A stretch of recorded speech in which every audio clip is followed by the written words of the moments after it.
allotted to make observations about the moon, and their activities have been timelined. There are 5 blocks of time during which the crew will be observing the moon through Orion's windows.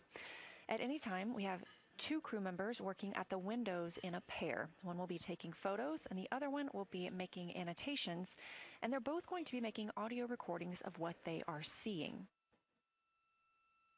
Halfway through that block, those 2 crew members at the windows will swap roles and positions. Meanwhile, the other 2 crew members not at the windows will be serving in the background as support. One will be conducting science situation reports and call down a few times each hour to discuss what they're observing. The other support crew member will take pictures of the astronauts at the windows and serve as camera support, including swapping out new SD cards as needed. Between those observation blocks, there's a 15-minute time frame during which the 2 support members switch places with the crew making observations at the windows, so everyone gets a chance to see the moon today.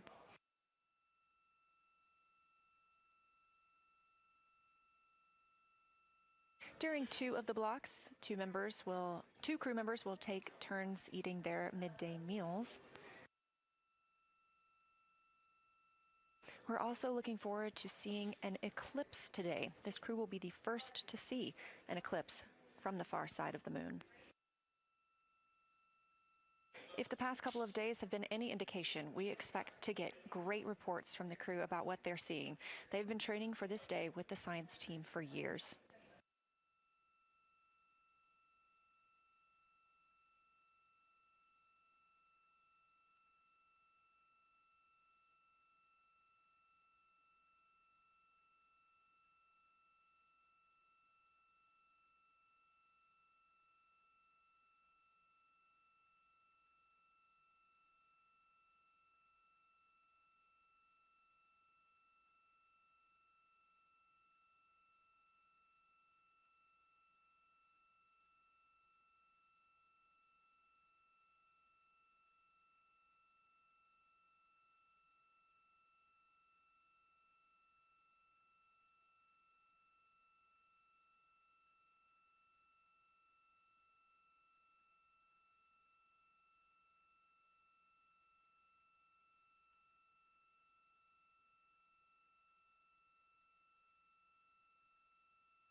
Integrity, we're talking.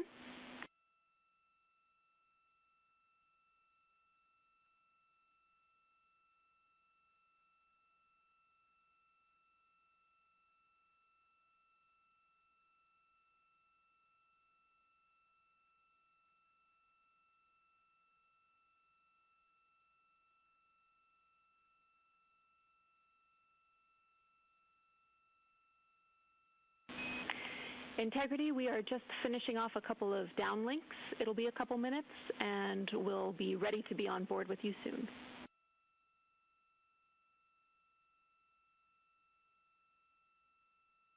Sounds good. That's Capcom and CSA, Canadian Space Agency astronaut Jenny Gibbons, Artemis II backup crew member, replying to NASA astronaut Reed Wiseman. You heard him mention a specific video, and we will not only have video outside the spacecraft today, but we also anticipate seeing the crew inside the spacecraft as they are taking photos. This is a visualization of the Orion spacecraft. You can track this anytime for yourself at nasa.gov/track-Artemis, now just 14,766 miles from the moon.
Again, the crew is completing their post-sleep period of the day.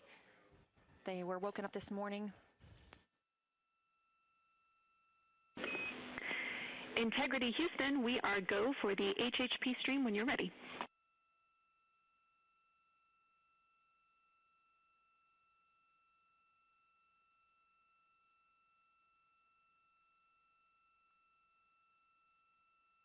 The crew was woken up this morning by the song Good Morning by Mandisa and Toby Mack.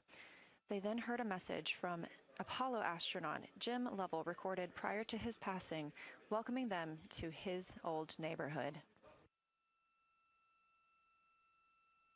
We're standing by for the daily planning conference, and we look forward to seeing the crew soon. Integrity, we are on board with you.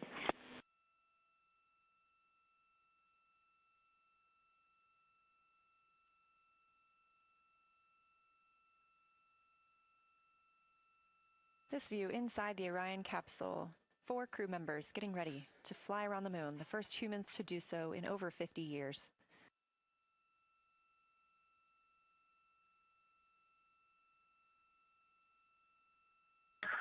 Good morning, Houston, from inside Integrity, 215,049 miles away from Earth and 12,712 miles from the moon. Let's actually savor the calm delay that we have. We're ready for the morning DPC. Beautiful. We are savoring it down here. Good morning, Integrity, and good morning, Moon. Our room is buzzing with moon joy today, and I imagine yours is too. I have a few items related to flyby and then a few items for things further afield. Here we go. I will roll through them all.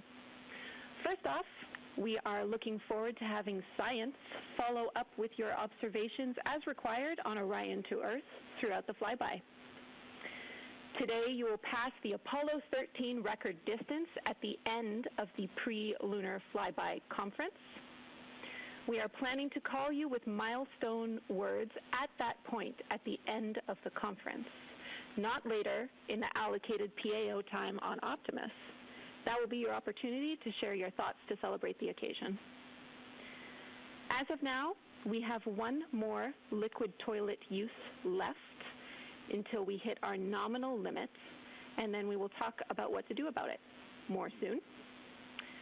On that note, we're always looking for feedback. So Christina, if you had a chance to review that CCU use message that we mentioned in the mission summary, we'll take it.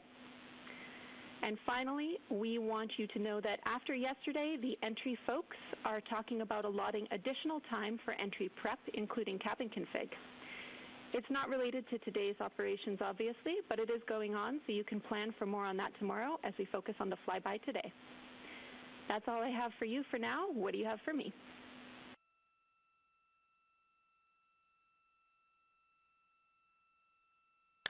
Thank you, Jenny. That's good to hear because we were thinking the same thing. It's great to know that our minds are working the same. We are ready to go. We are looking forward to working with and for the science team, and we are just excited to be so close to finally accomplishing what we've been training for so many years. And also, we want to say thank you for that really special message from Jim Lovell. We have a pretty neat emblem up here. We have a patch that was flown on the Apollo 8 mission. And that patch is here on the Artemis II mission as well. And that was sent to us by the Lovell family, by Jim Lovell's son. And so that was a really special way to start the day. And he said to welcome us to the neighborhood, and it's great to be in this neighborhood, and we look forward to sharing this neighborhood with you all. We can't wait. We see the patch, and it's looking beautiful. Thank you.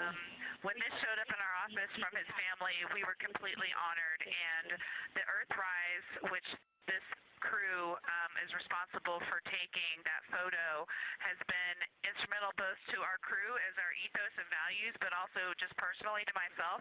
I had the photo up in my room as a kid, and it was part of what inspired me to keep working hard to achieve things I dreamed about. Also, we took a deep dive into the cockpit recordings around the time that picture was taken, and it turns out there was a lot of hubbub, kind of I wouldn't say fighting over cameras, but definitely everyone wanted to capture the shot, so we're happy to carry on that legacy because we often are all glued to windows and looking for cameras too. And I'll just close. I know it looks like a piece of paper in the camera there, but that is actually the original Apollo 8 patch printed on silk that they had done before they launched, and they flew that with them on their journey around the moon, and then the family handed it over to us, as I said, and it's just a real honor to have that on board with us. Let's go have a great day. We are all on board with what you told us, and to have a great day. Thank you, Integrity.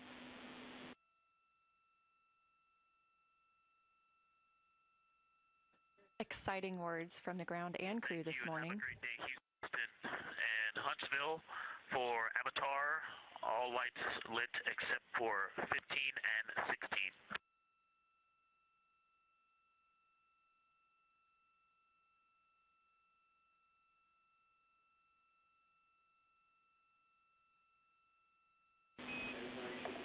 That is a good read on the Avatar LEDs. Thank you. Incredible start to the day for the Artemis II astronauts and the team here in Artemis Mission Control in Houston. We have several streaming partners joining our coverage today, so ahead of that... One cleanup thing from yesterday, I did rediscover the unused chocolate snack from the DFDO. Remind me where to store that for ground analysis.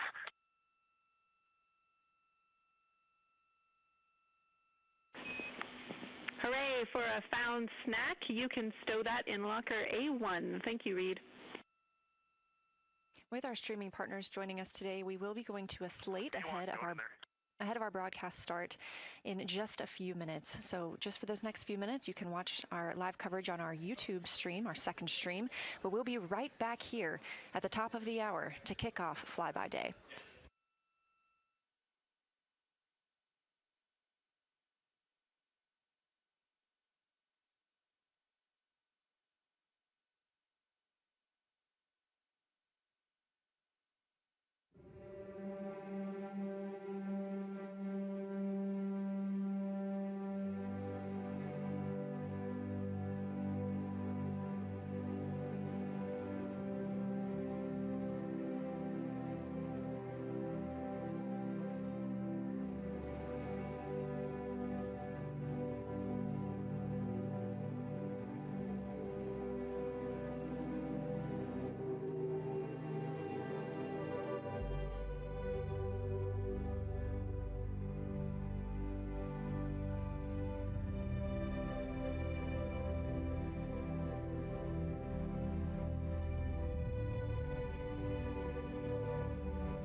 Artemis II mission is a test mission of the Orion space capsule. Artemis II will be the first time we put humans on this rocket.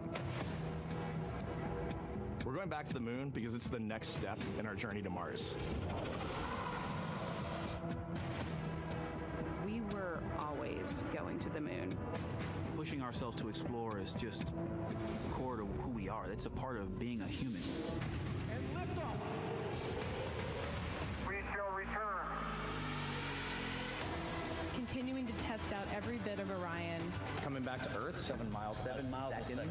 When humanity sets big goals, we can bring together genius from around the world. You have the best people on planet Earth putting this vehicle together. That's what's up. To innovate for the benefit of humanity and to inspire the world through discovery. And here we go.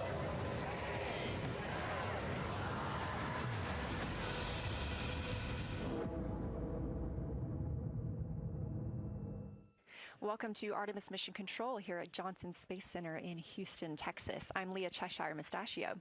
Right now, the Artemis II crew and Mission Control are preparing to support today's lunar flyby, the first time we've sent humans around the moon in over 50 years. Integrity, you can use the OEs and your HHP camera for the milestone words at the Apollo 13 record distance. You'll notice that we pause every time we hear communications to and from the crew. They are the stars for today. This afternoon, the crew will have their closest approach of the moon and will surpass the record. That record just mentioned of the furthest humans have ever flown, set by the Apollo 13 astronauts in 1970.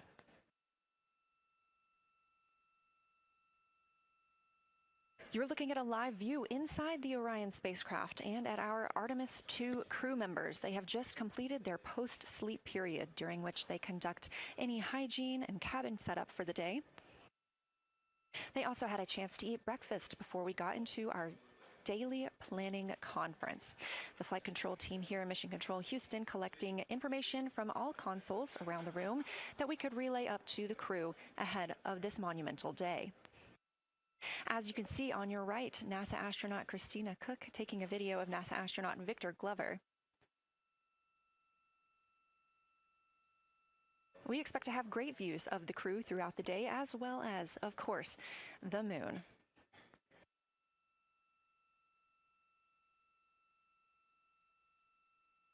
We expect to surpass that Apollo distance record in 55 minutes and 50 seconds. We are now looking live at a camera mounted on one of the spacecraft's solar arrays, pointed to our lunar neighbor. We are currently just 14,200 miles away from the moon and 247,672 miles away from planet Earth.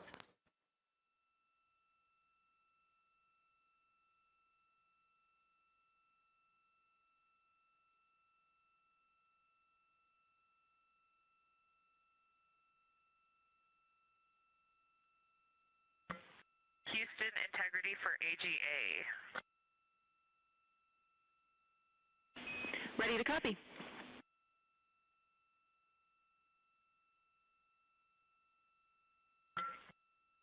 Carbon dioxide 2.3, oxygen, which has the alarm 26.3, 73.1 degrees, 10.3 psi. And one follow-on question. We understand milestone words will be directly following the conference. Will that take the place of the PAO event, or will the PAO event still take place per the timeline?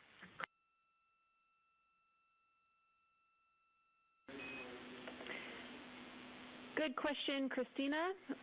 The milestone words that we exchange at the record distance at the end of the conference will take the place of the PAO timelined activity. So that'll be our moment to talk about this occasion, and after that there will be no more expected PAO words, and you can get straight into your flyby. Copy all AGA.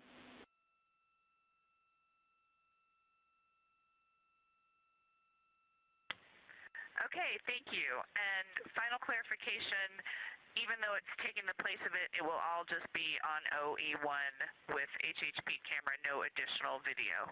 Is that right? Affirm.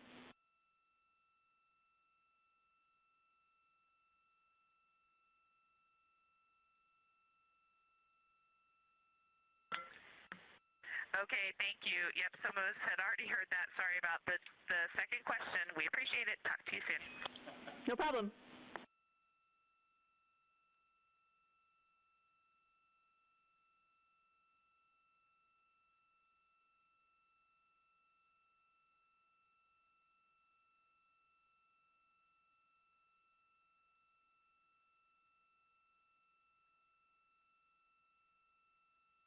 Those communications between NASA astronaut Christina Cook and Canadian Space Agency astronaut and today's Capcom, or capsule communicator, the one person here speaking with the crew right now, that is Jenny Gibbons. She is an Artemis II backup crew member here in Mission Control Houston. We are now 4 days, 18 hours, and 30 minutes into the flight of Orion for Artemis II. The Artemis II crew inside Orion lifted off atop the Space Launch System rocket on Wednesday, April 1st from NASA's Kennedy Space Center in Florida. Those 4 crew members are the first to live and work inside the Orion spacecraft, which they have named Integrity, and have been busy conducting meticulously timelined events. It was a beautiful ascent from Kennedy Space Center. One of those early events was the proximity operations demonstration, during which NASA astronaut Victor Glover, the Artemis II pilot, manually flew Orion after having just detached from the interim cryogenic propulsion stage as if they intended to dock. This was practice for future Artemis missions, during which astronauts in Orion will dock with the lunar lander that will take them to the surface of the moon.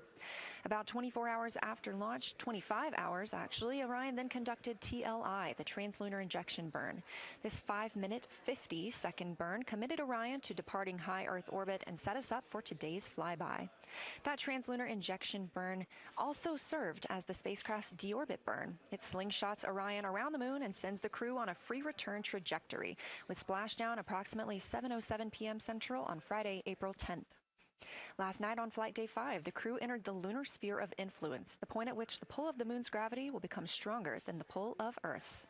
We've also been getting some great views inside the cabin of the crew members living daily life, from working out to eating, taking photos, and making memories together. But they've also been taking some beautiful views of our home planet and of the moon, and we expect many, many more of those following today's activities.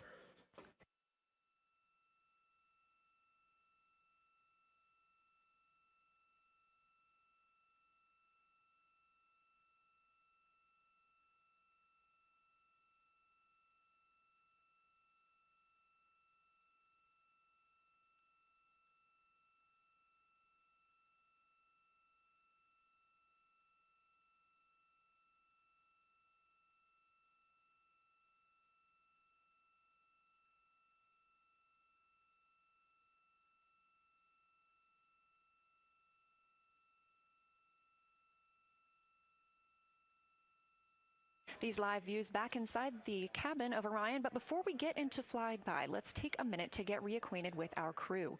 Reed Wiseman is the Artemis II commander and a Baltimore native. He's been in space once before. I think there was going to be some families heading into the viewing room today. If they end up showing up, could you just give us a heads up when they're there so we can just wave to them on the camera? Absolutely. And that was the voice of Reed Wiseman. He has been in space once before as a flight engineer. And if they don't come, you could just lie to us and tell us that they're there. That'd be great, thanks. We'll keep that in mind, too. And I'm sure they'll be here. Wiseman also has a great sense of humor. He was aboard the International Space Station from May through November 2014 as part of Expedition 41. This was a 165-day mission during which he and his crewmates completed more than 300 science experiments in areas like human physiology, medicine, science, earth science, and astrophysics. They set a milestone for station science by completing a record 82 research hours in a single week. He also served as chief of NASA's astronaut office from December 2020 to November 2022, and here on Earth he has 2 daughters. The Artemis II pilot is Victor Glover, selected as an astronaut in 2013, when at the time he was serving as a legislative fellow in the United States Senate. His first trip to space was in November 2020, when he launched as a pilot of NASA's SpaceX Crew 1 mission. That was the first operational mission of NASA's Commercial Crew program, which resumed launching American rockets from American soil to the International Space Station since the end of the shuttle program. Victor is a U.S. Navy captain and naval aviator who served as a test pilot, racking up more than 3,500 flight hours in more than 40 different aircraft. He also became the first person to pilot Orion the other day when we saw the Prox Ops demonstration shortly after launch. He and his wife have 4 children. Mission specialist Christina Cook is a native of Grand Rapids, Michigan. She was selected to the Astronaut Corps in 2013, the same class as Victor Glover. She served as flight engineer on the International Space Station from March 2019 to February 2020. During that time, Cook set a record for the longest single spaceflight by a woman with a total of 328 consecutive days in space. She also participated in the first ever all-female spacewalk with her friend and colleague, Jessica Meir, now living and working aboard the International Space Station yet again. Before becoming an astronaut, Christina helped build space science instruments and led scientific fieldwork in some of the most remote environments on the planet. Her hobbies include surfing, rock climbing, community service, yoga, travel, and photography, and she is certainly getting a chance to do that. First-time flyer, Canadian Space Agency astronaut Jeremy Hansen is flying to the moon as a mission specialist on the Artemis II mission. The London, Ontario native was selected as an astronaut in 2009. After that, he worked as Capcom at NASA's Mission Control Center here in Houston. Capcom stands for Capsule Communicator and is the single direct voice communicating with the astronauts in space.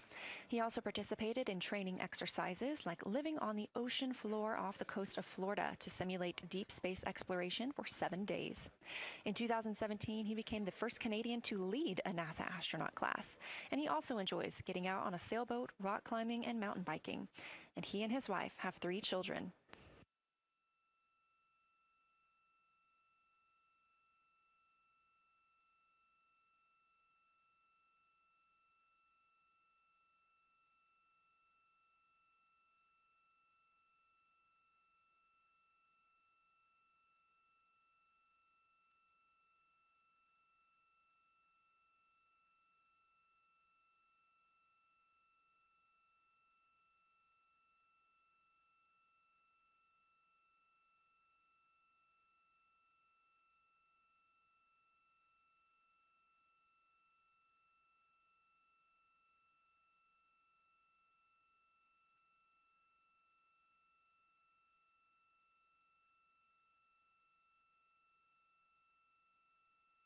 As you can see, the crew members have dimmed the cabin lights inside Orion.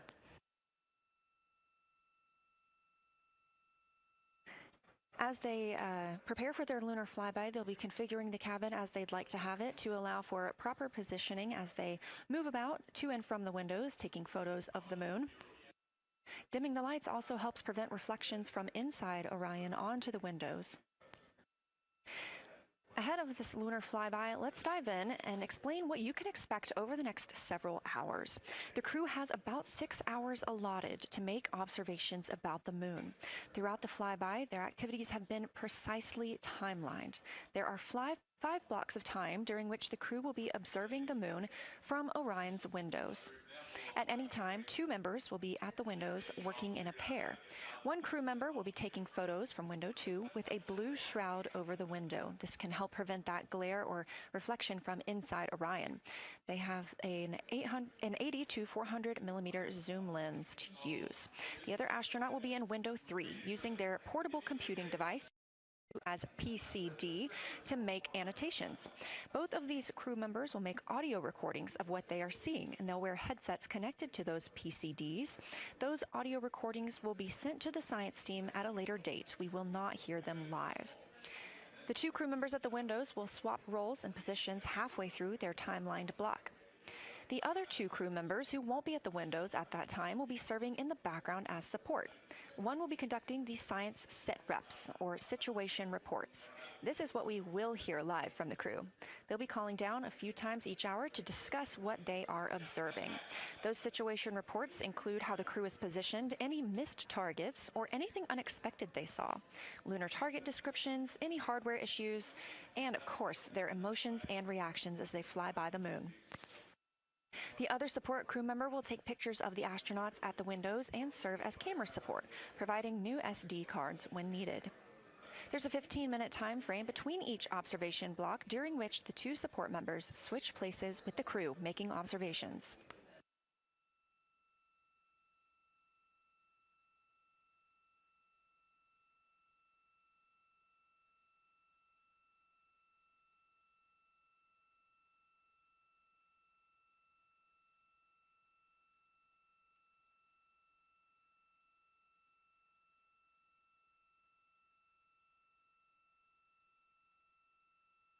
Two views, both coming from Orion. There on the left, the inside of the spacecraft, and on the right, a view of our moon, the destination for today.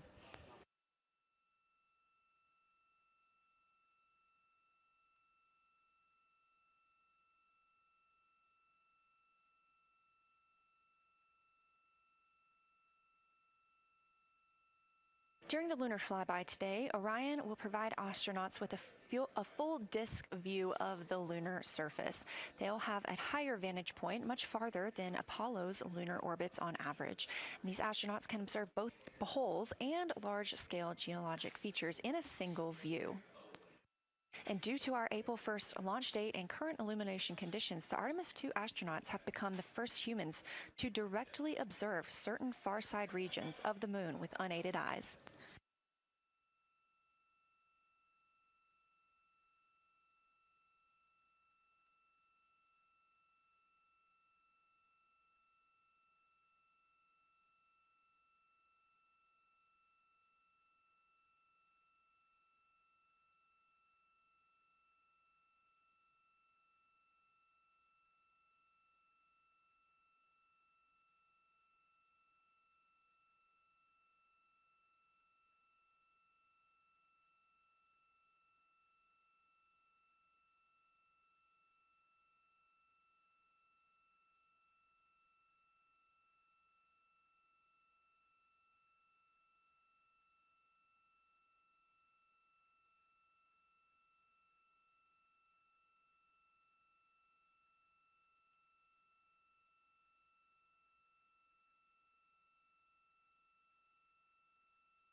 Great, thank you.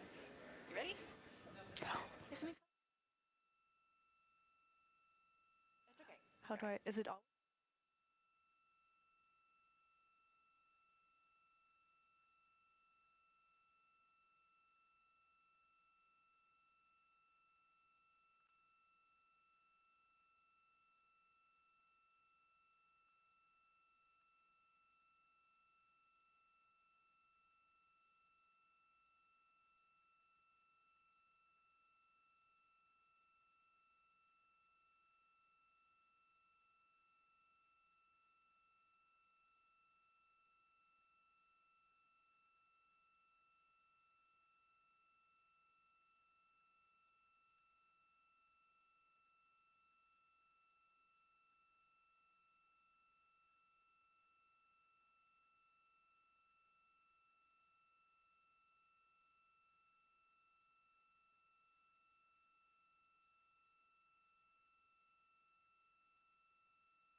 We are now 36 minutes until we see the Integrity crew pass the Apollo 13 distance record. And joining me on console, I have Julian Gross, the Artemis curation lead. Thanks for joining me today. Thanks for having me. I'm very excited to be here. We're very excited to have you. So can you tell me about your role as Artemis curation lead and what that entails? Yeah, so for the overall Artemis campaign, I'm the Artemis lunar sample curation lead. That means I'm helping NASA to return the next set of lunar samples from the lunar surface. And for Artemis II specifically, I'm one of the science theme leads, and specifically I'm responsible, or the voice, for impacts, poles, and landing sites. Fascinating. So what helped us select the targets that the crew is going to be photographing today? So we had a plan coming in where we basically made a list of all the available targets during the April launch window, because before you launch, we wouldn't exactly be sure which targets would be visible. And so once we launched, we then were able to cut down on that list and prioritize our targets. And the 5 theme leads came together and really discussed and collaborative talked through which the long lens configured for lunar flyby. Which targets we could then see and prioritize. And so that made it into our plan. We worked then with timeline to make sure that all the targets are visible. Some targets are time dependent, like Earthset or Earthrise, and some targets will rotate out of view when Integrity starts going around the moon. And so we put these in early so that the crew has a chance to describe those to us. Fascinating. I cannot wait to hear what they have to say. So we just heard them say that their long lens is configured. That's very exciting. And for us, when we look at the moon from Earth, what features are we seeing that the crew will also fly by today? Yeah, so I really hope that people on Earth who are in nighttime will look up into the moon tonight. The features that the crew will see that we can also currently see is Aristarchus Plateau.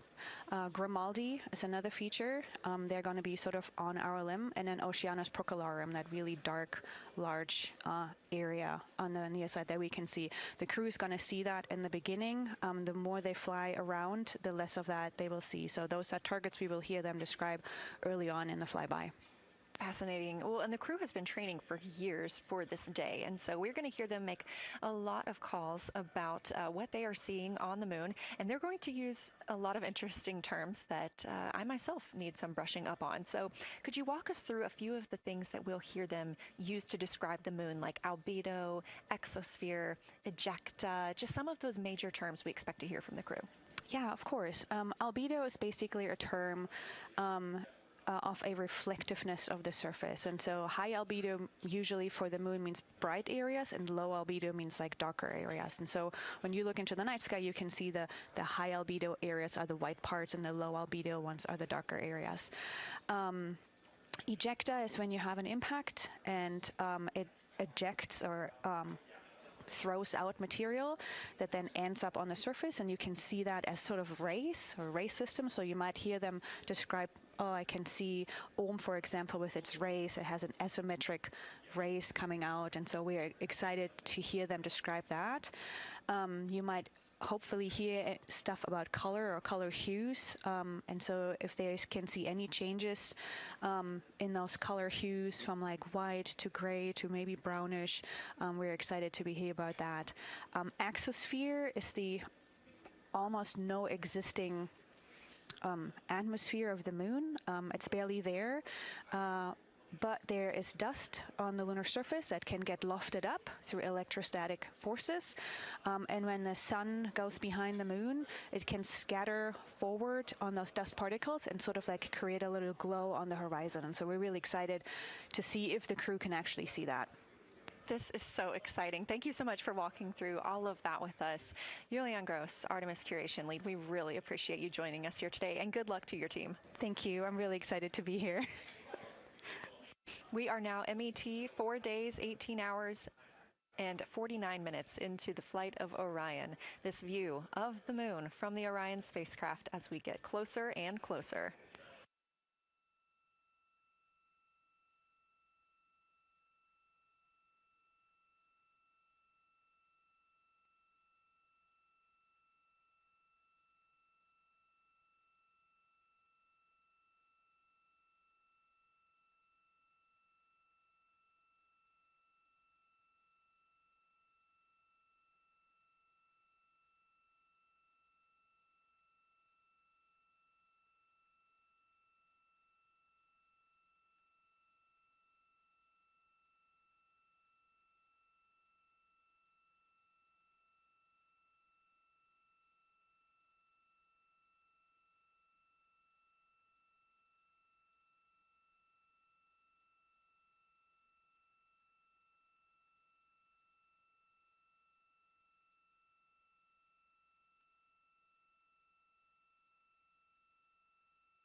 We're live here in Artemis Mission Control at Johnson Space Center in Houston, Texas, just about 32 minutes away until the crew surpasses the record set by Apollo 13 as the farthest astronauts to ever leave Earth. This view coming from a camera mounted on the tip of one of Orion's 4 solar arrays. Each array has a camera on its tip, and so we anticipate getting views throughout the lunar flyby. Of course, except during the point of loss of signal when the spacecraft flies behind the moon.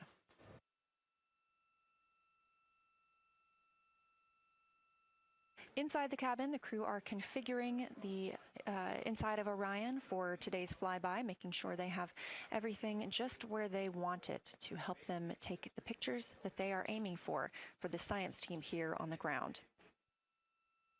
Coming up in just a few minutes, we will have a pre-lunar flyby conference. During that Lunar Flyby Science Crew Conference, our science officer here on console, Kelsey Young, will be speaking directly with the crew members about their targets, about their goals for today, what they expect to see, and what we are hoping to hear from them.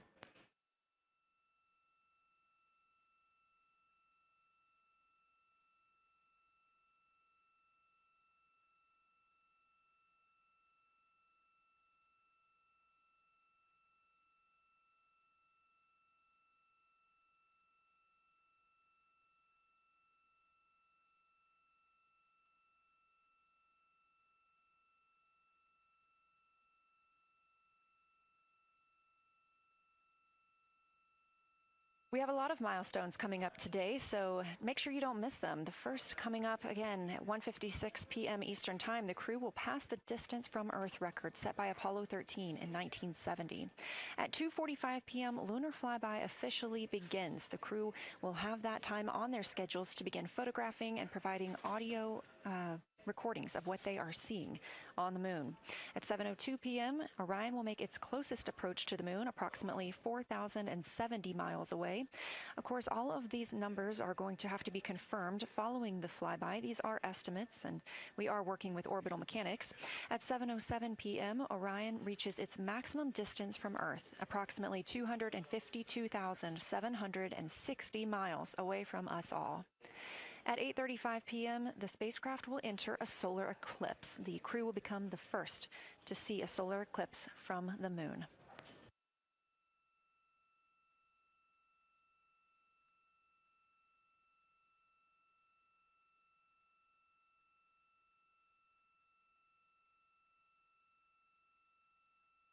Ahead of the official beginning of flyby today, Kelsey Young, Artemis Science Flight Operations Lead, will be conducting a pre-lunar flyby crew conference. She will give information on camera setup, remind the crew of their intended targets, answer questions from the astronauts, and more. Young will help the crew set their targeting timeline, which counts down the time they have to image each target and what they'll be capturing next. She'll also remind them that the ground team will be calling for science sit reps, also known as situation reports. Those are essentially call-downs to report what they've been observing. They'll continue to do this even through their LOS, their loss of signal, as those communications will come down later on after they reconnect with us on Earth.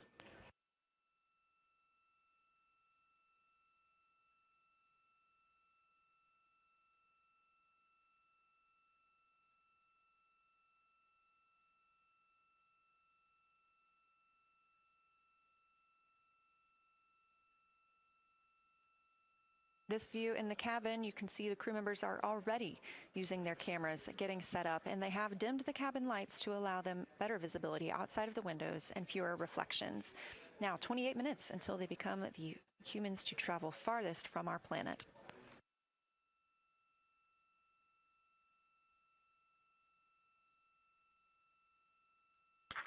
Houston Integrity, we are ready for the conference on your call.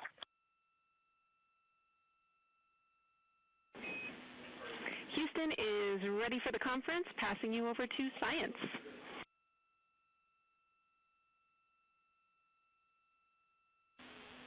Good morning, crew. This is Science. We couldn't be more excited for a full day of lunar and planetary observations today, the first one in over 54 years. How do you hear me?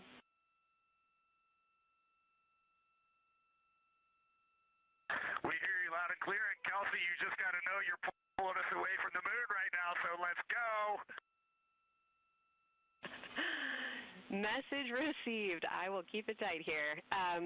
I did just want to start with a thank you on behalf of the Lunar Science team and the entire lunar and planetary science community, of which you are absolutely a part, for what you've already done in this mission and what you're going to do today to inspire the next generation of scientists. I have to say moon joy is the new term that's already become our team's new motto, so thanks for that. In this conference, we'll cover hardware and config reminders, and then I'll just briefly, as you said, cover today's science plan. I'm assuming you already have your LTPs up. Confirm that, and I'll jump quickly into the cabin config reminders.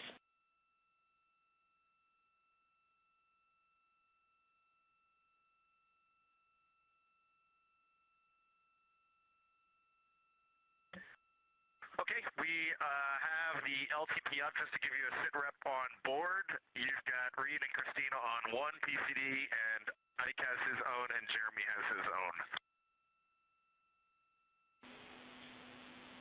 Copy that. That was going to be one of my questions for you, and I'll ask a question back. Is that the config that you and Christina plan to carry throughout the day for PCD use?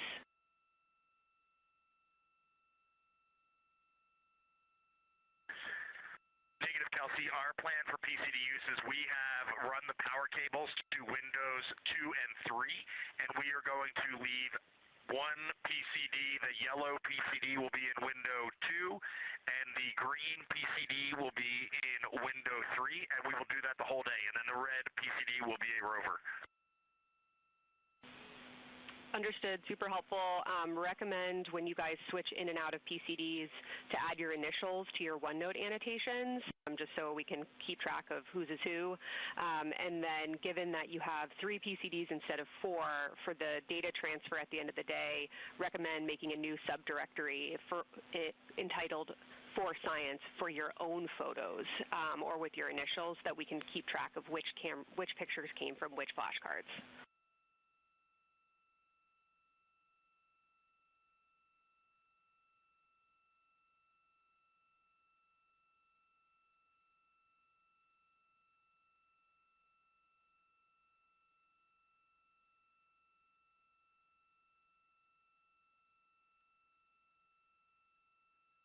This view.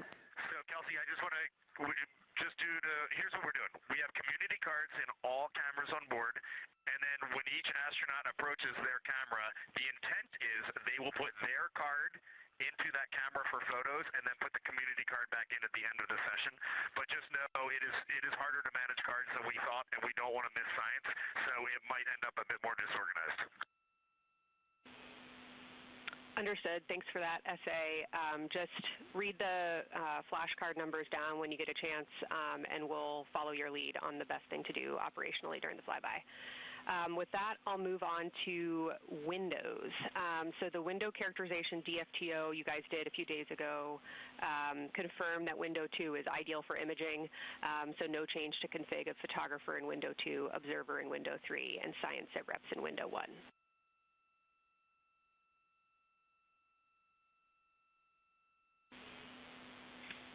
Coming up on a handover. Be back. Hang on, Kelsey. The way we have it configured, tell us if this is going to be wrong. Window 2 is the long lens with a shroud. As you heard, Science Officer called to the crew. We are now in a handover time period. We will regain communications with the crew very shortly. These are tracked, and we are currently on the Deep Space Network. This is the first time humans have used the Deep Space Network in over 50 years, given that we currently use the tracking data relay satellite systems for the International Space Station.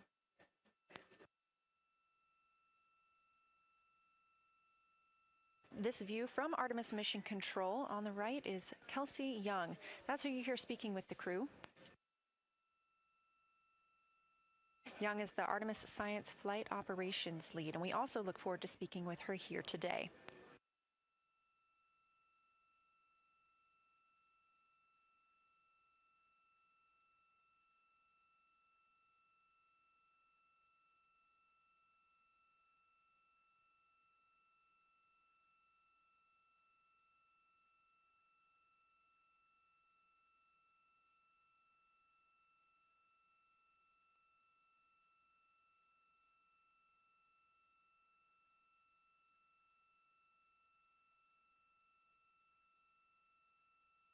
Again, we are just about 22 minutes until we reach the Apollo record. We are in a handover of satellites with the crew aboard Orion.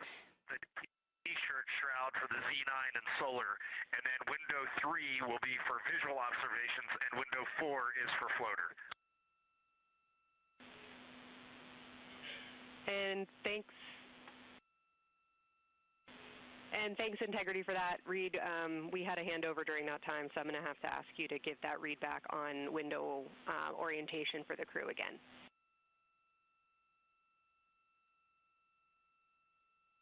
Okay, we are happy to change it, but the way we have it configured right now is window 1 has a T-shirt shroud for the Z9 for solar. Window 2 has the shroud for the long lens for both lunar and solar. Window 3 is for visual observations. Window 4 is for floater. And then the docking hatch window has had a great view, so we've done a lot of mapping through that as well. All right, copy all, Reed. A note just on the window 1 T-shirt shroud that you can remove that for the lunar observation block if you want to, if you want that extra view for another floater, but defer to you guys on that.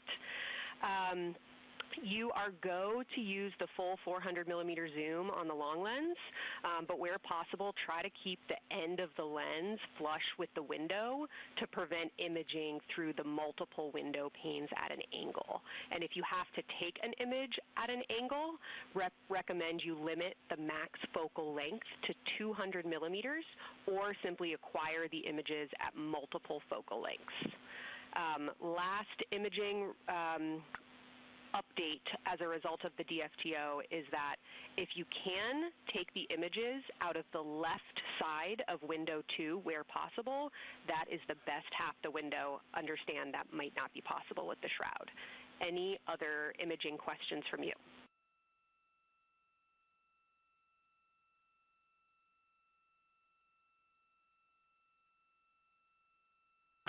Okay, copy that. Okay, last couple reminders. Don't forget the ability to take the WAV files to tag imagery that you are wanting to follow up on using the FN3 button on your camera. And then a couple quick notes on your LTP. We have refined your precise flyby timing since generating the LTP. Optimus has the correct timing for the LOS and AOS, but the LTP identifiers for LOS and AOS are roughly 2 minutes later than they will be in reality. Final LTP timing update is that the green line on your LTP should start automatically 45 minutes before the flyby. If it doesn't appear, let me know and I'll have troubleshooting steps for you. Last updates are on the eclipse, so only for that last hour today. Of course, remember if the sun is in view to use your eclipse glasses. And reminder that we will have a few activities for you prior to the eclipse to reconfigure all 3 cameras for corona and deep sky observations. These activities, some of which will occur during the forward link LOS, so we wanted to flag it for you now. Any questions before I cover the last 2 reminders?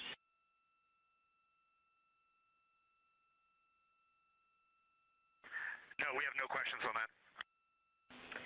Last couple eclipse reminders, the sunset period and the first roughly 23 minutes of the eclipse will fall during that forward link LOS, but we'll still have a return link and we're still looking forward to your science sit reps and observations during that time. And I do have a reminder for you on your preferred starting config for the eclipse in terms of role responsibility. Let me know if you want me to read that up or if you guys have that in your minds already. And if no other questions on config, I'll give you a few science-focused reminders.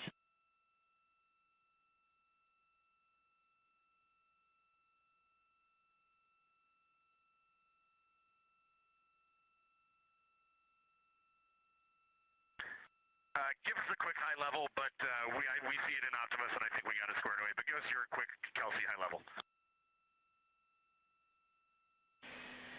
Okay.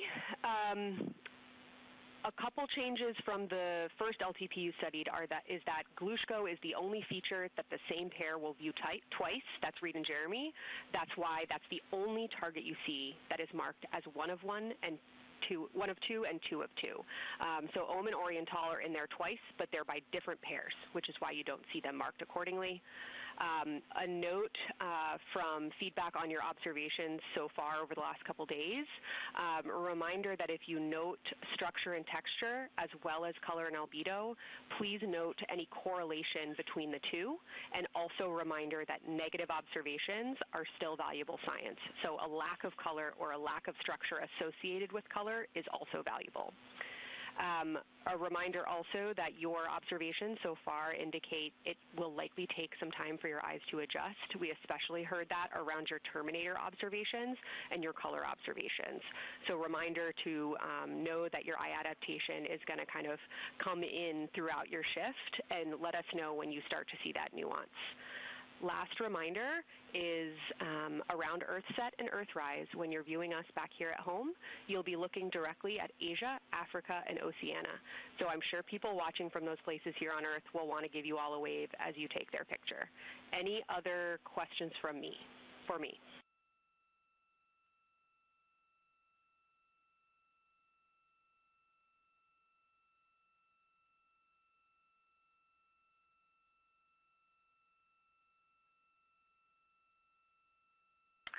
And Kelsey, hey, when you're talking window 2 left and right side, just can you say towards window 1 or towards window 3, and then we'll know that we are talking the same language?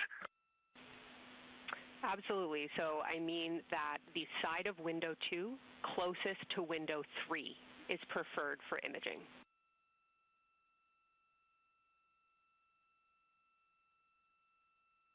Okay, the side of window 2 closest to window 3 is preferred for recording. Stand by, we'll talk to the crew.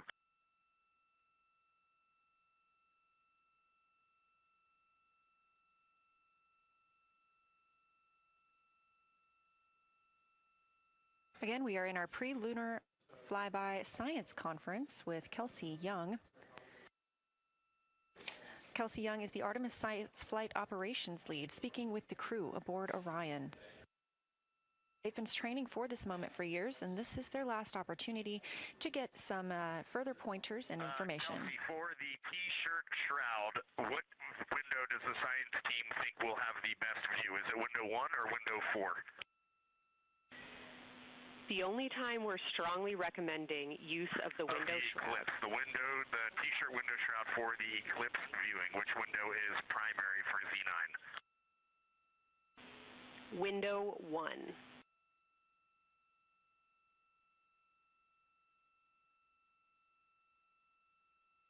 Okay, awesome. So we have got that all set up. And just to be 100% sure, window 1 is the most port window by the food warmer. Window 2 is right in front of seat 1. Window 3 is right in front of seat 2. And window 4 is on the starboard side by the side hatch. Do you agree with all that? We agree on the ground. Good readback.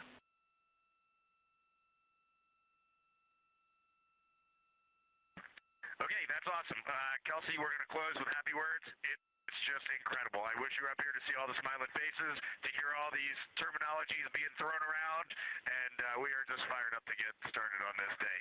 Let me pass the mic around if anybody has anything to add. Kelsey, it's so great to hear your voice on the loops. I just want to channel everything that you guys are probably feeling right through my eyes and heart. It is awesome to see the side of the moon. You guys made us excited for this day, and we couldn't appreciate it anymore. And we are ready to hopefully deliver on all the awesome training you guys have provided. I'll just add, Kelsey, it is blowing my mind what you can see with the naked eye on the moon right now. It's just unbelievable. Kelsey, and to the whole Lunar Science team, all of you, all the work you put into this, we're just grateful. Can't wait to get going. And thank you for the tipper, for Carol Crater, and for Integrity. We can see them, and we've imaged them, and can even see with the naked eye. Quite impressive. Thank you so much. Beautiful words, you guys. Thanks so much. And I got video of the science team right now, and they are all absolutely buzzing. Looking forward to today.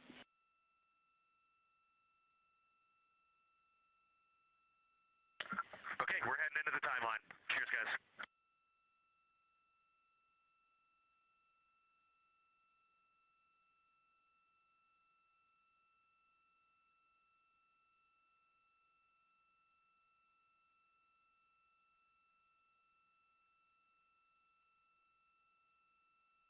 Of the pre-lunar flyby science conference with Dr. Kelsey Young.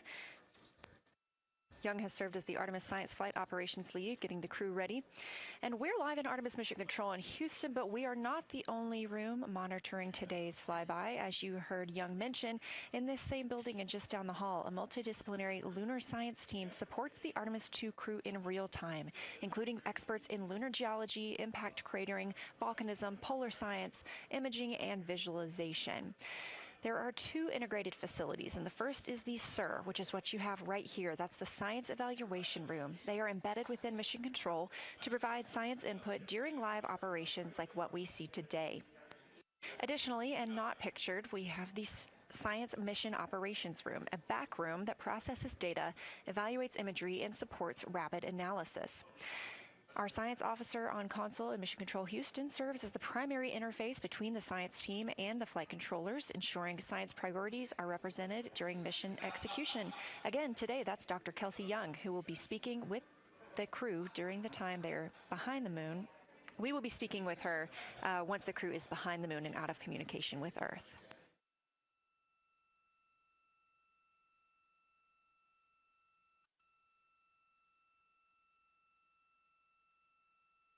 Back inside the Orion spacecraft on your left, closest to the camera, NASA astronaut Christina Cook.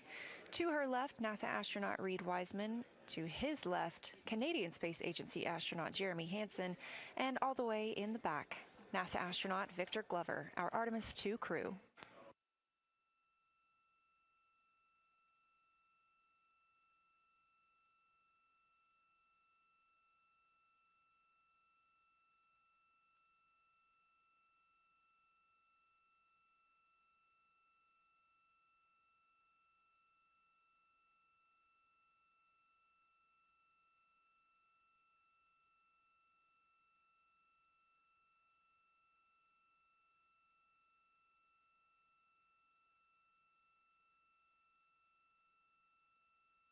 We are now approaching 8 minutes until the crew surpasses the Apollo 13 record.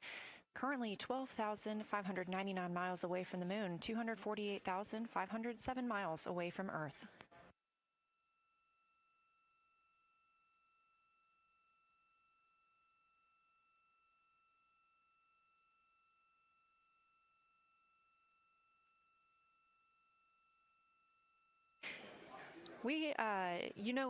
You may also hear the Orion spacecraft referred to today as Integrity. This was named by the Artemis II crew. It is Integrity crew. We have Reid's family in the viewing gallery. You're welcome to say hello.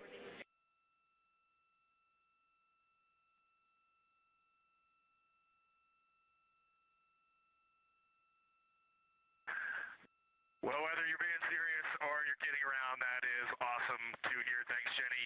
And hello to Ellie and Katie. I don't know who else is there, but it's great to know that you're in mission control right now, following along. We are having a blast up here, and the view of the moon is absolutely amazing.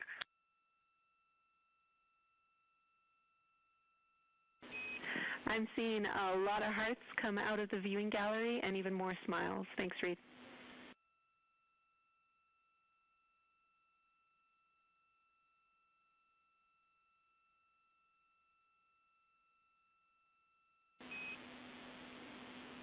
Copy heart, copy bracelet.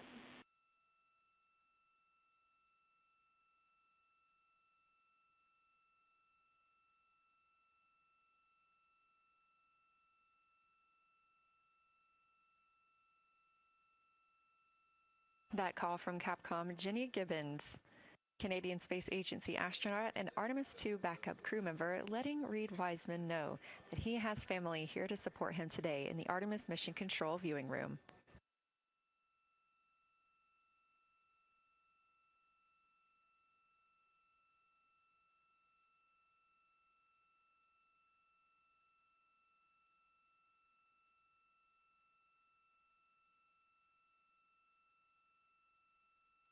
As I was mentioning, we have the Orion spacecraft flying today.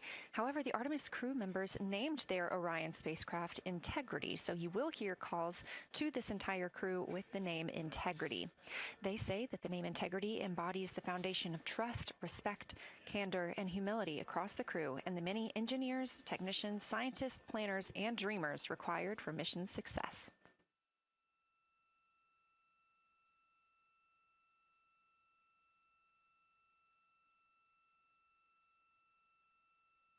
This view live from the outside of Orion as we continue. Preparing for our lunar flyby, now less than 5 minutes from surpassing the record set by Apollo 13 astronauts for the farthest humans to travel from Earth. This will not be the farthest that Integrity travels today. They will continue until they reach approximately a distance of 252,760 miles. That would be about 4,105 miles farther than Apollo 13. However, these numbers are our targets, and we will get confirmation on those numbers as soon as we possibly can and share them with you all.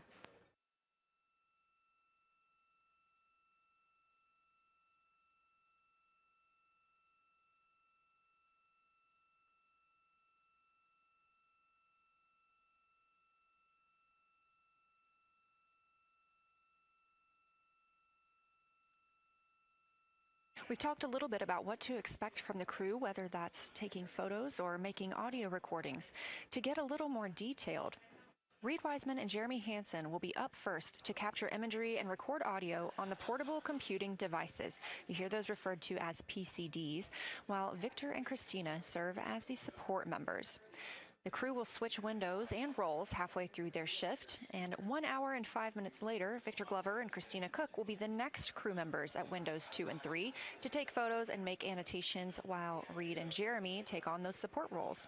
There are 5 viewing blocks, and the crew will swap out with each one. During 2 of the blocks, the 2 support members will also be able to enjoy their midday meal.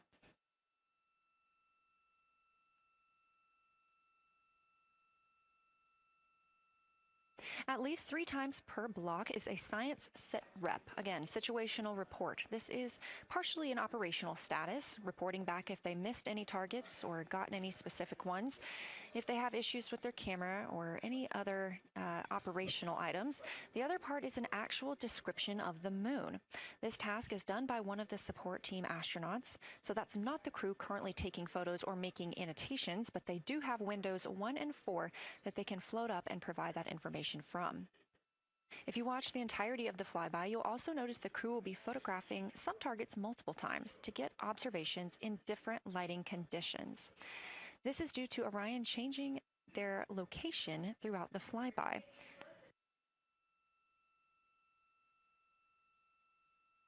What this crew will be able to capture in a couple of hours of the same targets in different lighting would take orbiters years to do because of solar and spacecraft positioning. This crew has studied the moon extensively, and they're also familiar with what the science team calls the Big 15. These are 15 features that they've memorized, so at any time, they'll be able to see 5 of those and help orient themselves and where they are around the moon. Those targets are diverse and complex in their geologic history, and observations of them could help answer some big-picture science questions.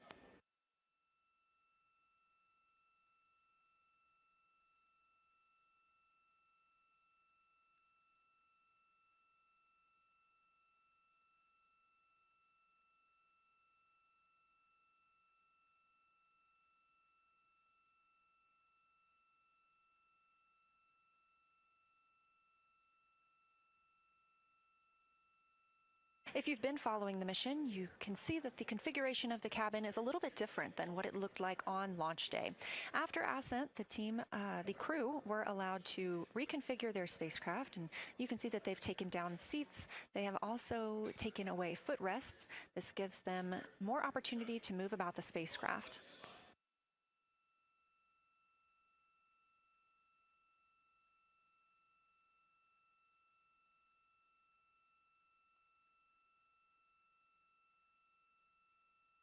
Orion itself has 330 cubic feet of habitable volume. That's about the size of 2 minivans and is 60% more cubic volume than the Apollo spacecraft.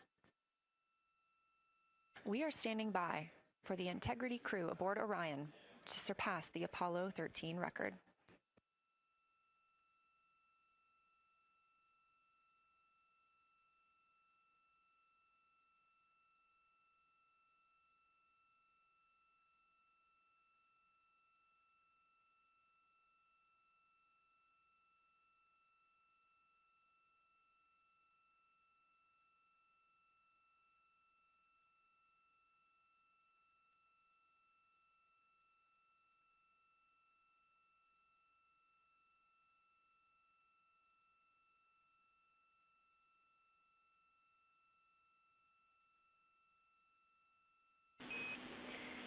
Integrity crew, on April 15, 1970, during the Apollo 13 mission, 3 explorers set the record for the farthest distance humans have ever traveled from our home planet. At that time, over 55 years ago, Lovell, Swigert, and Hayes flew 248,655 statute miles away from Earth. Today, for all humanity, you're pushing beyond that frontier. Integrity, over to you.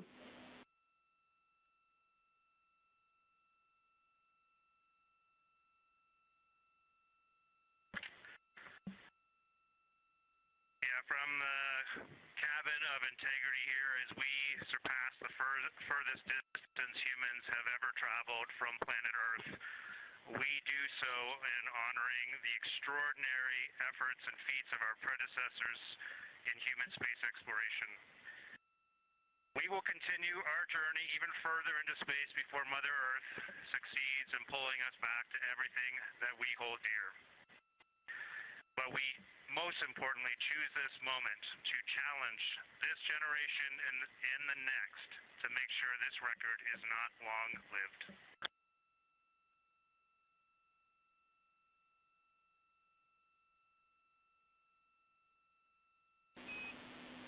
Thank you, Integrity, and congratulations to you and the rest of the Artemis II team.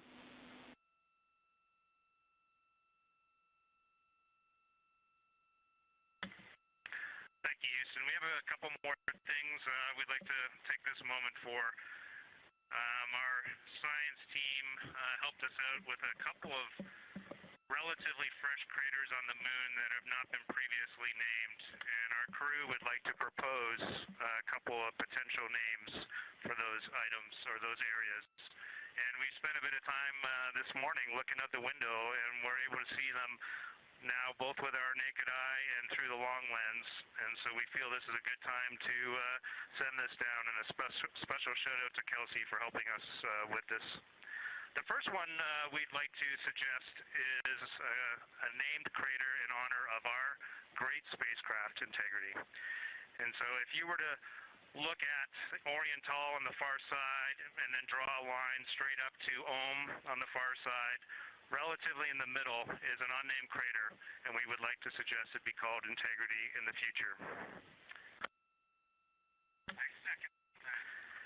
And the second one, and especially meaningful for this crew, is a number of years ago we started this journey in our close-knit astronaut family, and we lost a loved one. And there's a feature in a really neat place on the moon, and it is on the near side, far side boundary. In fact, it's just on the near side of that boundary, and so at certain times of the moon's transit around Earth, we will be able to see this from Earth. And so we lost a loved one. Her name was Carol, the spouse of Reed, the mother of Katie and Ellie. And if you want to find this one, you look at Glushko, and it's just to the northwest of that, at the same latitude as Ohm, and it's a bright spot on the moon. And we would like to call it Carol, and you spell that C-A-R-R-O-L-L.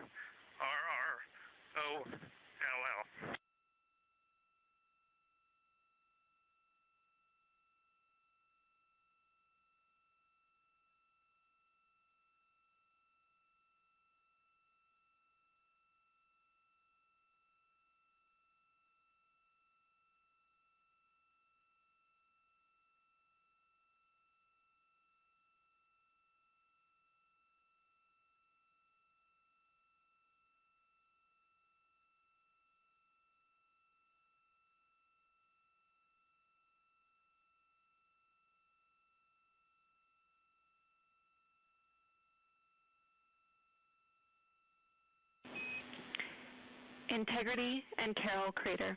Loud and clear. Thank you.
As the Artemis II crew passed the record set by Apollo 13 for the farthest humans to ever fly from Earth at 12:57 p.m. Central Time, 1:57 p.m. Eastern Time, Canadian Space Agency astronaut Jeremy Hansen shared. We're getting ourselves all put back together now, and we are going to dim the cabin lights and prepare for our science objectives ahead. Thank you. Sounds good. We're doing the same down here, and you're maneuvering to your observation attitude.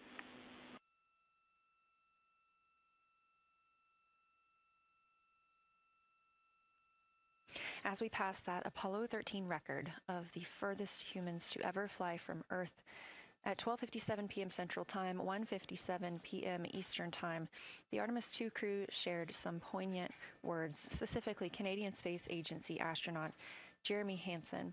The crew also called down 2 craters not yet named that they would like to name. One, Integrity, in honor of their spacecraft, which they have named. That's near the Ohm crater. Another near Glushko, which is a bright spot, named Carol, in memory of Reed Wiseman's wife.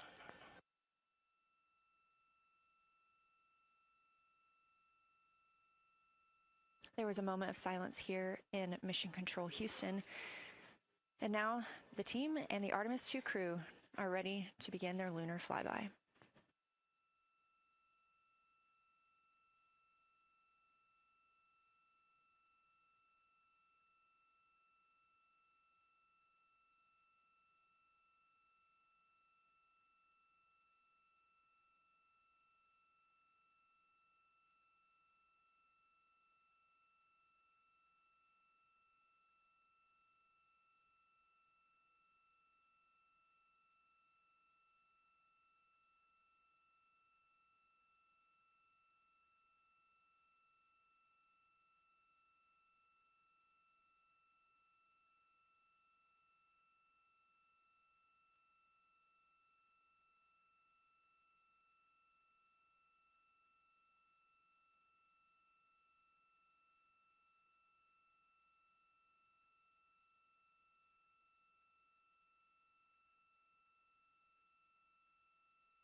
We are 4 days, 19 hours, 31 minutes mission elapsed time of the flight of Artemis II, our 4 astronauts aboard Orion. Today is our lunar flyby day.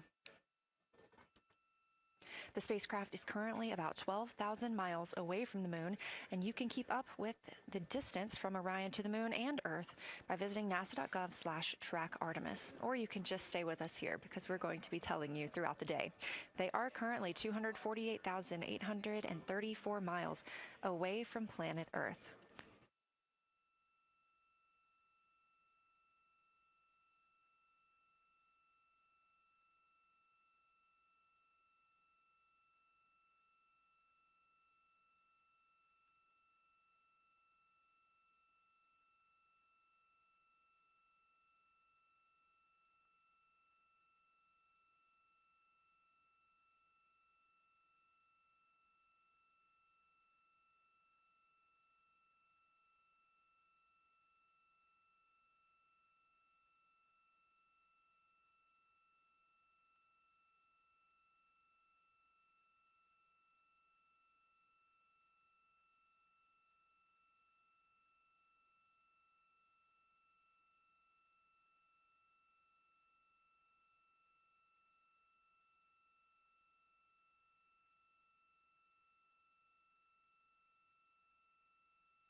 Coming up next on the crew's timeline today will be their cabin configuration portion.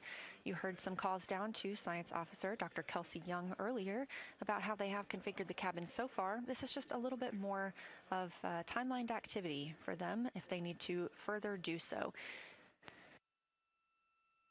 On flight day 3, the crew had time on their schedule allotted for configuring the spacecraft cabin for how they intended to arrange it today.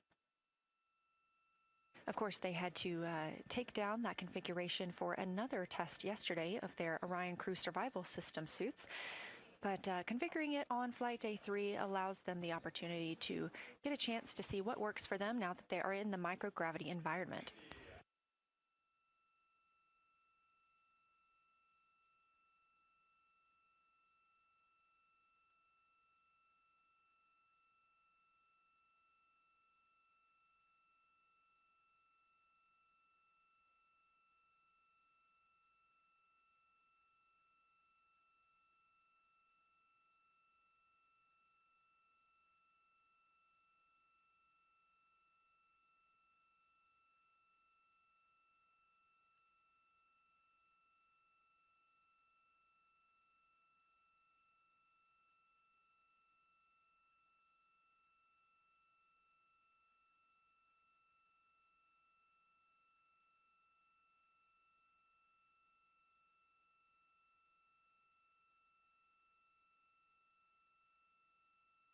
Again, the crew is about to begin their cabin configuration portion of their timeline, though they have been working that already, as well as potentially during their post-sleep period this morning.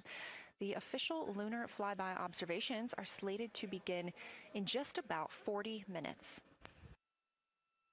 That's when we'll have the crew at the windows photographing the moon, as well as making calls down about what they are seeing.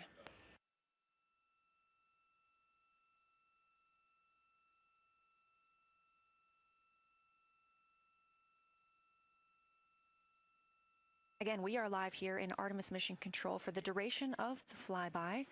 Currently, the Orbit 1 flight control team is on console. This room is staffed 24/7 from the time before the astronauts step foot on the rocket until the time they are splashed down and are safely recovered in the Pacific Ocean on flight day 10.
Again, this is Artemis Mission Control here in Houston.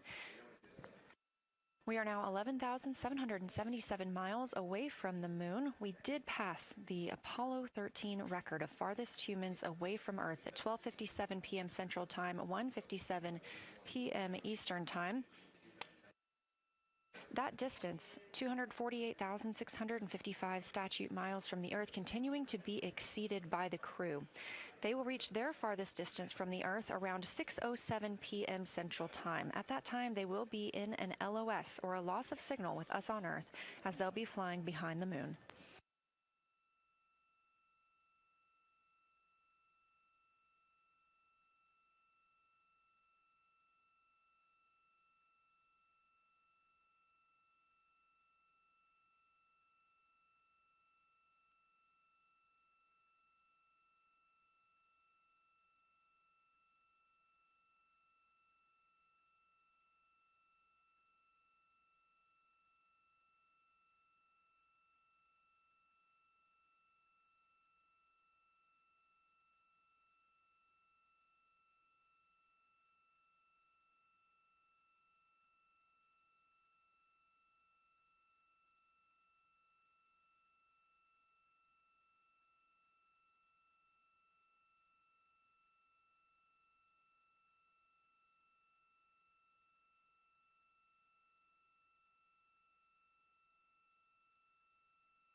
As the crew gets into their cabin configuration preparations, we are joined by Dr. Sarah Noble, the Artemis Lunar Science Lead. Thanks for joining us here today. Yeah, it's quite a day. Yeah, we are very excited. I can only imagine how you guys are doing over there. So tell me a little bit about yourself and what your role is for Artemis II. Sure. So I'm the Artemis Lunar Science Lead, so over the entire campaign, and my job is basically to make sure that as we have this big adventure back to the moon, we actually learn new things about the moon. Fascinating. So why is the moon such an important destination today? Yeah, so the moon is a pretty amazing place. It is a great place to learn about basic fundamental processes that happen on like all the planets, like cratering and volcanology. And also it is, part of our Earth-Moon system. And, the Earth recycles its rocks pretty well, right, through plate tectonics and weathering and whatever. Most of the rocks on the Earth are geologically young. But on the moon, we have the entire record that goes back 4.5 billion years since we formed. And so if we really want to learn about what was happening in that period, like the moon is really the only place we can go. We're also thinking about going back to the moon, and we want to go to the lunar South Pole. So what makes that such an interesting destination?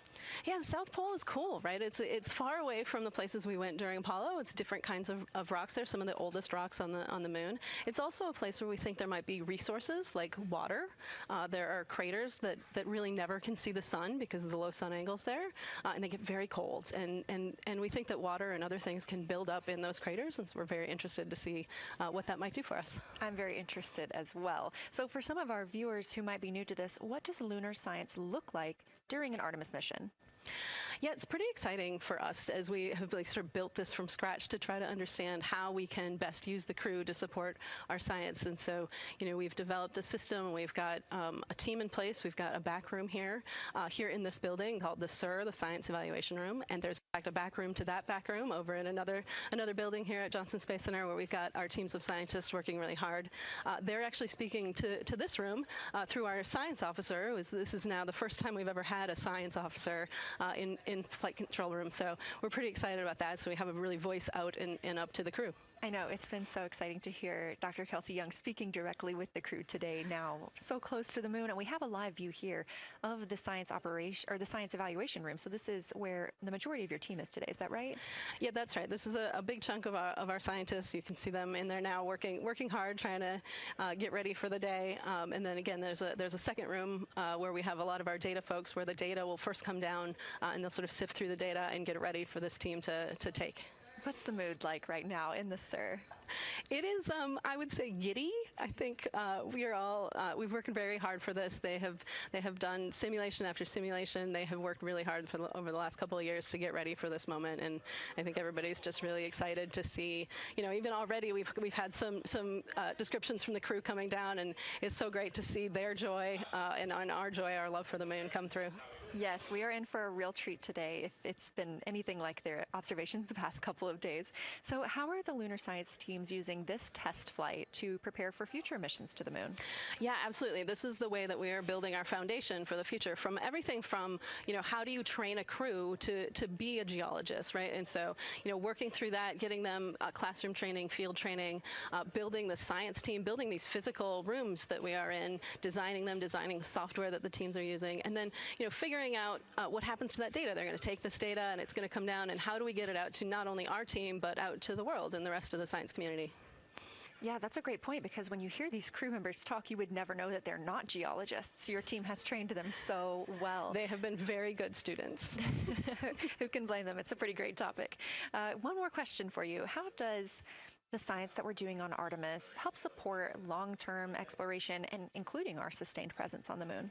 Yeah, we have a saying in the Science Mission Directorate that science enables exploration and exploration enables science, right? So you need the scientists, because we are the ones who are the experts in, landing site and doing analysis of landing site and making sure we can find a good place to land, to understanding the properties of the soil so we can, design our systems to manage that, understanding the radiation environment, keeping our astronauts safe, all of these things, right? But, in return, you provide us with opportunities where now we're going to be able to collect this data and collect samples and deploy our instruments and all of that. So it's a symbiotic relationship. That makes perfect sense. Well, Dr. Sarah Noble, Artemis Lunar Science Lead, thank you so much for joining us here today. Best of luck to you and your team, and I hope that you get to enjoy today too. Thank you so much. We are now getting closer and closer to our lunar neighbor. This live view coming from the Orion spacecraft and a camera mounted on one of its solar array wings.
ready for camera serial numbers. Ready to copy.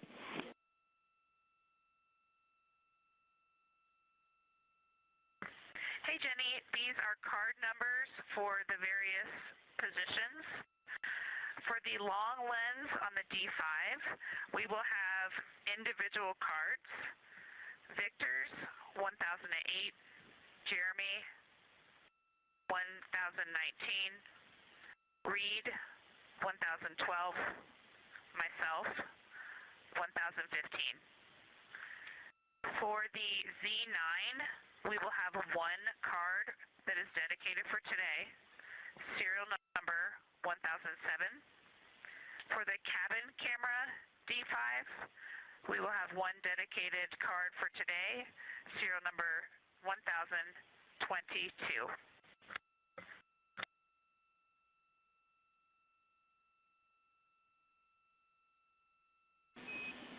All right, Christina, we copy all. Thank you.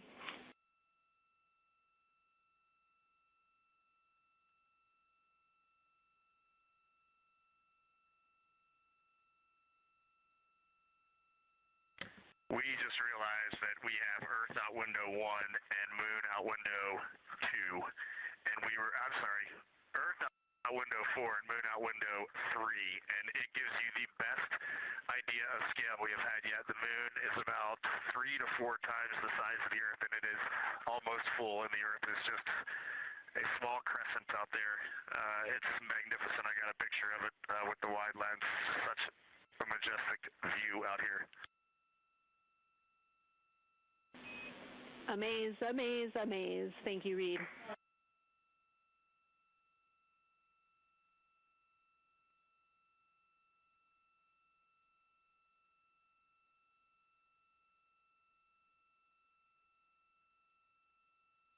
Those are some of the communications we're excited most about today. Commander Reed Wiseman calling down their view right now, obviously a little bit different than what we can see from the solar array camera. They are looking through the windows of the Orion spacecraft, able to see at the same time Earth and the Moon. You also heard NASA astronaut Christina Cook calling down some of the cameras that they will be using today. The crew is in that cabin configuration portion, and we expect the lunar flyby observation period to start just about 20 minutes.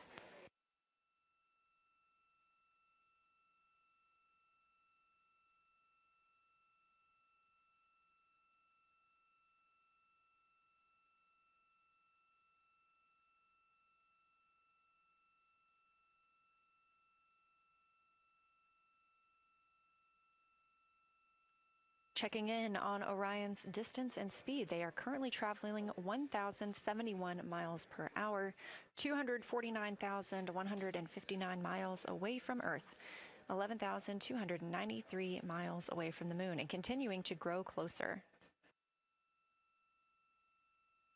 At closest approach to the Moon today, the spacecraft will be just about 4,070 miles away from the lunar surface. This will be during our loss of signal with the crew as they travel behind the Moon, and we will await their return to get the official number for you for how close they come to our lunar neighbor.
Inside the cabin today, the lunar targeting package is the primary tool guiding the crew observations and consists of two key components. The Lunar Geography Review helped the astronauts study major lunar features in advance and help learn how to orient themselves during the flyby. Because, of course, the moon is not actually labeled like it appears here when we look at this map. The lunar targeting plan provides a detailed timeline of observation targets, background science context, and specific instructions for the pictures the crew should take, as well as the verbal descriptions that will be helpful to the science team reviewing them later. This is a screenshot from their lunar targeting package, and a screenshot specifically of that lunar. For attitude. Go ahead.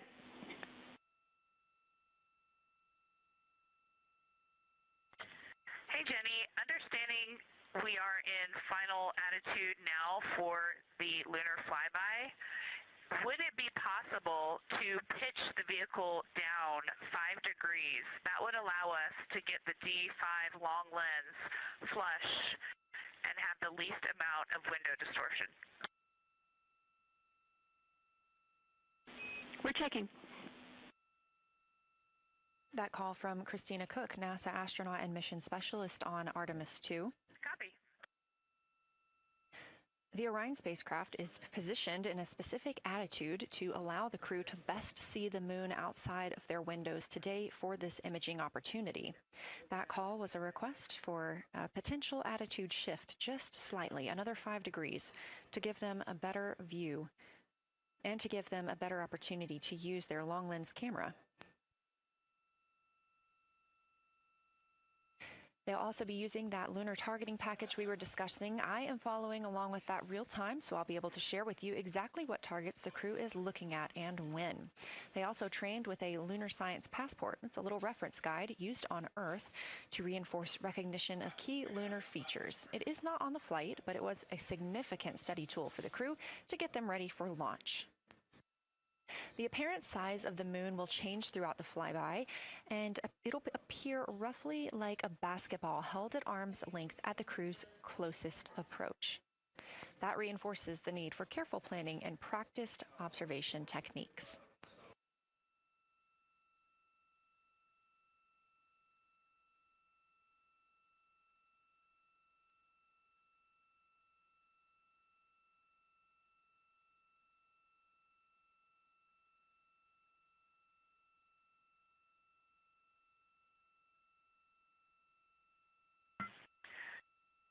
Houston, integrity for timeline. Go ahead.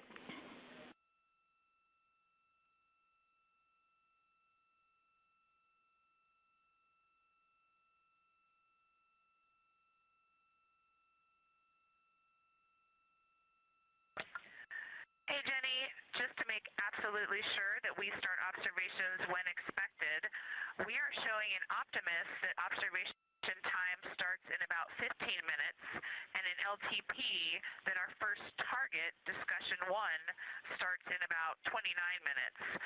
Can you confirm you'd like us to start discussion 1 in 29 minutes at 1900 GMT?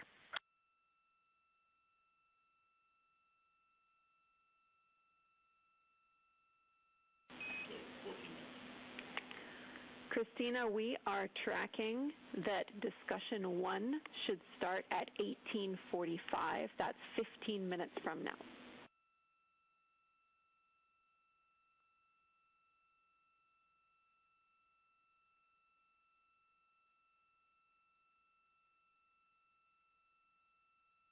Okay, copy all. It may be a granularity issue with LTP, but understand that we start that observation in 15 minutes, and I bet when we get there, the green line in LTP will match the start of the white band for discussion 1.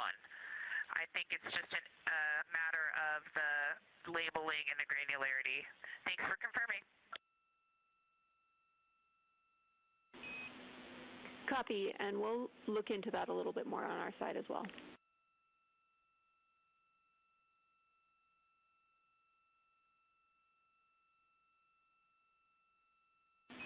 Christina, can you verify for us that your green line is moving on the timeline page of your LTP?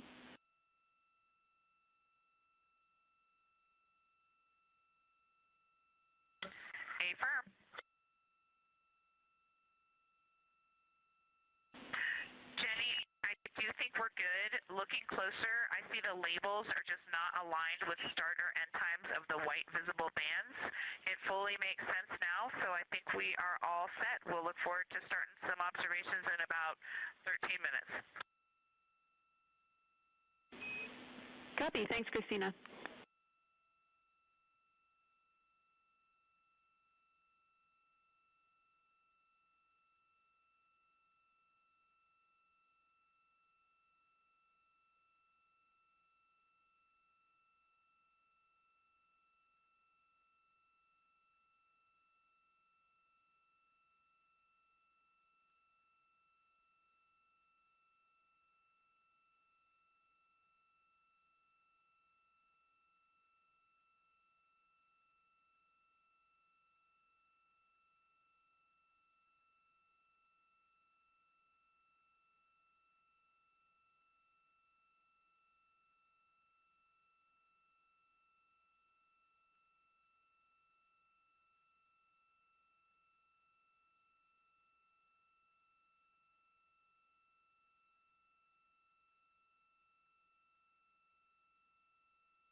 As you heard discussed, we are expecting the crew's observation time period to start in about 10 minutes.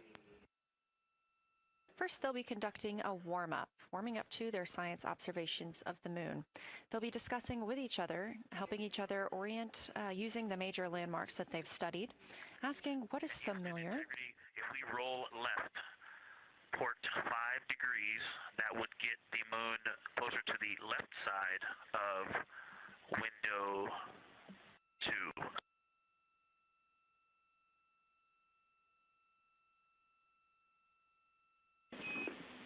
Copy, Victor. We'd like to know if it's pitch and roll or one or the other.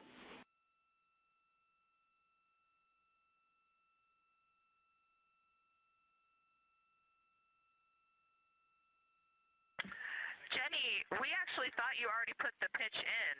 Had the pitch been put in already? No, we need a little while longer to talk about it.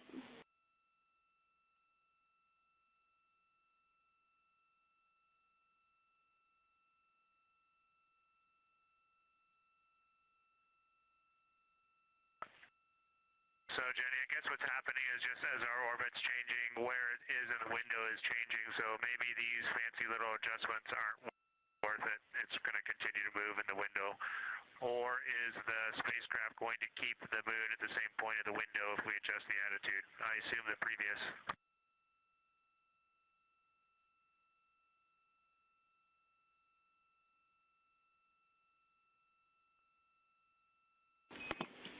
Right now, we are pointing the center of the window to the center of the moon with 2 degrees of deadband.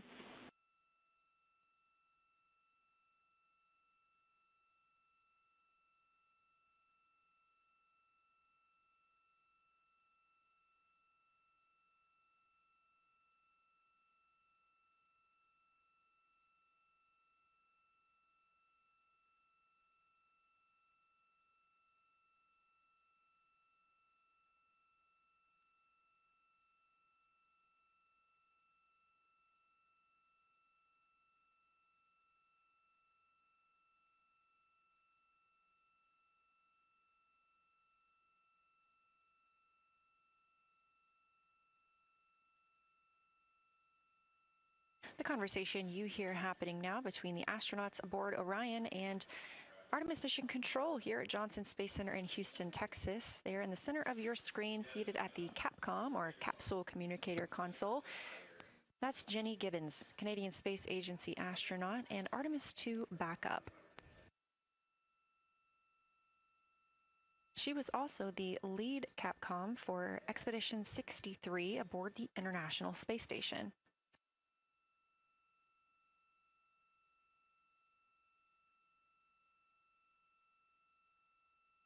The crew is requesting some attitude changes to the spacecraft to allow them to better image the moon, our priority for today.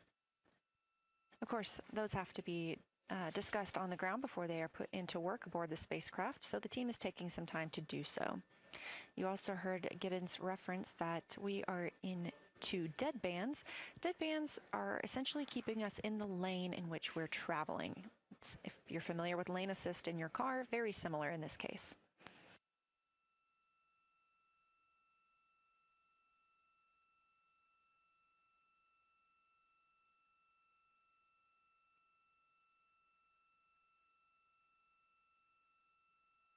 We are now 10,870 miles away from the moon, traveling 1,066 miles per hour and 249,390 miles away from Earth. Again, we recently surpassed the Apollo 13 distance record of farthest humans have ever traveled. And upon calling down some words during that milestone, Canadian Space Agency astronaut Jeremy Hansen noting that he hopes that this record that they are setting today is soon broken by future explorers.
This is Artemis Mission Control. We are standing by for the beginning of Lunar Flyby.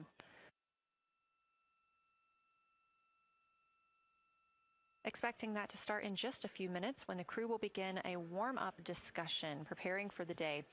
They will be capturing images along while discussing what they find familiar about the moon and what looks unexpected to them.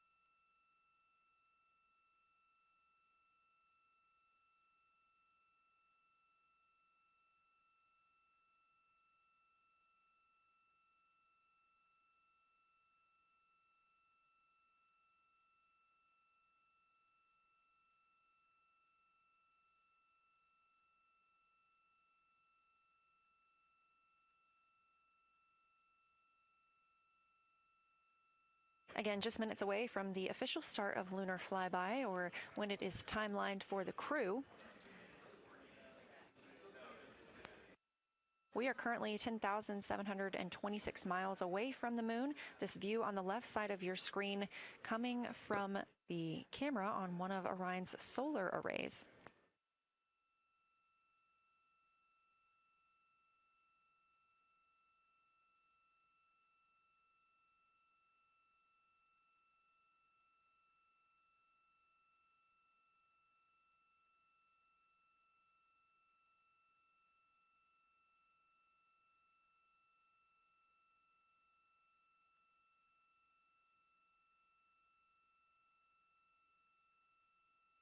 Other conversation points while the crew are getting ready for their flyby today.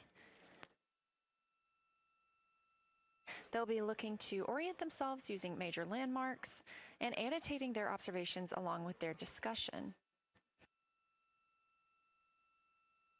They'll have 10 minutes for that warm-up discussion.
Houston integrity.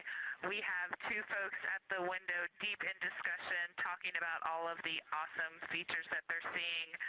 We just had a huge moment realizing that Hertzsprung is about the same size as our incredible Oriental.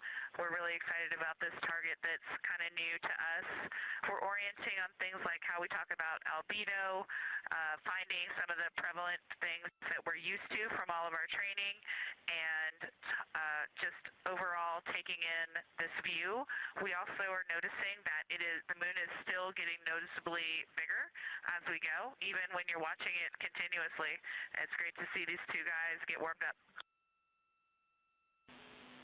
We love the report, Christina. Thanks. And you nailed it on why we added Hertzsprung. As you'll see in the prompts, we're looking for comparisons to the comparatively much older Hertzsprung compared to the younger Oriental. Great words.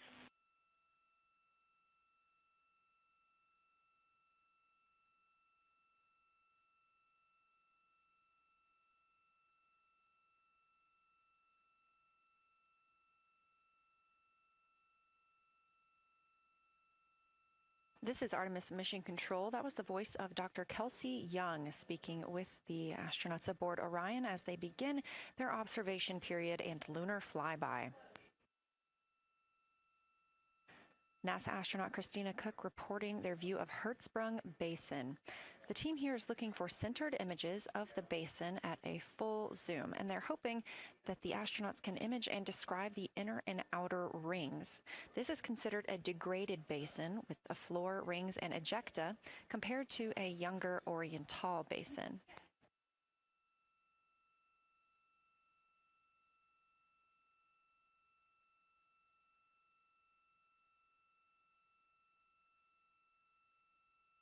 We spoke earlier with Julian Gross, the Artemis curation lead, about some of the terms we will hear the crew use today. One of those just called out, that's albedo, looking at surface brightness, or the amount of light a surface reflects.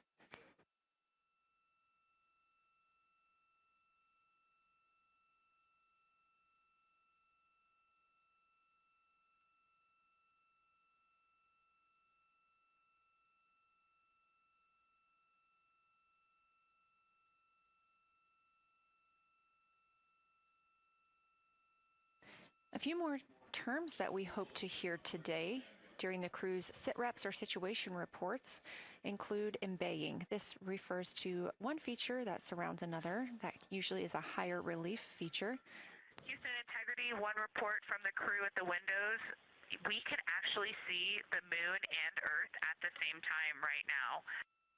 It's interesting because the Earth looks way brighter, so the Earth itself seems to have a much higher albedo than the moon.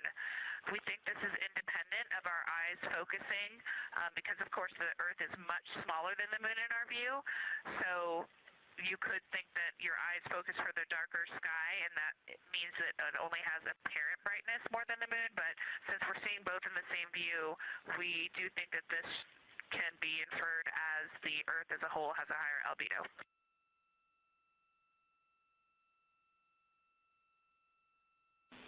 Great observation, Christina, and reminder that as you're starting to look for those subtle color and albedo variations on the moon, the relatively bright albedo Earth might make those a little bit difficult, but as your eyes continue to adjust, we expect you to start to see more nuance on the moon. Thanks.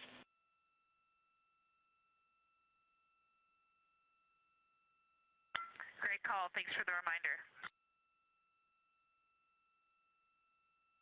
We're all going to be experts in lunar terminology by the end of the day. Another one we expect to hear is mare. These are dark regions paved or filled by volcanic deposits. You also can hear them called seas, oceans, lakes, or marshes, or other bodies of water.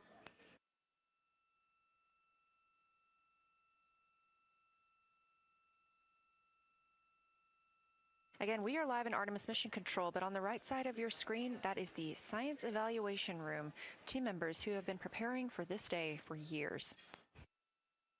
The crew has significantly darkened the cabin of Orion. This allows them better views outside the windows and fewer reflections from inside. They reported being able to see the moon and the Earth out the same window at this time. We are really hopeful to get those photos. Right now, this view on the left side of your screen coming from a camera mounted on one of the solar array wings on Orion outside the spacecraft. The crew is equipped with 80 to 400 millimeter zoom lenses.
The team continues their warm-up discussion. I should say the crew members aboard Orion continue their warm-up discussion.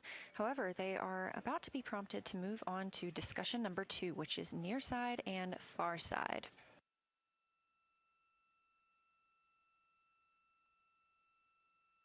some of the things that they are looking to capture, the ground has prompted them to photograph anything that stands out to them and to compare the near side versus the far side mare in color, albedo, topography, and texture. They also want the crew to compare the appearance of rayed craters in the near side mare versus in the far side highlands.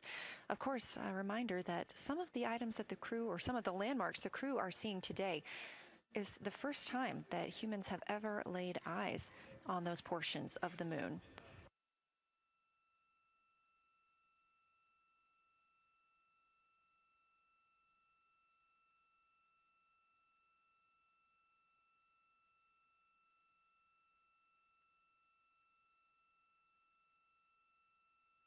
In the targeting package, there are a few reminders of the crew. For the crew, there are time-sensitive observation reminders and science sit-rep reminders. Integrity. We have sit-rep. The targets that are being discussed right now, it's the far side, near side comparison, and hearing some great discussion of browns and greens in the Aristarchus Plateau and how those disappear as you go toward the North Pole, and then over to the far side, you lose the color.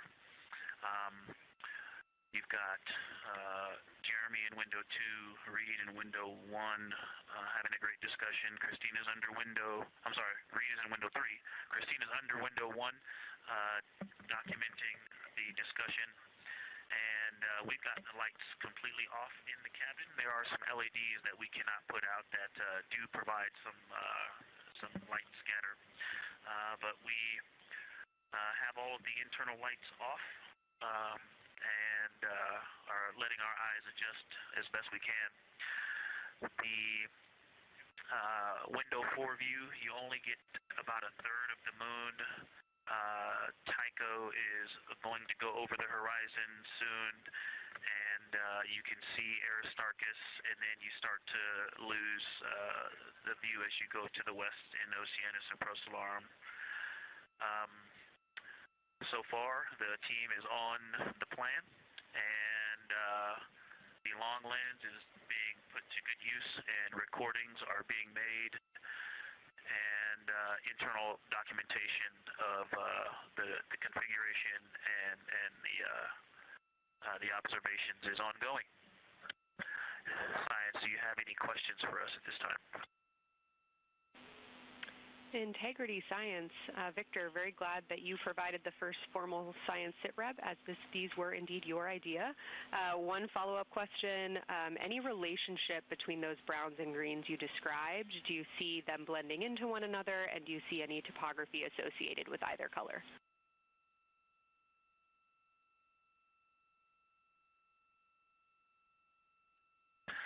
I don't want to bother the window team. I just heard that, overheard that, and so I'm sorry I don't have that detail yet. I will eavesdrop and see if I can pick that up. I will try to answer that at some point. I also heard a comparison of the albedo in Aristarchus, that crater, the very high albedo spot. You can see it on the near side. There is a feature called, I believe, Burgess alpha, that is equally or maybe higher albedo.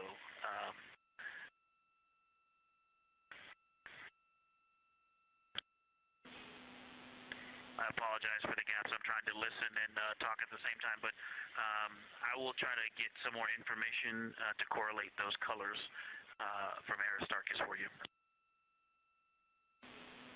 Understood, Victor, and good call to not bug the window team.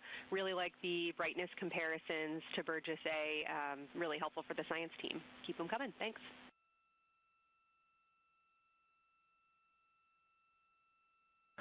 I also heard a discussion about the albedo of Grimaldi being a 10, and how many of us, when we were a little further away, saw that as the darkest albedo, and that the bigger mare off to the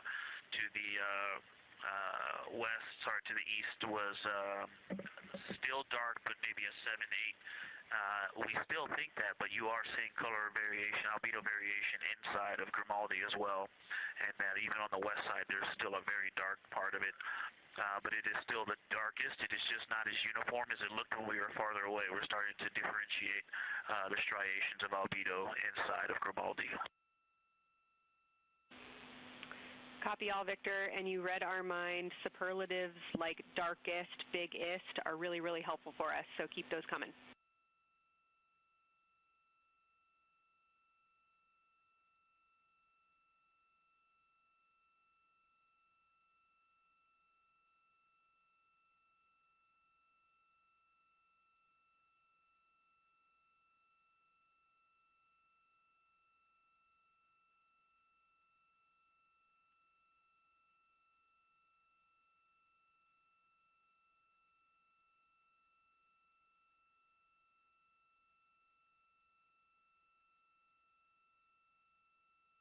As we were just mentioning, the crew is slated to perform these science sit reps. They are prompted to do so by an icon in their lunar targeting plan. That one coming down from NASA astronaut and pilot of Artemis II, Victor Glover.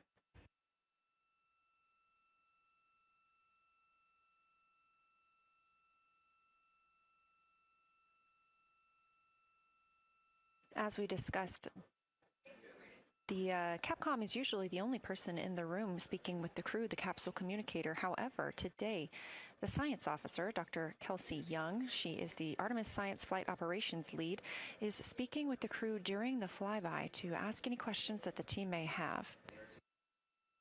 To her right is Trevor Graff. He is one of 3 science officers. Those would be Kelsey Young, Trevor Graff, and Angela Garcia, who will also join us later for an interview.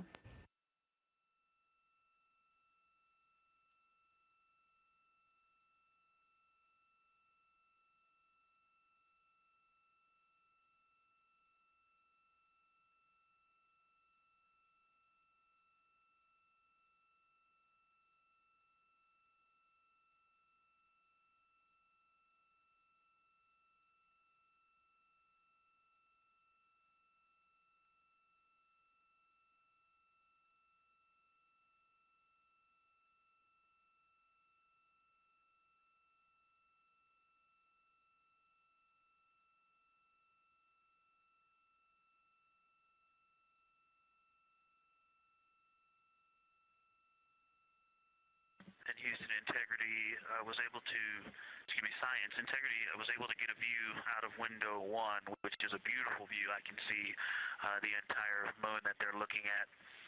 We left the T-shirt up there, so I was kind of peeking through the opening in the makeshift shroud there. And once I was able to get 2 eyes on it, what jumped out at me was Vavilov. It's just peeking out of the Terminator. It's clear of the Terminator now, but it just really jumps out because it's still got the low light, the low sun angle. And so where the, Vavilov has that impact over the top of another crater, where the 2 craters intersect on the eastern edge. So on the side closest to Oriental, where the 2 crater rings intersect, the shadow there is the highest peak in the interior of Vavilov, and so you can see that terrain is, there's some real variation in the terrain there, that there's a nice peak where those peaks intersect, where those rings intersect, and we'll get a picture of that. Love the description, Victor, especially the comparison and relationships you just described about topography. And if it's easier for your observations, do feel free to remove the T-shirt shroud from window 1.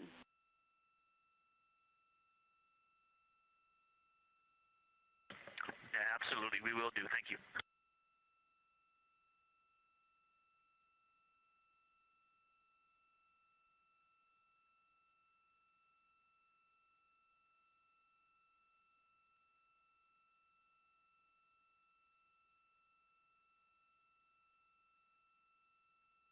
Those calls coming from NASA astronaut Victor Glover. As we discussed, the crew is working in pairs at the windows. Right now, taking photos are Commander Reed Wiseman and Mission Specialist Jeremy Hansen. Serving as their support team are pilot Victor Glover and Mission Specialist Christina Cook. You're hearing those calls from Victor Glover, as he is on that support team, and he is tasked with providing the science sit reps, while the two crew photographing and making annotations of the moon are in Windows 2 and 3. Windows 1 and 4 are available for the support crew to fly up to, obviously look at the moon themselves, and provide these science situational reports. The view on your screen is part of the lunar targeting package, and it's something that the crew can reference as they are flying by, but this is an animation.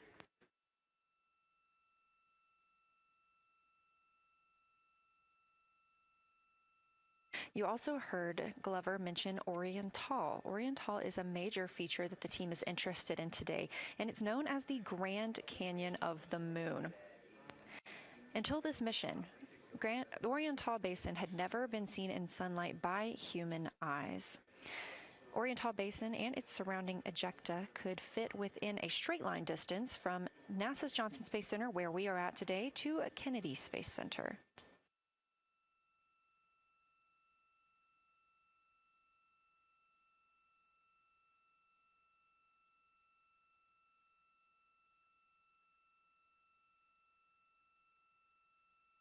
This a live view in Artemis Mission Control in Houston, Texas, where the teams are monitoring all systems, not just for today's flyby, but on the spacecraft themselves. Again, this is a test flight, our very first flight of humans on the Orion spacecraft. This team has been This team has been monitoring the entire time of the mission, as well as we have been live the entirety of the mission, and we will be continuing to do so all the way through splashdown and crew recovery from the Pacific.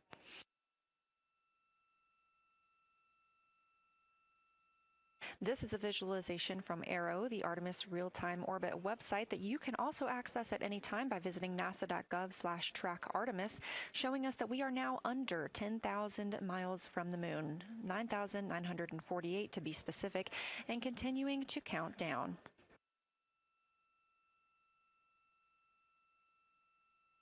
Again, our closest approach to the moon today should come about 6:02 p.m. Central, 7:02 p.m. Eastern. However, we will be out of contact with the crew at this time as they begin transiting behind the moon. At that time of closest approach, the distance from Orion to the lunar surface will be about 4,070 miles. Of course, these are estimates at this time, and we'll be sure to provide you with the official numbers once that closest approach has been reached.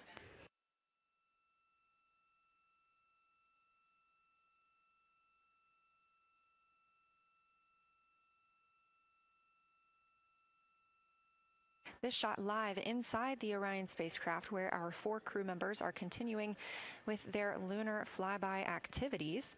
They have just begun those activities really about 20 minutes ago, so we've got several hours of moon view opportunities. This is still a live view inside that capsule. However, you can see just how dark they have turned down the lights. Actually, they've turned them all the way off. There are a few LEDs that they cannot power off, but turning down these lights gives them better views outside of the spacecraft's windows while they photograph the moon. This also prevents any reflections from inside the spacecraft bouncing up on the windows and interfering with their photography.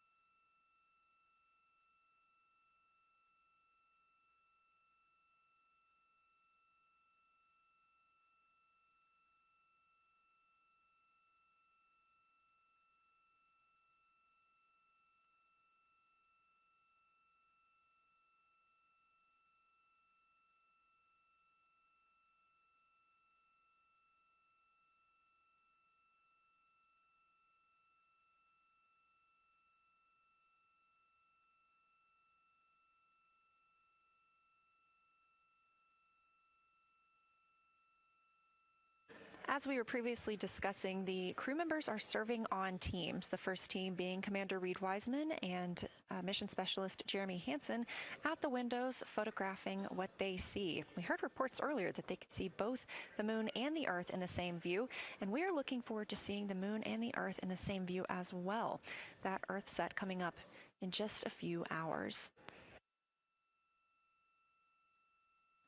While Wiseman and Hansen are at the windows photographing, Glover and Cook are serving as support crew. They are able to assist with cameras.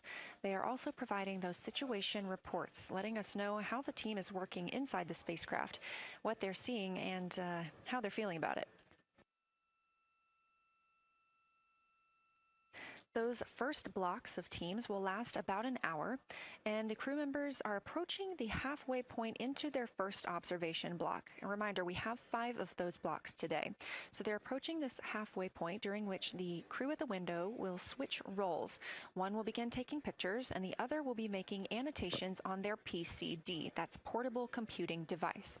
Both of those crew members at the windows are recording audio of what they see. They are putting on headsets and recording audio into their portable computing devices. Obviously, we are not hearing this right now. This is going to be sent down to the science team, and they will be able to analyze that at a later time.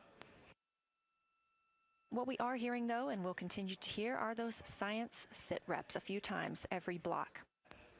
Once this block is complete, about 40 minutes from now, we will have the teams switch. That means pilot Victor Glover and Science integrity, looking out of window 1. I think I may have misreported earlier saying that it was Tycho going over the horizon. That was Copernicus I was referring to. Apologies. It was Copernicus is what is farthest bounding to the east, and that is now like on the horizon or just past it. And Korolev is now a few degrees from going over the horizon. And then, next it'll be Aristarchus Plateau.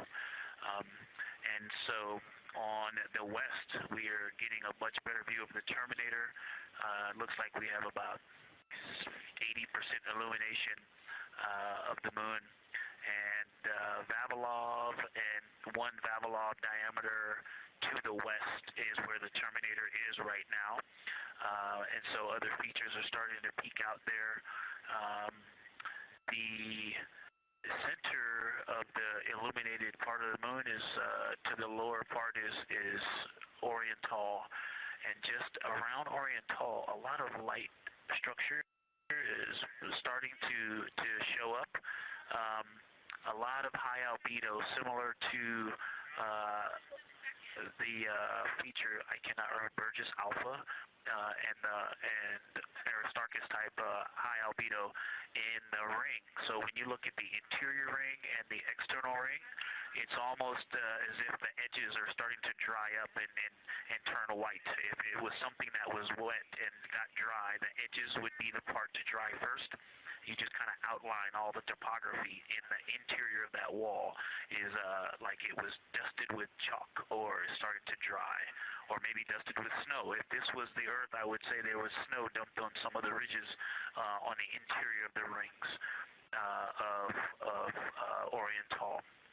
Also, an interesting part of the discussion that I heard between Reed and Jeremy is that from Glushko to Grimaldi, there are 2 dark features there that look like commas, but in the wrong direction. But there's also a lot of interestingness, just a lot of geometry and squiggles and dots and lines that are starting to stand out as more small features come into view.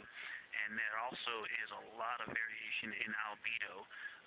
In some of those, the 2 dark features, for example, have on the southern edge of the larger one, the one that's further to the south, is a very dark, the 1 albedo, like the southern and western part of Grimaldi.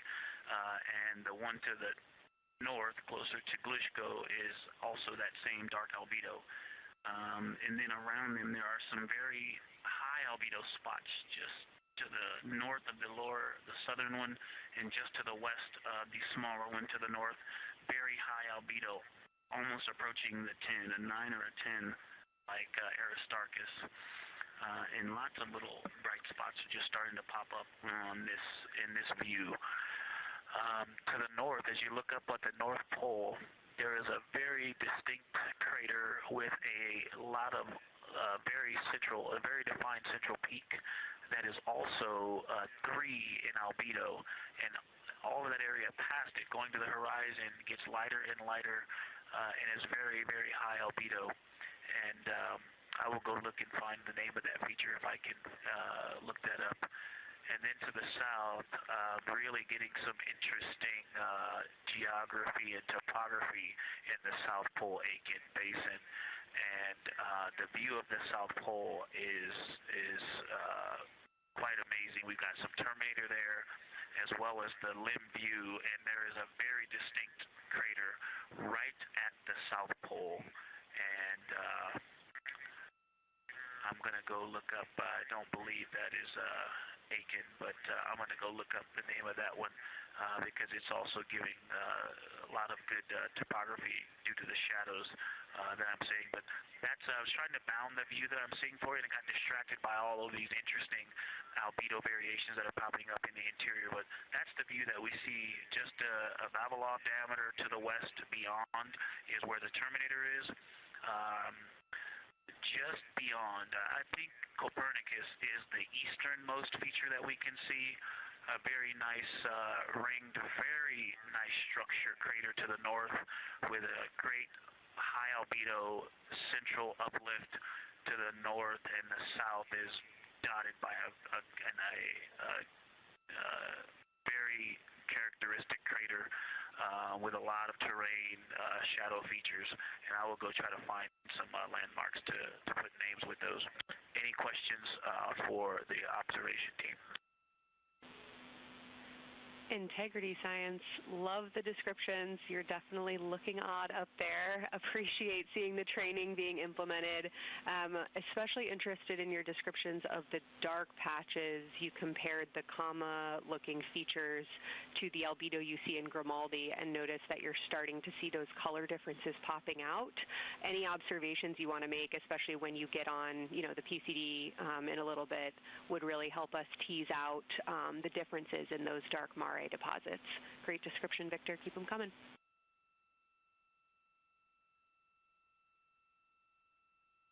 Absolutely will do, and I know you've got descriptions on both of the window observers right now as well. Keep them coming.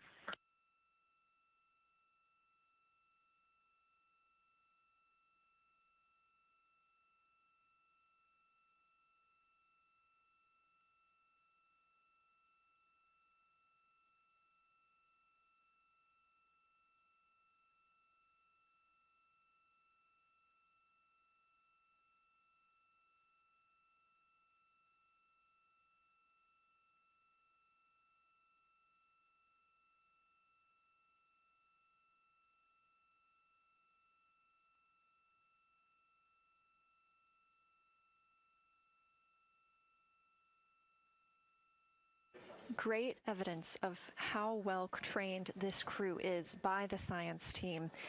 NASA astronaut and pilot of the Artemis II mission, Victor Glover, calling down a situation report, noting several different features on the moon and such descriptions, even saying that it looks like snow on some of the peaks. Obviously, we do not expect that to be snow, but referencing that as some of the lighting on how it looks to the Artemis II crew from their current position.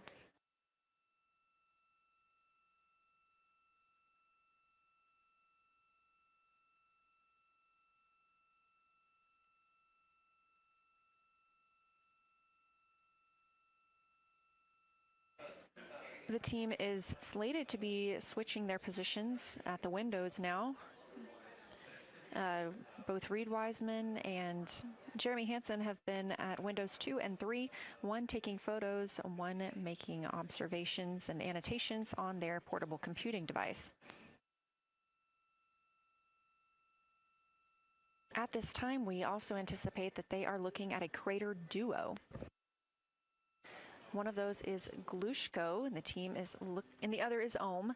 The team is looking to know the extent of Glushko's ray system and how its rays differ in the mare versus the highlands.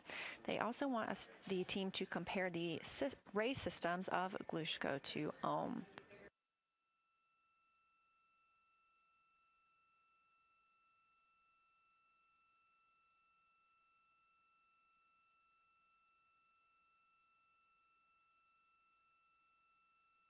Ohm is considered a young crater.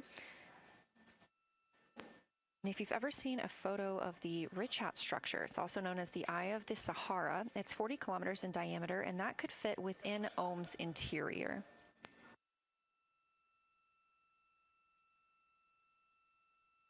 The team is specifically interested in descriptions of that ray visibility, including the color, albedo. Remember, albedo is the brightness or the surface reflection, and the reach.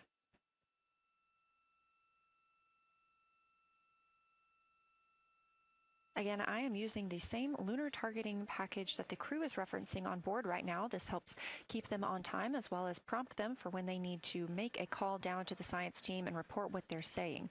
It also gives them reminders of when they need to swap positions at the windows. Additionally, I'm using the Artemis II Lunar Science Passport developed by Amber Turner and the Artemis II Lunar Science team. Now, this passport did not fly with the crew, but they used it extensively as a study guide here on Earth. So a lot of the descriptions and comparisons you hear today are developed directly by the science team.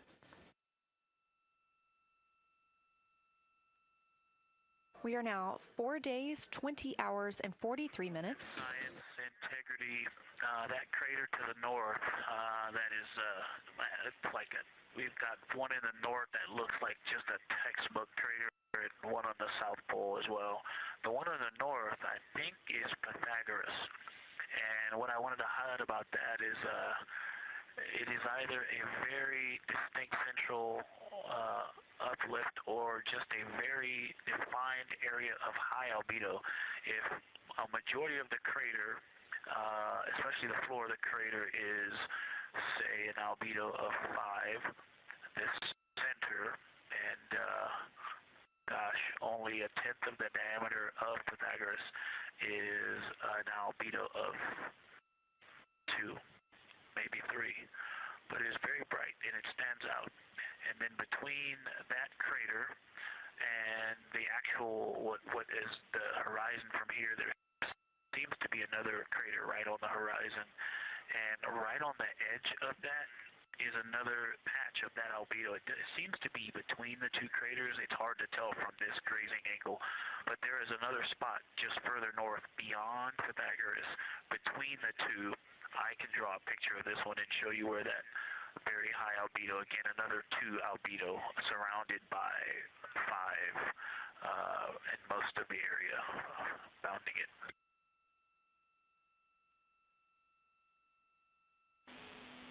Integrity Science, thanks for that. We agree with the Pythagoras assessment. And as a follow-up to your previous report, the SIR had questions about topography comparisons between the North Pole and the South Pole of the Moon, if you're willing to provide words on that.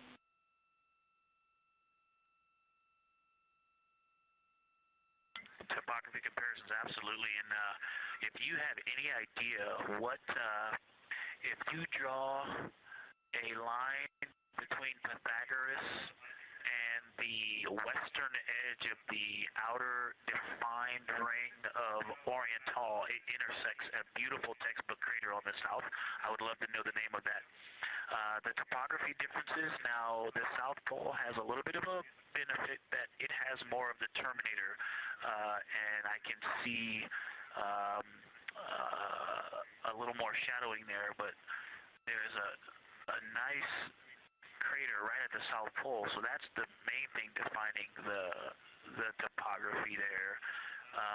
Seems to be quite a bit of elevation change. I can see some very jagged shadows, a 90-degree just to the west of that crater at the South Pole. I can see a very distinct change in the shadow directions, indicating, I don't know, a very high wall or a very deep canyon just to the west of that. And in the north, it seems to be that from sort of the edge of the mare that's dark, which is maybe 1 Pythagoras diameter south, if you draw a ring about that, maybe the top 7 degrees of the moon, and just draw a ring around that, the near side is an albedo of 5 and looks quite smooth from here. And then along the same edge of the mare, the edge of the mare that kind of Grimaldi's just outside of, Glushko is just outside of, Carroll Crater is just outside of, and you start to see the stark differences between the darker 7/8 and the 5s and 6s, the 4s and 5s. If you follow that line up to the north, that line is also where the change in topography happens at the North Pole. The line defining the light and dark on the edge of the mare that you can see from Earth. Draw that line, roughly the midpoint of all that, straight to the North Pole. And on the side facing the Earth, you see smoother topography and dotted by Pythagoras and its next door neighbor crater. And then on the far side, you see a lot more cratering and a lot more topography. And again, the far side has the benefit of a little terminator there, but I am seeing a variation in the topography. It seems to be more jagged and a more challenging place to find a place to land and to even traverse in the south. All around the South Pole, and at the North Pole, it seems to be it would be more challenging to translate on the far side of the North Pole compared to the near side of the North Pole around Pythagoras. Copy all, Victor. You really help paint a contextual picture of what you're looking at. We really appreciate the way that you're guiding us into the areas you're seeing by drawing comparisons between recognizable features. Thanks for that.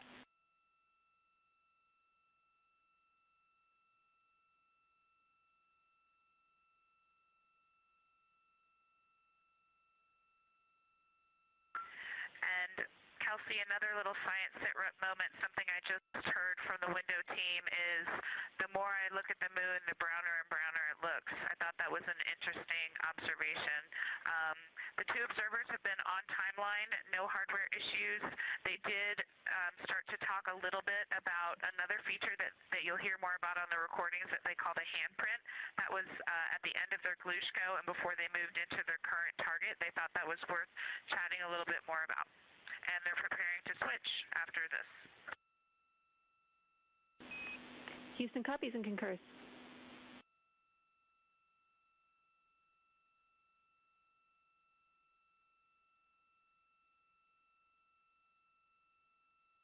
Hey, Houston and Science Integrity, another just observation from the human.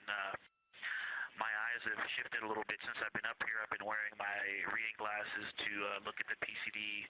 Well, this is a very taxing event on the eyes, looking out the window and seeing the very bright moon, then coming back inside to the dark cabin and trying to work cameras and microphones and logistics and lunch and those kinds of things, and then looking at the PCD, which is dimly lit.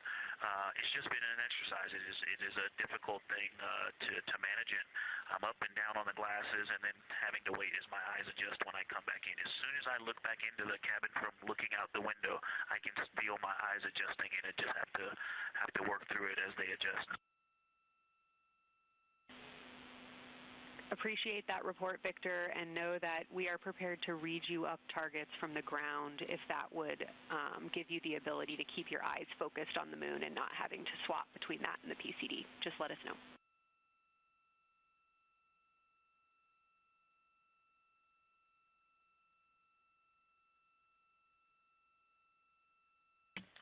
Yeah, we appreciate that, Science, and we will also do that for the window teams, and we'll back each other up that way as well. But we appreciate that. We may take you up on that. Thanks.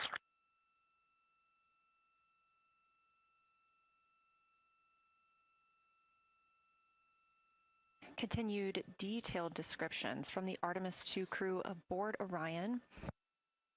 Again, this is a test flight, the first time we've flown humans aboard this spacecraft. So every detail, even that it's difficult to look outside the window and then back at the PCD, that portable computing device, every single detail is appreciated as we prepare for future missions. Glover also mentioned that he is now wearing his glasses now that he's in space and that his eyes have shifted a bit. This is something that happens when our astronauts go to space. There is a fluid shift from the lower half of your body up into your head, and that can cause changes in your eyes. It's something that we have seen over time for some crew members, especially now that we have been living and working on the International Space Station for over 25 years.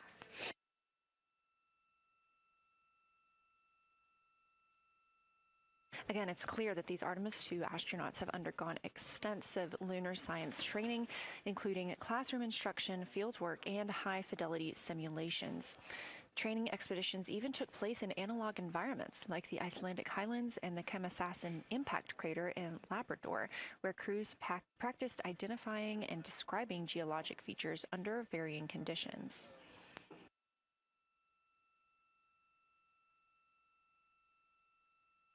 Additionally, here at Johnson Space Center, Orion mock-ups were used to rehearse crew choreography, including three-dimensional space management with an inflatable moon globe to simulate the flyby. And while on Earth, the crew also used that small lunar passport that I mentioned with descriptions, photos, and prompts to help them study the features we hope they'll see. Now, this is a view from their lunar targeting package at this time, helping them determine what they're seeing on the moon, as well as on the left, keep up with what their next target will be. As you can see, we have got a long list and an exciting day ahead of us.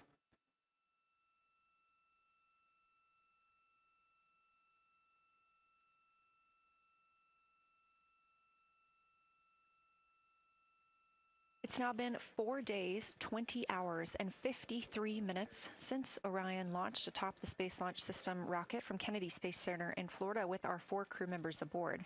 NASA astronauts Reed Wiseman, Victor Glover, and Christina Cook, and Canadian Space Agency astronaut Jeremy Hansen.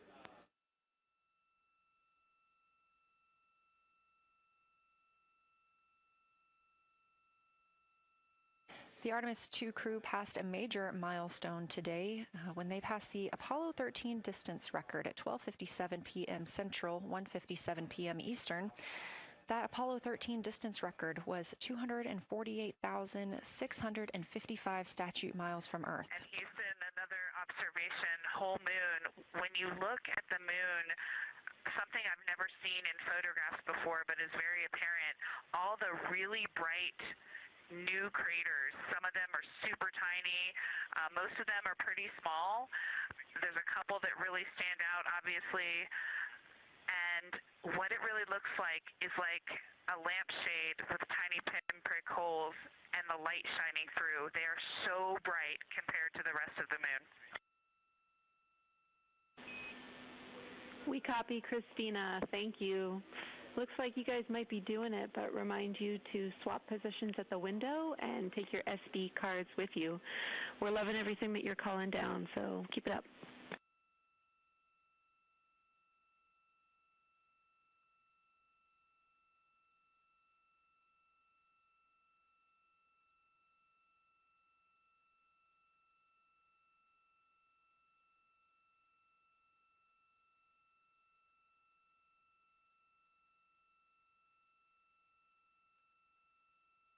Again, Orion previously surpassed that the Apollo 13 greatest distance from Earth by humans. That was 248,655 statute miles from Earth, and Orion now 250,294 miles away from our home planet.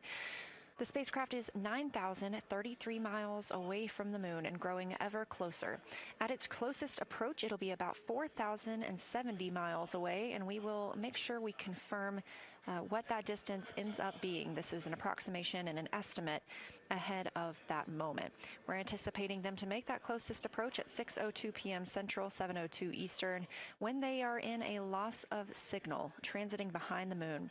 They will be the first humans in over 50 years to fly behind the moon and lose contact with Earth.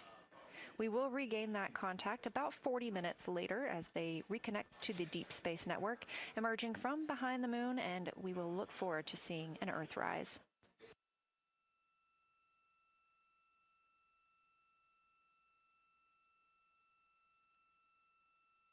Again, the crew is currently in their position swap portion on their timeline.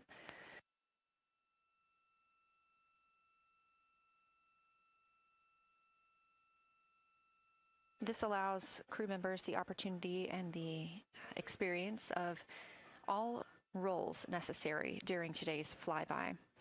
Right now, those two crew members at the window have swap positions.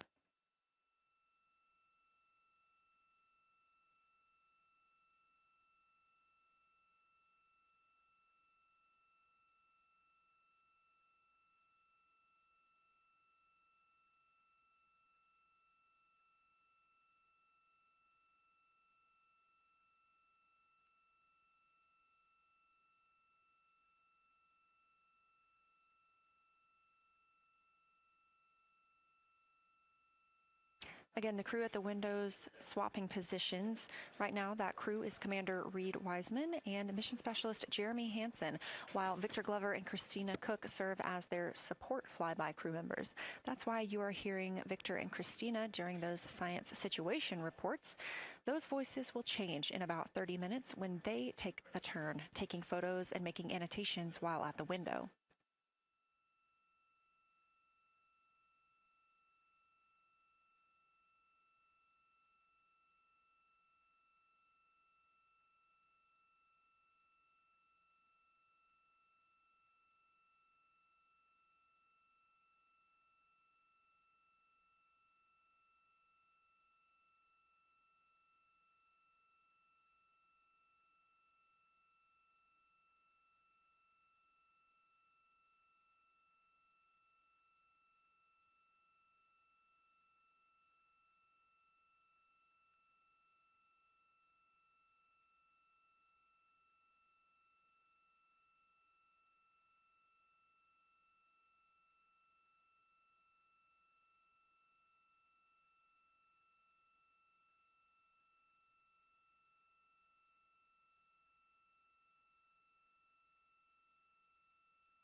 Houston, integrity. I wanted to provide an observation or a little bit of descriptive nature on something that we saw on the first day we had good moon views. This was when we saw more of the near side, and the ground helped me out with identifying Mare Imbrium. Mare Imbrium, when you have the western limb also in view, looks completely different than the normal view we have of the near side. It is the most striking feature of the western limb view that we had. And the mountain chains that form its eastern side are very prominent, but they actually stand out more than I'm used to seeing even on the western side, and the whole thing just feels like a big bump.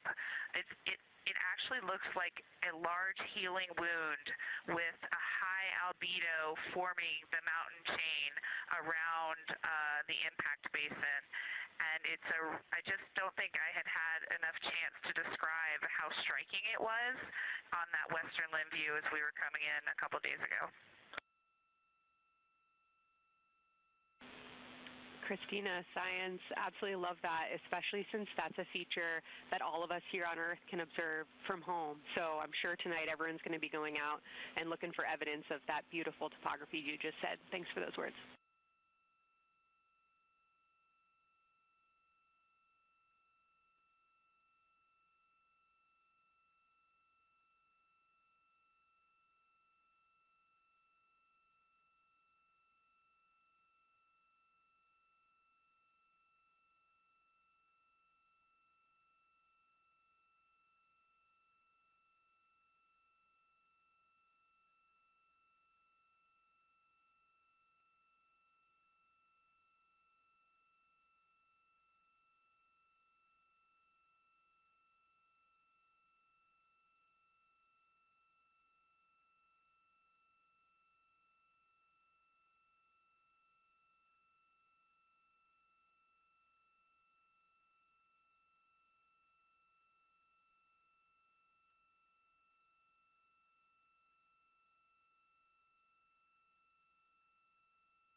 The view on your screen coming from Orion, a camera mounted on the spacecraft's solar array wing.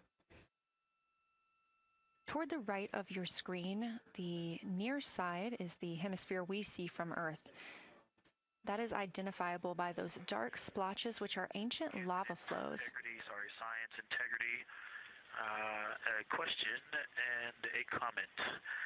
Question is it possible that we're seeing a Schrodinger basin from this vantage point in the Terminator at the South Pole? And the comment is the rays coming out of are less distinct. We are not seeing the bright rays coming out of it, but the sort of 9 o'clock wedge that is formed by the change in albedo from the interior portion that is to the northeast to the surrounding lighter mare that's 270 degrees to the west. That 90 is very distinct and interior. You got some great descriptions from the two at the window about the colors in there, but in that darker part, in that wedge, you've got some really interesting color, even though the rays, the distinct difference in the albedo almost look like rays, but it's not the rays coming out. It's the just change in that albedo. Integrity science, that is very intriguing, those color rays coming out of rather than sort of albedo. And as answer to your question, we do not think you can see Schrodinger. It's in darkness as of now. But thanks for that description, and it sounds like the pair at the windows got great descriptions that we're definitely going to dive into tonight.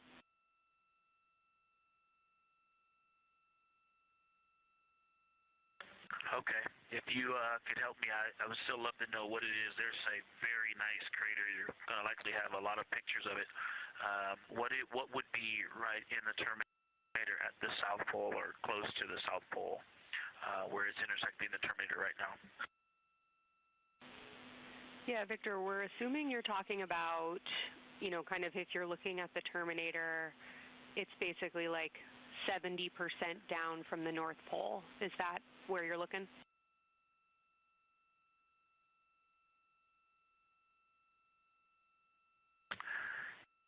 Contact, yes, that is where I'm looking.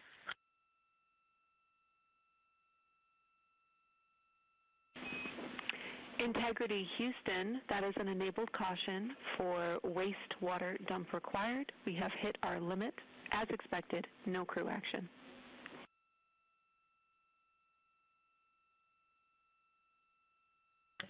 Copy, no crew action.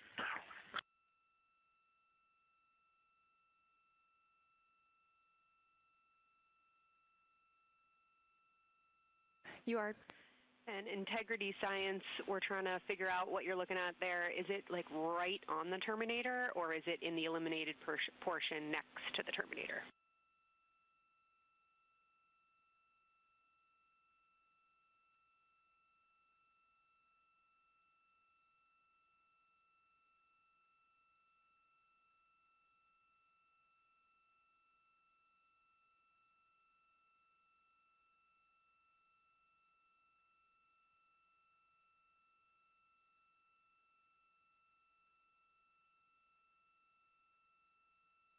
While we wait for a response from the crew, the Terminator is that difference between day and night, or brightness and darkness, that you see on the moon.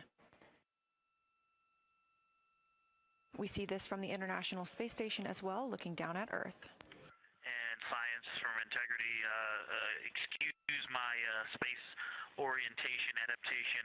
If you draw a line between Glushko through the center of Oriental, and then another line from Glushko through the southern tangent of Oriental, that line would almost perfectly intersect tangentially the crater that I'm talking about, and it is on the Terminator. So yeah, I think I'm not looking at the South Pole. I was a little twisted. That line description was really helpful. I have eyes on the SIR right now, and they are actively discussing lunar geography. We will be back with you shortly.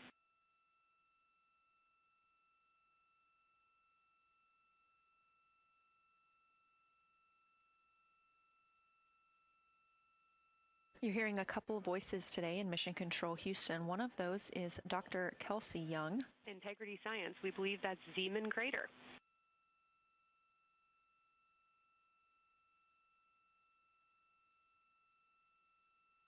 Oh, I floated away from the speaker. Say it again, please. We believe that that is Zeeman crater.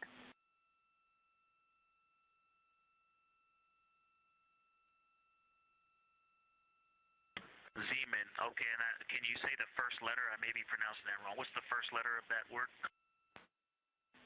Zulu. It's Z-E-E-M-A-N.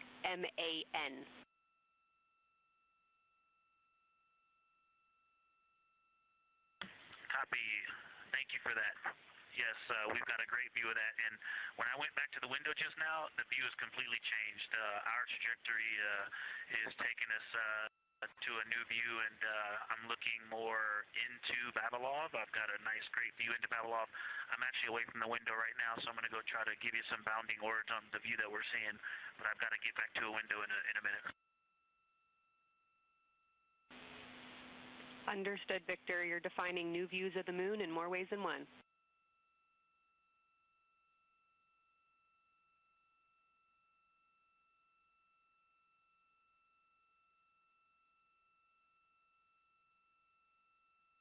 Again, when you hear calls down to science or from science, that's Dr. Kelsey Young, the Artemis Science Flight Operations Lead here at a console in Mission Control. You also hear communications with the crew from Canadian Space Agency astronaut Jenny Gibbons. She is the Capcom for today. She is a backup Artemis II crew member. Those calls from pilot Victor Glover asking about a feature he was seeing, specifically a crater on the moon. Meanwhile, the team here in the science evaluation room was actively working together to determine which feature he was describing.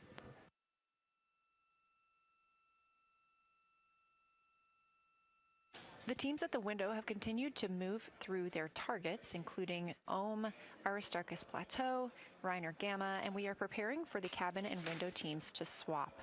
That's when we'll hear more from Reed Wiseman and Jeremy Hansen when they take on these support roles, while Christina Cook and Victor Glover are at the windows photographing and annotating.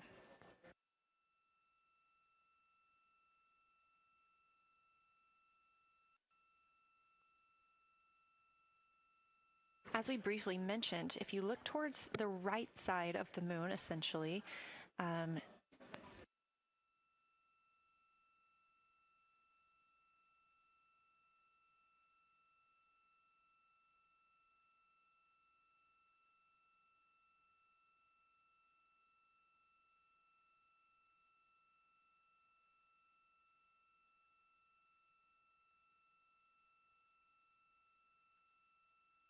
this live view coming from a camera outside the Orion spacecraft, and if you look on the right side of the moon where you see those dark patches. Wow, yeah, I wish I had some more time to just sit here and describe what I'm seeing, but the Terminator right now is just fantastic. It is the most rugged that I've seen it. From a lighting perspective, there are little islands. There are islands of terrain out there that are completely surrounded by darkness, which indicates some real variation in terrain. Up to the north, there is a very nice double crater. It looks like a snowman sitting there, in the 5-10 degrees below the pole in the Terminator. And then on the southern edge, there's almost like a hole. Looks like a hole, and it's the diameter of Vavilov size, just blackness, and then a wall of bright, and then it goes back to the black beyond the Terminator. So there's it looks like there's just a gigantic hole right there, 1 Vavilov diameter east of the Terminator. And as you go south, the Terminator is not a nice smooth arc. It's just jagged. There's almost a 110-degree turn in the shadow as opposed to the nice smooth arc, again indicating some really interesting variations. And I'm sure we'll get some photos of that. And then one of the craters further to the south of Vavilov, maybe halfway down to the South Pole, is not only looks like just a deep hole, and then there's like 2 island rays pointing off to the west and north that indicate very high ridges and very deep canyons coming up out of that crater. So again, just some really interesting visual illusions going on with the shadows there. Like I said, they look to be islands out beyond the terminator because some of the things, maybe even a Vavilov diameter into the terminator are catching sunlight on the peaks up to the north and to the south. It's very, very interesting to see. Integrity science, oh my gosh, that was an amazing picture you just painted. I glanced over at the SIR video and I literally saw fist pumps in the air. Those types of observations are things that humans are uniquely able to contribute, and you just really brought us along with you, so thanks for that.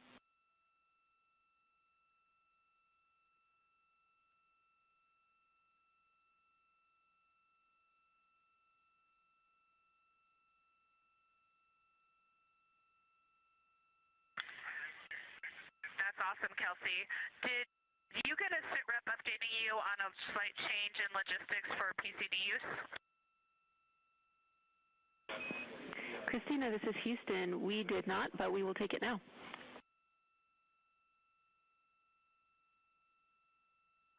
We slightly changed the PCD plan for the window observers. The two window observers kept their PCD. So in other words, the one that window 2 went to window 3 and the one at window 3 went to window 2 when they swapped rather than staying at the window. We'll plan on all observers keeping the same PCD for all observations. Copy, Christina. That makes sense to us, and good plan. We are coming up here on a cabin and window team swap. Let me know when you're ready for a quick vehicle status.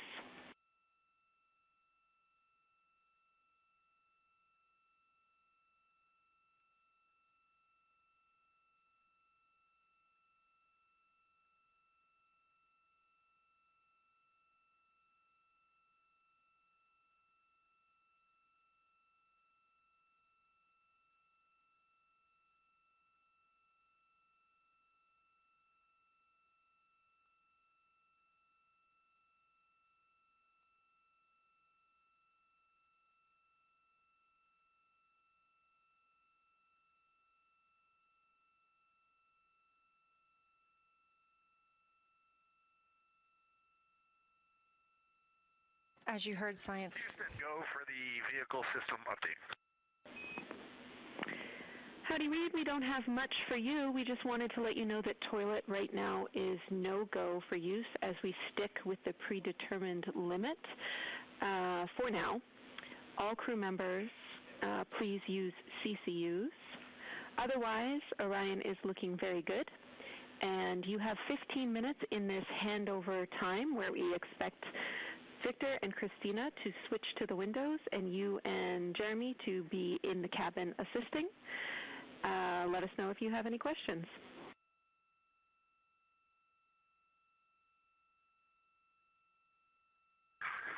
No questions at all, and they're in the swap right now. The first thing I'll tell you, I floated up to the docking hatch window and just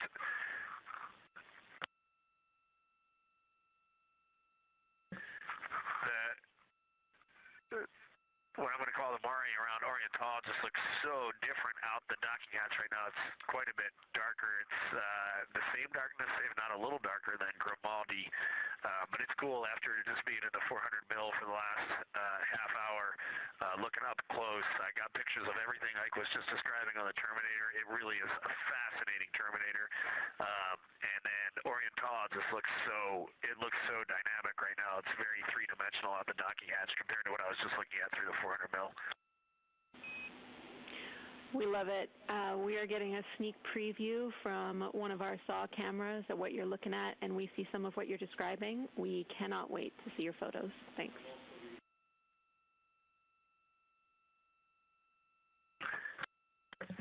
Yeah, Jenny, I wish you had some longer lenses on the solar array so you could see the whole moon, but man, it is, or the up-close moon, not the whole moon, but it is just fascinating here. It's so cool. All right, MPO and INCO, take notes. We want a zoom lens on those saws next time. Thanks, Reed.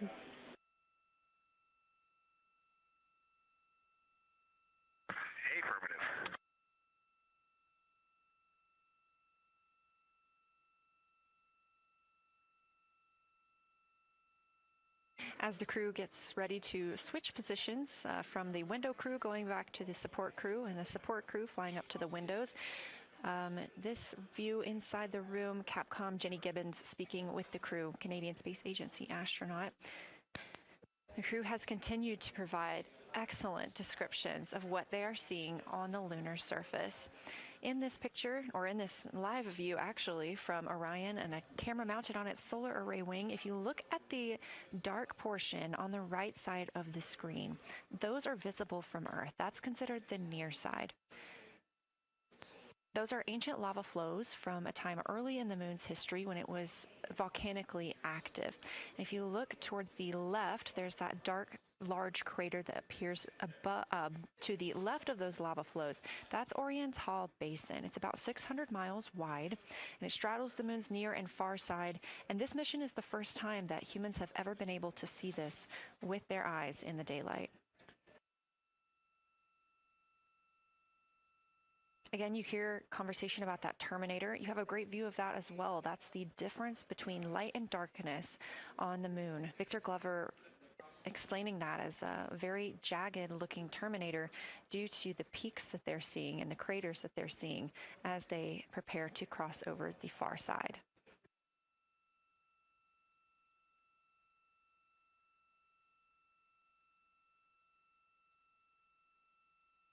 You also heard science officer, the Dr. Kelsey Young, Artemis Science Flight Operations lead, sharing with Victor Glover that his responses are truly something that only human eyes can discern or provide.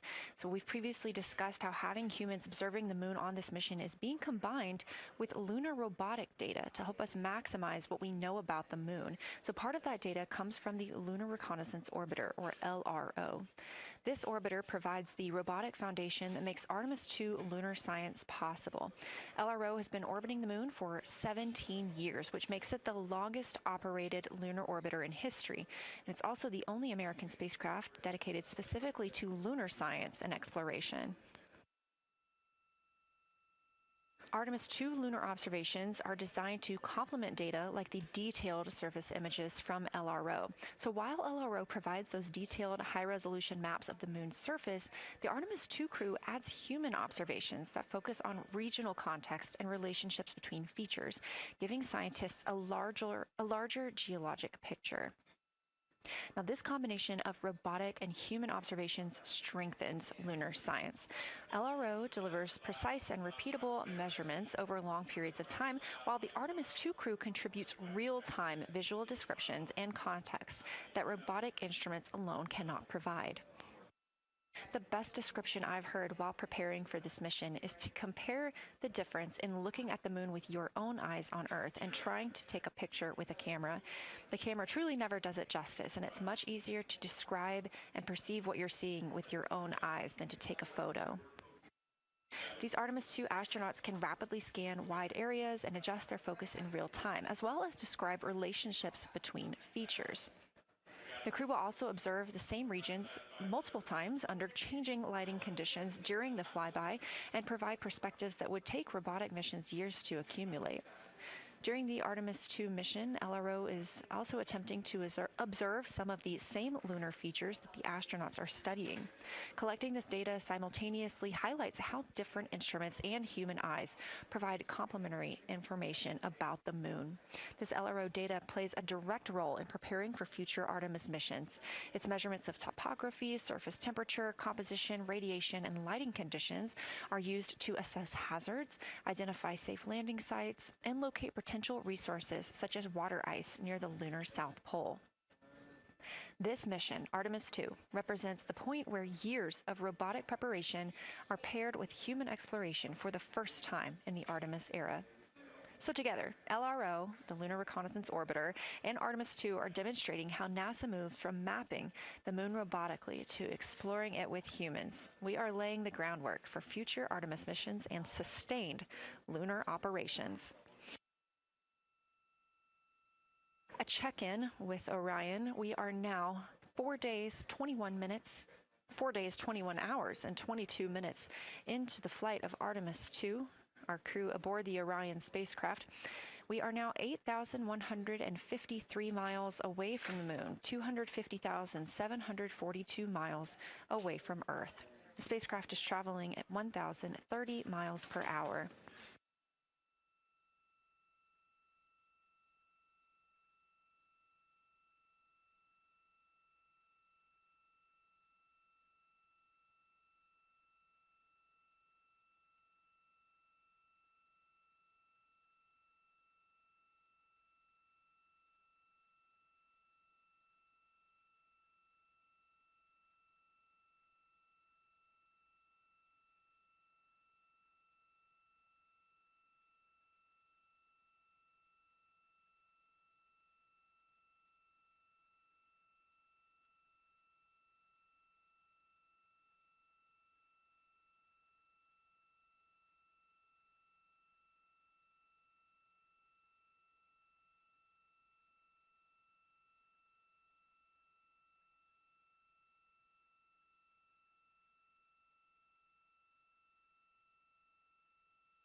The professional science update giver is now in seat 2. That is where Victor is, and Christina is nestling into seat 1 with the long lens, and we're just getting ourselves oriented here.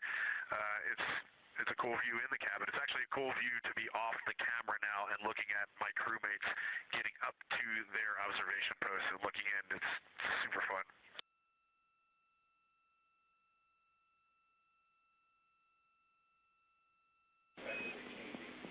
Copy, I'll read. We like it.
As we heard confirmation from NASA astronaut and commander of Artemis II, Reid Wiseman, they are now switching positions of the support teams and the observation teams.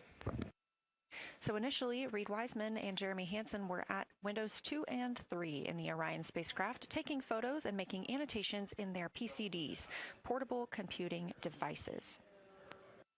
They were also giving audible descriptions into their PCDs, wearing headsets with microphones and providing recordings that the science team will be able to listen to later. We were hearing from NASA astronauts Christina Cook and Victor Glover as they made observations as part of the support team. Now, as these teams are swapping, we anticipate hearing more from Reid and Jeremy as they'll be on the support team, while Victor and Christina will be at the windows taking photos and making annotations.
for the science team if they could mark this time. I just covered up window 4 to block out the ambient light from a very bright planet Earth. And it'll be interesting to see if in the data Victor and Christina see any differences from me and Jeremy with that window blocked. It's a lot darker in the cabin now.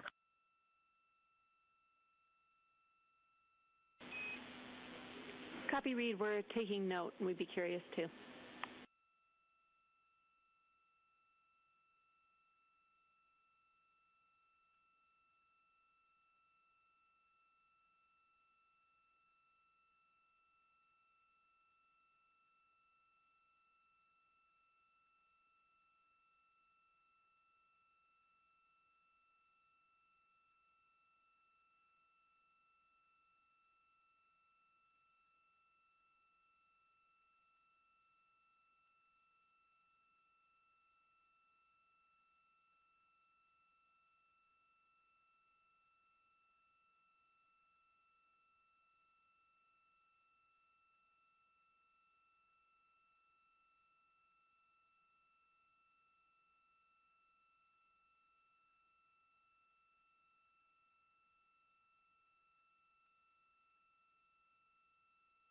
We are live in the Artemis mission control room during the lunar flyby of the Artemis II crew, the first humans to fly by the moon in over 50 years.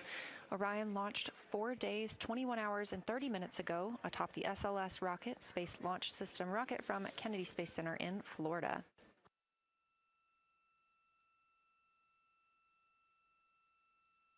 Our 4 crew members inside the spacecraft are transitioning their positions.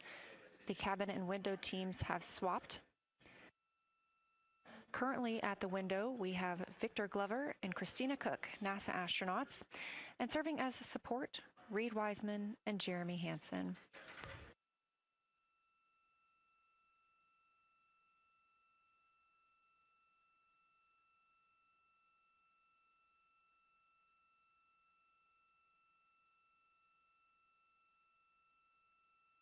For our crews at the window, they are using handheld Nikons with an 80 to 400 millimeter zoom lens.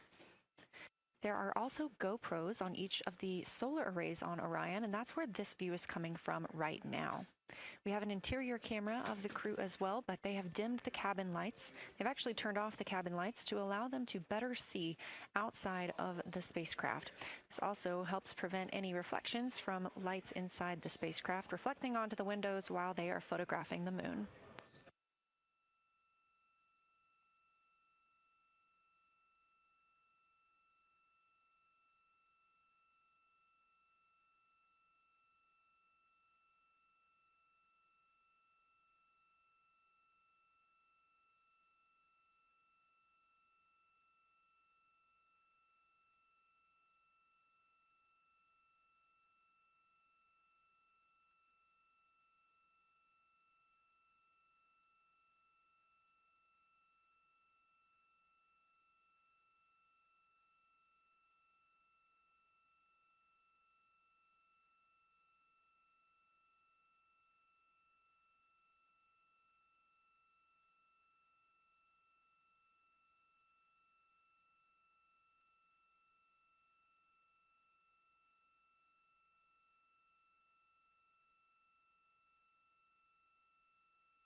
We talked a little bit about the views and the cameras being used on the Orion spacecraft.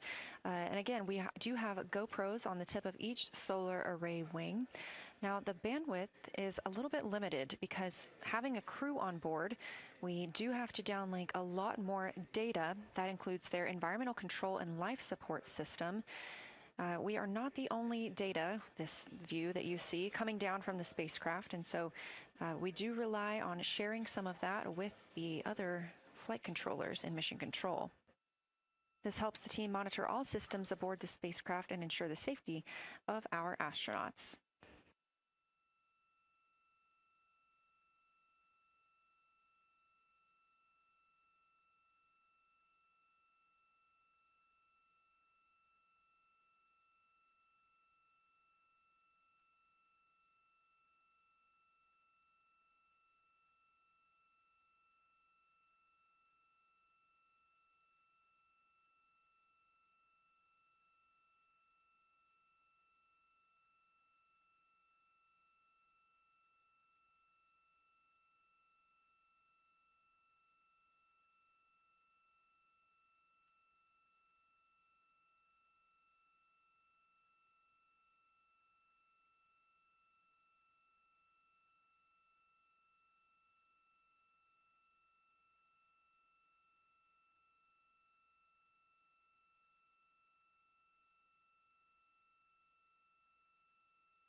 We are standing by for a situation report from the crew aboard the spacecraft. They've been imaging the whole moon. There is now a new crew at the window. That would be Victor Glover and Christina Cook. And so being it's their first time since they have moved up to the window positions, they have a chance to orient themselves and describe and take pictures of any color or albedo variations across the surface. Reminder, albedo is the brightness or reflectiveness. Integrity science for a science sit rep when you're ready.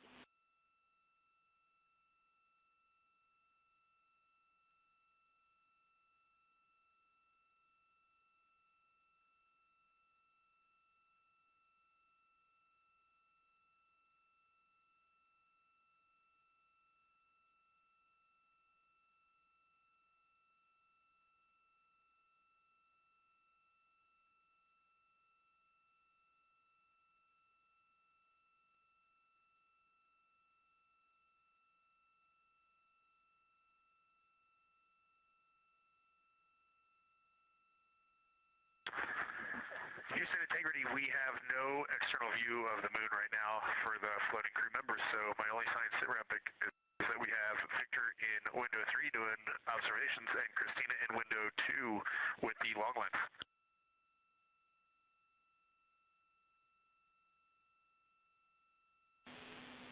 Integrity, we copy. Are the shrouds still on windows 1 and 4? And if so, would you consider trying to get a view through one of those windows?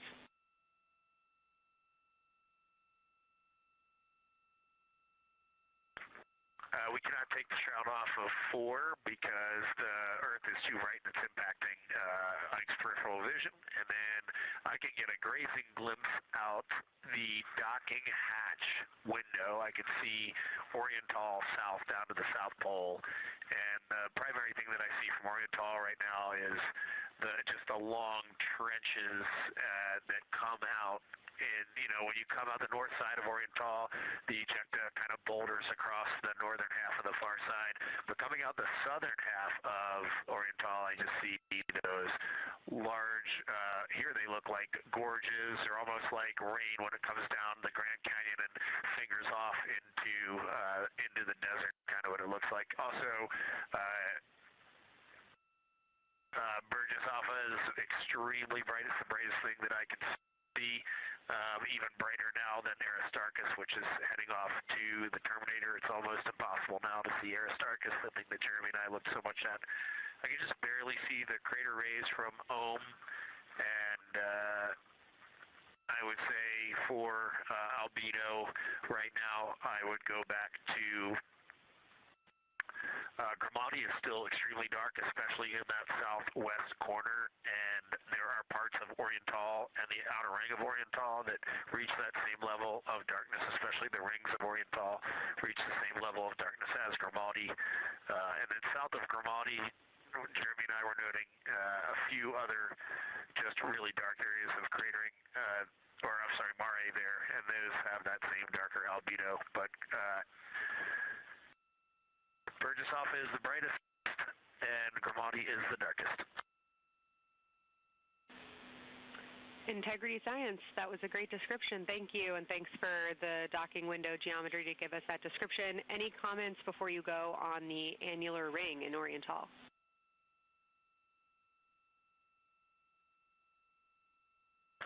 The annular ring, which I think everybody kind of describes as like a pair of lips or a kiss on the far side of the moon from here, is very circular in nature. The northern part of it is wider, darker. The southern part is much lighter. It is very neat looking, and but it is far more circular than I remember it looking in our training. The darkness of the northern side of the annular ring is the same darkness from here out this docking hatch window as the center mare in Oriental. Not quite as dark as Grimati, but it is probably only because dust and lunar regolith has kind of impacted over time. Reed, that's exactly what we were looking for. Thanks so much. You have heart hands coming out of the SIR.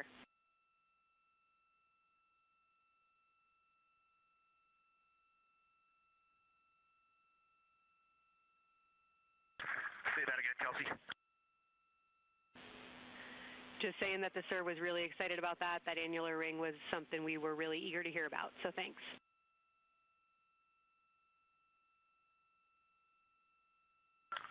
Yep, you bet. And now Victor and Christina are moving on to Oriental. I got them situated over there a little bit late.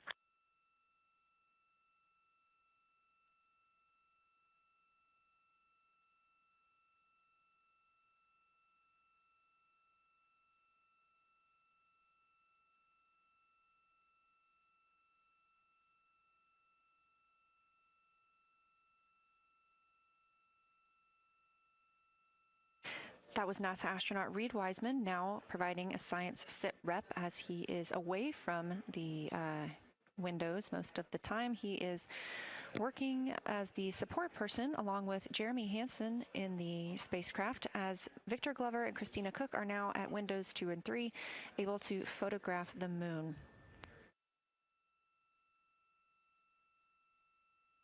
Christina and Victor are also providing recorded information to their portable computing devices, that's their PCDs, and the science team will have access to that at a later time. They will then review it and compile all of this data to help further our understanding of the moon. One of the items you heard mentioned was Oriental Basin. This has been a very exciting opportunity for the crew. They have all been very excited about seeing Oriental, as well as the science team has been looking forward to it. It is known as the Grand Canyon of the Moon, as we discussed earlier.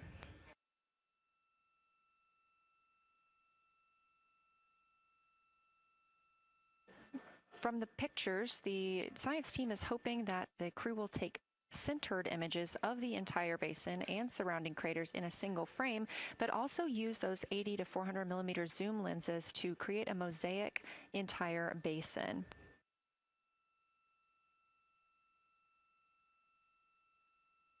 With their unaided eyes, the science team is hoping the crew will describe southern dark annular ring, which you heard Reed just describing, as well as any color, albedo, texture, or topography across the mare patches and ring mountains.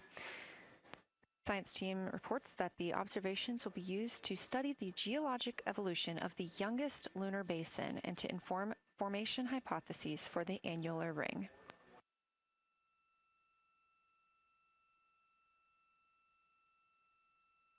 And again, another fun fact about Oriental is the diameter is the same distance between Johnson Space Center, where we are today, and Kennedy Space Center, where the crew launched on April 1st.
This live view from the Orion spacecraft on the Artemis II mission, now 7,373 miles away from the moon, 251,130 miles from Earth.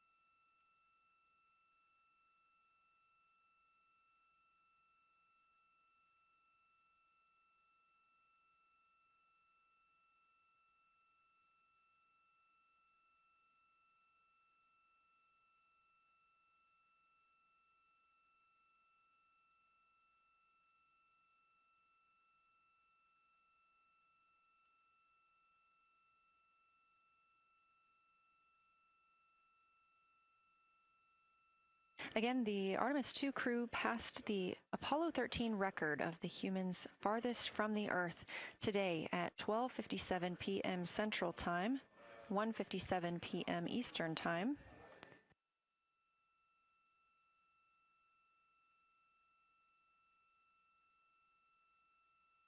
That distance set by Apollo 13 was 248,655 statute miles. We have clearly passed that, and we expect to pass that by about 4,105 miles. That will be when the spacecraft reaches its farthest distance from the Earth. It could be around 252,760 miles, but again, these are approximations and our targets, and we will make sure to report back the final numbers once we have them.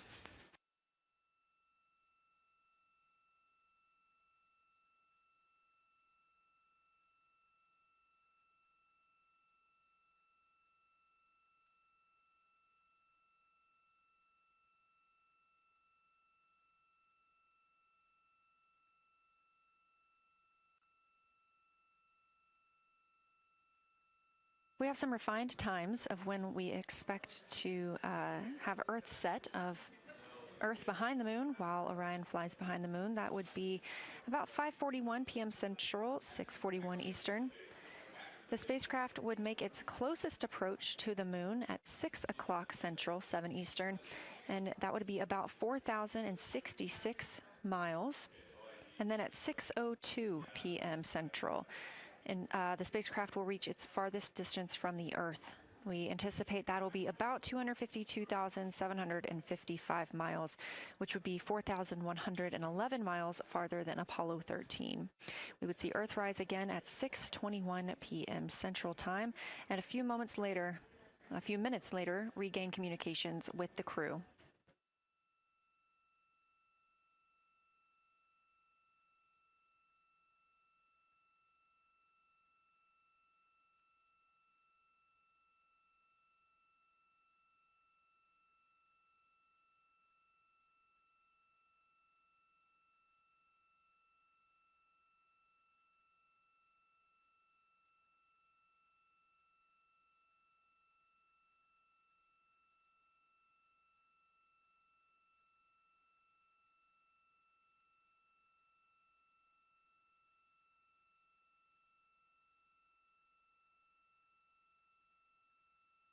Currently aboard Orion, Victor Glover and Christina Cook are the two team members conducting lunar flyby observations, meaning they are using the Nikon cameras to photograph the moon, and their PCD, or the portable computing device, to conduct annotations. They are both recording information that will be downlinked to the science crew, and tomorrow morning the science team will have a conference with the team while the information is so fresh. They'll be speaking with the crew about their observations and their data collection.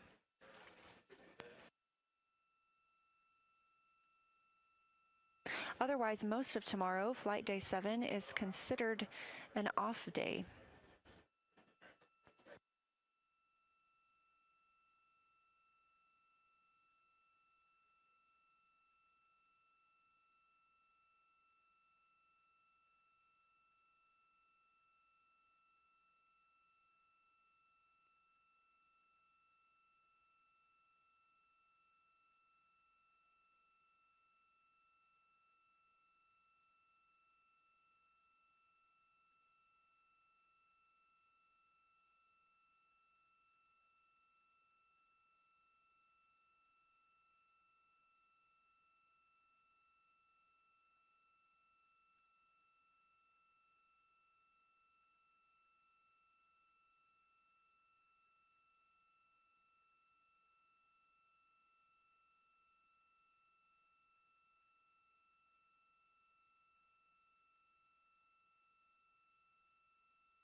We are on flight day 6 of the Artemis II mission, the first time in more than 50 years that humans will observe the moon directly, providing a critical opportunity to practice how lunar science will be conducted during future Artemis missions.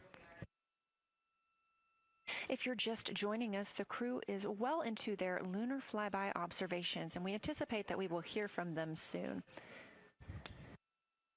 A few times every hour, they are slated to call down with science sit reps or situation reports. We most recently had one from Commander Reed Wiseman. He and Jeremy Hansen, mission specialist, were first at the windows today to photograph and make annotations of what they were seeing. Therefore, we heard more from Victor Glover and Christina Cook earlier in the day during those first blocks.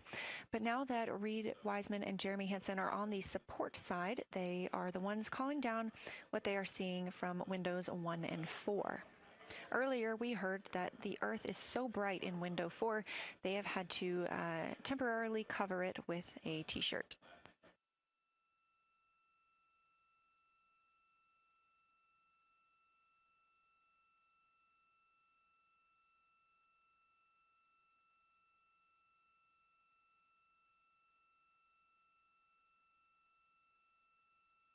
The moon preserves a near-continuous record of solar system history that has been erased on Earth because the moon doesn't have an atmosphere. So things that we experience on Earth, like weather or plate tectonics, don't really apply. So the lunar surface retains evidence of ancient impacts, volcanism, and solar activity that scientists can study today. And studying the moon helps scientists understand how planets formed and evolved, how the moon influenced our own planet Earth's history, and how the sun shaped conditions across the inner solar system. The moon also serves as a unique platform for studying the broader universe. Artemis science is designed around questions best answered by humans, working alongside robotic systems, combining decades of robotic lunar data with real-time judgment, context, and adaptability that only humans can provide. This mission, Artemis II, is serving as a proving ground for lunar science operations, which allows NASA to test how science is planned, executed, and supported during a crewed deep space mission ahead of our future Artemis flights.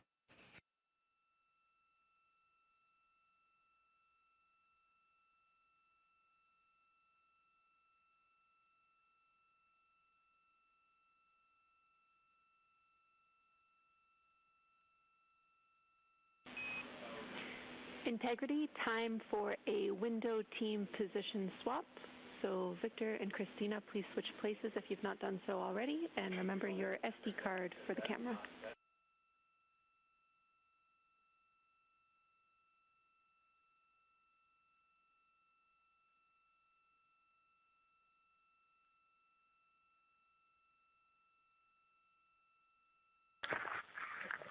We're in the swap right now. They're wrapping up their last comments, and they'll switch over and change cards from the long lens. Copy.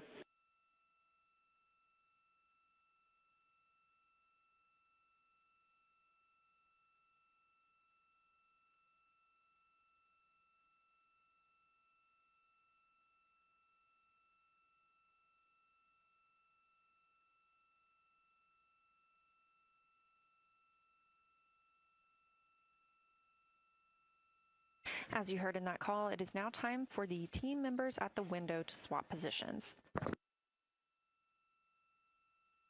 That means Victor Glover and Christina Cook will be switching roles. One of them has been photographing the moon with a Nikon with an 80 to 400 millimeter zoom lens, while the other was making annotations on their portable computing device.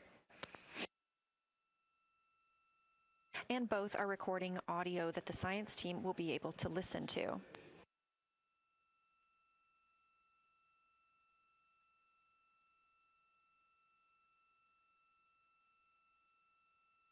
We are now 2 hours and 10 minutes until we expect to lose signal with the spacecraft as they fly behind the moon.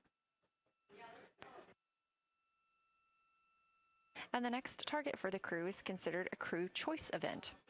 They have the option to focus on any regions or patterns or features that interest them.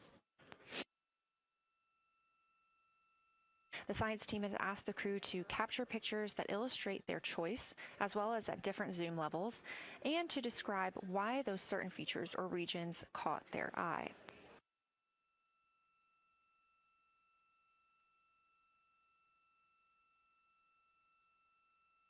Those recordings are part of what are being saved on their PCDs, portable computing device, that will be sent to the science team for analysis.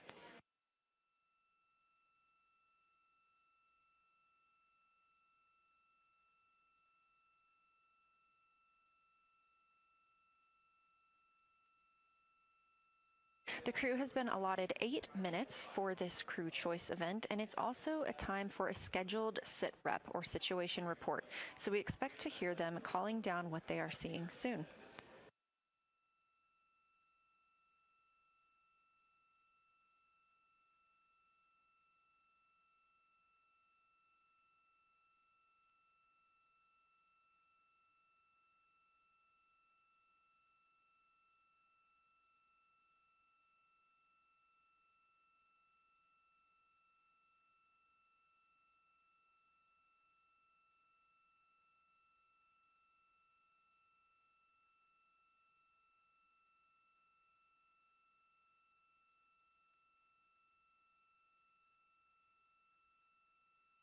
Something that the crew or that the science team has used to help prepare the crew is a cue card. These ask for a feature ID if they happen to know the type or name, and if it is a target. Of course, in this situation, when they have a crew choice, they do not need to, it may or may not be a target. They want to know the location and the observation style. They've also asked for the geometry of what's being captured, the size, shape, boundary, and preservation, as well as the color and shadow, so the color tone, the albedo, that reflection or brightness, and any shadows or illumination. Next, they're interested in structure and texture. That includes slopes, structures, and textures, of course, and geologic relations, like association to other features, any contact to those features, and of course, their thoughts, impressions, or interpretations. They are interested even in emotions and excitement that the crew may be having.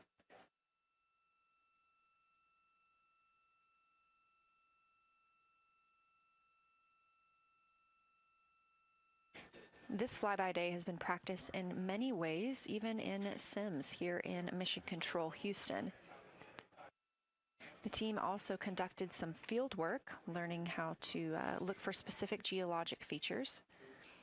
They also photographed a large globe, and the science team helped them determine which features they would be targeting and how to look at those.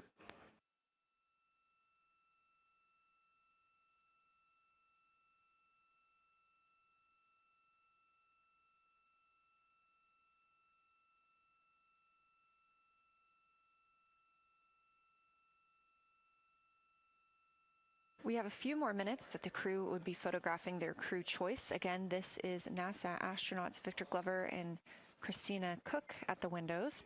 They will then move on to another discussion portion. This is for the far side albedo, that reflectiveness, and color that they are seeing. We heard earlier about some browns seen on the moon, which is very interesting, especially here from Earth, where we are just seeing whites, grays, and maybe even black at some points. When they get into that discussion for far side albedo in a few minutes, the theme is looking to know how that color and albedo is, what those variations look like across the far side.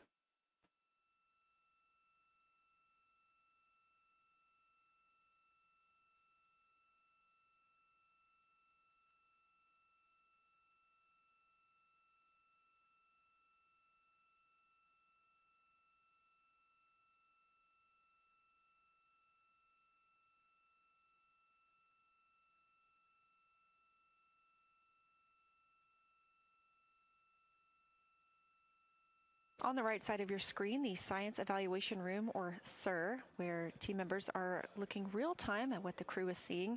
And even earlier, we're... Houston Integrity, you ready for science zero? We'll take it.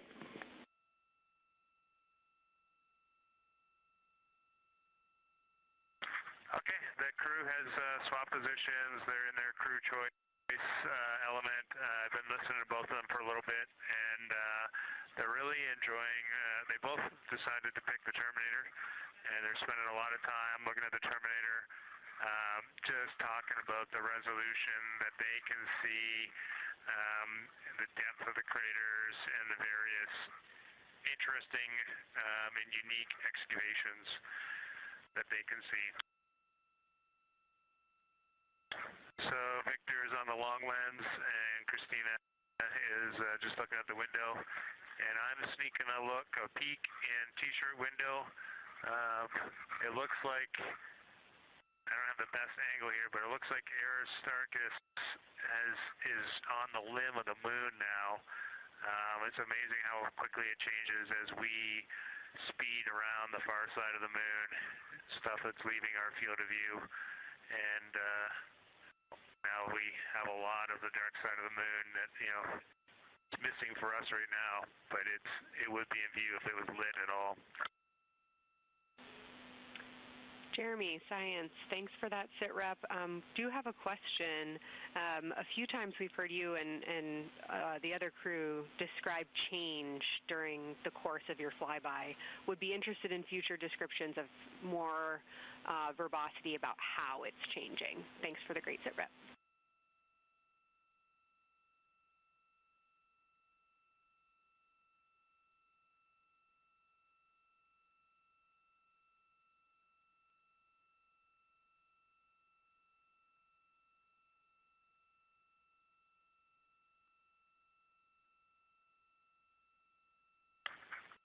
Yeah, Kelsey, sounds good. We are definitely keeping an eye on that. My eyes have just not readjusted. The moon is so bright when you come back to the window. I was just in the interior of the cabin. I've come back to T-shirt window, and it's just overwhelming brightness, and my viewing angle is a bit challenging, so I won't be able to give you great observations from this window. But I will talk about something that I was talking a lot about in my recordings earlier, which was we've been talking about some shades, and so we have obviously the dark and the light gray, and then we've talked about naming some colors, a brownish hue and a greenish hue. And I'll tell you, like right now, Aristarchus, the plateau is hard for me to see from this window, but that had greenish hues to me and was very unique. I didn't see anything like that anywhere else on this side of the moon. And then I see a lot of these, what I would call brownish hue areas. There's a number of them. And they, for example, in the northwest corner of the highlands, to me it looks like the brownish hue is caused by ray or ejected material landing on the highlands, and then we obviously see the ray areas as a lighter albedo, but in between the rays where the deposit would be thinnest, that is what it looks like is causing the brown to me. So I saw that in the northwest side of Aristarchus, or sorry, that dark area of the highlands, northwest side of the highlands. I saw it in the highlands to the east of Glushko, and then I see those same brownish hues west of Oriental, and I drew a contact there on OneNote, but that's a huge region, kind of like a piece of pie with the point of the pie pointing at Oriental and then going up towards the northern side of Hertzsprung. And that is an area that just looks like that brownish albedo. That was fantastic, Jeremy. We had heard rumors of the green and brown hues, and so you really read my mind on asking about those. Understand they likely didn't have any contact with each other the way that you described them, but please correct me if I misunderstood that. And then last thing, I'll make the same offer we made to Victor earlier. If it would be helpful for us to verbalize any targets so you can stay at the windows and keep your eyes adjusted to the moon, please let us know.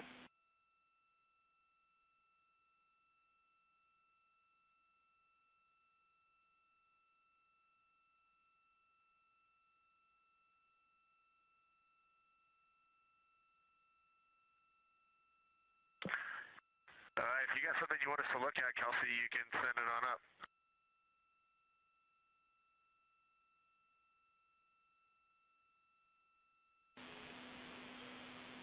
Definitely not looking to interrupt your flow, Reed and Jeremy, only offering assistance if you guys want to keep your eyes off of the PCDs.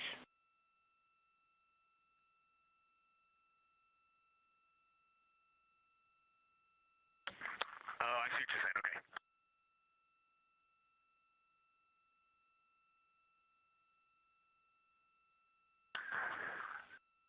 Not really science related, and we definitely learned this in Apollo, but the thing that is just most fascinating, I think, to me and Victor right now is even as rugged as the far side looks, when you look at Oriental and Home, it's rugged, but man, when you look at the Terminator, it is just like impossibly rugged, and it reminds you that the whole far side is that way, and just the Terminator is really bringing out the shadows and the hills and the valleys, and it is just, it's unbelievable. It's like no surface of the Terminator is not marked by meteor impact, and it's just, it is very impressive to look at that, and you realize that that is true across the whole far side. You just can't see it due to sun illumination right now.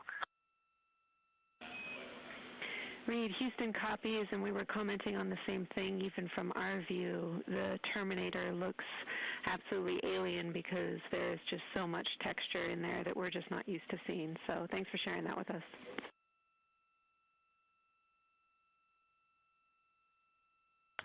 There's also, I don't know the name of it, coming out the south-southwest of Oriental, right on the southern Terminator, is just a massive crater. I don't know the name of it. Maybe you can look on the solar array wing video and tell me it's right. It's the southernmost crater you see on the Terminator right now. We're looking for you.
We're loving that picture. Thanks for showing us. And Reed, as an answer to your last question, we believe that that is Chebyshev crater. And the sir agrees with that.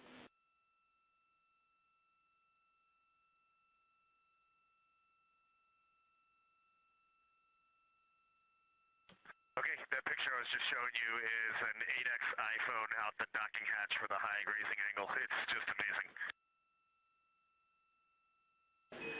We love it. Thank you.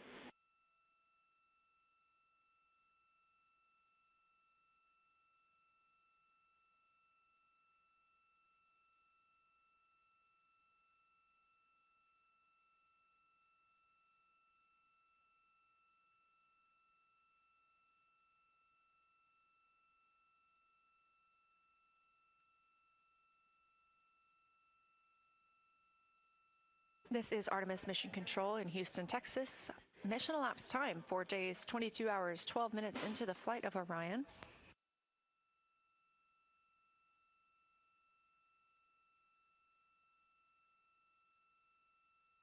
This is Lunar Flyby Day for the crew aboard the spacecraft.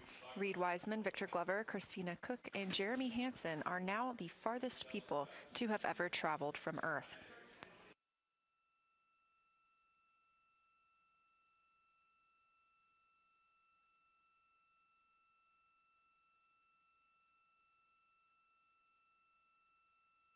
This a live view from inside the spacecraft. They have turned off the lights so they're able to see outside and photograph the moon better with no reflections from inside.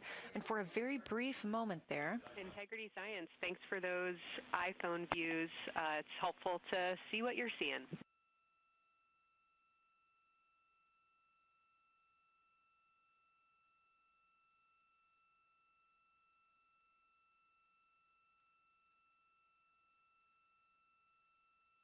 We very briefly saw NASA astronaut Reed Wiseman showing a picture he took on his phone of the moon.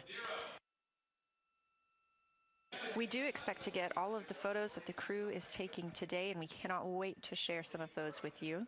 But pretty cool in the meantime, just to see one quick shot from what the crew is seeing. And this view from outside the spacecraft on Orion's solar array wing. Orion is now 6,643 miles away from the moon and continuing to grow closer. Again, their closest approach will be about 4,066 miles. The best comparison is if you held a basketball at arm's length. That's about what it would look like to the Artemis II crew at their closest approach.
This view showing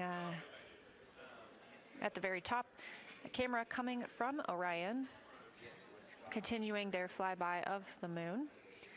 We have 3 more flyby observation blocks after the completion of this one. Down on the bottom left of your screen, that's the SIR, the Science Evaluation Room, where team members are continuing to work through all of the targets that the crew is photographing today, and they've helped identify some of the craters and some of the other items that the crew has seen on the moon's surface. Down on the right is Artemis Mission Control here in Houston. Those 2 rooms down at the bottom are just down the hall from each other.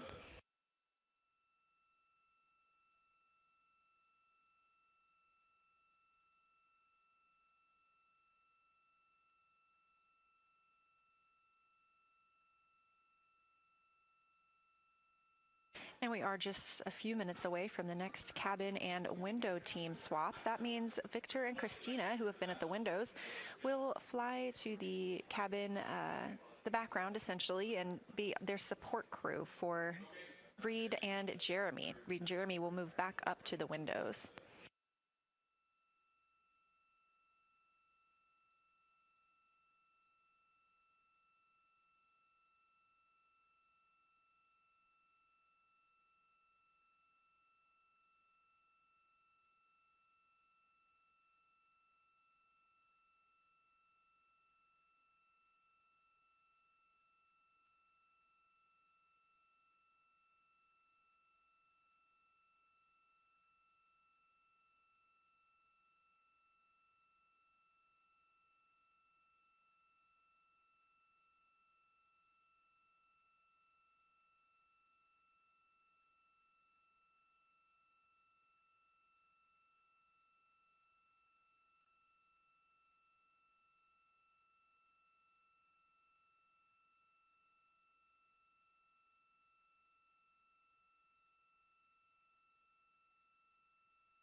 crew is continuing their discussion portion of the flyby in the lunar targeting package, where it says far side albedo/color. They are looking, the science team is looking to get a good understanding of what the crew can see on the far side at this point, and its brightness as well as any colors. We did hear earlier Canadian Space Agency astronaut Jeremy Hansen reporting that they could even see browns and even greens on the moon. I'm really looking forward to seeing those photos. And in just a couple of minutes, the teams will swap from the cabin to the window.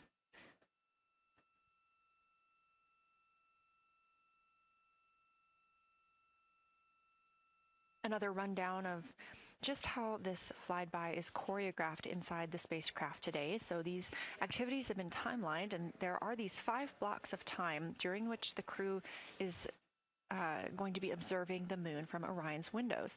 Now we are just coming up on the end of the second block, and we'll start the third soon. So at any time during those blocks, 2 members are at the windows working in a pair. One is taking photos from window 2 and has a blue shroud over the window to help prevent any reflections from inside the spacecraft. They are also using an 80 to 400 millimeter zoom lens. And the other astronaut on the window team will be in window 3 using their portable computing device to make annotations. Now, again, both of those crew members are making audio recordings of what they are seeing, and we are not hearing that right now. Those are going to be downlinked later to the science team, who will evaluate them and use that data to inform our understanding of the moon. Those 2 crew members at the windows swap roles. Integrity Houston, it is time for another swap between the cabin and the window teams. So we have 15 minutes of handover time, and then we will expect Jeremy and Reed at the windows and Christina and Victor at the cabin.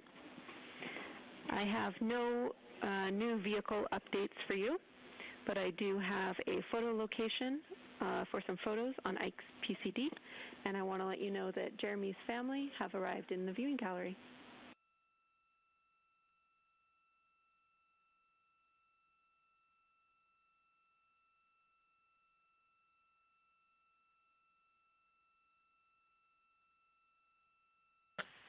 Okay, Jenny, we copied most of that. The only thing we're missing is what you meant about the photo location on Victor's PCD. And hello to my family. I think that must be Catherine and Devin that are there. And I'm glad they made it into the viewing room. And we copy. It's time for crew swap. The A team's coming out of the windows and the B team's going in. Okay, copy. All I meant to pass for Victor's PCD is that there are some late load photos that were requested that are now in his favorite photos folder. And you're exactly right. We have Catherine and Devin here. They give you a big wave, and they're super excited and happy to see part of what you're seeing.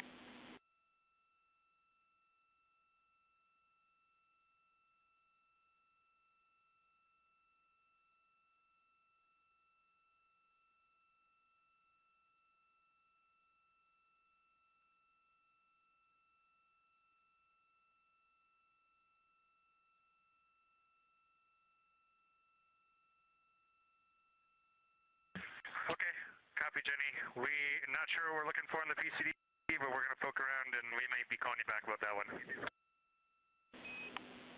All right, that's no problem, and it's unrelated to flyby.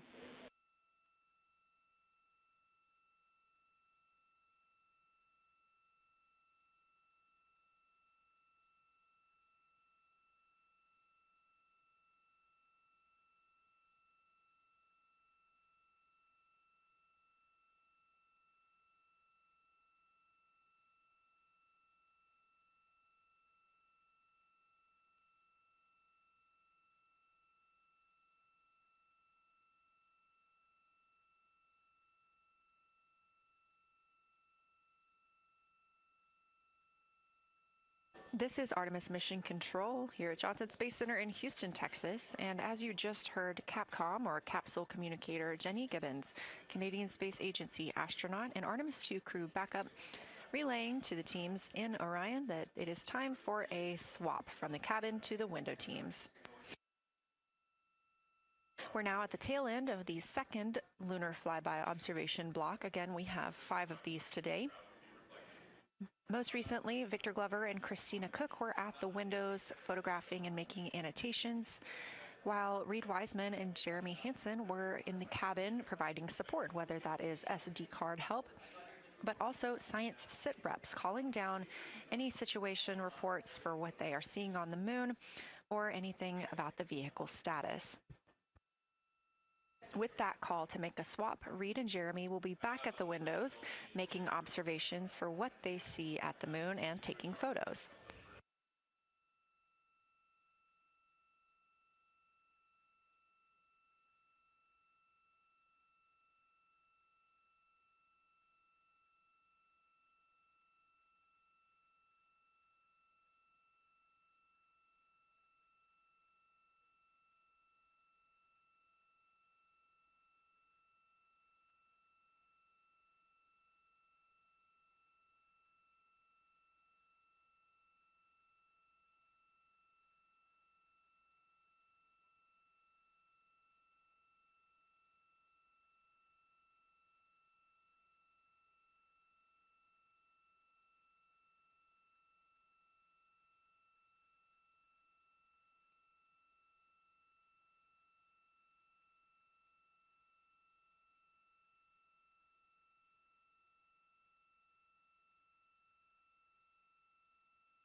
Again, you're watching live coverage of NASA's Artemis II.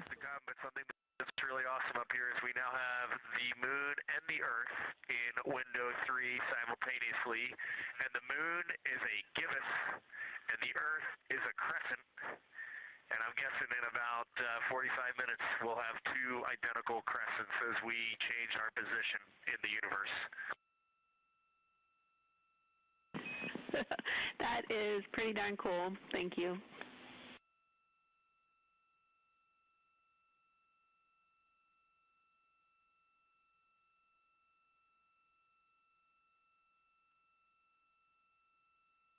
That's the Artemis II crew, the first astronauts to fly by the moon in more than 50 years, reporting that when they look out of window 3, one window, they're able to see both the Earth and the moon at the same time now.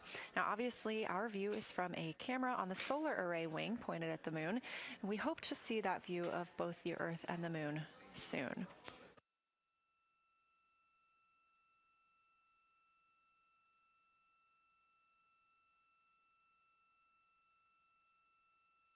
Some upcoming times for what you can expect. In about an hour and 40 minutes, we will have Earth set. And during that time, we will have a view of Earth going behind the moon. Shortly after, just a few minutes later, we will lose signal with the Orion spacecraft. This is tracked as it is going behind the moon and out of reach of the Deep Space Network. At 6 o'clock p.m., the spacecraft will make its closest approach to the moon at a distance of about 4,066 miles.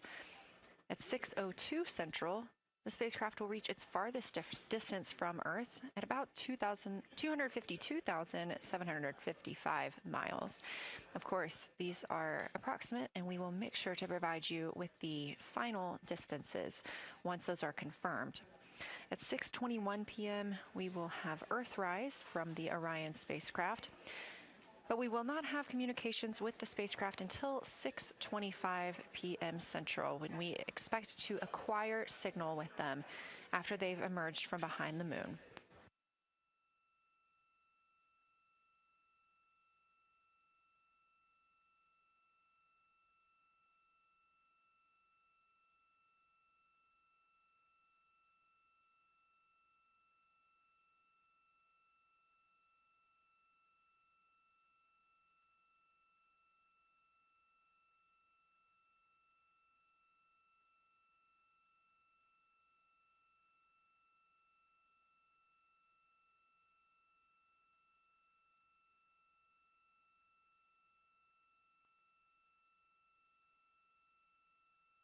Again, you're watching live coverage of NASA's lunar flyby for the Artemis II mission, first crew to fly beyond the moon in over 50 years. The astronauts inside the spacecraft are switching positions, 2 at the windows and 2 serving in support roles, before they start their third timelined flyby observation for today.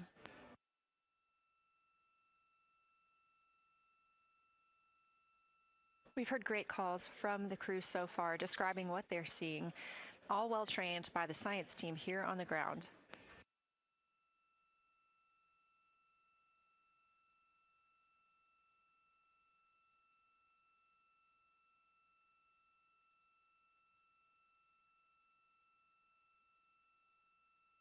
Another major milestone for the crew today will be to experience a solar eclipse from their capsule. No one on Earth will experience this solar eclipse. To the astronauts, this will look a lot like a total solar eclipse on Earth, except the moon will be huge compared to the sun. Whereas if you're standing on Earth and looking at a solar eclipse, the moon and the sun appear to be about the same size in the sky. As the moon begins to cover and then uncover the sun, the astronauts will see a partial solar eclipse, so that's before and after totality, and during that time frame they will have to wear eclipse glasses so they can safely view this phase. They also intend to capture images of the sun's corona during the eclipse. This is a rare glimpse at the innermost corona that will only be captured by the astronauts' cameras. During the eclipse, we also look forward to the crew members describing what they will see, which includes unique light features like the shape and size of the corona and potentially even lunar dust. At the same time, Venus, Saturn, Mars, and Mercury will be near the sun, so they may be able to identify what part of the sky they're looking at. This can help train future Artemis astronauts on what part of the sky they're seeing, which is useful knowledge in challenging situations when they may need to rely on that information instead of instruments for navigation and orientation.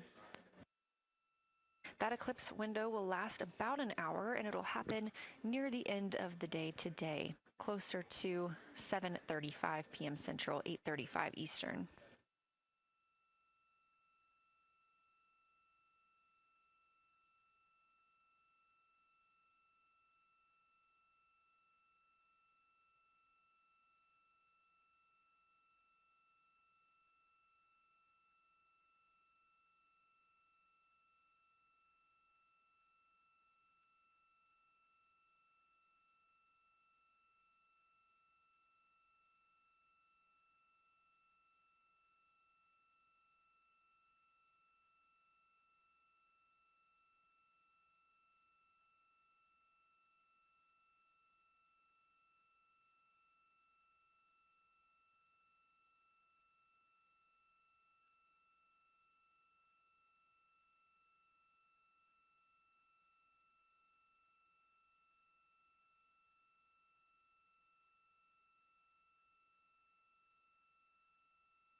As you can see in this live view from Orion, the spacecraft is maneuvering around the moon, and the views of the moon have changed since we started our broadcast. The near side is now very far to the right side of your screen. This is the side that we can see from Earth. That darkened portion are ancient lava flows.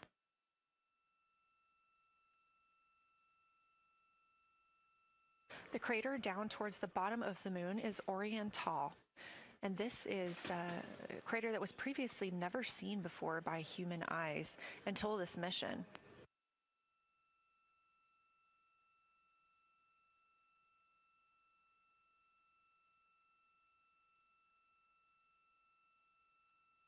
Everything to the left of Oriental is considered the far side.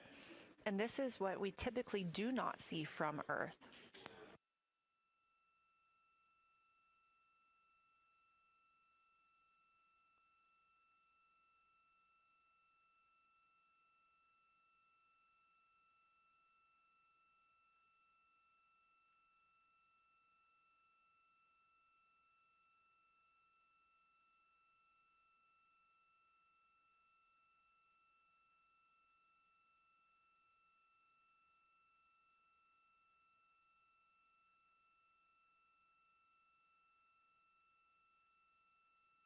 Just a reminder about this view. This is coming from a GoPro camera mounted on the tip of one of Orion's 4 solar arrays.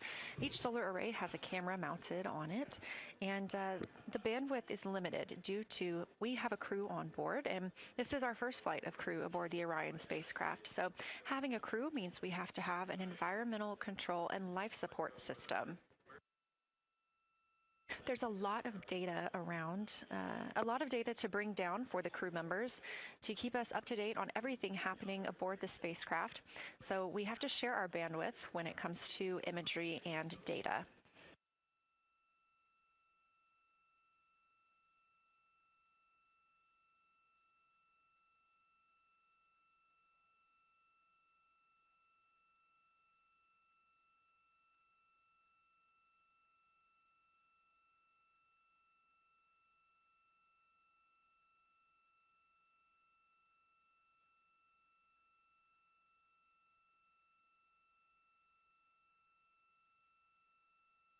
Inside the Orion spacecraft, the astronauts have completed their cabin and window team swap, meaning we have moved into the next block of lunar flyby observations. Jeremy Hansen and Reed Wiseman are now back at the windows, taking photos and making annotations. About halfway through this block, they will switch positions at the windows and will be prompted by the ground to do so.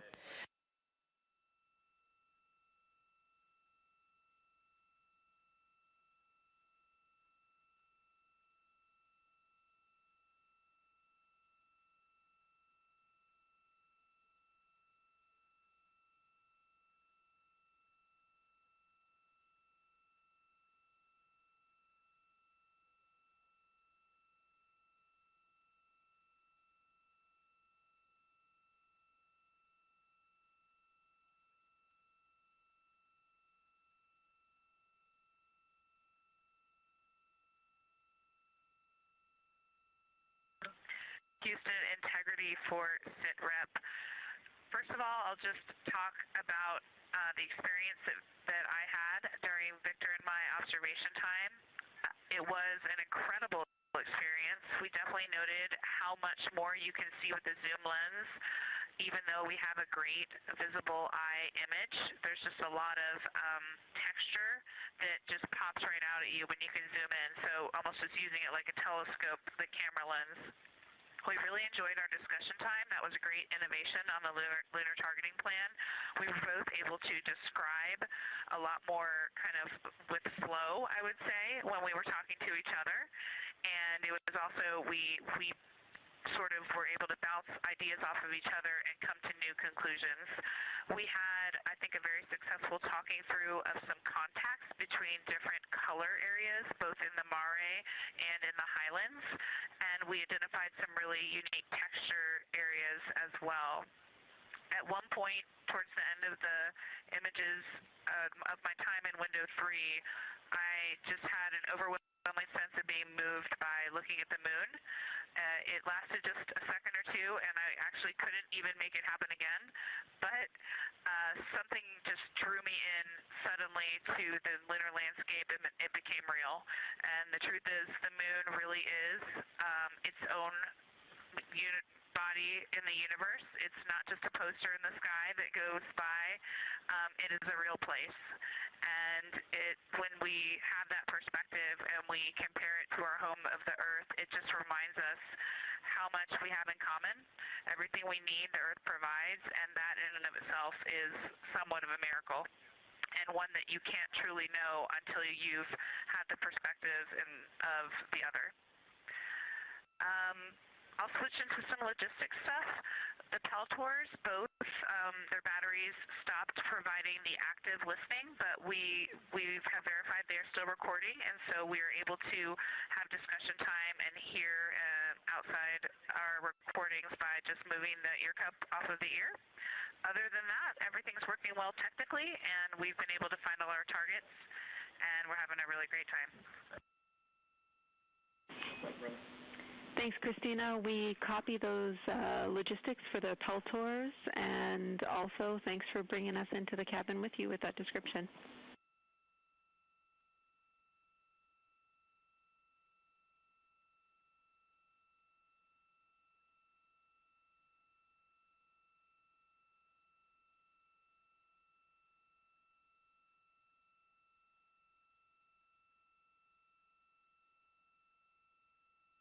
Right on time, NASA astronaut Christina Cook, a mission specialist for Artemis II, calling down a science sit rep, a situation report.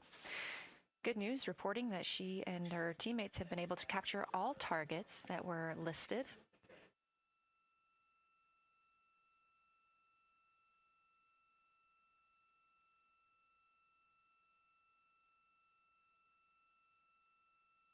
Christina also gave a vibrant description of just how it feels to be there and to see the moon up close and not just something passing in our night sky. Currently, the team members at the window are Reed Wiseman and Jeremy Hansen. Meanwhile, Integrity cabin team for window shroud.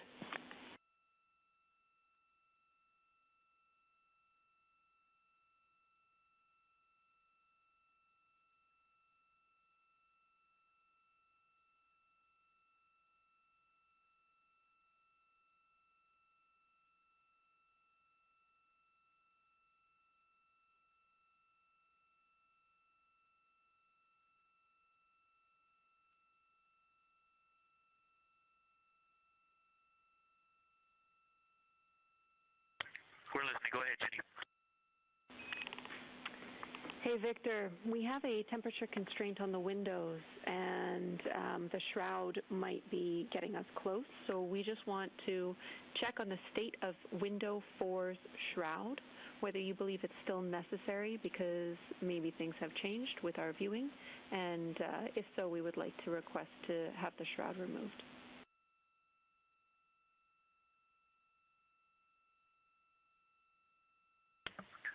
Houston, we believe it is necessary. We pulled it off just as a corner. It is very bright.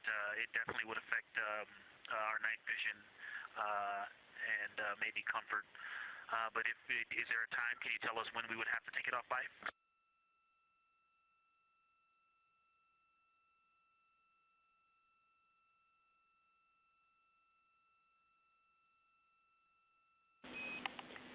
Unfortunately, since it's been on for a while, we are going to have to request that the shroud is removed, and we can recommend something that could block the light but just create a bit of distance between the window and whatever is covering it. Something like a t-shirt would do the trick and help.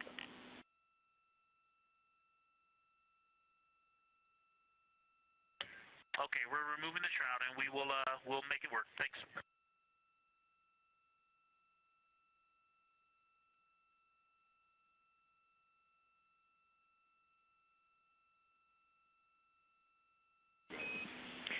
Thank you, Victor. We know it's pretty bright in there now with that window uncovered. We will also offer that airflow on the window would be helpful. So if you want, you can also retrieve the condensation hose, which should be friction fit onto one of the diffusers. And that on the window would also help.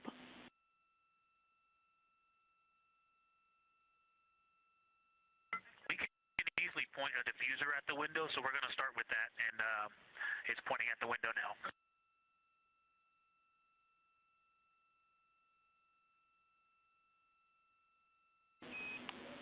Okay, we'll take that, Victor. Thank you. Please keep us updated.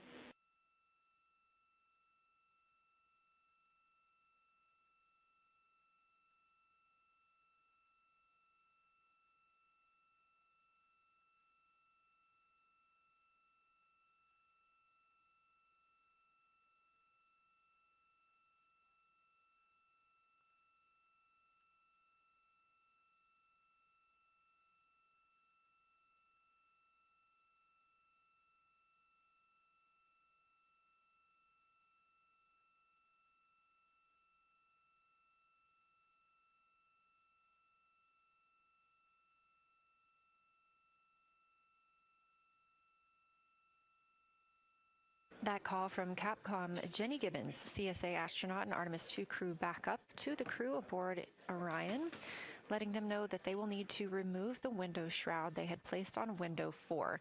They initially placed that shroud there to block out some of the light from the Earth. It was extremely bright coming in the cabin and interfering with some of their viewing opportunities out at the moon.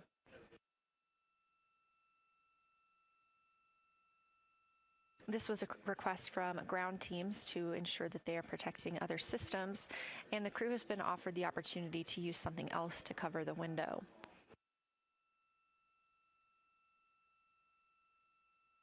Meanwhile, Reed Wiseman and Jeremy Hansen continue with their lunar flyby observations.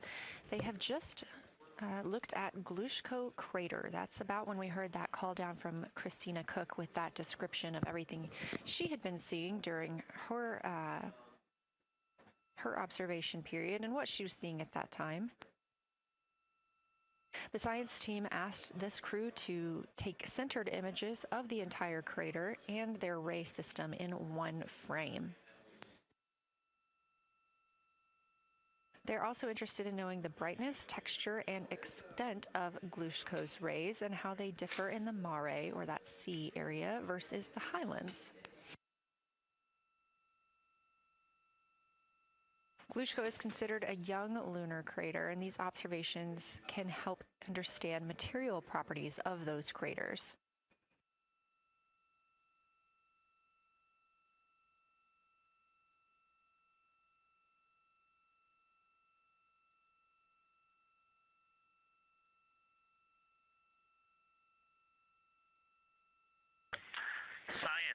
Integrity.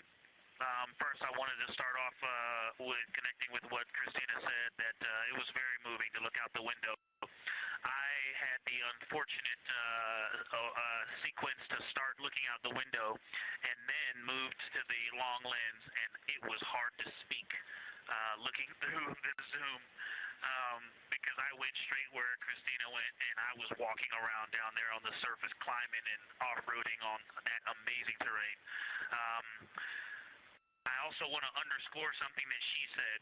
As we continue to explore, when we actually do go down there to the surface, I know for safety reasons that we would never send someone alone, but I just want to really emphasize how important the discussion time was. When we started to talk, we not only got better science discussion, we got better human connection, and so doing this as a pair, we just learn and grow together, and that's just super important, so thank you for adding that to this plan.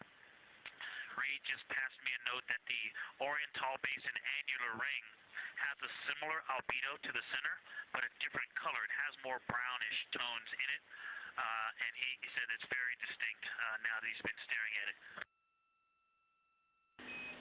Victor, thank you. You got a cheer from science there, and we all just went on that moonwalk with you, so highlighting how important it is to talk about these things. I also want to let you know that we have Deanna Glover with us in the viewing gallery. She's all smiles.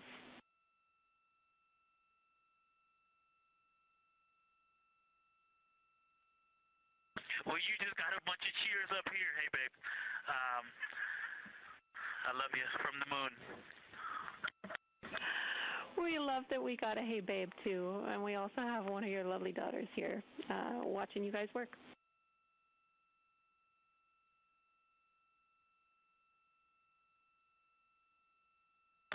Thank you guys for doing that and for supporting them through this. And to all of you, Genesis, Maya, Joya, and Corinne, I love you. And Deanna, I love you. I'm glad you get to be there.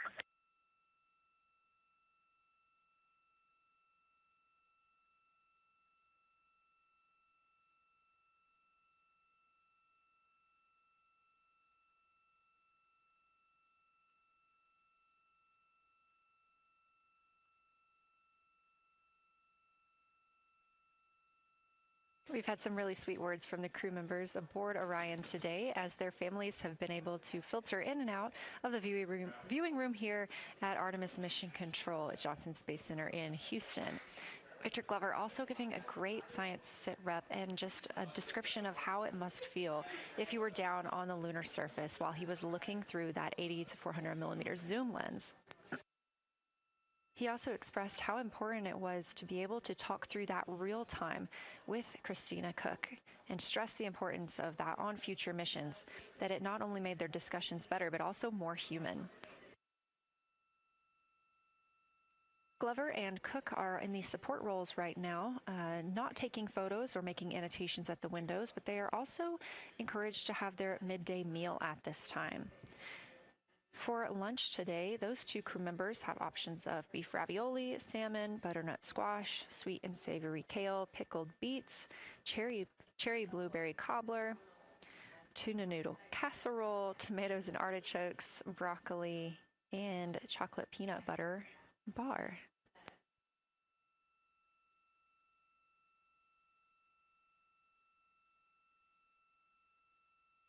Once Glover and Cook return to the window portion of their flyby today, Reed Wiseman and Jeremy Hansen will get into their midday meal.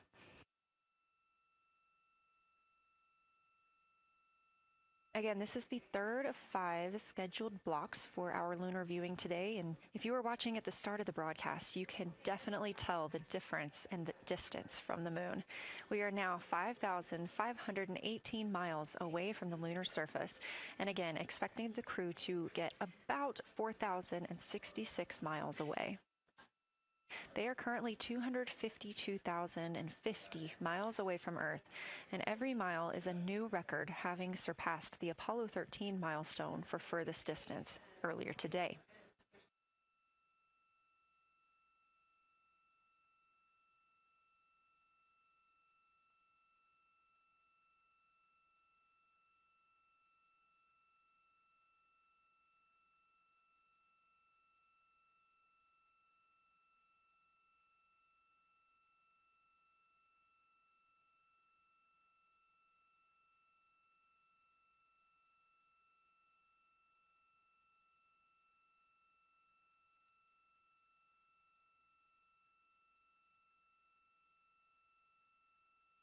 If you look down to the bottom right of the moon in that darker looking area, that is Oriental Basin. We have continued to lose views of the near side. It is just barely visible over towards the bottom right side of your screen. And then you'll also hear later about that terminator. That's the line between light and darkness while on the moon. It is really exposing some of those craters at this time.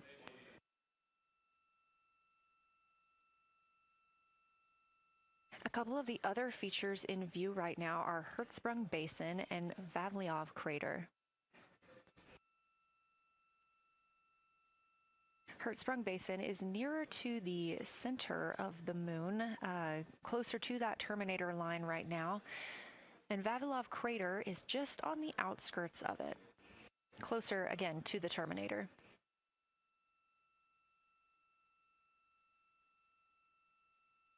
Towards the bottom of the moon and to the left of the terminator line, or currently shadowed in darkness, is Apollo Basin.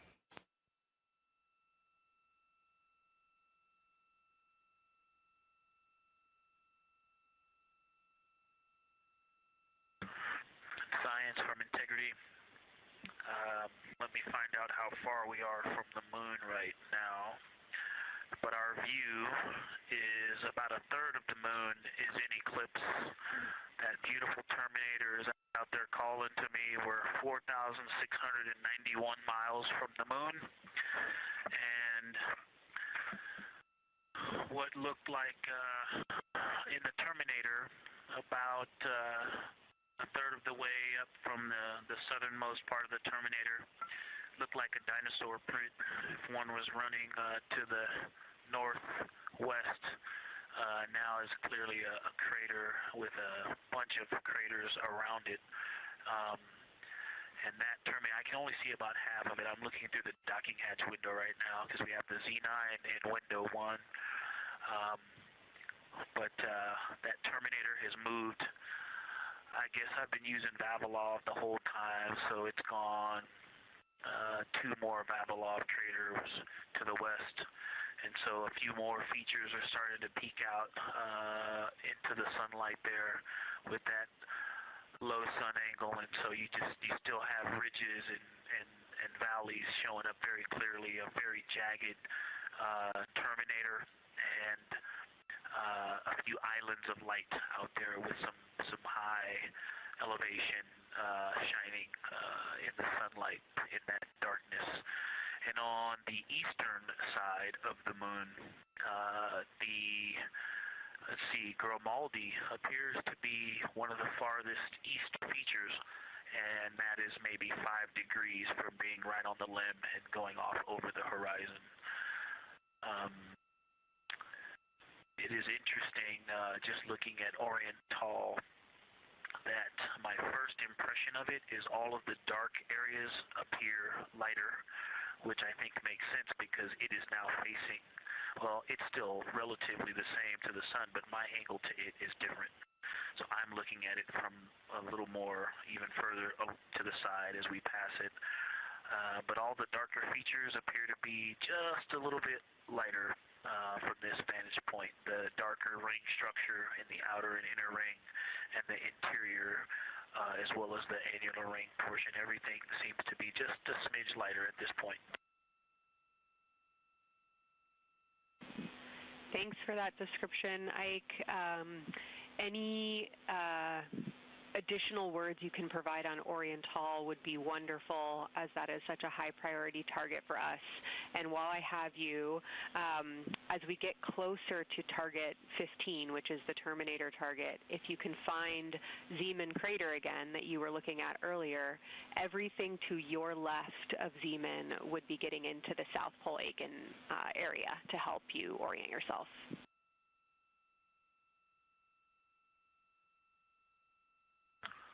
Zeeman is a great waypoint out there. I definitely see it.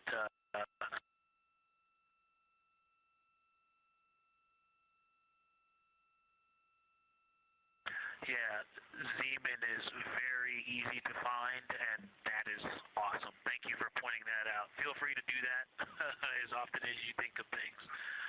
Let's see, looking back at Oriental. Okay, another thing, after looking through the zoom camera, man, you guys are smart. You probably did this on purpose, but after looking with my plain eyes and then going to the 400 millimeter zoom, now looking at it, I see the cliff face as if you were standing in the center. That inner and outer ring have definitely some real terrain to them, and now I can see that as terrain. Now that I look at it even with my naked eye, I can tell that there's a lot of elevation and that, like I said, a cliff face on that eastern edge where all the darker deposits are. And it's just the scale now. Looking at it from far away, before it seemed like flat with color painted on it, but now that I look at it, I can definitely see that there is, different depositional characteristics, and so the darker is some other material, but there's also some shadowing going on because of the cliff face that is a part of that crater wall. Great description, Victor. Thanks, and really interesting to hear now the distinction between shadow and color. Before I let you go back to other observations, you mentioned that Reed saw a browner hue to the annular ring than the rest of Oriental. Are you seeing that from your vantage point?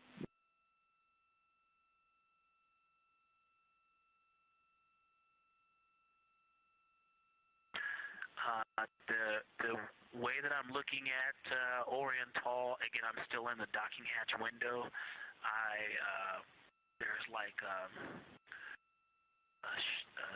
thermocouple right here in the center of the window, and it is the orange Kapton tape color, and so it is unfortunately, it's like trying to look at stars, next to a metropolis. I think it's drowning out any color that I could pick up from the moon. I am not able to see that color, but I have not looked at it through one of the forward face, from one of the windows 1 through 4.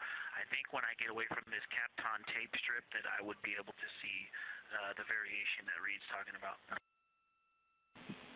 That is great feedback operationally. Thanks, Victor. I'll leave you to it.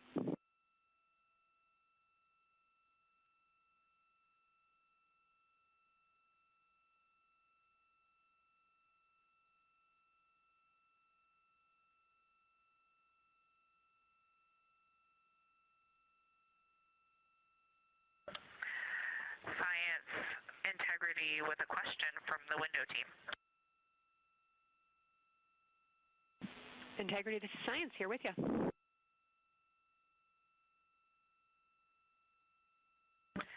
Yes, they have a question to help inform a theory that they're sort of tossing back and forth. What is older, the Mare seas of the near side or Oriental?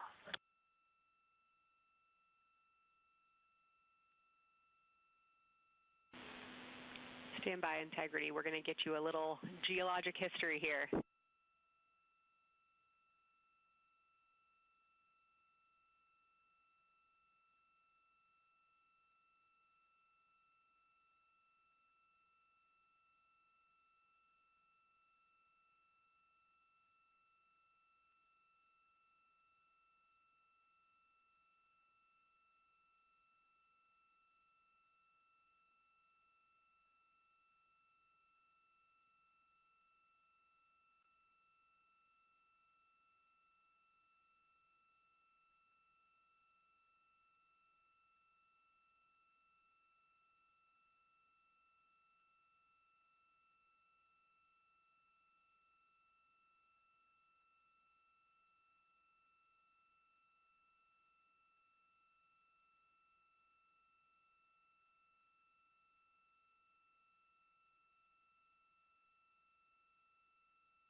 Integrity Science back with you for some lunar volcanism when you're ready.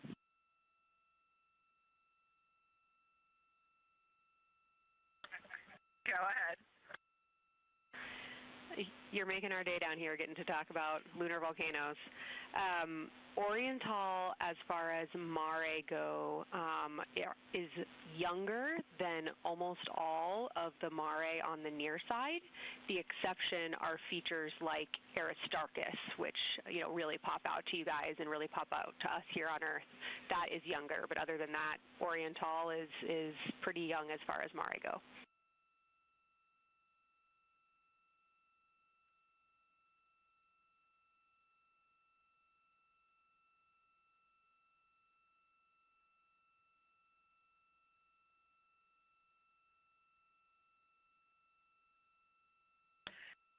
And Kelsey, thanks for that. We love lunar volcanism too. How about when the actual crater was formed?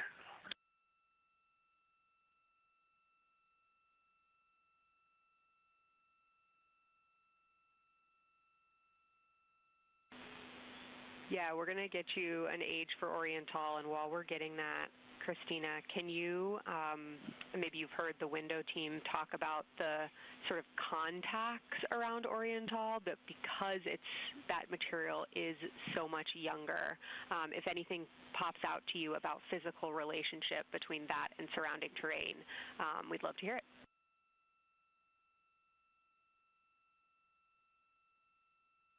Yeah, definitely. They are discussing a contact relationship that could explain some of the color that they're seeing in certain areas. And so it was really about the ejecta of the creation of the basin and understanding the superposition of its ejecta and Mare on the near side or other features. So thank you. We'll take the insight when you have it.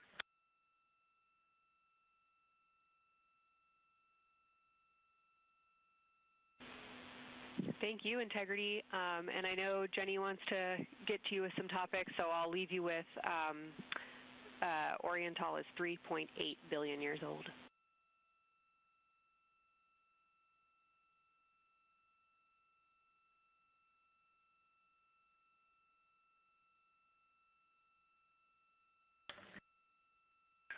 Copy that. So that's on the older side. The actual basin is very old. Correct. As is the case with a lot of mare, typically the big basin formed, and then the volcanic eruption was able to punch through the crust where it was weakened by that basin formation.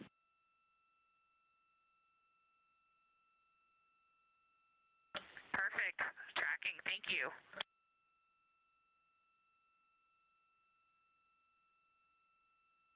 NASA astronaut Christina Cook calling down some questions to the science team on console.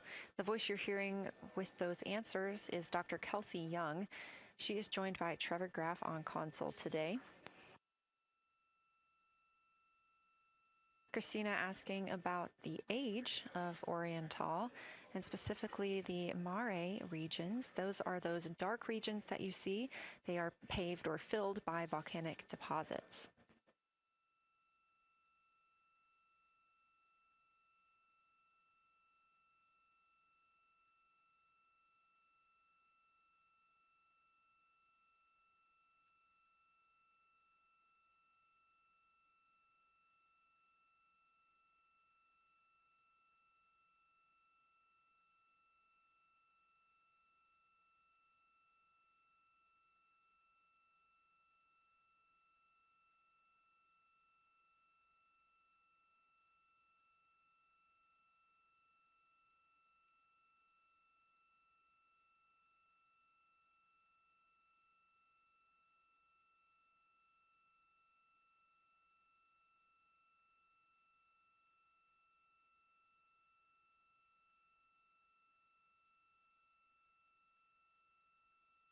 Better answer. Integrity, it's about time for a position swap at the window. So we will ask Reed and Jeremy to swap positions, and I'll remind you again about your SD cards. And Victor or Christina, I have one window task for the cabin team when you're ready.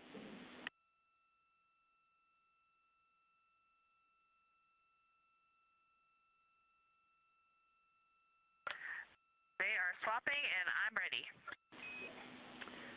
All right, Tina, we found a way that we can reinstall the shroud on the window. We understand it's pretty darn bright compared to everything that you're looking at. So in order to reinstall it, we will ask that you retrieve the condensation hose and you install it on a friction fit on the cabin air outlet port. That's right by one of your diffusers. You're going to point that little condensation hose such that the air is flowing over the window pane. Let me know when you're ready for the stowage location.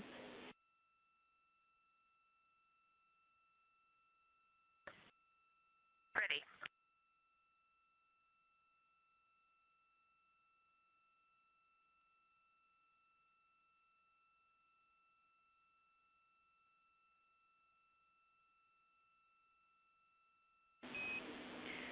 Christina, the hose is in locker A1. The crew has gotten a go to reinstall that window shroud they were using to block some of the earth shine. Copy.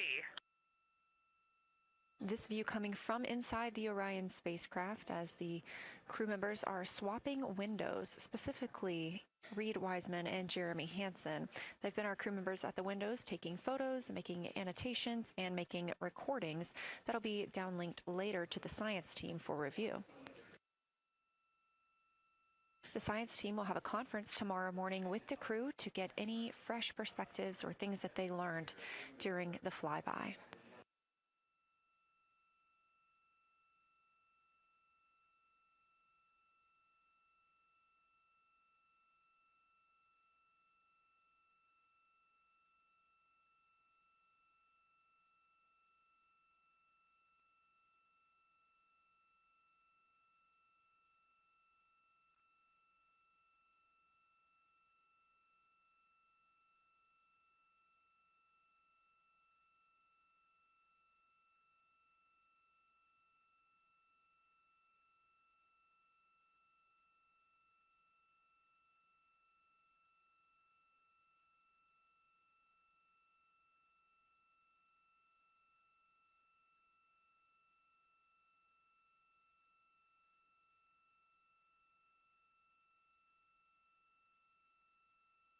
Again, we are now in the third of 5 observation blocks for the crew scheduled for today.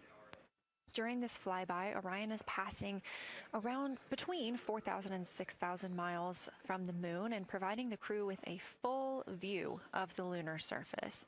It's a higher vantage point and much farther than Apollo's lunar orbits on average. So from this view, astronauts can observe both the North and South Pole and large-scale geologic features in one single view.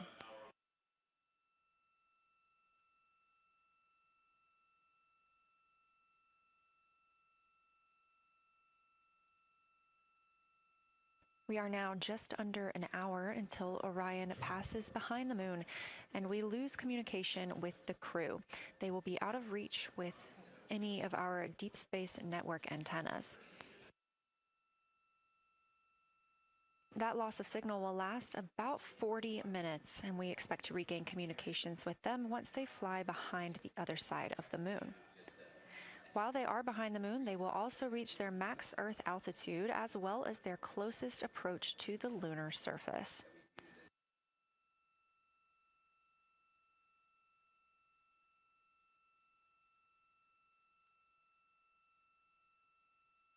The view you have right now is a live stream from a camera on Orion's solar arrays. You are looking at a live view of the moon, and 4 people are inside that spacecraft taking pictures of it, telling us everything that they are seeing. The first humans to do so in over 50 years. They'll be sending those pictures down for all of us to enjoy, and of course, especially the science team, who are very excited for what they are learning today.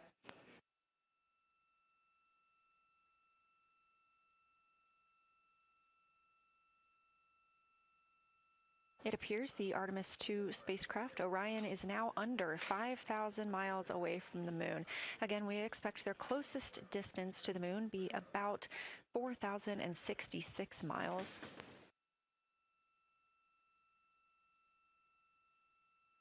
That is an estimate at this point, and we will make sure to share that closest approach distance once we receive it.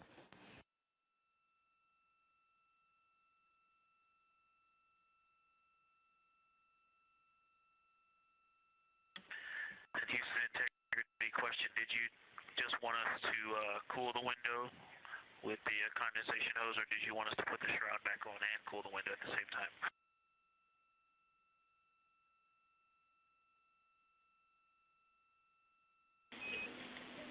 Victor, we definitely want you to cool down the window with the condensation hose. It's crew preference whether you put the shroud back on. The hose will allow you to do that if it helps with your lunar flyby.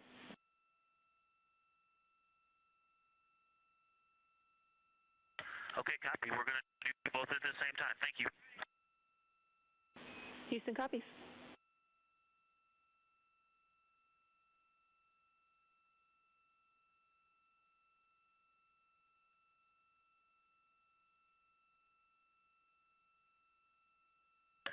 Houston, thank you for that suggestion. The cabin is darkened again, and that makes a big difference for the imagery. And for science, we are now seeing a half moon.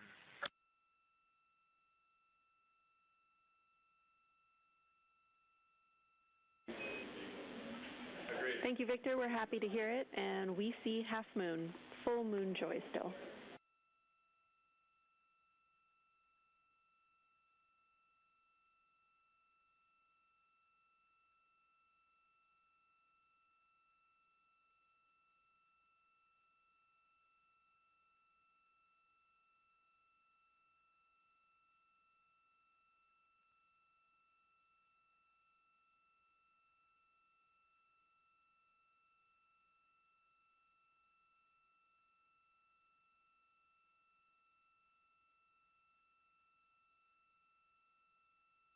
Crew reporting from Orion that they are seeing half the moon, which is about what it looks like here from this view from the spacecraft.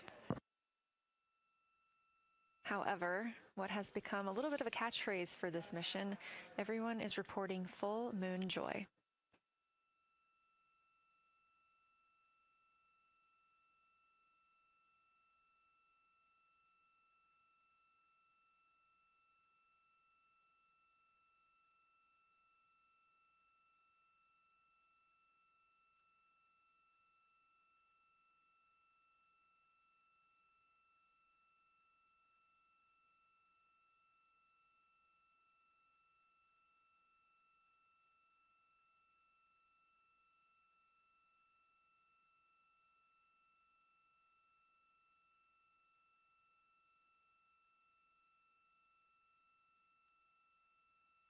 We are keeping up with which targets the crew is tracking through their lunar targeting package. They are just wrapping up their second. Science integrity, another observation the window team commented on and Christine and I discussed a bit is in Hertzsprung.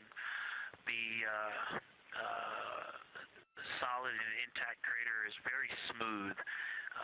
If it were a dirt road, it's very hard packed, and then you go outside of it, and that outer crater, that's the one that is older. It is a little rougher and more jagged, and starts to get into more loose-looking terrain. And the smooth interior also causes the craters that are inside of the larger crater, the smaller craters, to have really sharp edges, sharp, distinct edges. And just a general comment on that area, Hertzsprung, that whole area, the average albedo there is darker. That is, I would say, 3. And the average albedo around Oriental and between Oriental and Ohm, excluding the wedge, the darker wedge, is more on the 6-7. And that they also seem to be different texturally. Christina described it earlier around Hertzsprung, and then from Hertzsprung toward Oriental, there appears to be a frozen, a rippling pond, but frozen, or like choppy waves when it's windy out, choppy water, and then it freezes instantly. That's the texture. If you walk down there barefoot, it looks like it would be hard on your feet, like lava. After it's cooled, it would be pokey. Except for right there in the center of Hertzsprung, it looks paved, like a paved road, nice and smooth.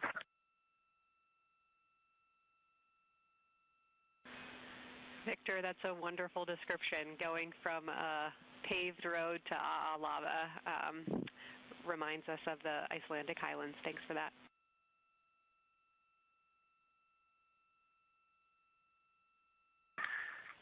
And science, another in the interior of the very intact, the interior of the intact crater at Hertzsprung is albedo variation. I think I heard one of the window crew maybe say color variation, but definitely albedo variation. There's lighter patches and slightly darker patches.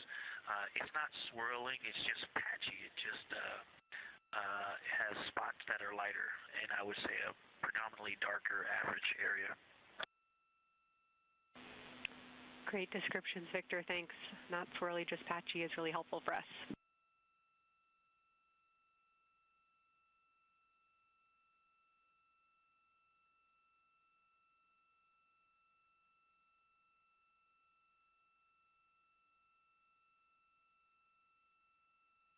Really great descriptions coming from science.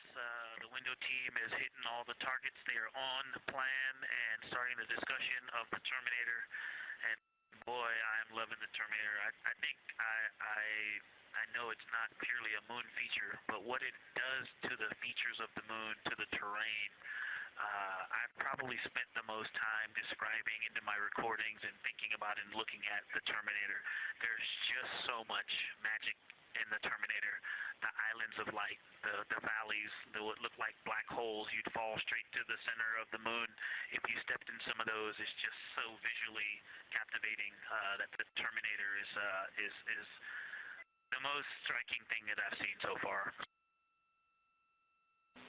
We've been loving your evocative descriptions, Victor. You really are bringing us along with you, and we're following along with visualizations that pale in comparison to your descriptions. Thanks.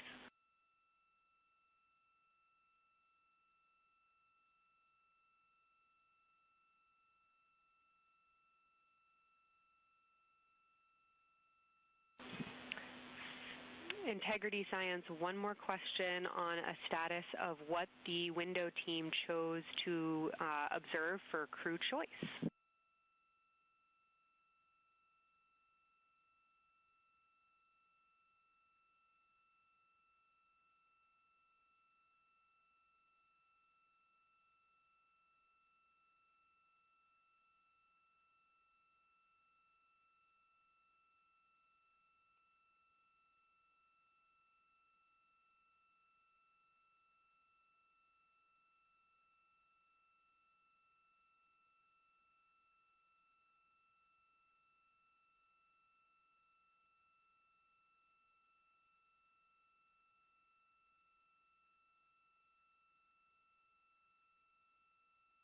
Window 2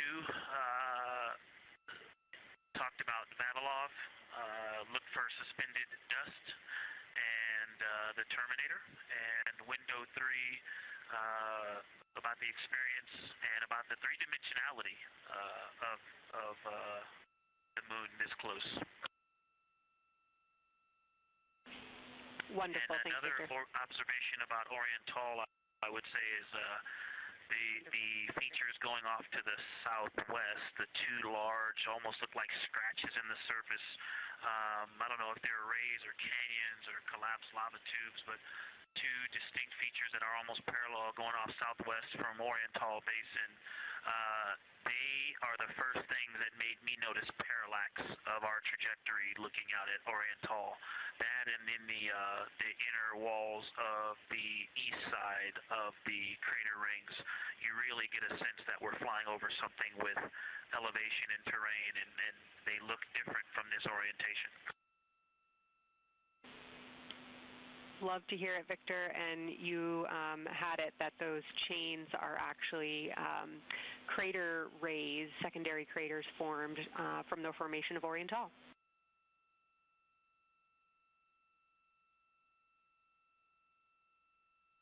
Yeah, speaking of crater rays, the crater rays that are going off to the northwest,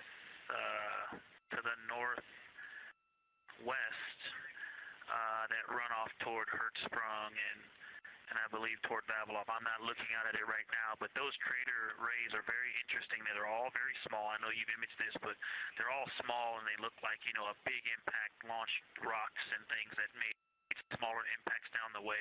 But something very interesting, and again, you can see this in imagery, but some of them are parallel, and then some of them converge toward the center of Oriental. And then I think I even saw some that maybe diverge, which not diverge, but that are convergent, which indicate multiple large impacts that created a lot of secondary impact crater rays. Fantastic, Victor. And I'll note that we can infer that you're looking down at your freshly named Integrity crater, which is near the end of one of those beautiful crater rays from Oriental. Thanks for the description.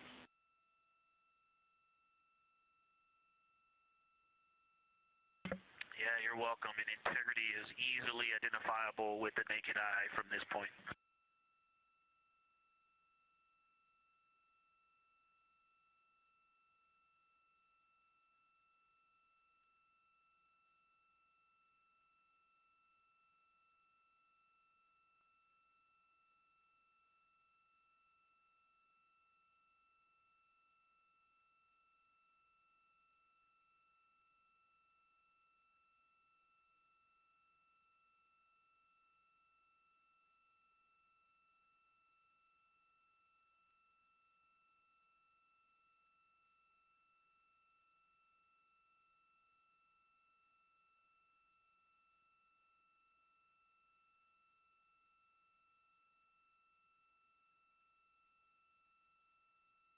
We've been hearing some great situation reports from Victor Glover, the pilot of the Artemis II mission, calling down to the science team, letting them know what he is seeing. And one of those things is Hertzsprung Basin.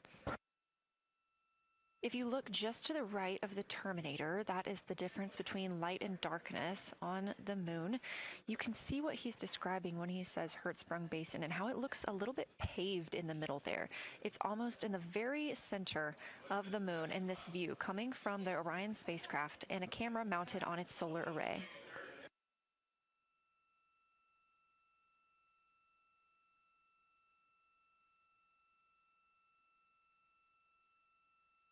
We are now 4 days, 23 hours, and 23 minutes into the flight of Artemis II, and we are standing by for their lunar loss of signal in about 43 minutes. Again, the spacecraft will fly behind the moon, and during that time, we won't have communication with them. They will be out of reach of our deep space network. However, we will regain communication with them approximately 40 minutes later when they come around the other side of the moon.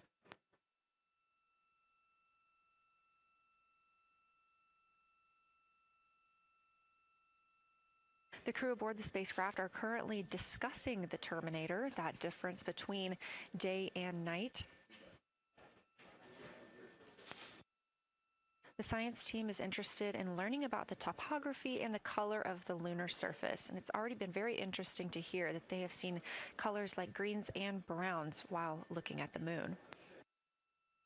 Some of the questions that they are hoping the crew will discuss are how do the quantities and sizes of craters and mountains vary along the terminator, and they are looking for the crew to describe the topography of features along or near the terminator. They're also looking for more information on any color or tone variations, and they're hoping that the crew will take images to illustrate their findings. Glover reported earlier that the crew has missed none of their targets when they are photographing at the window.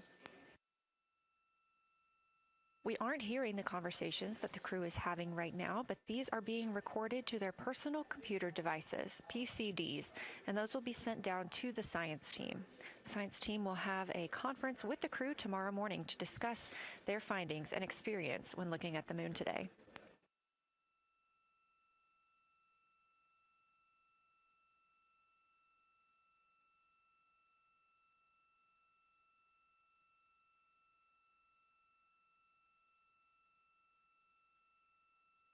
We have a few minutes left while the crew is discussing the terminator, and if you're just joining us, you're looking at a live view of the moon, our moon, from the Orion spacecraft and a camera on its solar array.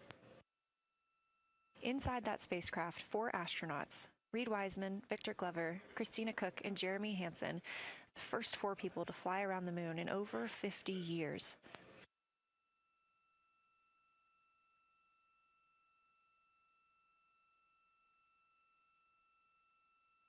This is our lunar flyby day, and the crew has already surpassed one record today.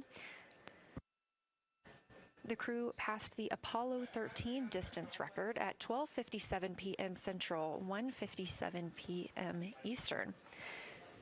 Canadian Space Agency astronaut Jeremy Hansen calling down that he hopes it's a record soon broken by other explorers.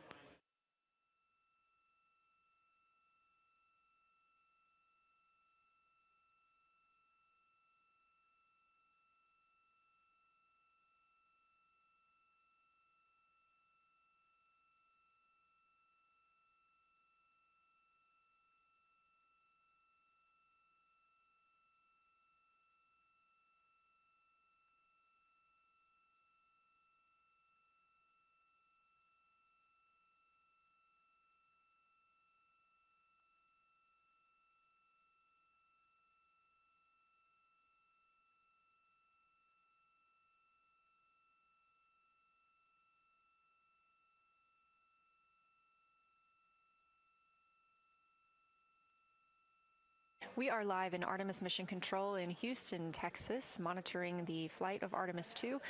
All of the flight controllers here, each monitoring a different system aboard the Orion spacecraft. Integrity Houston, we are ready for our cabin and window teams to swap again. We have a 15-minute handover time here, and I have a couple of items I want to read up to you. They'll require you to write something down on your knee boards, so let me know when you're ready.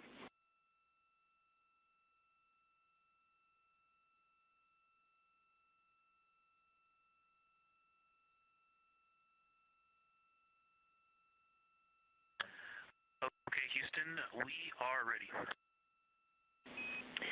Copy, Integrity. First of all, once you start this next shift here, during this lunar observation shift, we will begin our lunar LOS, so you can expect a call from me a few minutes prior reminding you. And second of all, FIDO just sent us updated altitudes and METs for lunar closest approach and max Earth altitude. Let me know when you are ready to write those down. They differ slightly from Optimus.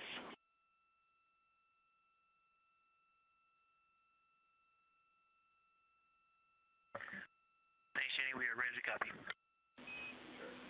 Lunar closest approach will be at MET 5 days, 0 hours, 25 minutes, 34 seconds, and the altitude will be 4,067 statute miles. Maximum Earth altitude will be at MET 5 days, 0 hours, 27 minutes, 39 seconds, with an altitude of 252,756 statute miles.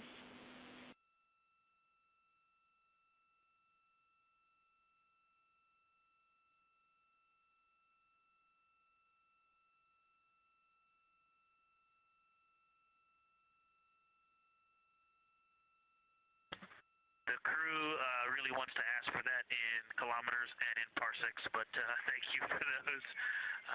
That is great. Thanks for that update. I'll send Fido to work, and I appreciate the metric.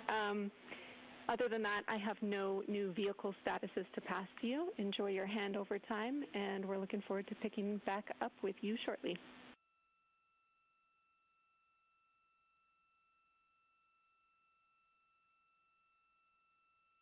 All right, we'll talk to you shortly.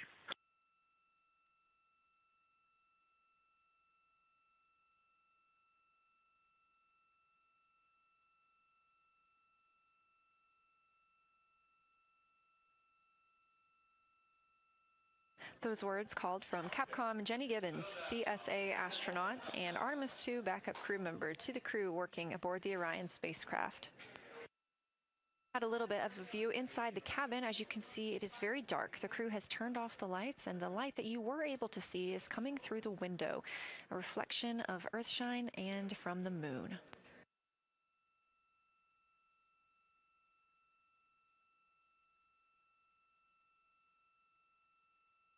The crew is moving into their next observation block, meaning they are taking time to switch cabin and window teams.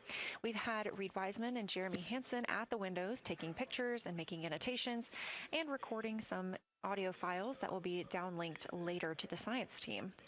Meanwhile, Victor Glover and Christina Cook were in the background serving as support. They were also timelined to enjoy a little bit of their midday meal. Now that we are swapping positions, the support team becomes Reed Wiseman and Jeremy Hansen. They will be in the background helping with SD card swaps, as well as providing those situational reports to the science team. Victor Glover and Christina Cook will be the astronauts at the window, photographing and speaking into those PCDs, portable computing devices, about what they're seeing on the moon. As you heard Capcom Jenny Gibbons call to the crew, this block is also when we will lose communications with the crew. That LOS, or loss of signal, scheduled to be less than 35 minutes from now. We anticipate to be out of signal with them for about 40 minutes, and will regain that communication once they've flown around the other side of the moon.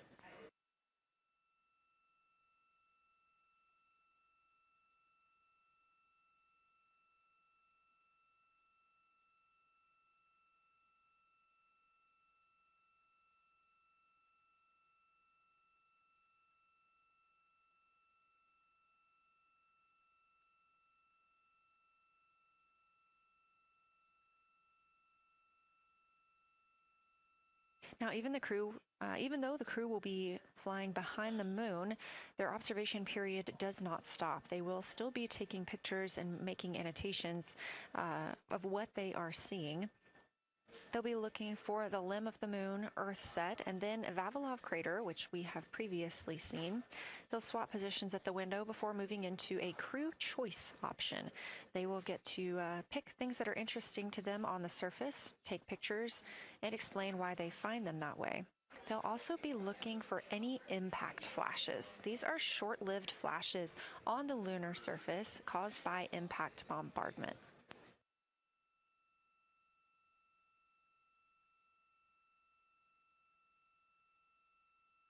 Just before Earthrise, the crew will be looking for lofted lunar dust.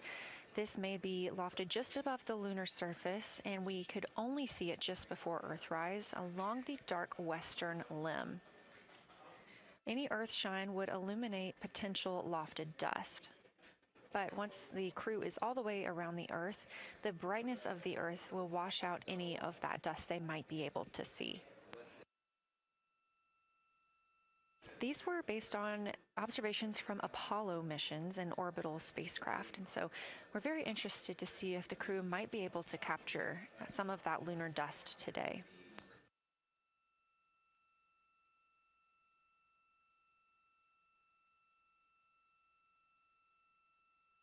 Following that lofted lunar dust target, the next will be Earthrise.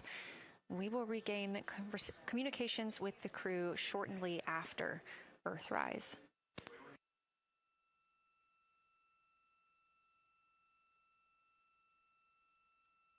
There will be a short observation break period where the moon is not in view. That's because we are also anticipating the crew seeing an eclipse today. The moon won't be in view because the team here in Mission Control Houston will need to change the attitude of the spacecraft and ensure that its solar arrays are gathering light from the sun heading into that eclipse period. So we will have communication with the crew, we just won't be able to see the moon. However, we will have views during that eclipse time frame. During that time, the science team is looking to know it will only be illuminated by Earthshine at that point, so they want to know what the whole moon looks like overall, but they also want the crew to look into deep space and potentially see if they can spot any planets.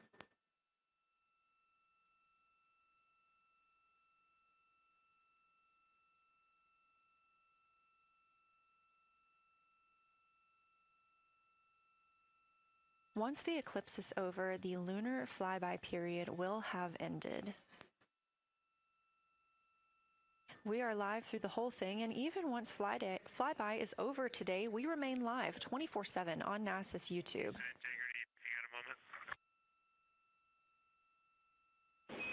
Go ahead.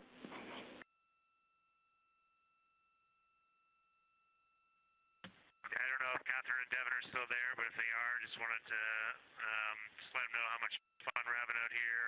It's extraordinary to be on the far side of the moon right now, just see it hanging out there and looking back at the Earth. And Ashley and Kaylin, I know you're back in Canada, but if you happen to be watching too, just wanted to say hi to all you guys. Love you guys, and we'll be heading back your way shortly. Thanks, Jeremy. I hear they are watching, and your family is still here. So thanks for passing that along.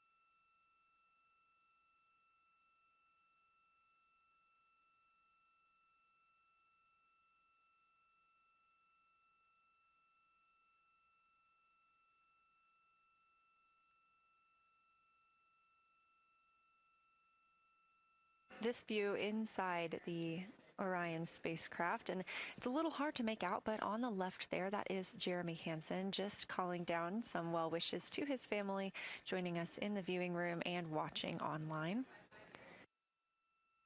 Currently in the window are Victor Glover and Christina Cook. They are taking pictures outside of the window as they are now in their flyby observation block. At this time, Reed Wiseman and Jeremy Hansen are serving as support crew members, and they are also going to have an opportunity to enjoy their midday meal at this time.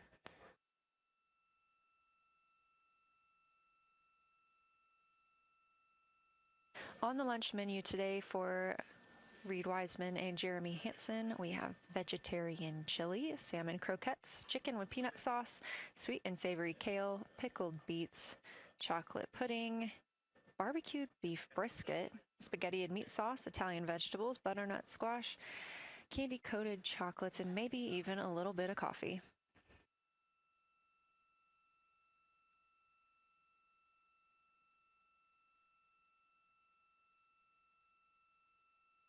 And if you look closely, you can see it looks like they are getting into some of their food for the midday meal. All of the food on the spacecraft is rehydratable. We don't have an option for fresh food as there's not a refrigerated section of the Orion spacecraft. So all of this food can either be rehydrated or eaten straight from the package, just depends on what the food actually is. And for food that needs to be rehydrated, there is information on each package of how much water needs to fill that bag and what temperature it needs to be.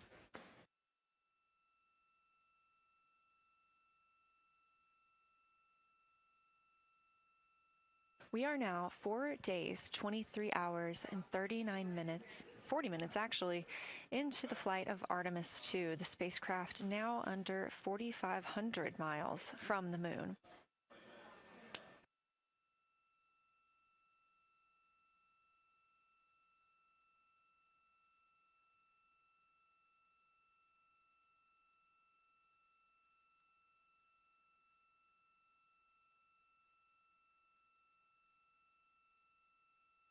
We are now also under 30 minutes away from loss of signal with the astronauts. We will regain that communication about 40 minutes later. They will still be photographing the moon and documenting what they're seeing while they're behind the moon. And we especially look forward to potential Earthset and Earthrise views.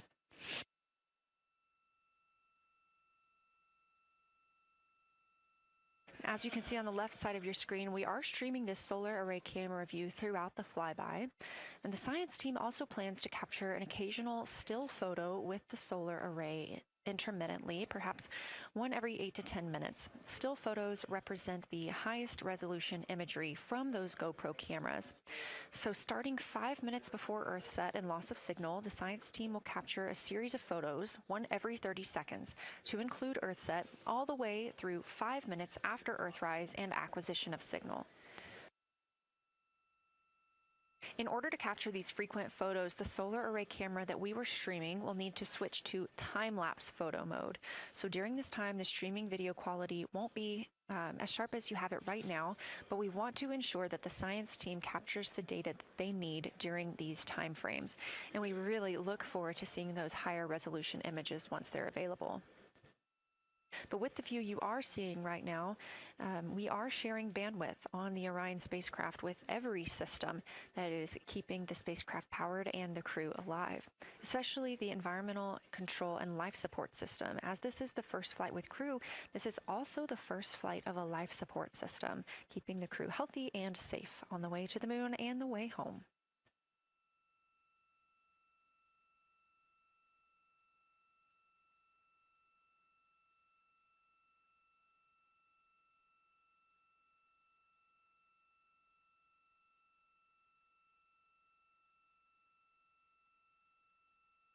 On the timeline, we're getting towards the end of the cabin and window team swap period, but it looks like our astronauts, Victor Glover and Christina Cook, are already photographing the moon outside of those windows. The next target is Ohm Crater, and this is something that they have photographed previously during the flyby. This is a small, complex crater with a prominent ray system, and as referenced earlier, it's the size of the Eye of the Sahara. That Eye of the Sahara is a feature in Mauritania. Seeing this crater more than once throughout the flyby allows the crew to photograph it at different lighting conditions.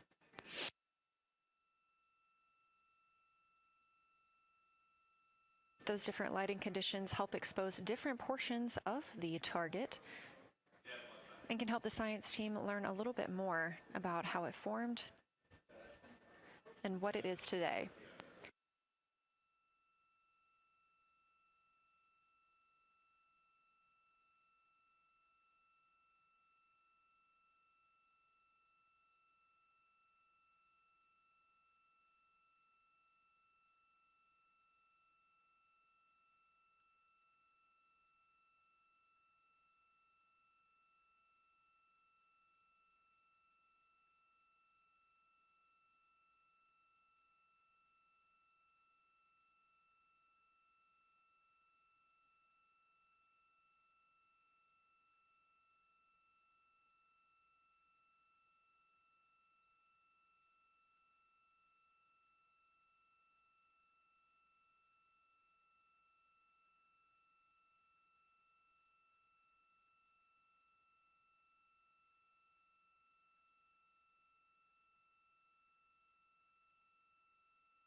Again, this view inside the spacecraft as the crew continues photographing the moon outside their windows.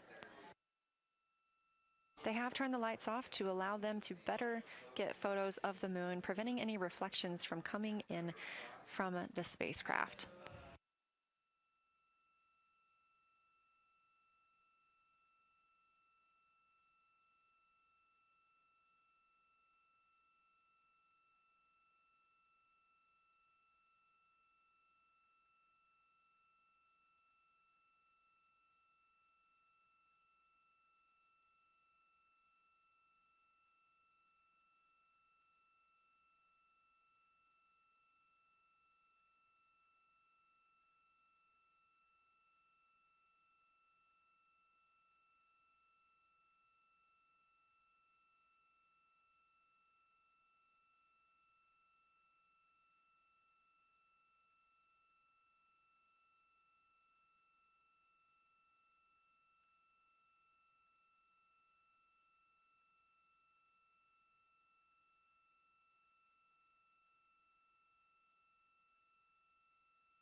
We expect the crew to be targeting Crater for another 6 minutes or so before they move into a discussion of the limb.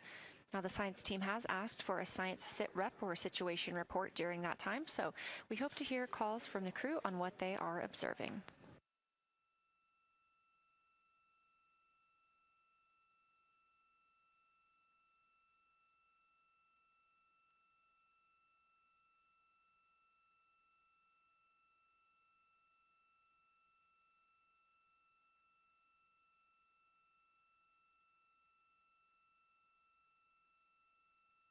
If you've been following along, at the start of the day, we did have much more of the moon visible. And even just an hour or so ago, we could see about half of the moon. We are now continuing to see more of the far side and that darkness where the moon is not reflecting light from the sun.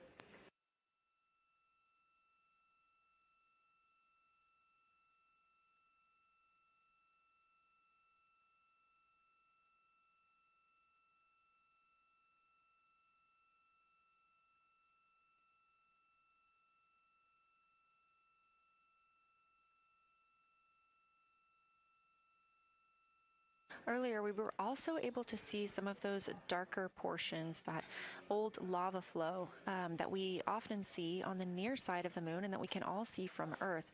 That has mostly gone away. We are now just seeing very little of Oriental. That's down to the bottom right of the moon. You can see just a small dark portion near the limb.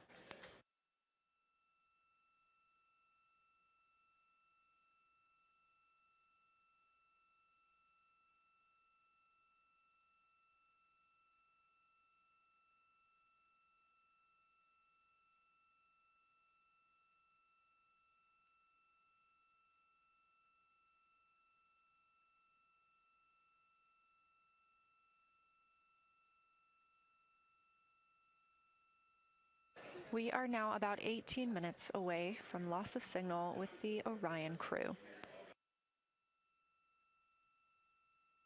Again, we use the Deep Space Network to communicate with the crew members when they are this far from Earth. This is the first mission since Apollo when we have had humans on the Deep Space Network.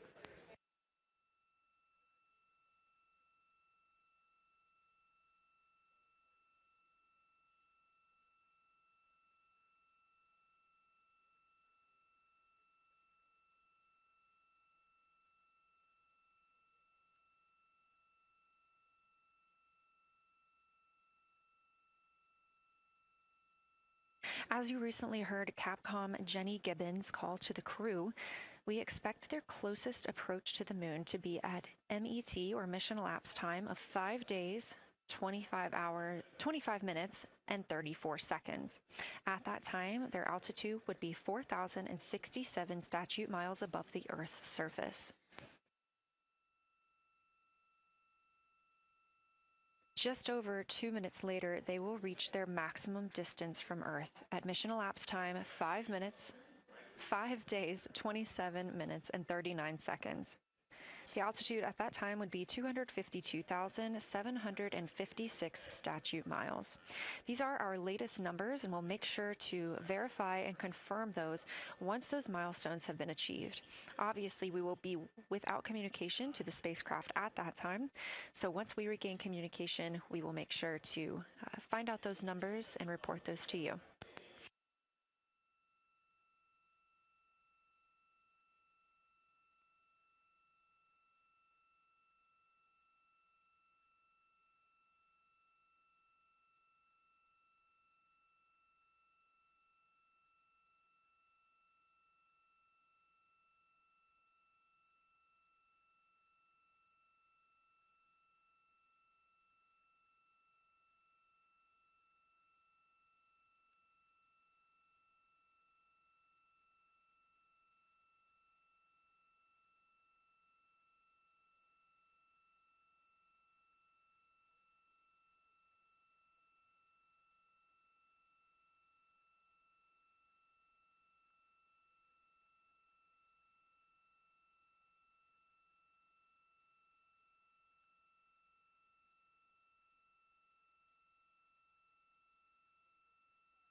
Checking in on the lunar targeting package, the crew is now in their discussion of the limb, seeing the limb of the moon, that illuminated part. Currently at the windows taking photos and making annotations are Victor Glover and Christina Cook. And we are expecting loss of signal in about 13 minutes. We will regain that signal with the crew about 40 minutes later.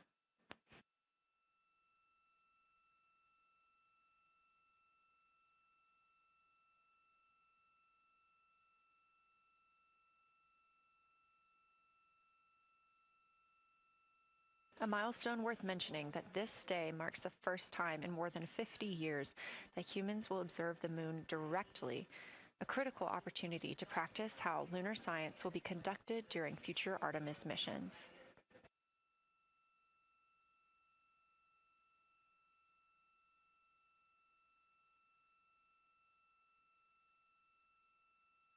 I've continued to reference the lunar targeting package throughout this broadcast, which is the primary tool guiding the crew observations, and that consists of two key components. The first of those is the Lunar Geography Review, which helped the astronauts study major lunar features in advance. That also helped them learn to orient themselves during the flyby.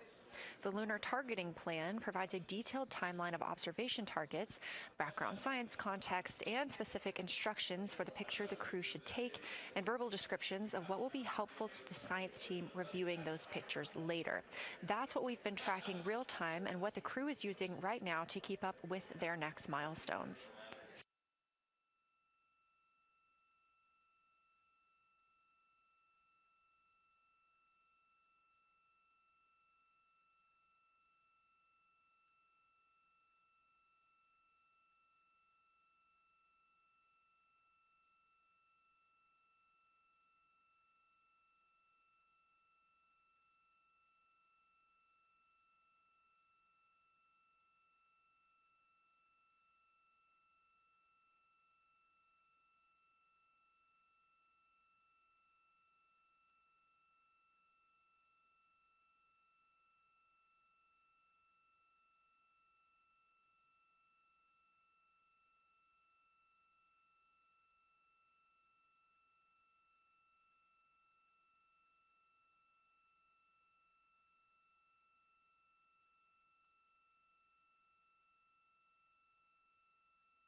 Integrity Houston, 10 minutes till the LOS. We'll take a snappy sit rep from the cabin if you have one.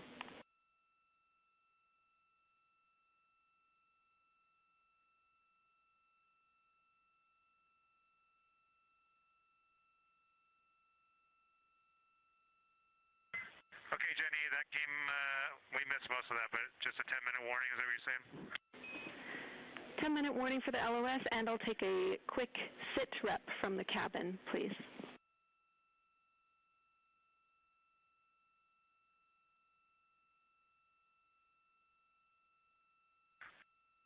All right, cabin is still full of excitement. We've got Christina in window 2, Ike in Victor in window 3.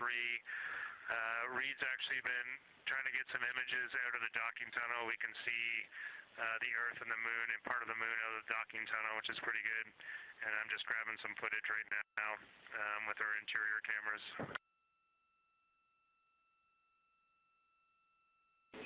Copy, Jeremy. We'd like to know what camera Reed is using and also the status of window 1. Looks like there might be a shroud removed.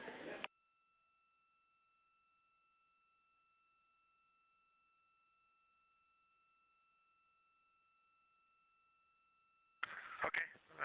Reed was using the Z9, and the T-shirt shroud is still on window 1, but we took the camera out of it, so maybe that's what you're noticing. But when I looked in there, I saw a lot of sunlight reflecting around. Copy. That makes a lot of sense to us, Jeremy. I want to remind you, coming up on this LOS, that we'll take sit reps in the blind, and as more and more of the Moon is in darkness, we will take any report you have on impact flashes.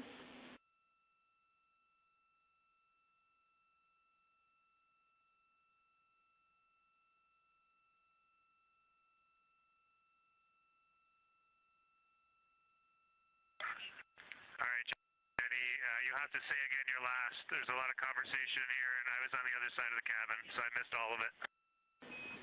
Look out for impact flashes, and we'll take sit reps in the blind.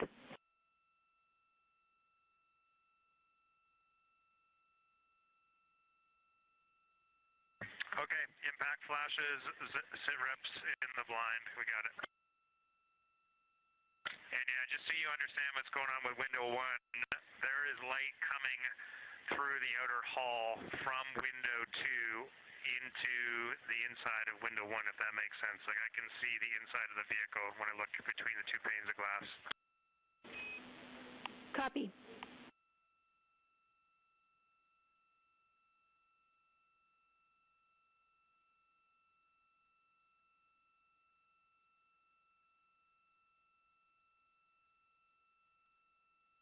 You're getting your first live look at Orion, the moon, and the Earth.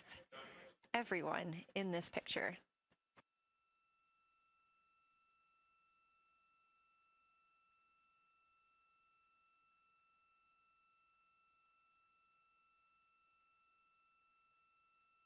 This is a live view from the Orion spacecraft.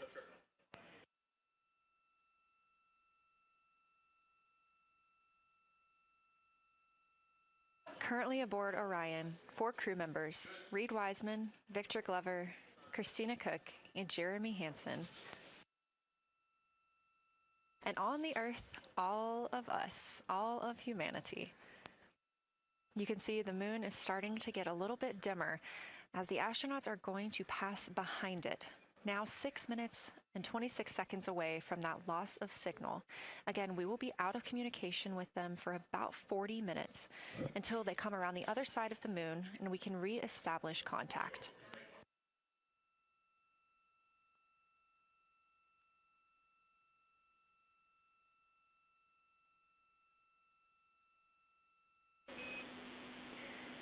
Integrity Houston, you are 6 minutes from your 40-minute lunar flyby LOS.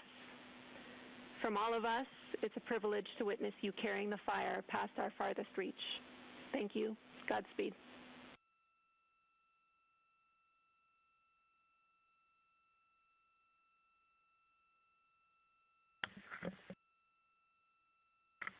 Thank you for that, Jenny. And thank you to all of you for allowing us the immense privilege to be on this journey together. It's quite amazing. And as we go on this journey, thinking about the NASA mission to explore the unknown in air and space, to innovate for the benefit of humanity, and to inspire the world through discovery. And as you've gone along on this journey with us, hopefully we're doing just those things. And as we get close to the nearest point to the moon and farthest point from Earth, as we continue to unlock the mysteries of the cosmos, I would like to remind you of one of the most important mysteries there on Earth, and that's love. Christ said in response to what was the greatest command, that it was to love God with all that you are.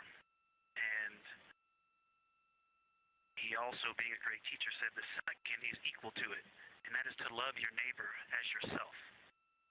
And so, as we prepare to go out of radio communication, we're still to feel your love from Earth, and to all of you down there on Earth and around Earth, we love you from the moon.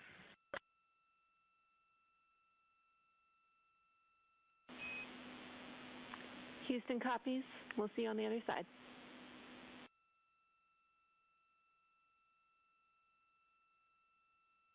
We will see you on the other side.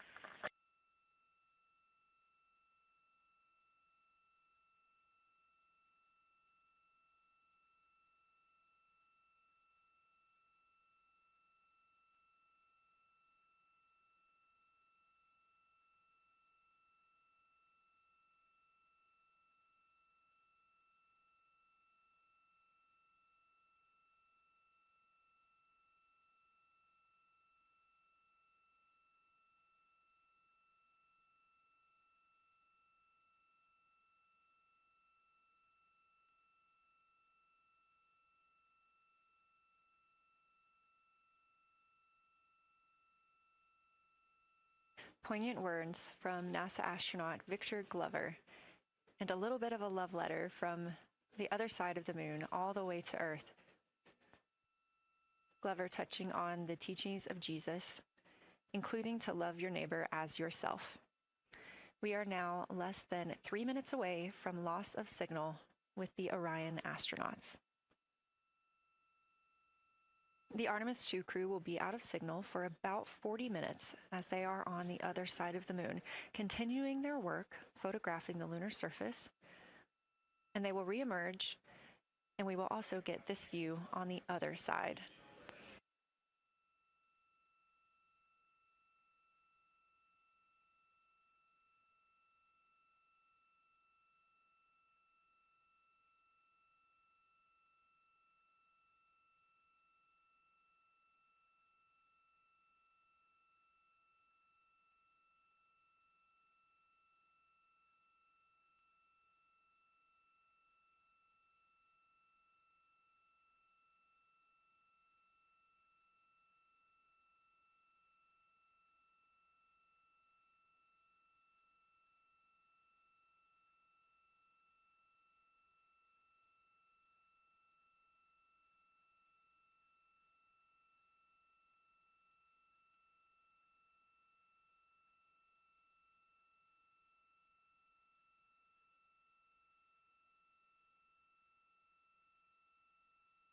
Just about a minute and a half now until we lose communication with the astronauts aboard Orion on the Artemis II mission. Now, 5 days and 6 minutes since their launch on April 1st. Again, we'll be out of communication for about 40 minutes. And this really beautiful view of a crescent moon and a crescent Earth. How great thou art.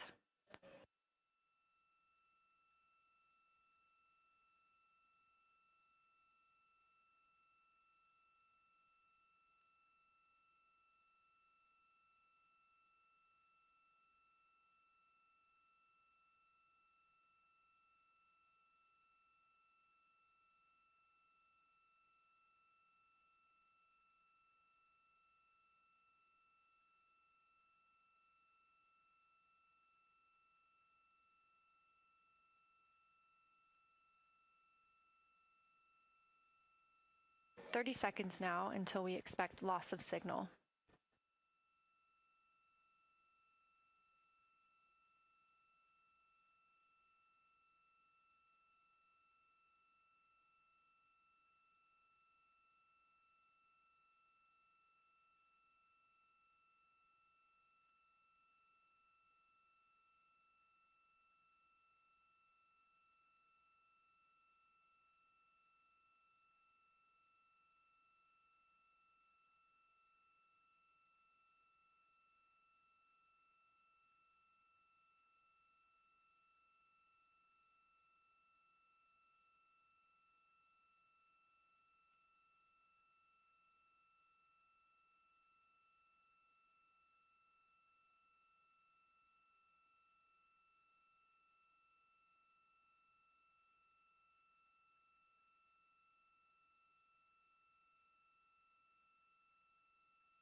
And we have confirmation of loss of signal of the Orion spacecraft as it flies behind the moon. We expect to regain communications with them in another approximately 40 minutes.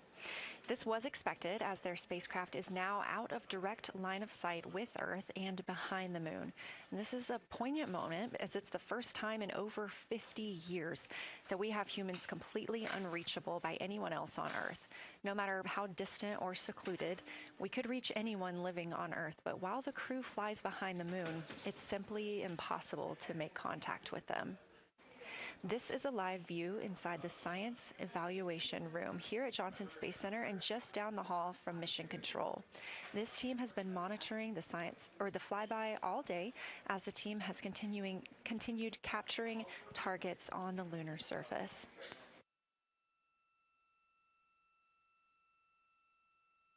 We even got to see this team in action as they were helping the astronauts identify some of the features they were seeing on the moon but not expecting. There will be a couple of milestones during this loss of signal. The first will be when the astronauts make their closest approach of the moon. at MET 5 days, 25 minutes, and 34 seconds, when we expect they'll be 4,067 statute miles above the lunar surface. Their maximum Earth altitude will be reached just 2 minutes later, at 5 days, 27 minutes, and 39 seconds, when their altitude should be approximately 252,756 statute miles. Once those milestones are reached and we have confirmation, we will report the official numbers.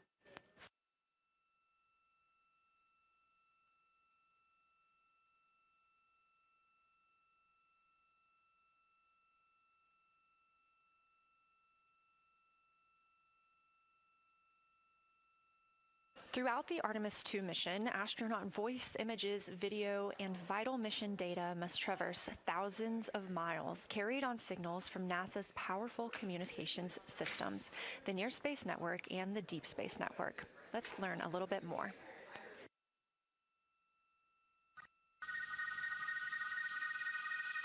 NASA's Artemis II will send 4 astronauts around the moon, preparing humanity for a long-term lunar presence and future journeys to Mars. Enabling communication and navigation for this test flight are NASA's Near Space Network and Deep Space Network. With antennas around the world and a fleet of relay satellites, the networks will deliver vital data to and from Earth through all phases of the mission. The networks are seamlessly integrated at NASA's Johnson Space Center in Houston, Texas, where Mission Control coordinates the network handovers. These transfers represent a delicate dance between the two networks, exchanging support as the mission shoots toward the moon. On the launch pad and during their early orbit phases, NASA's Orion spacecraft and Space Launch System rocket will rely on communications and tracking services from the Near Space Network. After its translunar injection burn, the Deep Space Network's global array of antennas will serve as Orion's primary communication support during lunar orbit. As the mission journeys farther into space and away from Earth, signal strength weakens and bandwidth is conserved for crew communications. The astronauts will have a near constant connection to Earth, ensuring their safety on a journey farther into space than ever before. We say near constant because as Orion goes behind the moon, a planned loss in communications will occur. The Deep Space Network will be standing by to reacquire the signal as Orion reappears. The Artemis II mission also provides an opportunity to test new capabilities. Using laser links, NASA will periodically transmit Orion data to showcase the benefits laser communications could have for future human spaceflight missions. The data from Orion, sent by radio signals or laser links, is massive. The mission is gathering images, data, and video, while also generating details about mission health and crew voice files. All of that data gets processed here on Earth, where systems compress it for efficiency. In the future, we'll upgrade these systems on Earth so that image and video clarity improve with each moon mission. With the Artemis II test flight, we're evaluating the communications infrastructure that will help carry us into the future as we explore the moon and journey forward to Mars.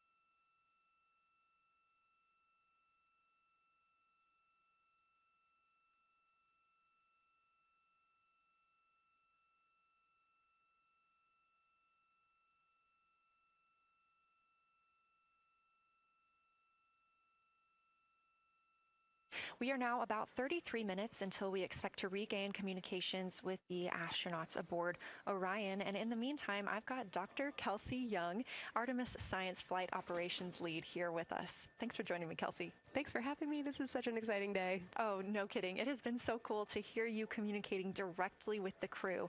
And I know that you have been preparing for this for years, so I am so excited for you and for your team. So just to get into that background a little bit, tell me about your background and what you've been doing on console. My background is as a field geologist. Actually, I studied impact cratering in the field for my PhD, so all these descriptions of impact craters have me just absolutely swooning. How I got into this, though, is, during my PhD, I got an internship at NASA and ultimately never left to integrate science into flight operations. So we developed the Science Officer Console, for which this is the first mission we're supporting. We developed the Science Evaluation Room that's right upstairs, and so it's so gratifying to see this operation structure come to fruition, especially on a day like today. I would have to imagine so. And we've got a great view of the Science Evaluation Room right now. Is there anything that has stood out to your team so far? Absolutely. So as you might have heard in some of the press briefings and content that, we've been putting out, color and albedo were really exciting targets for us. We've heard several amazing color descriptions so far. Just to highlight maybe one of them, we heard about greenish and brownish hues near Aristarchus, which is actually a feature that we can see here from the near side. And those greenish hues could actually tell us something about the volcanic evolution of that area. So you can bet that the science team is going to be prioritizing downlinking those images and the crew audio that we didn't hear that went into those recordings to learn a little bit more. Wow, that is fascinating. I was hearing those colors and very interested just from a personal standpoint, because looking at the moon from, 250,000 miles away, we don't see green or brown. So just hearing that, them being so close and getting to see that, fascinating, and I know very exciting for you. So what are you expecting to see in the upcoming portion of the flyby? The upcoming portion is actually going to be really exciting. So right now, as we speak, while folks in the room are kind of taking their, their stretch breaks and everything, the crew are still hard at work. They still have targets to image and describe during this LOS. But when we come out, the first thing, of course, we're going to hear about is Earthrise. We're really looking forward to hearing about the crew's experience with something that we can connect with and that, Apollo 8 brought us such amazing images from. But then we start to get into describing the Terminator, as well as looking for things like lofted dust, which tell us about the modern lunar environment. Then the vehicle's going to orient away from the moon for an hour and then pivot back for the eclipse observations, which is a whole different set of science observations that we're really looking forward to. It's kind of nice that the crew will get a little break in there, because they have been hitting it hard today with photos and videos and annotations. What are you hoping that the crew sees coming up? Is it that lunar dust? Oh my goodness, that's a hard question to answer. I mean, we've already gotten such great descriptions. I mean, the Terminator seems to just be like one of their favorite things to look at and describe. So I feel like, that was something we were looking forward to. I feel like we've really gotten some great descriptions. So absolutely, I'm looking to the human moment of Earthrise. Lofted dust is an exciting one, and lofted dust will be a target for them in the right around the time of Earthrise, but again in the eclipse period. So I'm really looking forward to seeing. I mean, they've already highlighted just in the course of their flyby so far how the moon has changed, and this is going to be an even more dramatic change to go from their end of this kind of lunar illuminated piece of the flyby into the eclipse time frame. And I can tell you they're going to be experiencing a very different moon during that time, and I can't wait to hear what their observations are. Yeah, that's absolutely fascinating, and what an privilege that we get to do that on this mission, because that's not always the case. If we had launched on a different day other than April 1st or 2nd, we wouldn't have gotten to see that eclipse. Is that right? That's correct. April 1st and 2nd. I will say, I was asked a lot in the weeks leading up to the launch, well, what's your favorite day? And my answer truly was, there is no bad day to launch to the moon. We were going to get great science out of it no matter what, but it's a really neat opportunity to, bring the sun into the picture, bring different planetary bodies into the picture while still literally keeping the moon in center stage. Fascinating. So what differences are we looking for at each site? We're hearing a lot of different terms. We're looking at craters. We're looking at mare. What are the differences that you're hoping to see? We do have, as you highlight, kind of different prompts for each target. That's what they're looking at in their lunar targeting plan, which I know you've been showing.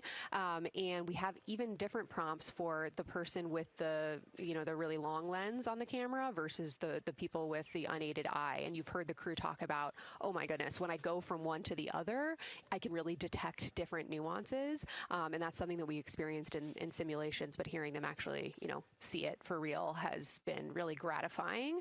But we're looking for different things based on the target. Sometimes we're looking for color. Sometimes we're looking for texture. For the Terminator, we're looking at kind of what texture and morphologies pop out to you and what kind of diversity you see along the Terminator.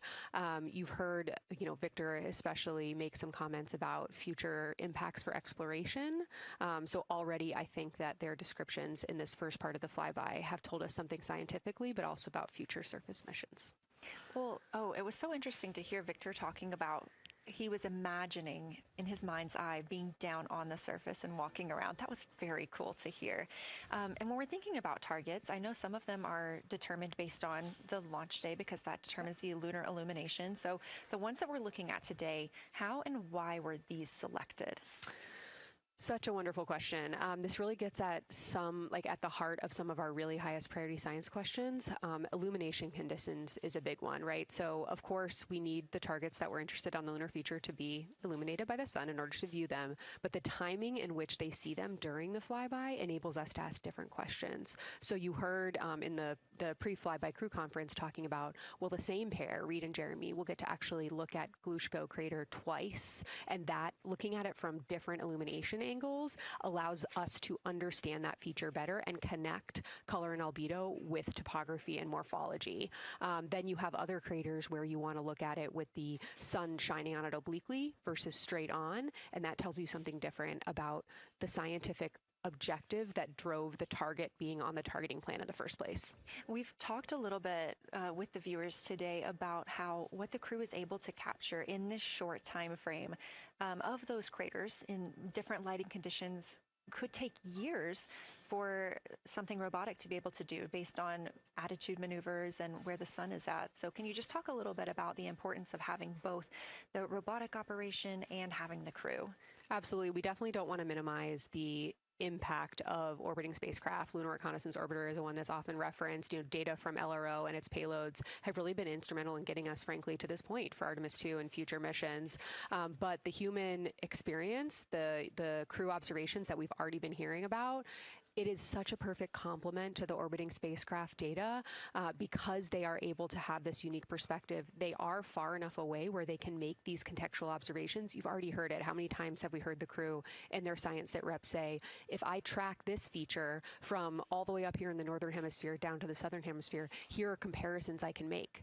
That right there is not something we had the ability to do with the Apollo missions, and it allows just literally in the blink of an eye to synthesize observations that it would take, a really significant effort to coordinate with different orbiting platforms, and they're making it like that. Wow. It has been very, very exciting to hear all of their calls so far.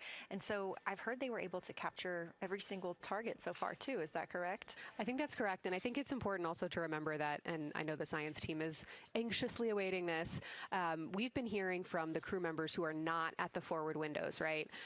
Those crew who are, really in the thick of the observations, they are recording minutes-long observations per target on their crew tablets. We will be getting those down starting here in a couple hours, and that's going to contain really meaty science information that we haven't heard live yet, and that's going to form the basis of my conversation with them tomorrow morning, where we're going to have a really deep dive into the science and absolutely nerd out about what they were able to do today.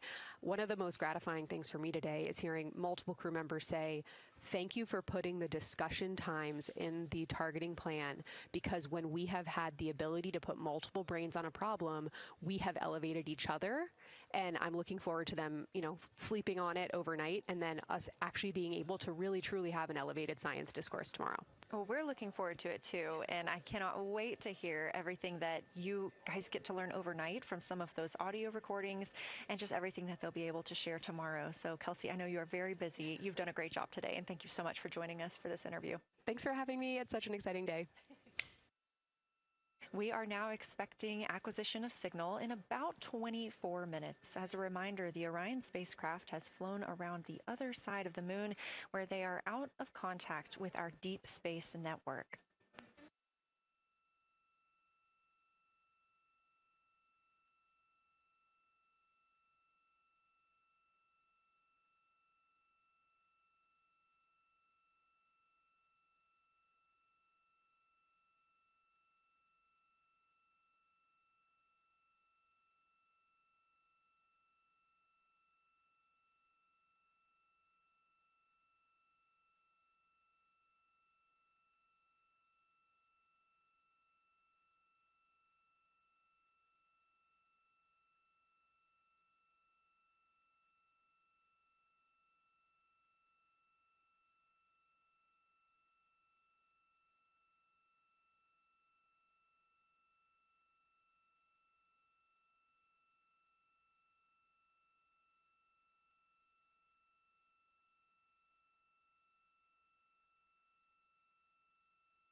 And we just heard confirmation here in Mission Control Houston that we have reached the closest point of our destination to the moon at MET 5 days, 25 minutes, and 34 seconds, and we anticipate the spacecraft's altitude is approximately 4,067 statute miles above the moon.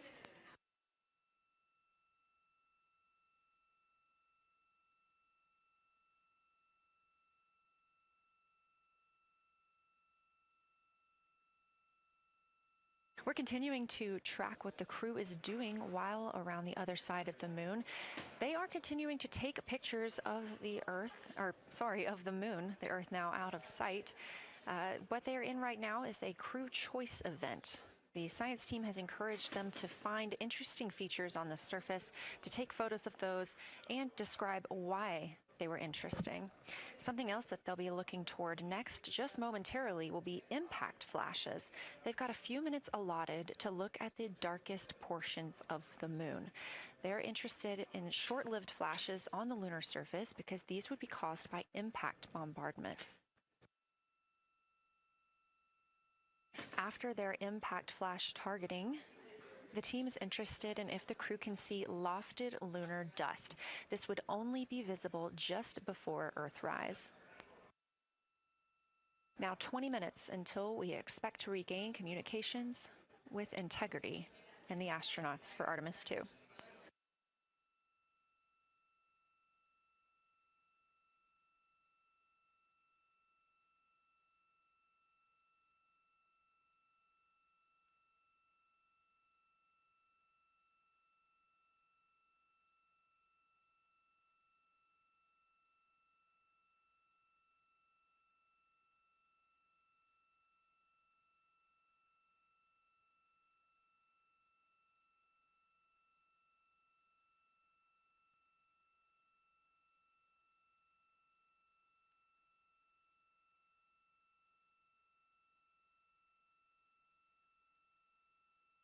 We're live in Mission Control Houston at NASA's Johnson Space Center, but there's a team over 750 miles away also monitoring today's operations. And of course, just like us, they are in LOS, or loss of signal, with the spacecraft.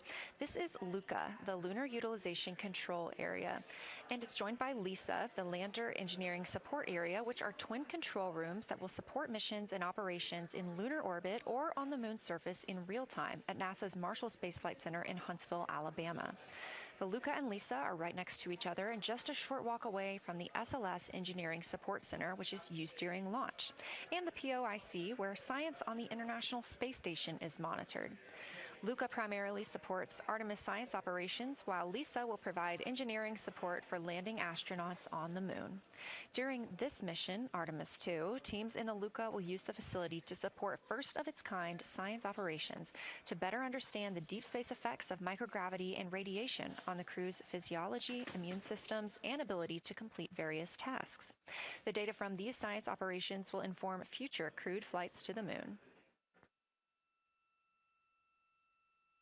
For future crewed missions to the moon, members of the NASA Human Landing System Mission Insights Support Team, a group of engineers, safety leads, flight operations experts, and technical authorities, will work in the LISA.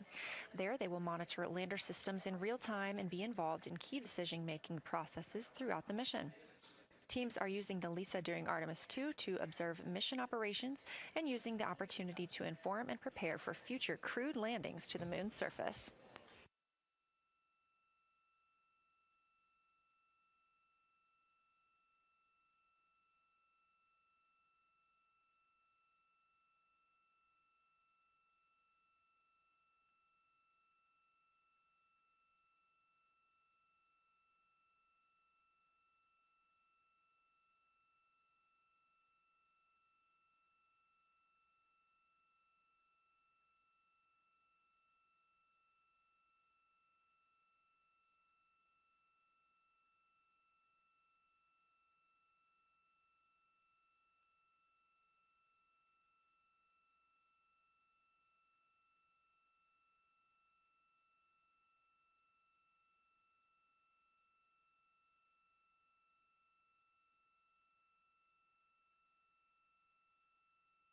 We now expect to regain communications with the astronauts aboard Orion in about 17 minutes. In the meantime, a little overview of how our crew members flying by the lunar far side at an altitude of between 4,000 and 9,000 miles are testing the capabilities of the Orion capsule. Artemis II visualization lead Ernie Wright has simulated views of the flyby using detailed topographic maps of the lunar terrain and photorealistic lighting scenarios. The Artemis II crew members have been using these visualizations to prepare for this historic mission, which is paving the way for future exploration of the moon's surface and beyond. So the most exciting thing to me about Artemis II is just the return to the moon. We haven't been there in 50 years. Human eyes are going to see parts of the moon that haven't been seen by anyone before. It also recommits us to exploring the solar system in a way that we haven't in a long time. And I think it provides an opportunity for younger generations to understand the excitement of doing that kind of exploration. Artemis is our return to the moon after 50 years. The emphasis of Artemis is going to be, first of all, science, but second of all, learning to sustain a presence on another world. First on the moon, but we're hoping that that's a stepping stone to Mars and other destinations in the solar system eventually. Artemis II will be a flyby mission. It's not going to land. We're testing all of the technology that we've created for flying to the moon since Apollo. A lot of systems have been modernized, and we need to make sure that all of those work. The astronauts will be looking out the window at parts of the moon that have never been seen by human eyes before. They will be flying by the moon at an altitude that's much higher than Apollo's orbits. And so they will see the entire disk of the moon, including areas that are closer to both the North and South Pole that astronauts from Apollo never saw. All of that depends on the lighting, which we really won't know until launch day, but we can practice with different lighting scenarios.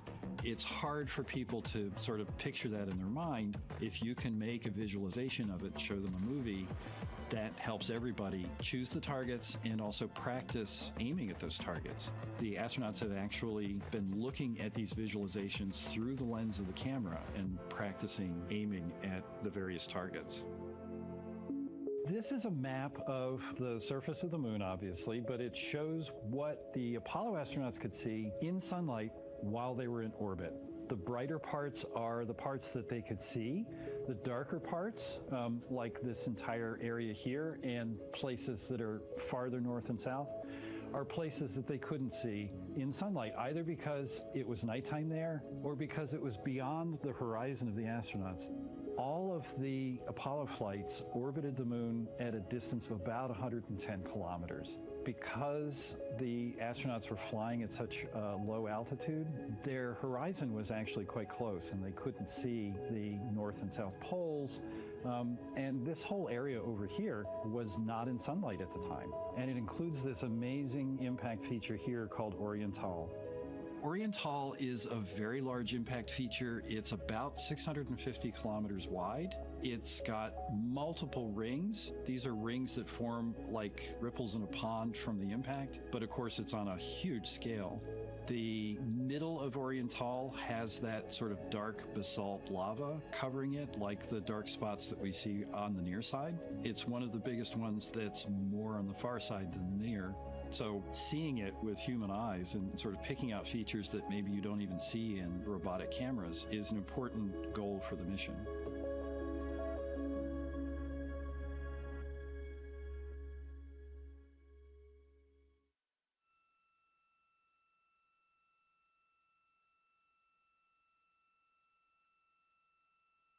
This live view in the Science Evaluation Room, or the SIR, here at Johnson Space Center in Houston, Texas, just down the hall from where we're at in the Artemis Mission Control Room.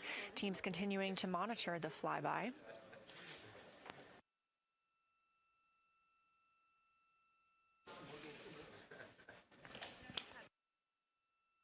The crew continues their observations of the moon, even though they are out of touch with Earth. We expect to hear from them in 12 minutes and 26 seconds. Again, this is approximately 40 minutes loss of signal while they are out of reach of the deep space network. Right now, they are imaging or attempting to image lofted lunar dust. Throughout our coverage, we've talked a lot about the science and engineering behind today's lunar flyby, but we also spoke to the crew about what the moon means to them and how they see its place in human history.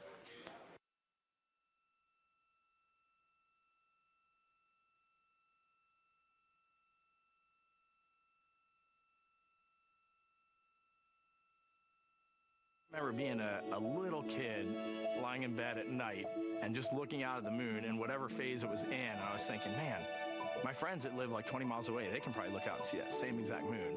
And then when I was in the Navy and I would look out at the moon and I'd be halfway around the planet, and I would think, man, my brother can see that moon where he is, and he's halfway around the planet from where I am. And it's a connection of life on Earth. We can all look up and see that moon. It represents history. It is a witness plate. Everything that's ever happened to the moon is still written on the moon. There's no processes of wind or change in the Earth, geologic processes like we have here that change it. And something that's been telling and can read out the story of its own evolution, there's something beautiful about that. I've also learned from my indigenous mentors that they refer to the moon as grandmother moon. So you've probably heard of Mother Earth. They use grandmother moon because grandmother moon is responsible for the water in their community. The grandmothers, sort of protect the water source, just like the moon moves the water around the planet, affects the tides. It's something that represents something different for each individual culture around the planet. And that's really neat because we all share that same moon in the night sky. We all have seen the same side of the moon in different lighting conditions our whole lives. And so it seems very familiar to us, but it's also kind of unknown. When we get up close, some of the imagery that we'll get to describe and to share with people will be very unique. And that nature, both of those things being true about this one entity that we all know, just is really special. It's just the epitome of a symbol of both something that's in each of our hearts, but that's also represents exploration and reaching.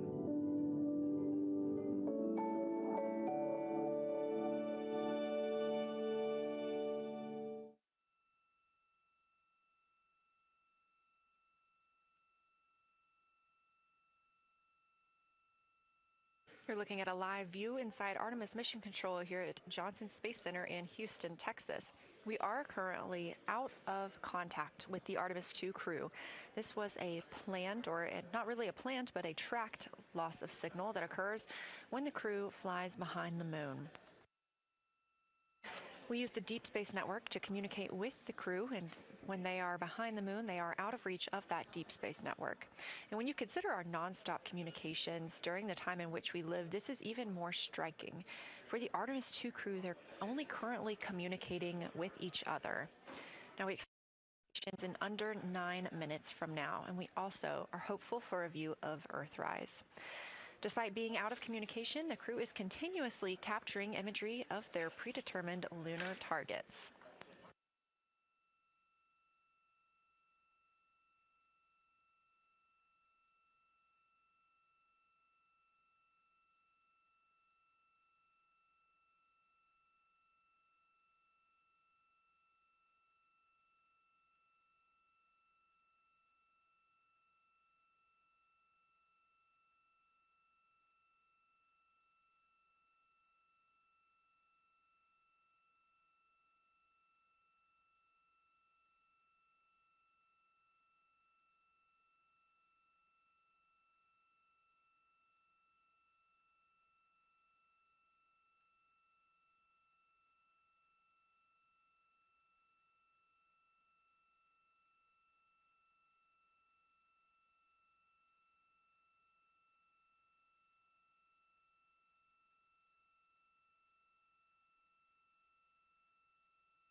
Now about 7 minutes, 25 seconds until we anticipate regaining communications with the Artemis II crew aboard Orion. In the meantime, Artemis II lunar science deputy lead Marie Henderson is trained these astronauts to capture and document their views of the lunar surface for all of us to enjoy back here on Earth. I cannot wait to hear their voices when they get to the far side of the moon and I can hear them talk about seeing the moon out their window. I try to imagine it now and I tear up thinking about it. Ooh, now I gotta hold on a second. We have human eyeballs connected to wonderfully smart brains our astronaut friends have. They are going to be able to observe the moon in multiple different ways. They can use their eyes, they'll look through their camera and snap pictures, and just looking out the window getting that human experience. But during Apollo, the astronauts were so much closer to the lunar surface. Our astronauts are going to be doing a flyby at a higher altitude, so they're going to be able to see the whole moon as a lunar disk on the lunar far side. That's a brand new, unique perspective that humans haven't been able to look at before. We are doing a lot of lunar geography training with them. They have study sessions and quizzes they can do that are assigned to them. You know, even if you're an astronaut, you still get homework. We actually get in the mock-up. In that enclosed physical space, we have to think through the hardware that they have, the cameras, the computers, their microphones to make these observations. There's 4 windows up front. Through one of those windows, one of our astronauts will be using a Nikon D5 camera with an 80 to 400 millimeter lens. So something that allows them to zoom in really far and actually take more detailed observations of the surface. It's almost like looking through a pair of binoculars as well. It's just like being a geologist out in the field. They're telling us what they're seeing, looking for colors, textures, different morphologies, and comparing the region that we're having them look at to the regions that are around them. We have a science team that is planning the targets that are going to be observed, putting them all on the timeline of how they're going to be observed, and then taking the first look at the data when it comes down. The Apollo astronauts were only on the moon for 300 hours total, and they only went to the equator. That's like going to places that were safer landing sites, and they only saw so little, 300 hours total. And so we have so much more to explore and so much more to learn, and we are the beginning of the next generation that gets to start being a part of these discoveries.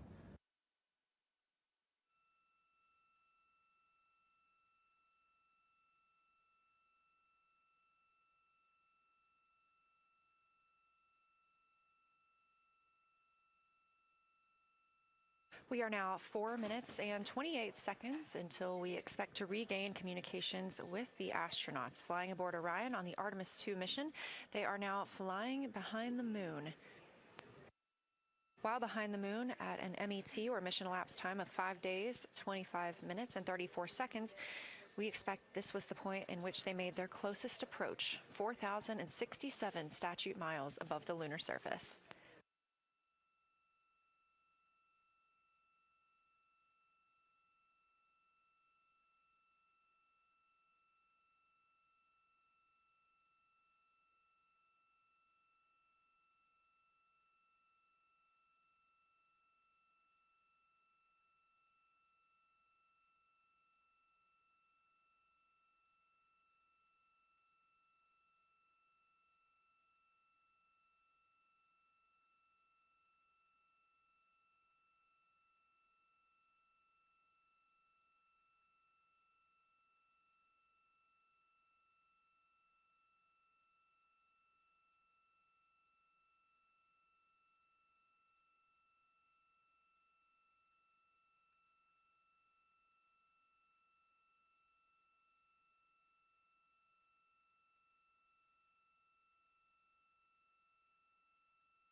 We're live in the Artemis Mission Control Room in Houston, but we are not the only room monitoring today's flyby. As you can see, this is the SIR, the Science Evaluation Room. It's in the same building and just down the hall. It's a multidisciplinary science team supporting the Artemis II crew in real time, including experts in lunar geology, impact cratering, volcanism, polar science, imaging, and visualization. You can see the SIR here. That's the Science Evaluation Room. It's embedded within Mission Control to provide science input during live operations like what we see today. But additionally, the Science Mission Operations Room is a back room that processes data, evaluates imagery, and supports rapid analysis. We also have our science officer, Kelsey Young, here on console today. She's serving as the primary interface between the science team and the flight controllers, ensuring science priorities are represented during mission execution.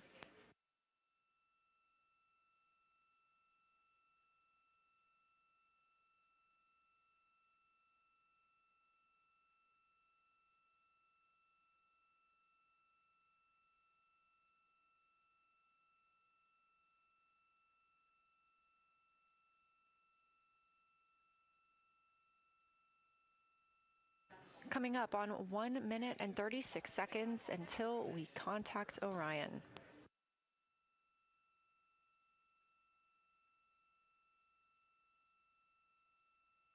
Meanwhile, aboard the spacecraft, the crew has continued executing their lunar flyby tasks. As we discussed earlier today, these activities have been precisely timelined, and this is the fourth of 5 blocks of time during which the crew will be observing the moon from Orion's windows. At this time, pilot Victor Glover and mission specialist Christina Cook are observing the moon at windows 2 and 3. One crew member is in window 2 with a blue shroud over the window, taking photos and using an 80 to 400 millimeter zoom lens, while the other astronaut is in window 3 using their portable computing device, also known as a PCD, to make annotations. And both of those crew members are making audio recordings of what they are seeing. They are wearing headsets connected to their PCDs, and those audio recordings are being sent to the science team tonight. We are not hearing those live. However, we have been hearing quite a lot of great descriptions from the crew who have been serving as the support. Right now, the support team members are Reed Wiseman and Jeremy Hansen. Those team members are providing science sit reps, situation reports, calling down a few times each hour to discuss what they're observing. And even though we're out of contact with them right now, they are still conducting those science sit reps as they'll be available once they come back around the moon. The situation reports include how the crew is positioned, any missed targets, or anything unexpected they saw. They're also including lunar target descriptions, any hardware issues, and their emotions and reactions.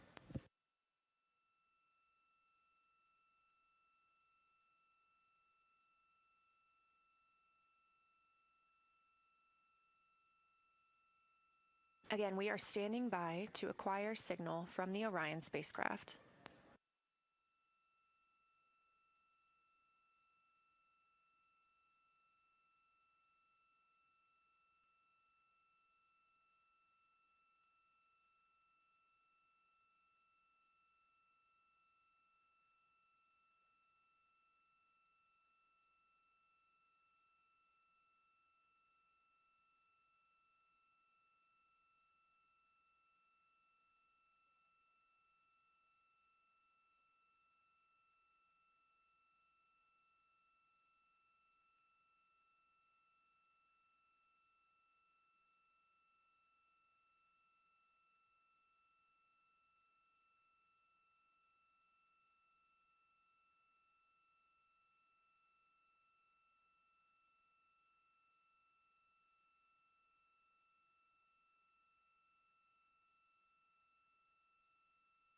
We're in the Artemis Mission Control Room at Johnson Space Center, getting our preliminary contact with Orion, that acquisition of signal coming after a 40-minute loss of signal, during which the crew was flying behind the moon, out of contact with anyone on Earth.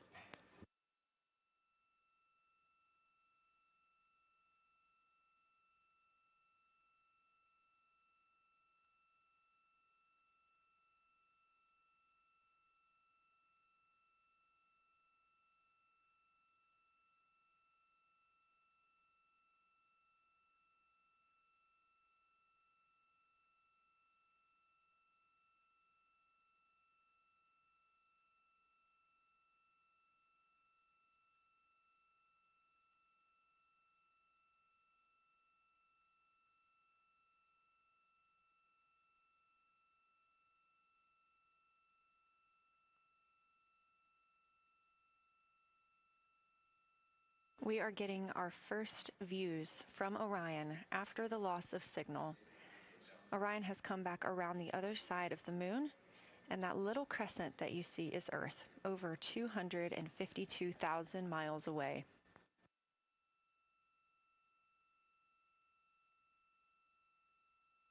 With this transit complete, lunar flyby continues, but Orion has also technically begun its journey home.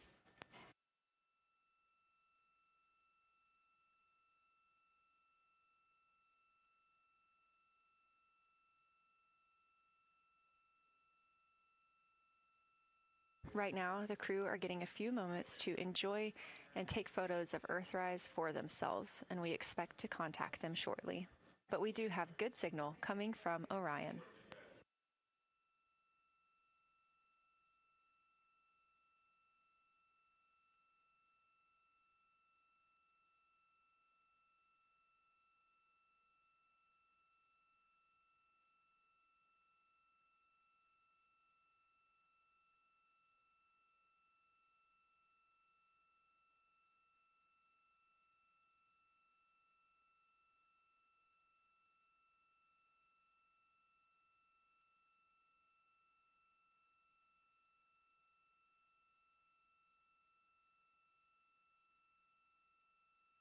This view from inside the Orion spacecraft, all 4 astronauts now back on the other side of the moon and in contact with us on Earth. Their tasks for lunar flyby did not stop as they went behind the moon and out of contact with us. We anticipate during that time they were attempting to image some impact flashes, short-lived flashes on the lunar surface, which would be caused by impact bombardment and potentially even lofted lunar dust. Right now, of course, they are getting pictures of Earthrise. After this target, they will get a short observation break. It's about an hour long, actually. Houston, integrity, comm check. Integrity, we have you loud and clear. How many?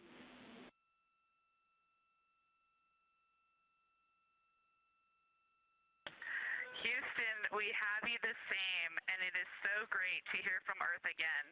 To Asia, Africa, and Oceania, we are looking back at you. We hear you can look up and see the moon right now. We see you too.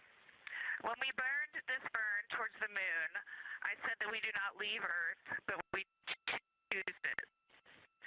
And that is true. We will explore, we will build ships, we will visit again. We will construct science outposts, we will drive rovers, we will do radio astronomy, we will found companies, we will bolster industry, we will inspire. But ultimately, we will always choose Earth. We will always choose each other.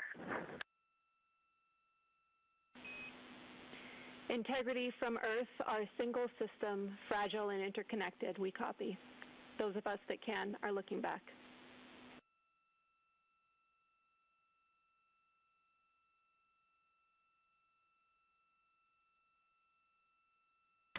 We are happy to say we copy.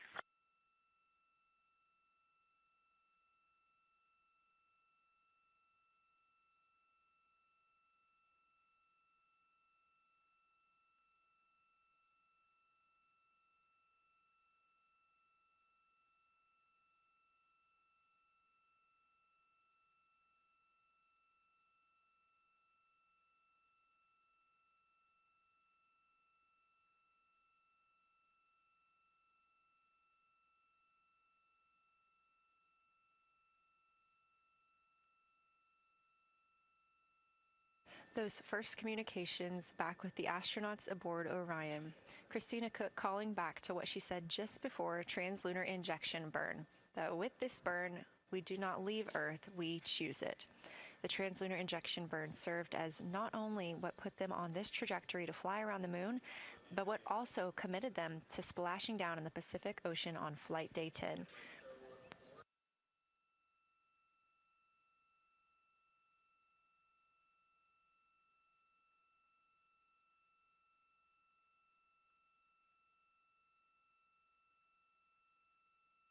At this time, the crew is entering an observation break. We expect this to last about an hour, And it's probably a welcomed break following their very, very busy day taking pictures, making annotations, making audio recordings, and communicating all of the wonderful things that they are seeing on the moon. This observation break is also partially due to the fact that we will be entering an eclipse later. This will be the first solar eclipse that humans have seen from the moon. The astronauts will need to wear eclipse glasses for the first 2 minutes until the sun is completely covered by the moon, and then they have additional targets that the science team is hoping that they will photograph. We will have communications with them during that eclipse time frame. Because of that eclipse, Orion's attitude must be changed right now so that its solar arrays are in the sun. This will help it charge the batteries needed to power it through that eclipse time frame. This view on your screen is a visualization. The spacecraft now 4,224 miles away from the moon, and that number will now continue to grow, while the number of distance from Earth, 252,699 miles, will continue to shrink all the way until our crew is back home.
Again, we are MET, mission elapsed time, 5 days and 58 minutes since the launch of Artemis II.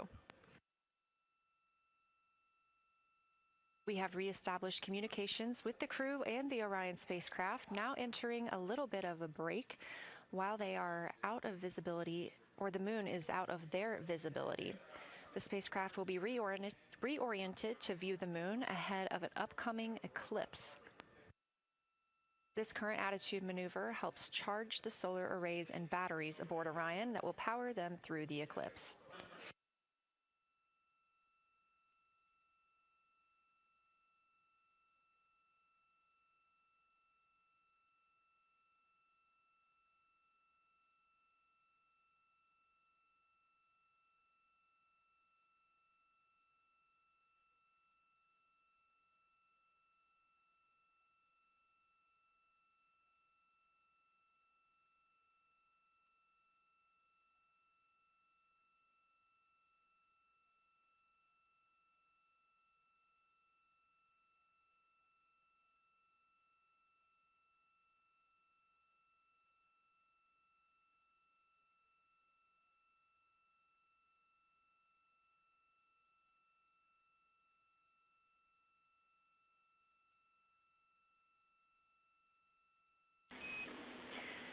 Integrity, Houston. In mission control, all of your flight controllers and your flight director have flipped their Artemis II patches around. We are earthbound and ready to bring you home.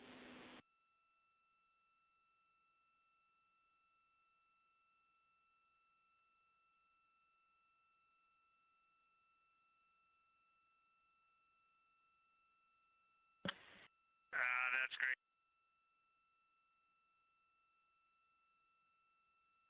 See the light of day as we head back to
A very special moment just now in mission control. Ahead of the crew's flight to Kennedy Space Center and during one of their last simulations here, they visited the mission control team in Artemis Mission Control in Houston and brought us each a patch. Everyone in the flight control room has had these on their signifiers at their console. On one side of the patch that you've probably seen is the moon with the Earth behind it. Now that we've passed behind the moon and we are returning home, the flight control team has instructed everyone in the room to switch their patch around so that the Earth is closer and the moon is behind us. We are really looking forward to seeing the Artemis II crew, and the Capcom, Jenny Gibbons, did call that update up to the crew that the flight control team here has turned their patches around as was instructed by the crew during that last sim, and we are counting down the days until they get home. They are now 5 days, 1 hour, and 3 minutes mission elapsed time into the Artemis II mission.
Joining me here in the room, Artemis Mission Control, I have Angela Garcia, Artemis II Science Officer. Thanks for being here, Angela.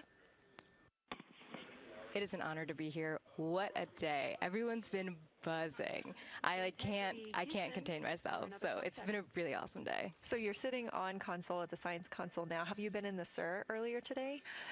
There's a lot going on. So I went here first, then I'm going to go there after.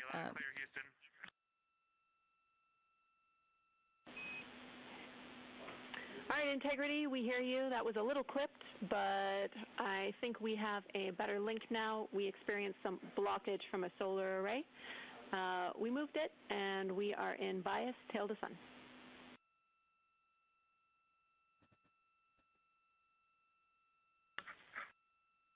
Okay, Houston, you're coming in loud and clear, and copy, we're in bias, tail to sun now.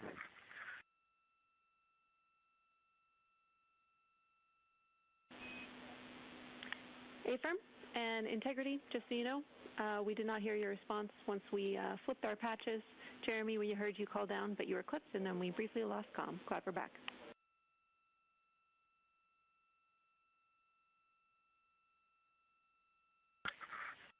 Okay, copy that. We were just excited that we got to share in that you, the MER, and Mission Control have flipped your patches around, and that side of the patch is getting to see the light of day. Thanks for sharing that with us. Our pleasure.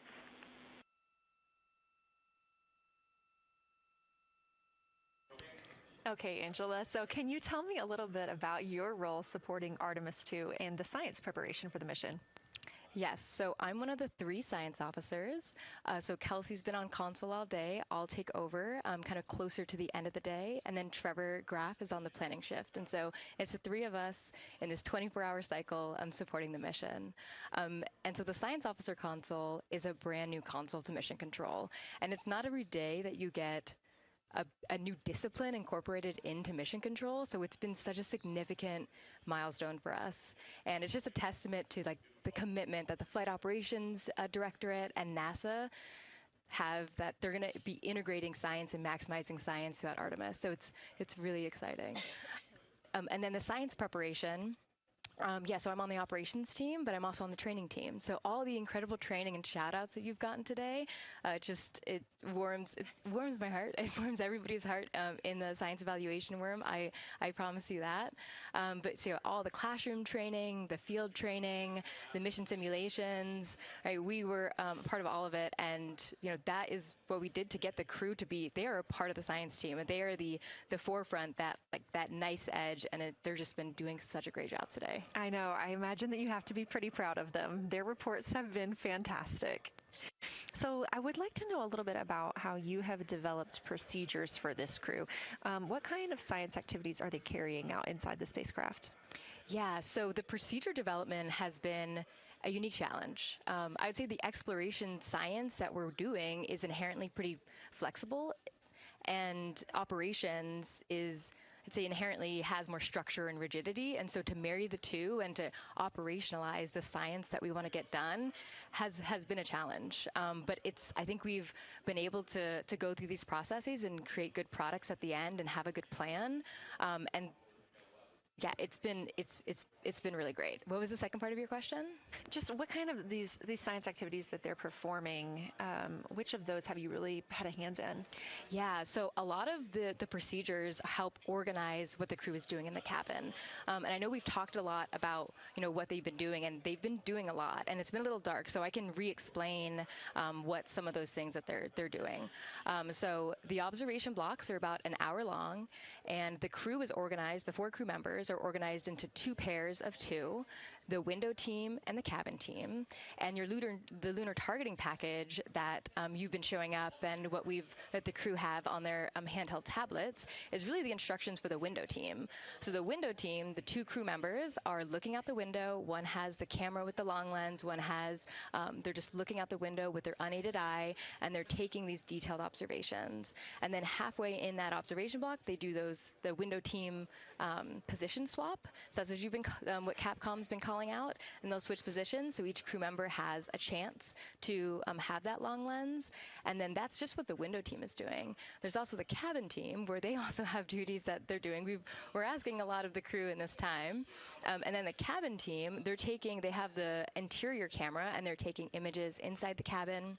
They're also supporting the window team, where, you've heard some call-outs where looking out at the bright moon and then looking inside the dark cabin and looking at their LED screen is a lot. So the cabin team is also helping support, target, and guide the window team into specific targets on their plan. They're also helping call out these science situational reps. So they're looking out a different window and listening in to what the crew who are really down and in the science on the window team are doing, and they're giving us insight. And those recordings that the window team is doing are going to be uplinked or downlinked overnight, and we're going to be able to chew on that data. But yeah, they're helping. They're doing a lot. And so making sure we have a plan that's flexible, but also make sure that we check off all those boxes was really important. So tell me a little bit more. You talked earlier about the analogs that the crew has done. What kind of analogs or environments were really useful for this? Yeah, so for procedure development, right, you have so many different environments that you can do. You have classroom, like we said, you have the Orion mock-up, you have simulations, and at least for developing the plan, we kind of did it in a tiered approach, because each of those different analog environments helps us answer a slightly different question and has a little bit of a higher fidelity. So we would start with the classroom. So we would we would just get into a classroom, we would put all the hardware on the table, and then we'd almost role play of like, you be Victor, you be Reed, you be Jeremy, and I'll be Christina, and like, let's just do the plan how we think we should do it, write that down, and then just keep iterating on that, and then Integrity Houston for a tag up pre-forward link LOS in place of the Flight Director Conference.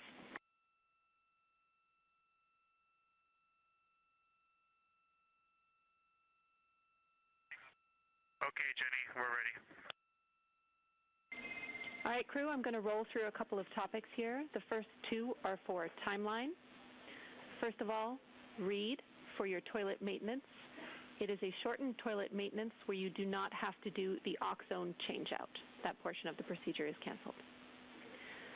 Victor, you have an HHP stop activity on your timeline. We need you to perform that as scheduled for bandwidth reasons. For your next portion of the flyby, in particular the eclipse, we want to remind you that you can take off the eclipse glasses when the sun sets and you are simply looking at the corona. And then finally, for the D5 with the long or zoom lens, which is set for solar corona, we want to remind you that when you are capturing Earth shine, you will likely have to adjust the exposure. That's all I have for you.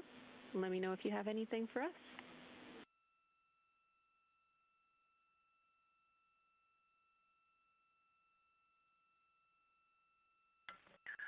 Okay, Houston, we copy all. Thanks for those words, Sydney.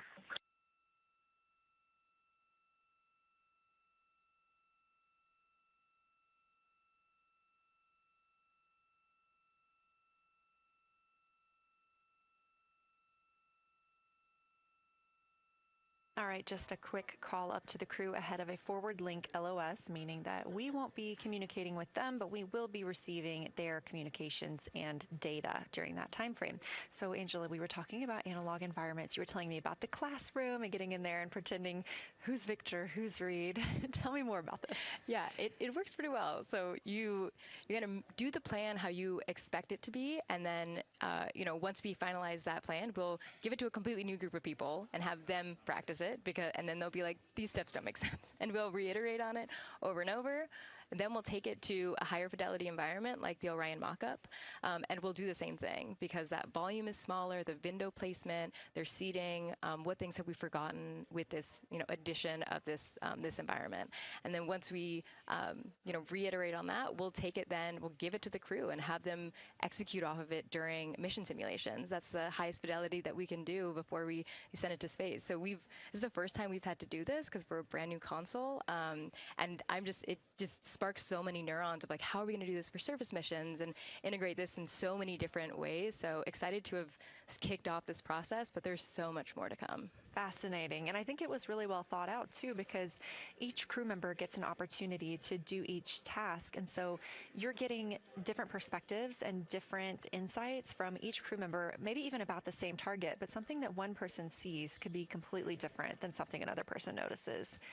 So we also know that Artemis II has traveled. They're now on their way home, but they traveled farther from the moon than the Apollo missions did. So what makes that vantage point scientifically interesting?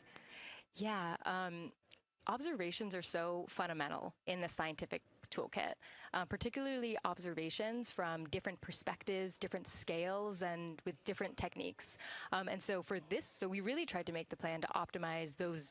There's pros and cons for all those things for this mission. So we really just focused the plan to have all those pros. So in terms of scale, this zoomed out scale, you can learn different things. This different perspectives. So their perspective, as Kelsey talked about, photometry around when they orbit the moon. And then also just their different the different things they're able to observe. So yeah, let me talk a little bit about scale, because I think observations at different scales, you can gain a lot of different information. So like, for example, if you were an astronaut on the surface looking at a rock, and you describe at this micro scale. So in training, we kind of talk about observations from micro to macro, or from outcrop to orbit. So looking at a rock at this scale, you can describe its components, you can describe what it's made of and its colors and its minerals, and you're like, okay, and this rock came from this boulder, and it's this part of this boulder, and these are the different things that I'm observing around. It gives me context to this sample, and then you zoom out a little bit more, and you're like, okay, well, I can see that this boulder came from, it rolled from this mountain ridge, or this high ridge feature. And then because I can see the trail that it came from, okay, now let me describe this ridge and, different parts in it and maybe other boulders that I'm seeing. And then you zoom out further of the orbit scale and you're like, this ridge is a part of this larger crater. So all of those different steps give you different information. And so that's why observations at these different scales and these different perspectives are so important. So this zoomed out kind of far view is this full lunar disk view. It's the full lunar on Earth, we see the full lunar disk as well, but now we're able to see it on the far side, and we're able to see it, all at the same time, which enables the astronauts to compare very quickly to different parts of the surface. And the color particularly is very compelling because you can just be able to very quickly compare from 3 different regions. Is it in the same family? Is this actually a little bit different? Compare that to what they see in their orbital data that they have access to on their portable computers, and really just be able to tease out that nuance and information. Yeah, we heard them make a lot of those connections today, and especially the color. We talked with Kelsey about this a little bit, just how exciting it was to hear the browns and greens and things like that. I cannot wait to see those pictures. So one last question. We are coming up on the last lunar flyby observation block, and this is when we are going into a solar eclipse. So can you tell me what you're interested in the crew learning during that time frame? Yeah, so the data set. So yes, there's so many things. How to pick one. So I'd say the thing that I'm most interested in seeing is some of their annotations that they're taking. So in this opportunity, it's a very dynamic type of experience in that we don't normally see this activity. And so being able to have crew observe the solar corona and then also annotate it in their on their portable computing device is just such a unique thing that humans can give to missions, and also particularly being able to annotate what they're observing while they're talking about it is also unique to being able to have astronauts in orbit as well, because we won't be able to have annotations on the lunar surface because the astronauts will be in suits. They're going to be collecting samples, they're going to be deploying instruments, and so personally, I'm really excited to see some of these annotations and to see how that develops over time, because you've heard a lot of descriptions, and I think when people are describing something that's unique and different, you can interpret it differently. But if you're drawing and you're marking, particularly just going back to like the color provinces, for example, and those boundaries, you know exactly what they meant. And really, I'm just very excited about those annotations. There's been some famous annotations that the Apollo crew have made, particularly about solar coronas and the structures and lofted dust that have given a lot of debate within the scientific community of they're observing this phenomenon, and now it's our job to hypothesize of like why are they observing this, like what is going on. So I think that's just a really cool part of exploration and science and this beautiful thing that we're about to do. Well, now you've got me excited about the annotations too. I mean, I've been excited about the pictures and the audio, but now don't sleep on the annotations. I am very excited to see these little sketches that they're able to draw out, and we have pictures that they can just draw right on as like this particular thing is different than what we've seen. So I'm excited about that. I'm excited too. Angela Garcia, thank you so much for joining us today, and have a great time tonight on Console. Thank you, and you've been doing a great job, and it's so excited to see where we go from here. Thank you so much.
Integrity Houston, you have 3 minutes until we go into a forward link LOS.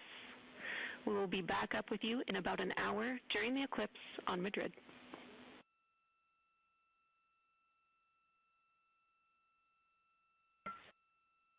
Thanks for the heads up. Look forward to seeing you on the other side. Likewise.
We're live in Artemis Mission Control at Johnson Space Center in Houston, Texas. This is a live view from the Orion spacecraft with our Artemis II crew inside. That's Reed Wiseman, Victor Glover, Christina Cook, and Jeremy Hansen. We are still live for our lunar flyby coverage. The crew is in a short break while the spacecraft is pivoted away from the moon. We are going to be going into a solar eclipse. This is the first time anyone has ever seen a solar eclipse from the moon. So it's going to be a unique vantage point for our crew. But ahead of heading into that solar eclipse, we need to charge the batteries on the Orion spacecraft. Therefore, we have positioned the solar arrays into the sunlight to allow time for those batteries to charge. We will get back pointed at the moon just in time for that solar eclipse. We are also in a forward link LOS. What that means is essentially we cannot send calls or commands to the crew right now from the ground. However, we clearly get all of their data and communications. The spacecraft is now 4,632 miles away from the moon, and that number will only continue to grow as the distance from Earth shrinks, now 252,523 miles away. Our closest approach to the moon today was approximately 4,067 statute miles in altitude. Our maximum distance from the Earth is suspected to be 252,756 statute miles. Both of those moments came while Orion was flying in their loss of signal time frame behind the moon. The crew also set that new record today, beating the Apollo 13 record of distance from Earth. This is an animation or a visualization that you can track anytime, day or night, by visiting nasa.gov/track-Artemis. This shows you how the spacecraft is positioned as well as their distance and velocity, now traveling 930 miles per hour.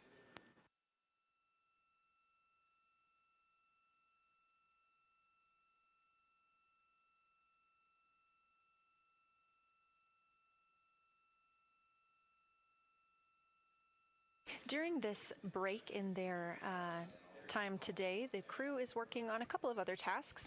Some of those include their National Geographic timeline test. National Geographic was selected through a competitive process by NASA to help tell the story of Artemis II. So you've seen the crew with some GoPros inside the cabin, taking videos and pictures, and with other cameras as well. National Geographic plans to leverage its portfolio of media assets, including magazines, social and digital content, and television programming for engagement opportunities.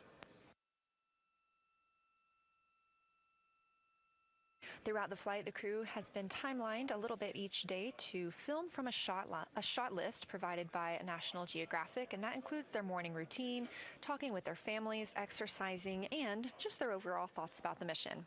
And I cannot wait to see that footage.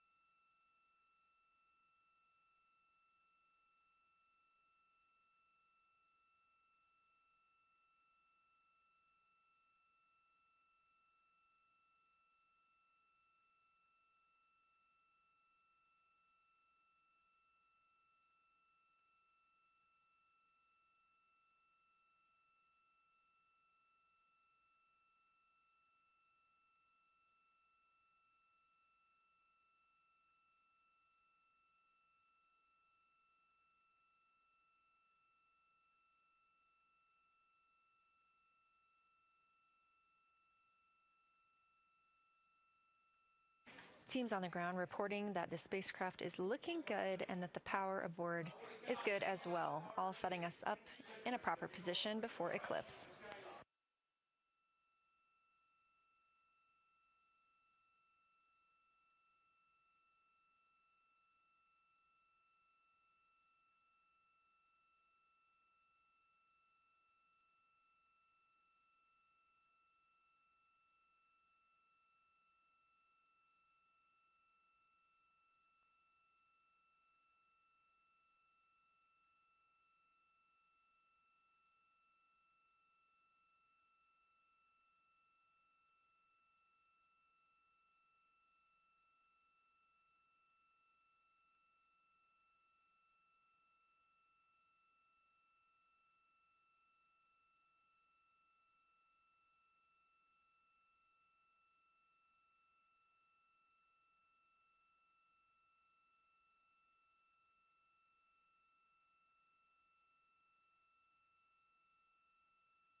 The crew is in a little break during our flyby coverage for today. They will resume their flyby momentarily in about 30 minutes once they get into their observations during that solar eclipse. Now, the moon is our nearest celestial neighbor, orbiting Earth at less than 250,000 miles on average. When our astronauts venture there for future Artemis missions, they'll target landing sites near the lunar South Pole. There, ancient rocks, minerals, and trapped water ice will not only provide resources for human explorers, but they may also contain clues to the formation and evolution of our planet and the solar system. Let's learn more about the lunar South Pole with this video featuring Dr. Kelsey Young, Artemis Science Flight Operations Lead. We learned a lot from the Apollo samples, but we still have a lot left to learn about the moon. The Apollo missions visited only a pretty narrow swath of the moon. All the missions were concentrated near the near-side equator. Really interesting and really critical insights were unlocked with the Apollo samples, but we have so many questions still to answer about the moon and the evolution of the moon. And liftoff of Artemis I. We rise together, back to the moon and beyond. NASA's Artemis missions are NASA's plan to send people to the surface of the moon. We'll be sending people and roving assets and scientific equipment to, among other things, answer a lot of really compelling science questions. Scientists have a lot to learn about the moon. It's our nearest celestial neighbor here to Earth, so what the moon has experienced, we've experienced. Except here on Earth, we have things like plate tectonics, oceans, forests, people that erase the rock record. Whereas on the moon, that whole record of our planet's history, of the moon's history, is just kind of waiting there at the surface for us to explore. The South Pole, which is where Artemis missions are going to target, is specifically interesting for a couple key reasons. We think there are volatiles at the South Pole of the moon that are not present near the equator. Things like water and water ice that are trapped in the lunar regolith, which basically just means lunar soil, that can easily become untrapped from that lunar regolith, and scientists can scoop up and study for return to Earth. The lunar South Pole is a really exciting scientific target, and it also comes with some challenges for operating. For example, the lighting environment will change drastically within the course of one mission, and even over sometimes the course of one spacewalk. So preparing the crew members, preparing the hardware that we're sending to the moon, and preparing the mission control teams is really, really important. The South Pole Aitken Basin is particularly exciting. We think it's one of the oldest and largest impact basins in the solar system. And if we can get the right rock from the South Pole Aitken Basin and bring it back to our labs here on Earth, we can use that sample to constrain the entire evolution of our solar system and really understand the timing of how the moon and our planet and the entire solar system evolved.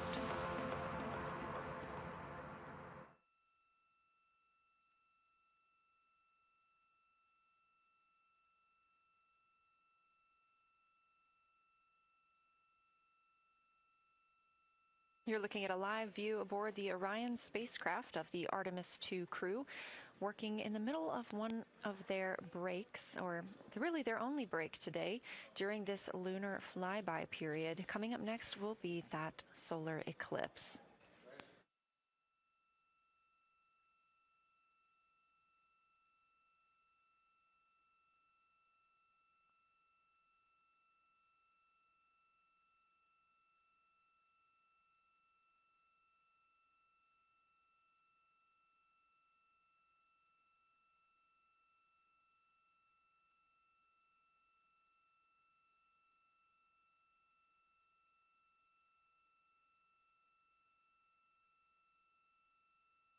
Throughout the Artemis II mission, and of course throughout today, you've likely heard the crew being called with the name Integrity.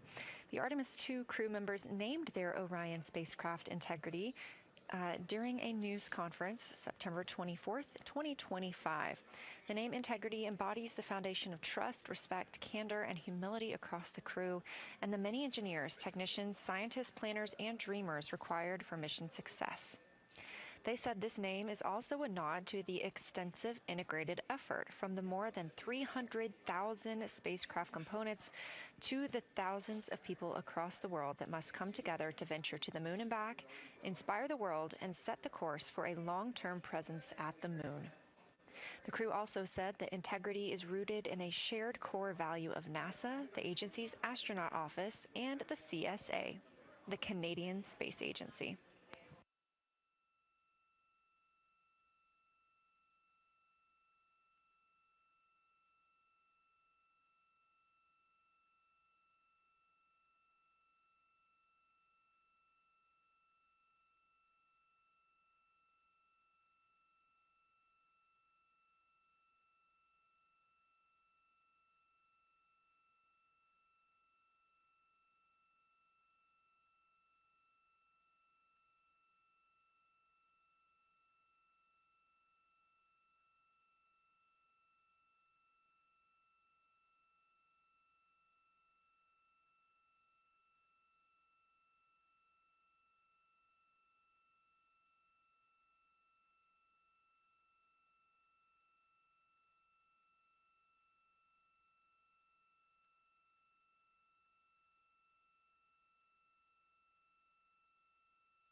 We are 5 days, 1 hour, and 38 minutes mission elapsed time into Artemis II.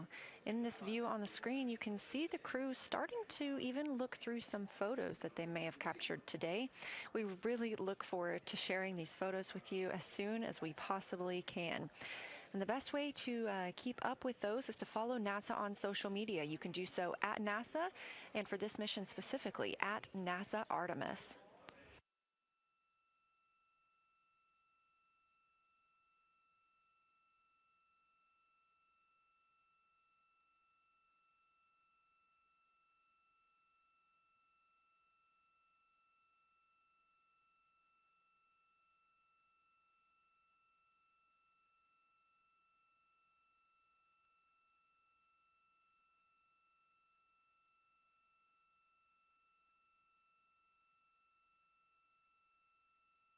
Again, we are in a forward link LOS, or forward link loss of signal with the crew, meaning that we're not able to communicate or send any commands to them right now as they were. This is a tracked event that occurs at times, but they could still provide communications down here to us, and we are obviously still receiving their video and their data.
Houston integrity in the blind. High priority PAO activities on Reed's timeline are on PCD1 in a folder imagery for downlink, and then high priority standby imagery for downlink, and then lunar flyby for PAO, and then high priority PAO.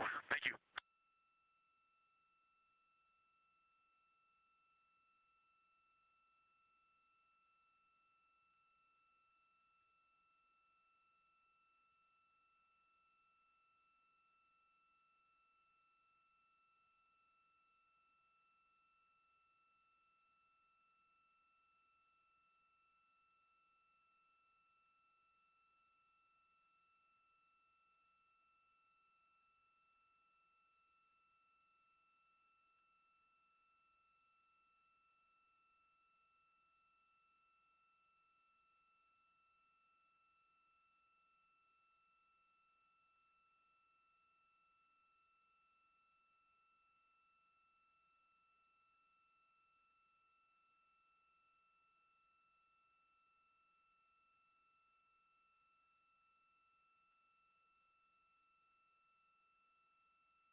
This is Artemis Mission Control. You heard Reed Wiseman, commander of the Artemis II mission aboard Orion, make a call in the blind. This means he knows we cannot call back and that he knows we may not receive his call. However, we have good communications with the spacecraft. They just cannot hear from us right now due to a forward link loss of signal. Again, we were tracking that this would occur, and we will regain that momentarily. But that call that came down from Wiseman mentioned some imagery, so we are very much looking forward to getting pictures taken from the moon today. Again, to see those images, make sure you follow NASA on our social media at NASA and at NASA Artemis.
The view on your screen right now is an animation.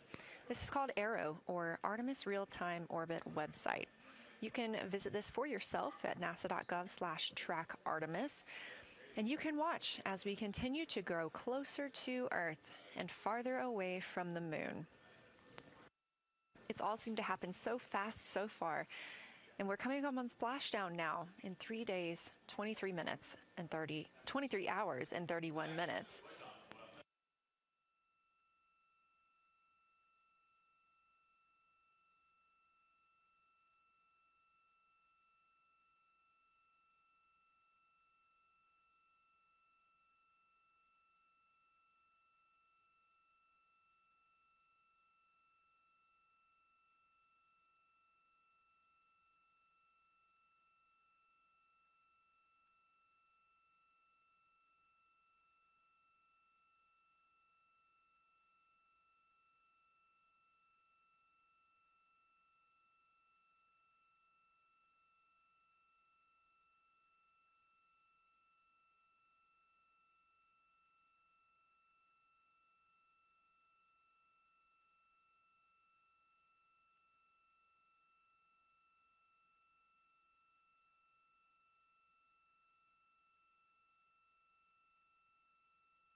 This is Artemis Mission Control. We are in a forward link LOS with the spacecraft. We're not able to send commands or communications to them right now. However, they could send them to us, and we do get spacecraft data. This is tracked as we are on the Deep Space Network. This is the network that we use to communicate with the spacecraft now that we are so far from Earth, over 252,000 miles. We are still in our lunar flyby coverage. The crew still have a very important and very exciting flyby milestone coming up when they will see a solar eclipse from the moon, the first humans to ever do so.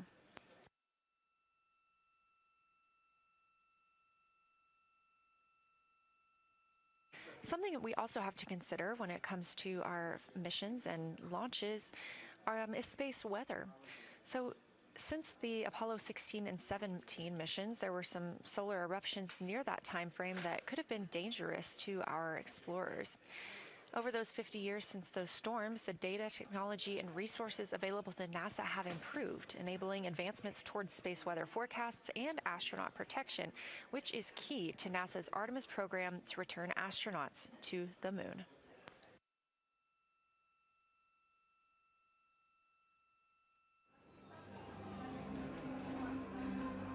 Across our planet, billions of people depend on the invisible networks that connect us to space. Every day, those networks are at the mercy of our temperamental sun and the space weather that it unleashes across our solar system. That's why NASA's space weather program tracks solar storms from the moment they erupt, modeling their paths, anticipating their impacts, and leading the research that the world's industries rely on. NASA's space weather research and modeling is driven by the needs of society and enables critical decision-making that equips pilots to reroute around high radiation areas, farmers to adjust GPS-based precision planting and harvesting plans, and power grid operators to mitigate the impacts of potential surges. For those exploring other worlds, NASA provides 24/7 space weather monitoring for Artemis crews at the moon and future Mars astronauts who may be exposed to dangerous levels of radiation during solar storms. Whether you're a pilot or a passenger, a farmer or a consumer, a power grid operator or energy customer, a satellite controller or GPS user, space weather impacts us all.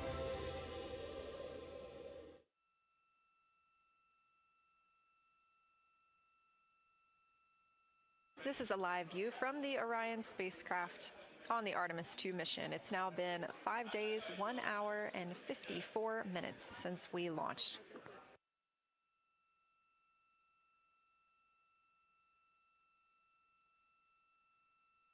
We are still in our flyby coverage, and the crew is on a short break right now as we have changed the attitude of the spacecraft to help charge the batteries aboard. We use the solar arrays to gather energy from the sun and store it in the batteries. That way, when we are not in the sunlight, we have those batteries to continue powering Orion. Now we're doing so because the Artemis astronauts are about to experience a solar eclipse from their capsule. And this is a solar eclipse that no one else on Earth will experience. This eclipse is about 54 minutes, and to the astronauts, it'll look a lot like a total solar eclipse on Earth, except the moon is going to be huge compared to the sun, unlike when you watch one on Earth and the moon and the sun appear about the same size in the sky. We're interested to learn if they see the outer corona when the sun is fully obscured by the moon. And because of how big the moon will be from their perspective, the total phase of the eclipse will last nearly an hour. The astronauts will see a partial solar eclipse as the moon covers and uncovers the sun, which is before and after totality. So, much like us on Earth, they will have eclipse glasses so they can safely view that portion. The astronauts will also be using cameras to capture images of the corona during the eclipse.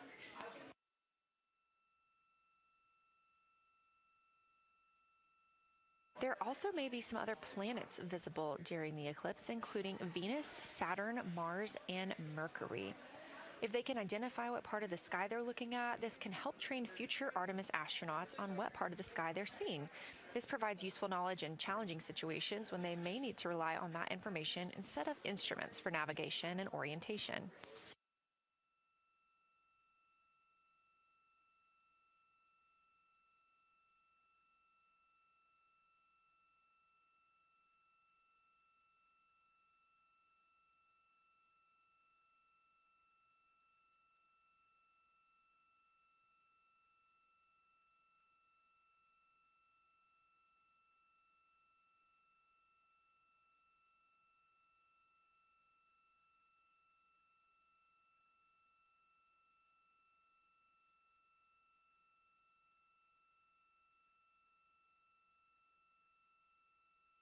Confirmation from teams here in the ground that we have reached the eclipse attitude, meaning Orion is in the proper position to observe it.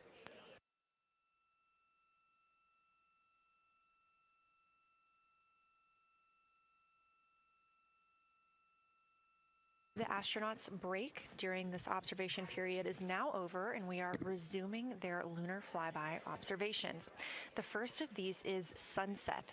This is the solar corona that we'll be looking for. It's the outer atmosphere of the sun. The science team is also interested in if the astronauts can see polar plumes. These are thin streamers that project from the sun's north and south poles. Additionally, they're interested in seeing if the crew can witness coronal loops. These are arcs close to the sun's surface. And something else that we've previously mentioned is lunar dust. This is dust from the moon that is lofted above the lunar surface and illuminated by the sun. It was reported visible by Apollo astronauts.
You're getting a live look from Orion as the crew observes a solar eclipse from the moon.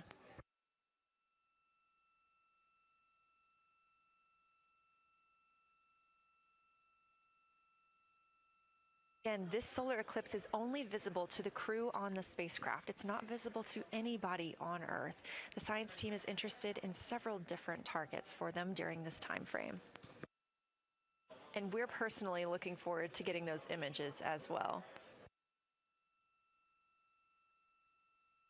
Again, during the beginning portion of this eclipse, the astronauts will need to use eclipse glasses just like we do from Earth to safely view it. Once the moon has completely covered the sun, they'll be able to take off those glasses for almost an hour. Totality on Earth during a solar eclipse lasts only a couple of minutes. So this opportunity gives them a chance to look out into deep space and to look into see if there are other planets nearby.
What you're seeing right now is the solar corona. That's the outer atmosphere of the sun.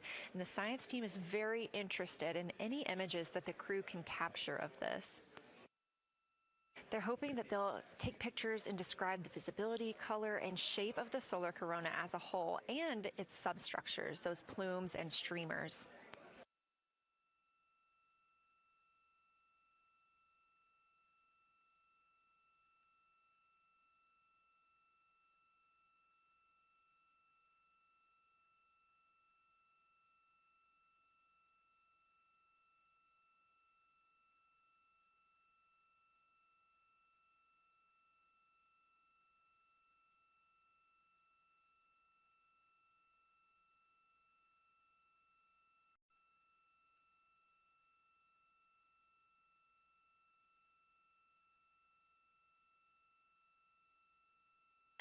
Science, integrity, and the blind.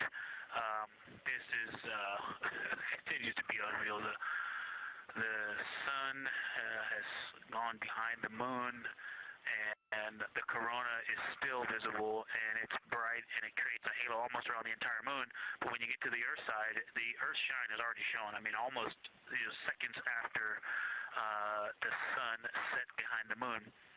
You could see Earth shine. The Earth is so bright out there, and the moon is just hanging in front of us.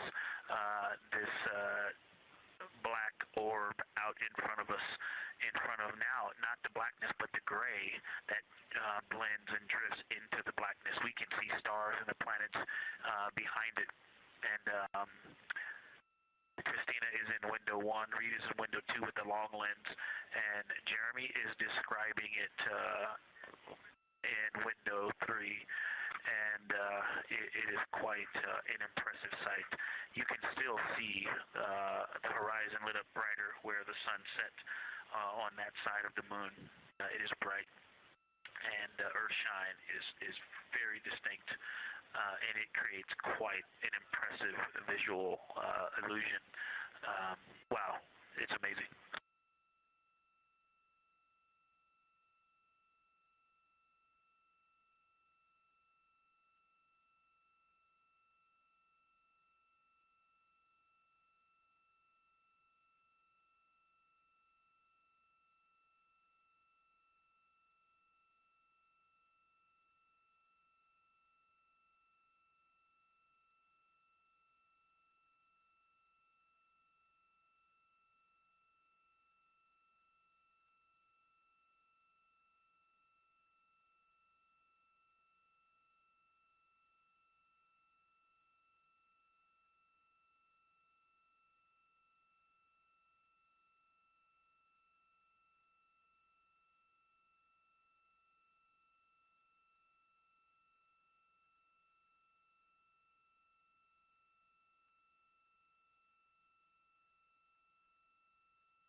Again, you're looking at a live view from the Orion spacecraft on the Artemis II mission.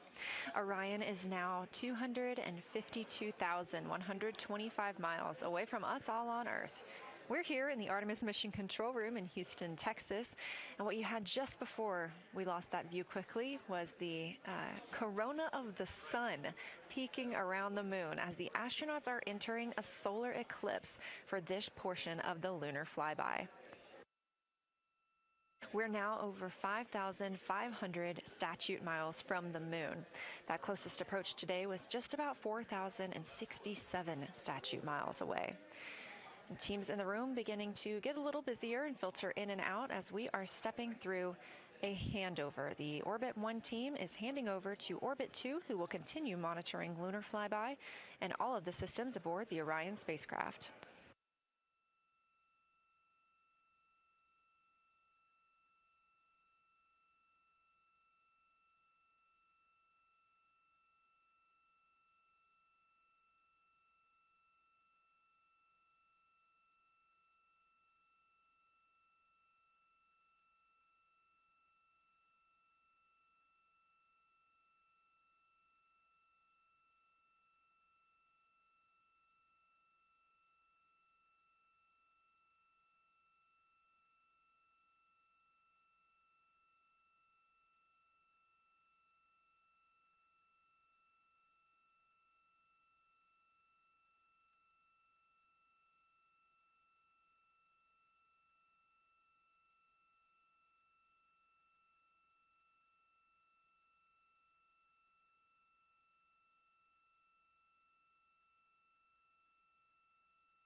You're getting your last few views of the solar corona as the moon begins to take center stage and completely cover the sun.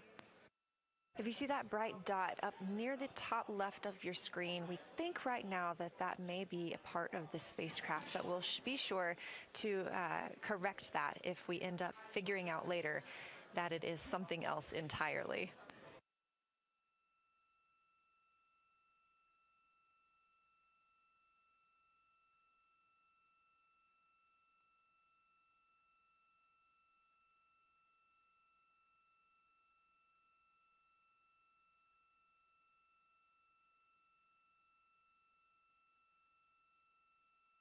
It has been an absolute honor to join you here today for the lunar flyby of Artemis II, the first time humans have flown by the moon in over 50 years.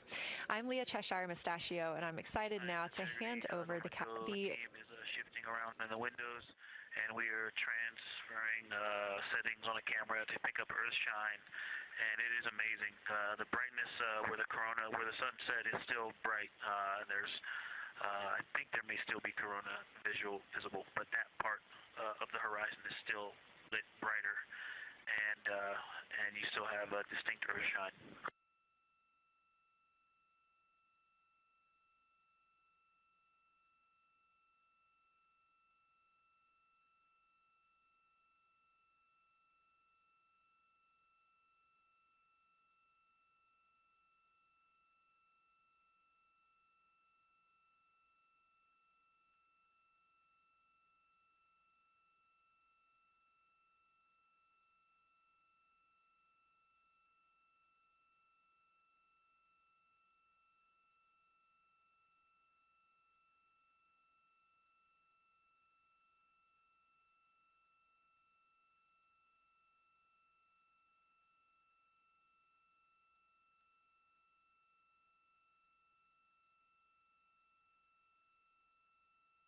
You know our rules that we don't talk when the crew is talking, so wanted to give Victor Glover a moment there to call down what he was seeing now that the moon is covering the sun. A really amazing time during today's lunar flyby. Again, thank you so much for letting us help tell this story today. I am Leah Cheshire Mustachio, handing it over to my friend Anna Schneider at the PAO console as the Orbit 2 team comes to join us. So thank you so much, and I hope you all enjoy tonight. Anna, you can take it away. Thank you so much, Leah, and it's been a joy listening to your coverage over the last several hours. So as you mentioned, the Orbit 2 team of flight controllers is currently making their way on console and completing a shift handover with the Orbit 1 team of flight controllers. The Orbit 2 team tonight will be led by Flight Director Diane Daly, and she is currently handing over with the Orbit 1 flight director there on your screen, who was Flight Director Jeff Radigan.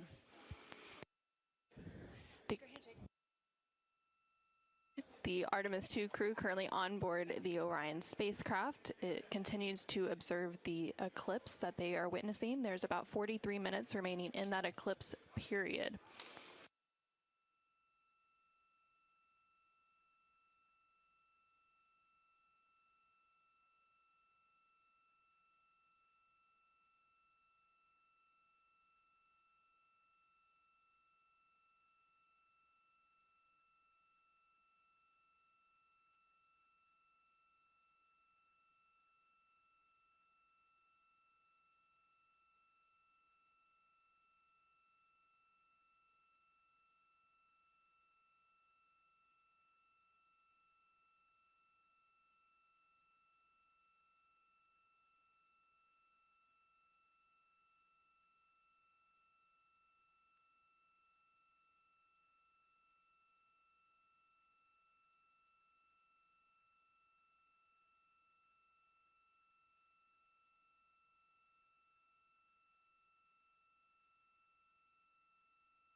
This is Artemis Mission Control. You are currently seeing a live view of the solar array wing cameras on the Orion spacecraft. We spoke with our science team, and they did determine that that dot in the distance is Venus.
integrity. Let's see, not a huge change in here, just an update. The camera settings for Earthshine are challenging. This one's challenging to capture. What we're seeing, we're just not picking up on the cameras. And after all of the amazing sights that we saw earlier, we just went sci-fi. This has, it just looks unreal. You can see the surface of the moon between, I guess, the Earthshine. I guess Earthshine. You can actually see a majority of the moon. It is the strangest looking thing that you can see so much on the surface.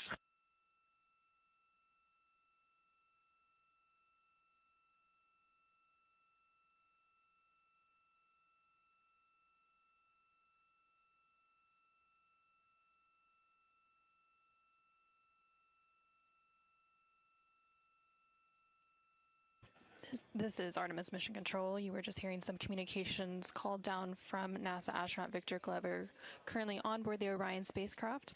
They are currently observing an eclipse. There's about 39 minutes remaining in that eclipse period. Currently, we are in a forward link LOS, or loss of signal, so the crew can communicate down with... He's seen 2 meteors, science.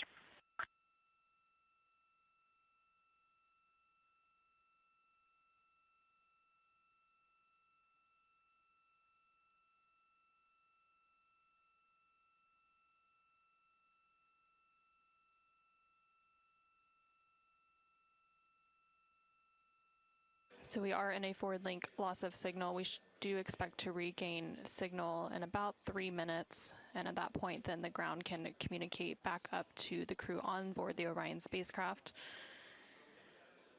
In the meantime, the crew can continue to communicate down to the ground. The ground is just unable to respond, so they are continuing to provide some science observations during this eclipse period. They've made some comments about Earthshine, which is the sunlight reflected from Earth when they come around towards the moon's near side late in this flyby window.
Integrity in the blind. The glow around the moon is beginning to become a little bit more even.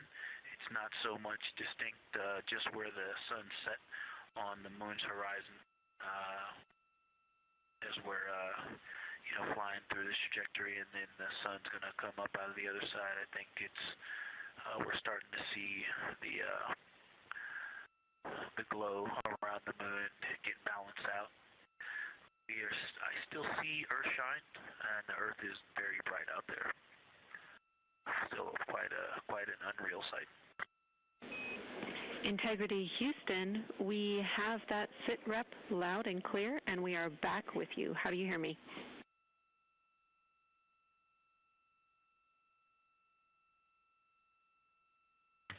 Hey Jenny, we have you loud and clear, thanks.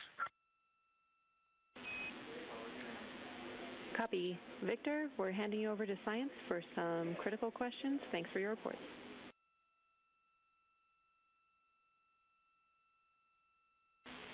Integrity Science, we were loving your science sit reps in the blind, and it should come as no surprise that we have a number of follow-up questions. First, you mentioned Reed observing meteors. Can you speak to that? Were you referring to comets or impact flashes or something else?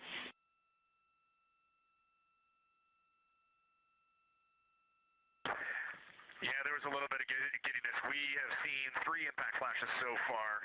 I saw 2, and Jeremy has seen 1. Undoubtedly, Jeremy saw 2, so that's 4 total. Undoubtedly, quick impact flashes. It was not sun glint off of particulate from the thrusters or the purge tanks. It was definitely impact flashes on the moon. And Jeremy just saw another one. Go ahead with your next question. Amazing news. I literally just looked over at the SIR and they were jumping up and down literally. If you could describe where on the moon you saw them, please.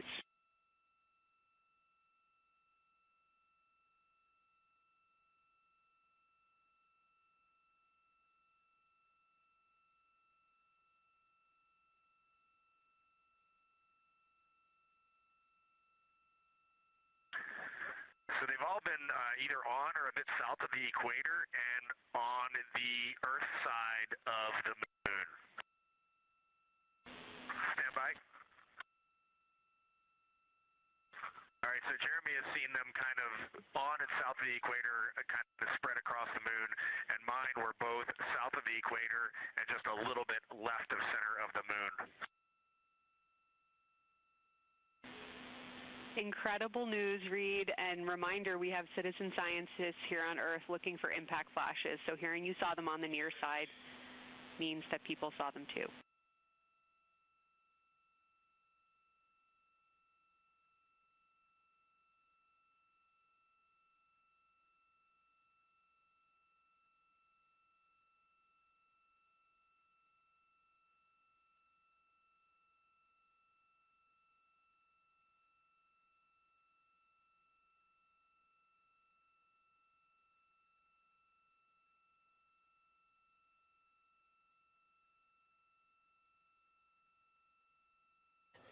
This is Artemis Mission Control. We have regained that signal, so the team here in Mission Control was able to call back up to the crew on board the Orion spacecraft as they continue their lunar flyby. Specifically, they are now in that eclipse period.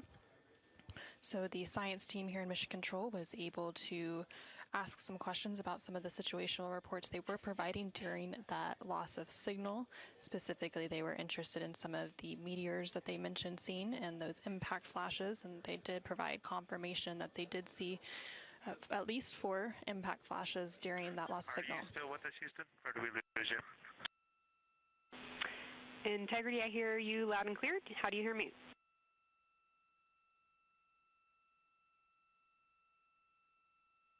Okay, we got you loud and clear. One of the other things I wanted to describe, which was surprising to me, but the entire moon is lit up. It's glowing behind the entire moon. I thought it would look, dark against the black sky or deep space, but the sun is lighting up the entire limb of the moon. You can see the entire perimeter of it, and even now with the sun far behind the moon, you can still make out little bits of topography around the entire limb, just bumps as you go around it. And there's about the glow around the moon, once your eyes adjust, is easily 10 widths or diameters of the sun around the entire moon.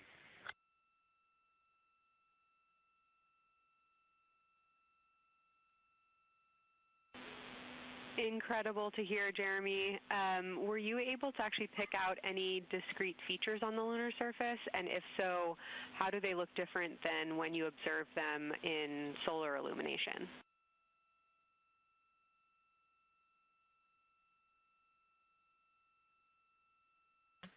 No, we really haven't been able to identify features on the lunar surface yet. We just see, the topography on the limb. For the Earth glow, we're about a quarter moon, waxing quarter moon, if you will, from the Earth glow perspective, and it's just at a very, just the sight angle. I'm just not able to tell what I'm looking at yet in the Earth glow. Understood. Thanks, Jeremy. One other question for you on the solar corona. Were you actually able to see any structure or color in the corona before most of it disappeared behind the moon?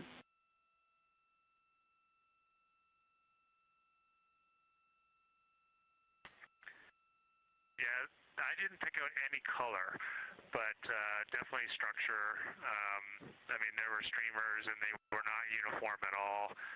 For me, the 5 o'clock position, there was just this constant streamer. It would change in intensity and diameter, but it was always there, and it was always at the 5 o'clock position.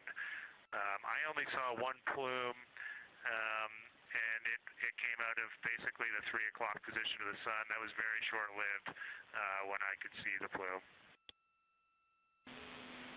Exactly what we were looking for. Thanks, Jeremy. And a heads up that we, calculated here on the ground about how long you could see the corona for, and we expect it to start to appear again in the next 11 minutes. Thanks for those amazing descriptions.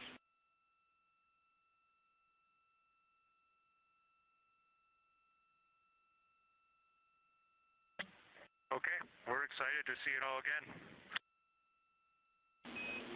Integrity Houston, we're following along as well. That was outstanding. If you haven't already, just reminding you to swap positions at the windows. And that brief LOS we had previously was due to a data rate change expected.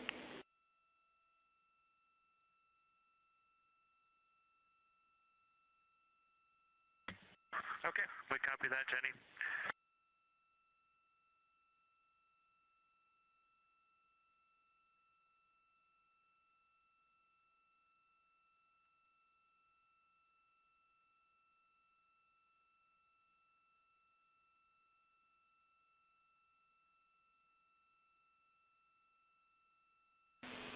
Integrity Science, one more request for you.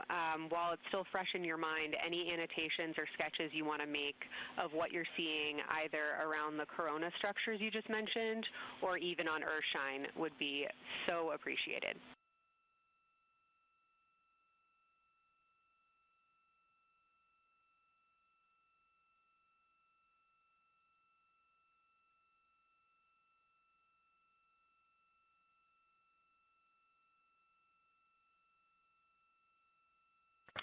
Okay, Kelsey, it's going to be pretty hard to go look at a PCD right now, but we'll definitely try and annotate what we saw. And if the annotations come in the next block where you're cleaning up your documentation, that sounds like a good plan to me.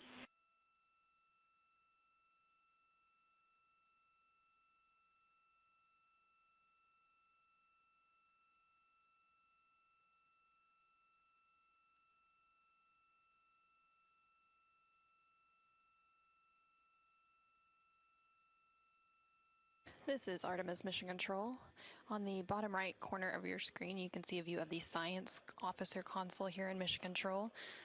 And we've been hearing that communication between the science officer. The Orbit 1 science officer is Kelsey Young, and she's been asking questions to the crew, specifically CSA astronaut Jeremy Hansen, based on the observations they've been making during this eclipse period. And then in the upper left-hand corner of your screen, you can see a view of the Artemis real-time orbit website, which provides updates on the velocity and the distance from Earth and the Moon of the Orion spacecraft as it continues to make its way back to Earth.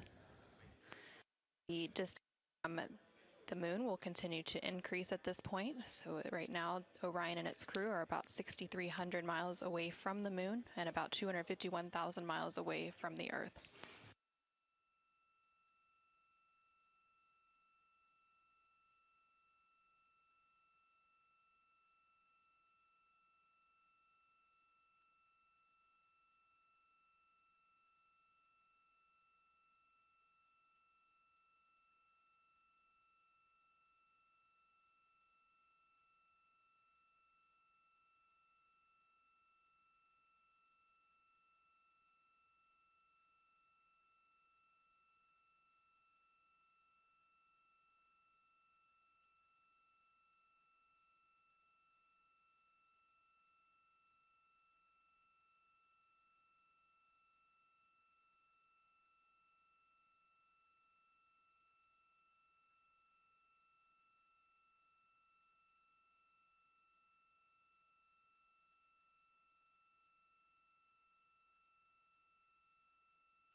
Okay, science, we're getting set up for sunrise. The window teams are, Christina is supporting, and also Azina 9 in window 1. Jeremy's got the long lens in window 2, and the short lens in window 2. And Reed is in window 3, and he has started recordings and is set up to see Corona.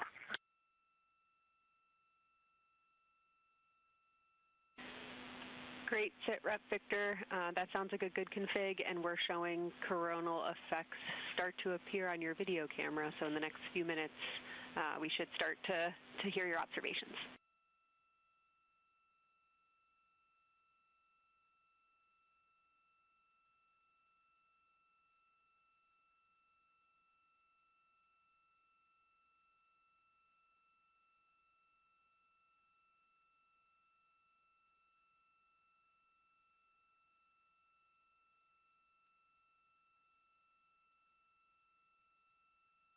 This is Artemis Mission Control. We just heard the crew call down to the team here in Houston, reporting that they have swapped out who is in the windows for the final portion of the lunar flyby. So Christina Cook is in window 1, with Jeremy Hansen in window 2 and Reed in window 3. Reed is focusing on observing corona, which is the solar corona, which is the sun's outermost atmosphere. There is about 18 minutes remaining in the eclipse period. Science in Houston, integrity. I know this observation won't be of any scientific value, but I'm really glad we launched on April 1st because humans probably have not evolved to see what we're seeing. It is truly hard to describe. It is amazing.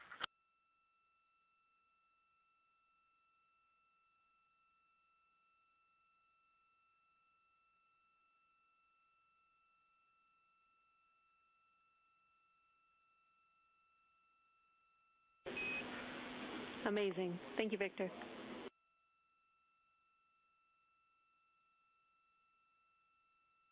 And just one more logistics note, we have gone as dark as we can in the cabin. We have turned the DUs all the way as dim as they can go, so you can't see anything on the screens. Every bit of light in the cabin affects the view. You're definitely seeing the brightness go closer. It's definitely brighter on the Earth-shine side, and so we're expecting to see some corona here soon. We copy all. Excited for what you see next.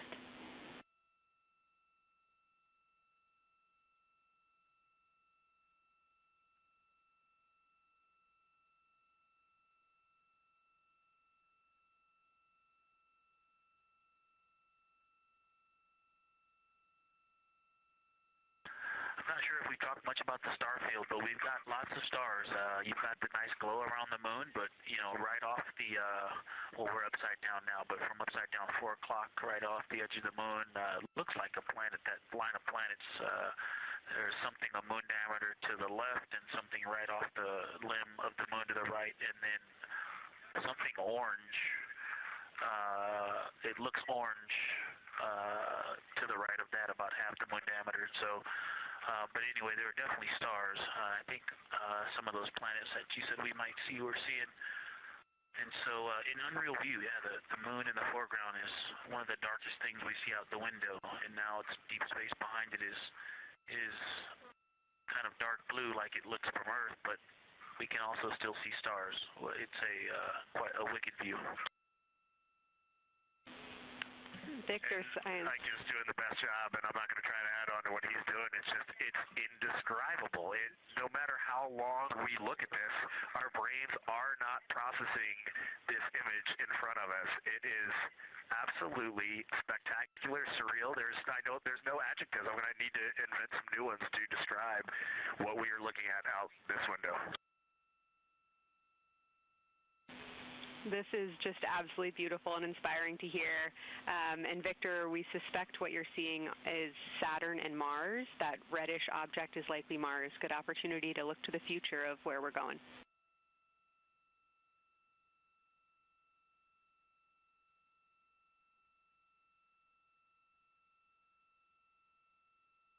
Yeah, we can absolutely see the color of Mars. That's awesome.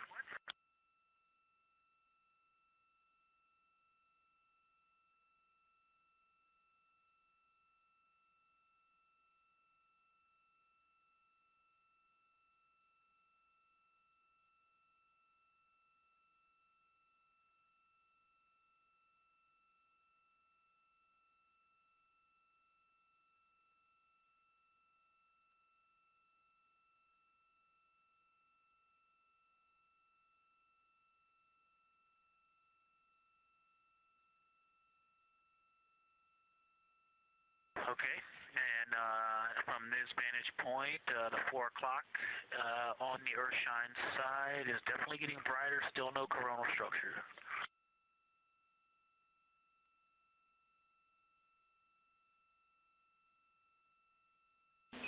Houston copies.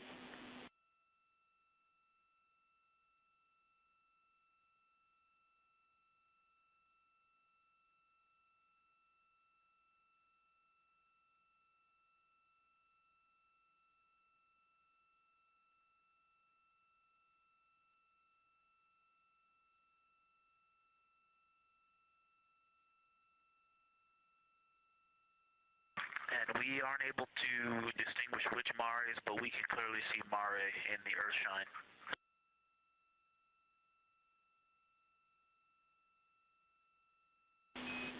We copy.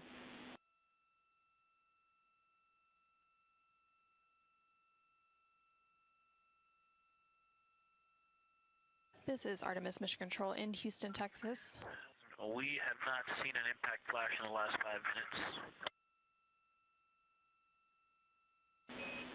Sounds unlucky, but you had a pretty strong start, so we'll take it. And actually, right after I said that, right at the South Pole, near the South Pole on the Terminator, Reed just saw one. Amazing.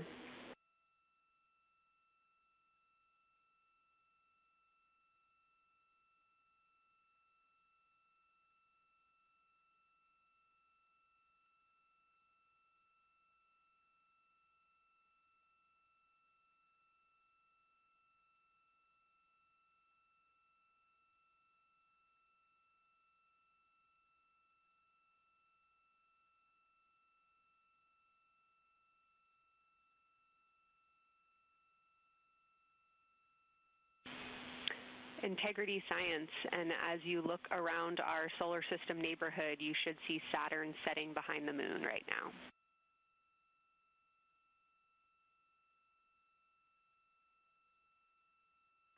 We do. We've been watching it track close to the horizon, and it's right tangential to the moon at this moment.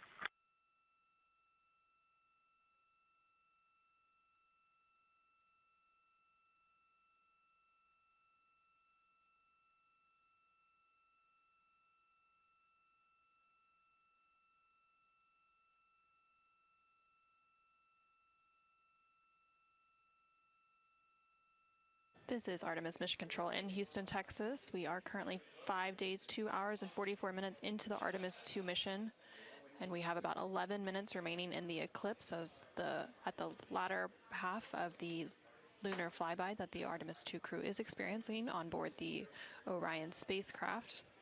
We've received several different call downs from the crew and questions up from the science officer here in Mission Control. One of the things that they said that they were able to see is Mars off in the distance, and then the science team also confirmed that they should be seeing Saturn setting behind the moon. They've also acknowledged seeing several different impact flashes, and these are flashes of lights from meteorites striking the surface of the moon. They've also mentioned the solar corona, which is the sun's outermost atmosphere. Here in Mission Control Houston, the Orbit 1 and Orbit 2 teams have officially completed their handover. So the Orbit 2 team is now leading here in Mission Control, and that is being led by Flight Director Diane Daly, and the Capcom here in Mission Control will be Tess Caswell. And you can see there on your screen on the right-hand side is the Flight Director console, and Diane Daly is in the far right of that screen, and Tess Caswell, the Capcom or capsule communicator, is in the far left hand of that screen.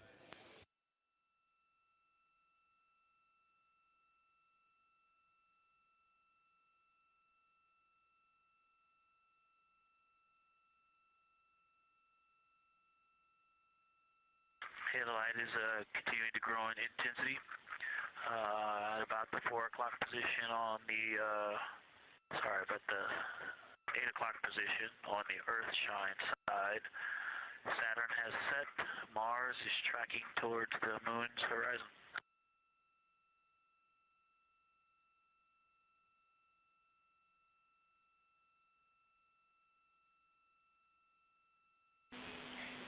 Integrity Science, we copy, and we're starting to see it on the vehicle stream.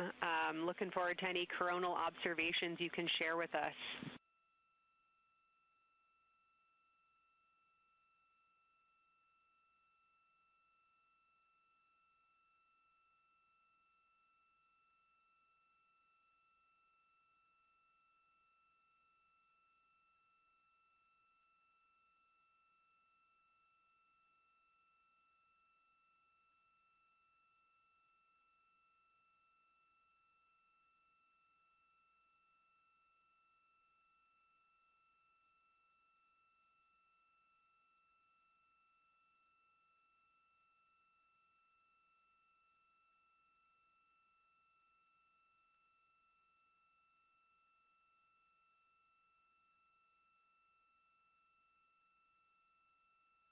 This is Artemis Mission Control. That view you're seeing on your screen is coming from the solar array wing cameras outside of the Orion spacecraft.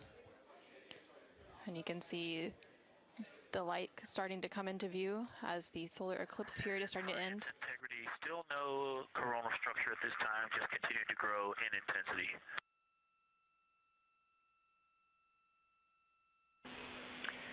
Copy, Victor, and reminder, you still should have several minutes before the eclipse classes need to go on, and we can send you up a reminder when you're getting close to take your eyes away from the D5 viewfinder, but you should be good for several more minutes.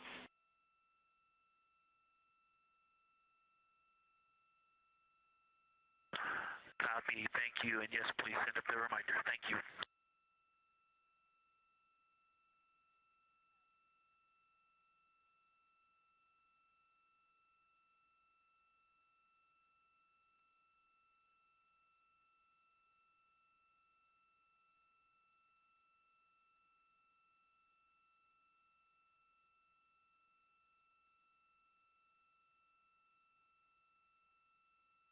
Okay, we all think we're starting to see something. I believe the most popular term is baby hair.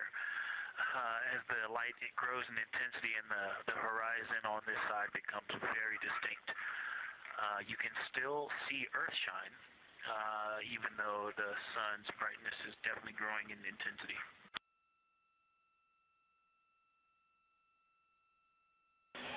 Love the description, Victor. I'm sure as the next couple minutes progress, more of those structures will continue to pop out.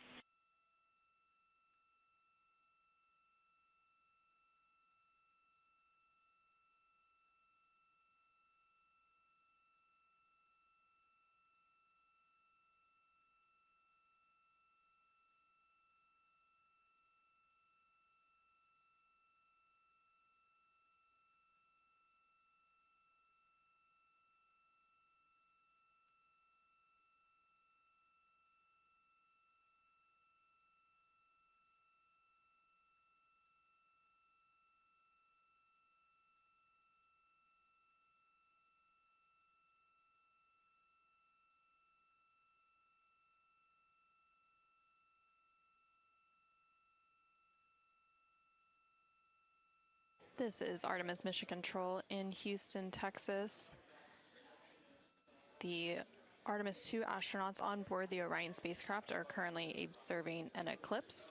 And to the crew on board the spacecraft, the eclipse looks much like a total solar eclipse here on Earth, except the moon is much larger compared to the sun, unlike a terrestrial solar eclipse where the moon and the sun appear the same size in the sky. We are definitely starting to see structure. That baby hair is rapidly growing out toward the 9 o'clock and the 8 o'clock.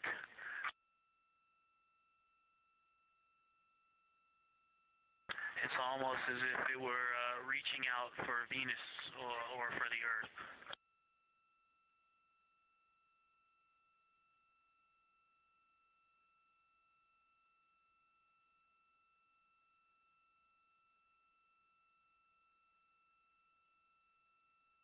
If you've ever seen the spotlight off the top of the Luxor at night in Las Vegas, this looks like what that wants to be when it grows up.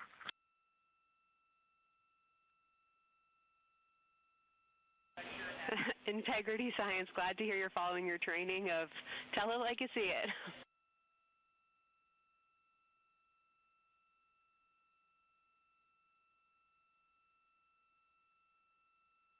So far, it's pretty symmetrical. There are 2 or 3 streamers that are growing in intensity and in magnitude, and it's slowly starting to widen, starting to spread out across the horizon. Pretty amazing view.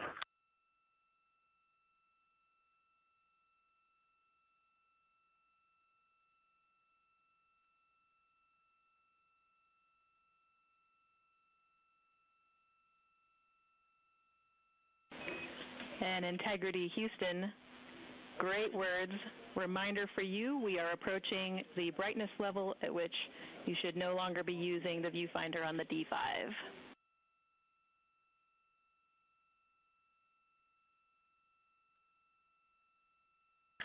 Integrity copies, and thanks for the heads up.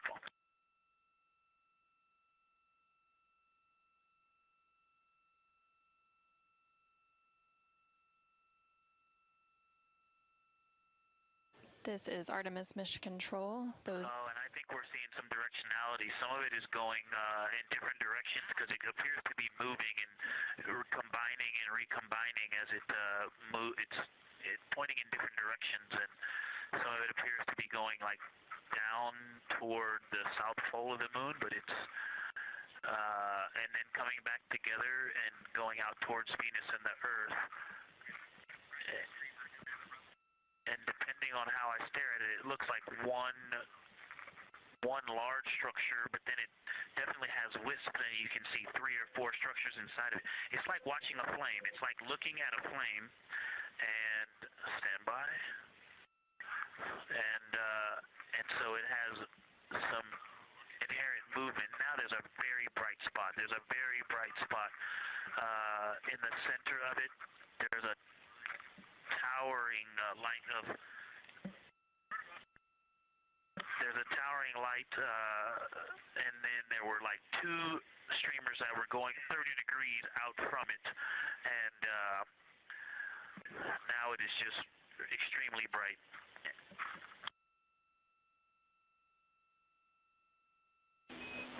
Houston, copies all. To get a little warm.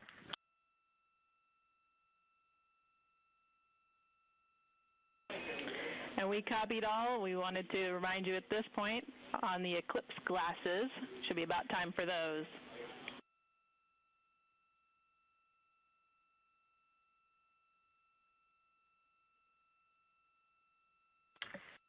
Houston, we copy all. We are in eclipse glasses. That was an absolutely spectacular, magnificent experience. Thanks for the report. We sure wish we were there with you.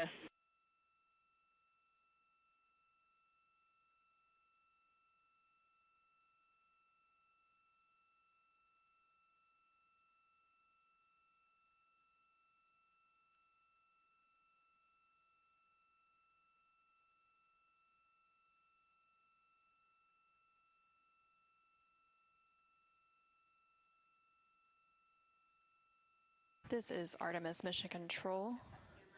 The eclipse period is coming to an end, and we did hear that call up that the crew now has to put on those eclipse glasses to be able to protect their eyes for this final portion of the eclipse. And these views coming to you from the solar array wing cameras on the Orion spacecraft. And Houston, if you could give me about 20 new superlatives in the mission summary for tomorrow, that'll help my vocabulary out a bit. Thank you. We will solicit input from the team.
This is Artemis Mission Control. There on your screen you can see a live look inside of the SIR, or the Science Evaluation Room, here in Mission Control Houston, just down the hallway from the Artemis Flight Control Room.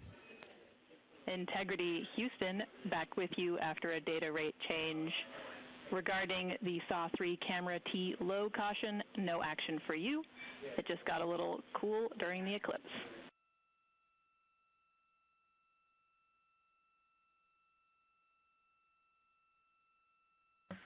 Okay, we copy, and if you didn't copy my request for the mission summary to add about 20 new superlatives to help my vocabulary, I would appreciate it. We copied it fantastically.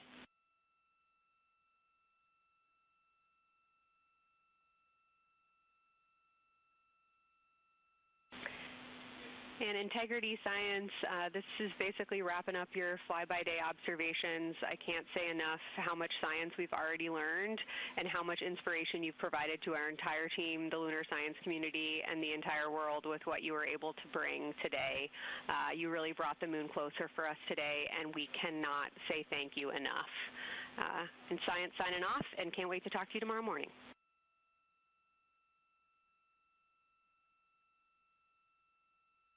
To your entire team, Kelsey, to the entire NASA science team, you all really turned to when we shifted launch dates to April 1st, and you got the most incredible package together for us to go do some great science and some great, truly human experience moments here.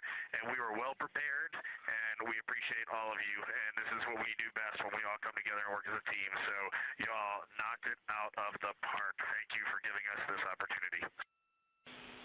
Beautiful words, Reed. Thanks so much.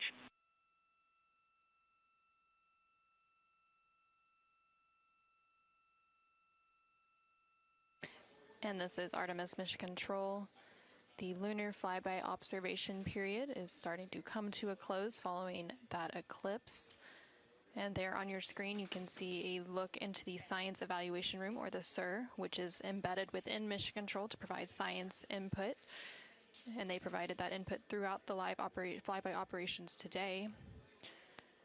They also have a back room called the Science Mission Operations Room that processes data, evaluates imagery, and supports rapid analysis. And then, of course, we have the science officer on console here in the Artemis Flight Control Room, which you can see a view there on the bottom right-hand corner of your screen. The science officer throughout the flyby operations today has been Kelsey Young, who is the Artemis Science Flight Operations Lead.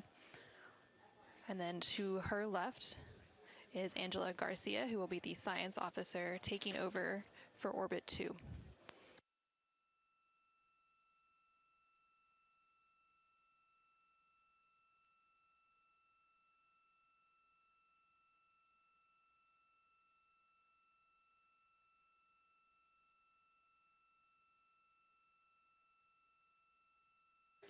And for the past 7 hours or so, the crew has been going through their lunar flyby observation period. And now they will wrap up that period and complete some final tasks and begin downlinking some of the amazing imagery that they've captured throughout the day, as well as some of the observations that they've recorded. And now on your screen, you're seeing a live look from the Orion spacecraft from those solar array wing cameras. The solar eclipse period ended just a few minutes ago, and during this eclipse, towards the end of the flyby window, it lasted about an hour, and it was when the sun was hidden from view behind the opposite side of the moon from the perspective of the Orion spacecraft and its crew. And during that time, the crew saw a mostly dark moon, and they used the opportunity to analyze the solar corona, which is the sun's outermost atmosphere, while it was visible.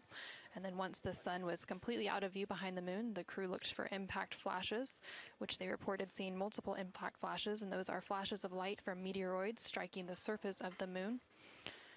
They also looked for dust lofting above the limb or the edge of the moon, along with some deep space targets, including planets, and they noticed Mars off to the distance, and we also saw Venus on one of the solar array wing cameras early on in the eclipse period. The crew also looked at parts of the moon illuminated by Earthshine, which is the sunlight reflected from the Earth when they come around toward the moon's near side at the very end of that flyby window.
Integrity Houston, understand that you are still reflecting upon and consolidating your lunar observations.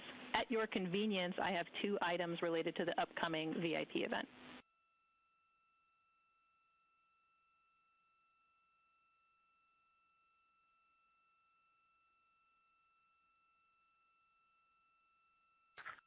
Go ahead. All right, first we wanted to let you know that the message for that upcoming event is on board for review at your convenience. That's message 3.06.04. The second item is that we've seen a couple of video blips in previous events. So during the HDPAO setup activity, we're wondering if Jeremy could please confirm for us that the TS rate is set to 1300 when you get to step 10.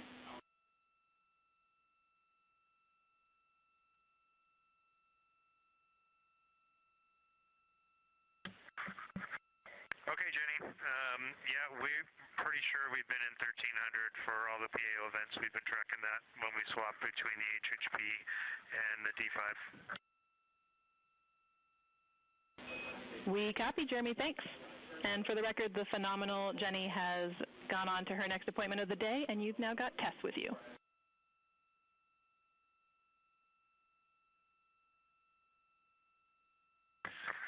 I'm sorry, Tess. Great to have you on board Integrity. No worries. Happy to be here.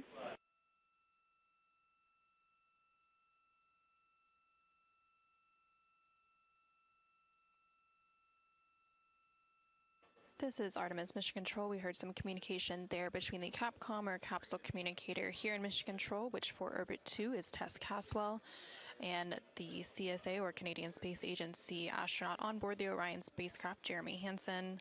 They were discussing an upcoming public affairs event. And Integrity, 3-minute warning for the maneuver back to bias tail to sun.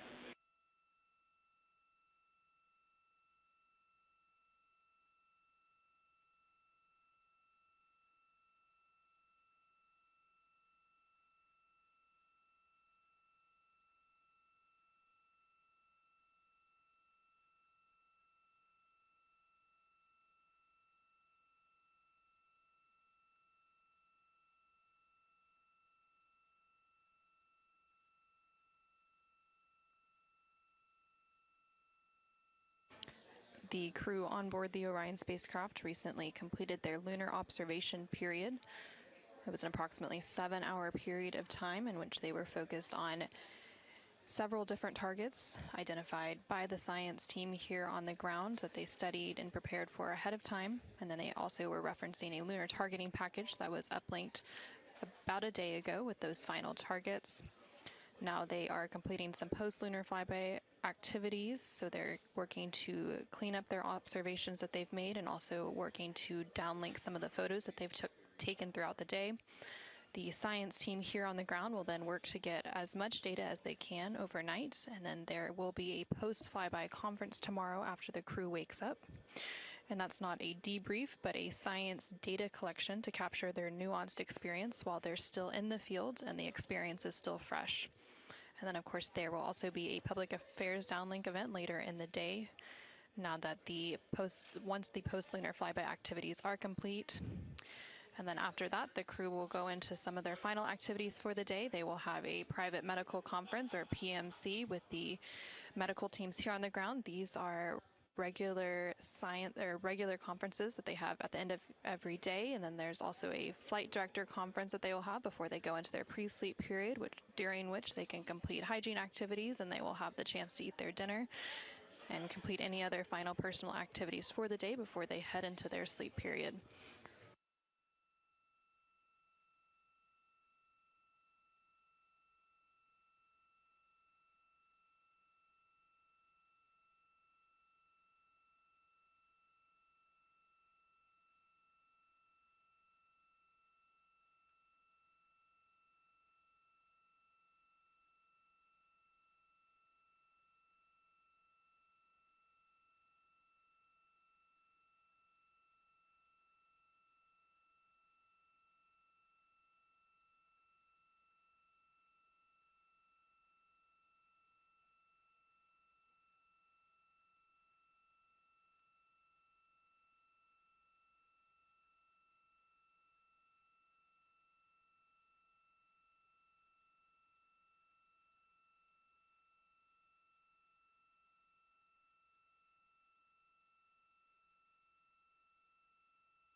ready for us to start the stream a bit early and to test scene and voice.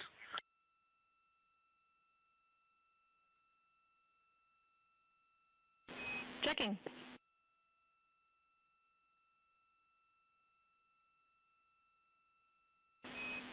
And integrity, affirm. We are go to start the stream.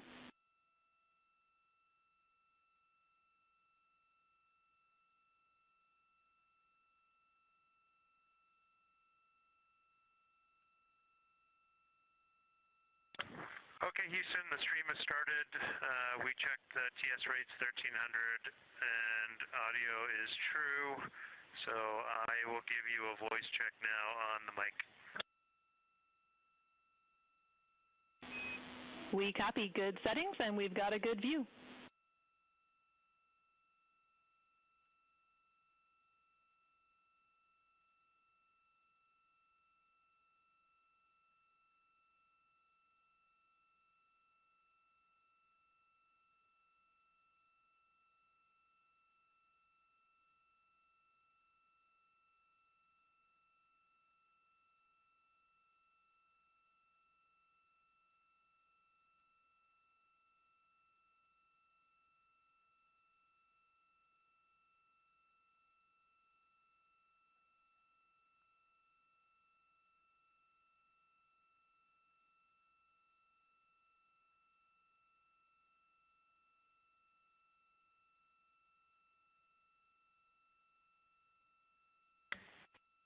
Test, I sent an audio check down. We're on the handheld mic. Did you get it? Sorry for the delay, Jeremy. We were talking that a bit, but it was a bit broken, so please repeat for us.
Integrity, Houston, we like the scene. At your convenience, we'll take a 10 count with Jeremy in frame.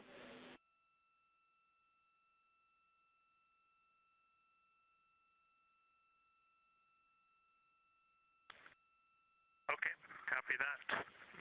Give us 2 minutes and or 1 minute and we'll do that. Copy.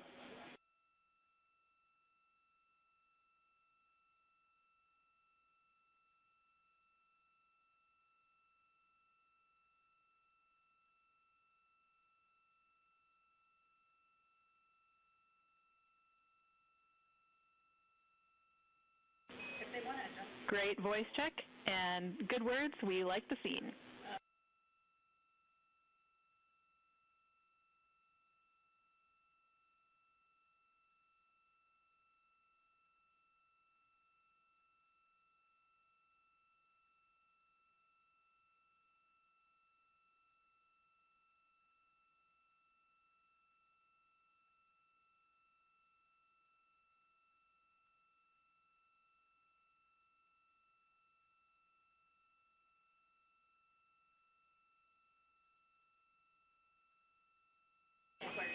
And Integrity Houston, we are seeing a black cable going right through the middle of the scene. At your convenience, if you would please move that, PAO would appreciate it.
This is Artemis Mission Control. We're currently 5 days, 3 hours, and 21 minutes into the Artemis II mission following a liftoff from NASA's Kennedy Space Center in Florida on Wednesday, April 1st.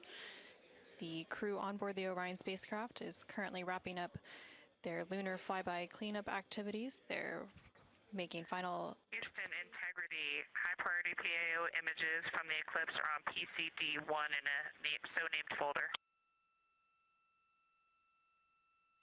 We copy, Christina. Thanks.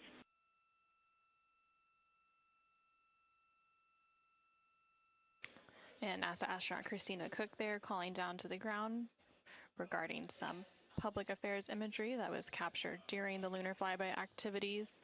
She referenced a PCD, that is in reference to their portable computing devices, which are basically tablets that they're able to transfer files and also follow along on processes and procedures and their timelines for the day.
This is Artemis Mission Control in Houston, Texas. Currently on console here in Mission Control is the Orbit 2 team of flight controllers being led by Flight Director Diane Daly and the Capcom or capsule communicator who serves as the single voice link up to the crew is Tess Caswell. The crew on board the Orion spacecraft recently wrapped up their lunar flyby observation period, and now they are completing some cleanup activities and transferring some data and files down to the ground following that lunar flyby. Many of these files will be analyzed by the science team overnight in advance of a post-lunar flyby conference tomorrow once the crew wakes up. The crew is also preparing for an upcoming public affairs downlink event. And then following that downlink, they will have a few final activities for the day, including a private medical conference with their team here on the ground. These are standard conferences that happen at the end of every day, and they'll also have a private conference with the flight director here in Mission Control to go over the vehicle status and any other questions or concerns they may have for the remainder of their flight. We are currently in flight day 6, and we have a splashdown expected on Friday, April 10th. That splashdown expected in about 3 days, 21 hours, and 49 minutes from now. During the lunar flyby, and as part of Artemis II, it marked the first time in more than 50 years that humans were able to observe the moon directly and provided a critical opportunity to practice how lunar science will be conducted during future Artemis missions. The moon preserves a near-continuous record of solar system history that has been erased on Earth, and with no atmosphere, weather, or plate tectonics, the lunar surface retains evidence of ancient impacts, volcanism, and solar activity that scientists can study today. Studying the moon helps scientists understand how planets formed and evolved, how the moon influenced Earth's history, and how the early sun shaped conditions across the inner solar system. The moon also serves as a unique platform for studying the broader universe. The science on Artemis is designed around questions best answered by humans working alongside robotic systems, combining decades of robotic lunar data with real-time human judgment, context, and adaptability. Currently on your screen, you're seeing a look at the Artemis real-time orbit website. You can access this website at any time throughout the mission at nasa.gov/trackartemis. It provides updates on the velocity as well as the distance from Earth and the distance from the moon of the Orion spacecraft and its crew. The crew currently on board the Orion spacecraft includes NASA astronaut Reed Wiseman, who is the commander for the mission, NASA astronaut Victor Glover, who is the pilot, alongside the 2 mission specialists, who are Christina Cook and Jeremy Hansen of the Canadian Space Agency. Currently, the Orion spacecraft is about 250,000 miles away from the Earth, and that distance now will continue to close down ahead of that splashdown on April 10th. And they are now about 8,100 miles away from the moon, and that distance will continue to increase as they are now in the return leg of their journey.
ahead, Integrity.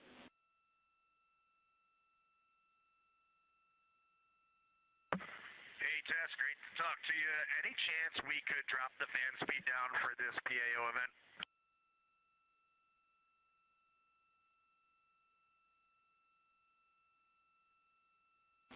We will put that in work. Great to be talking to you, too.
This is Artemis Mission Control in Houston, Texas. We're currently 5 days, 3 hours, and 37 minutes into the Artemis II mission.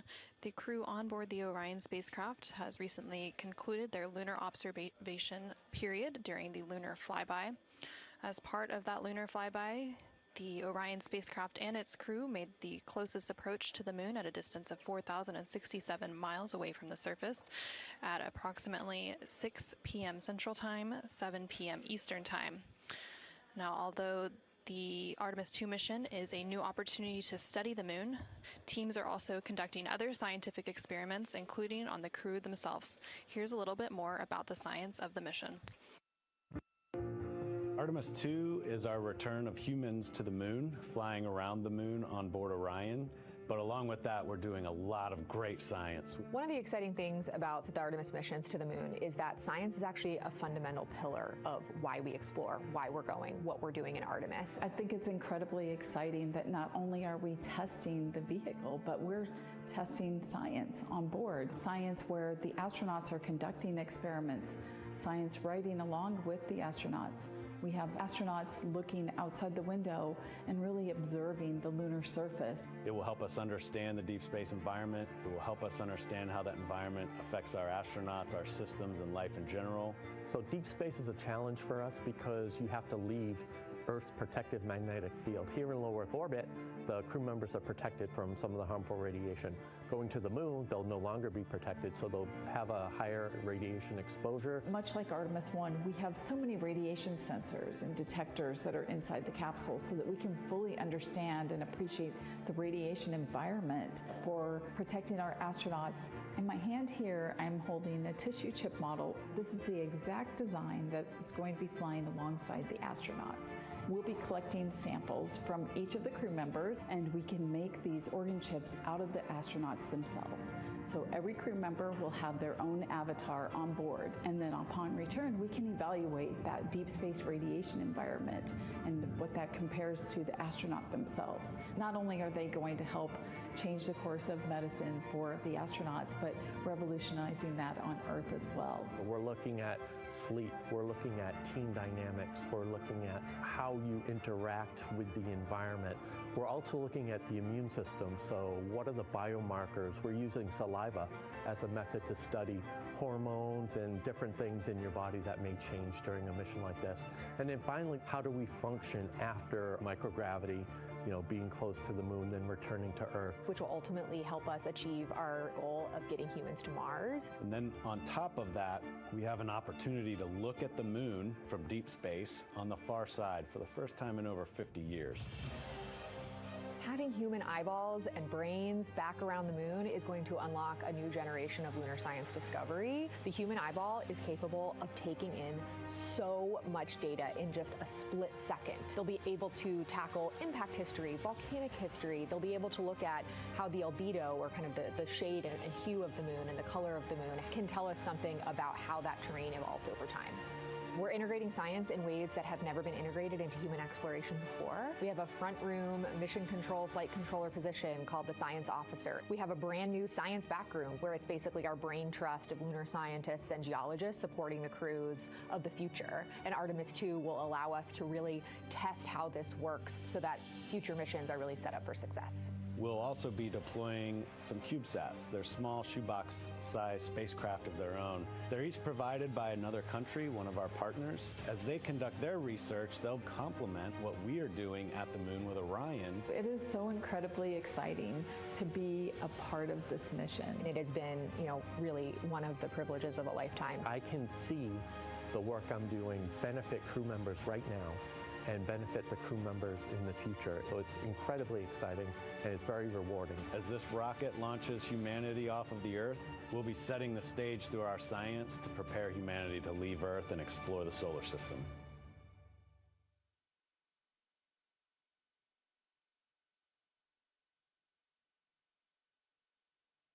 And as part of that, we are going to inhibit cabin leak detection. The edge key manual response is still available.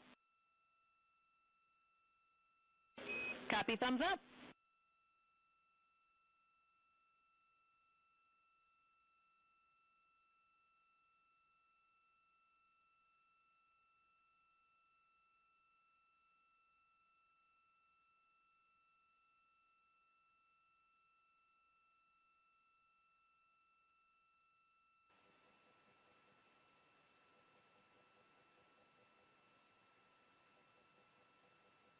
This is Artemis Mission Control. Again, we're hearing some communication between the ground here and the Artemis Flight Control Room in Houston, Texas, specifically the Capcom or Capsule Communicator, who for Orbit 2 is Tess Caswell, and the crew on board the Orion spacecraft, that spacecraft named Integrity by its crew. They are preparing for an upcoming public affairs event, so they are discussing the camera views, which we will see here shortly. There on your screen on the left-hand side, you can see the Artemis Real-Time Orbit website, or ARO.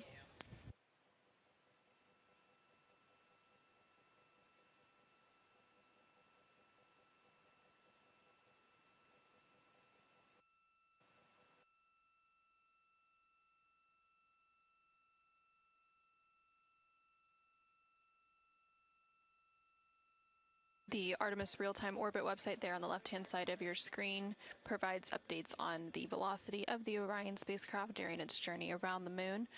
Following a lunar flyby earlier today, which concluded about an hour ago, the crew has been conducting some cleanup tasks, so they've been transferring some of their documentation, their photos and data that they captured during the flyby to the ground to be evaluated by the science team, and of course some of that imagery will also be evaluated by the public affairs team here at NASA and then shared with the world once it's available.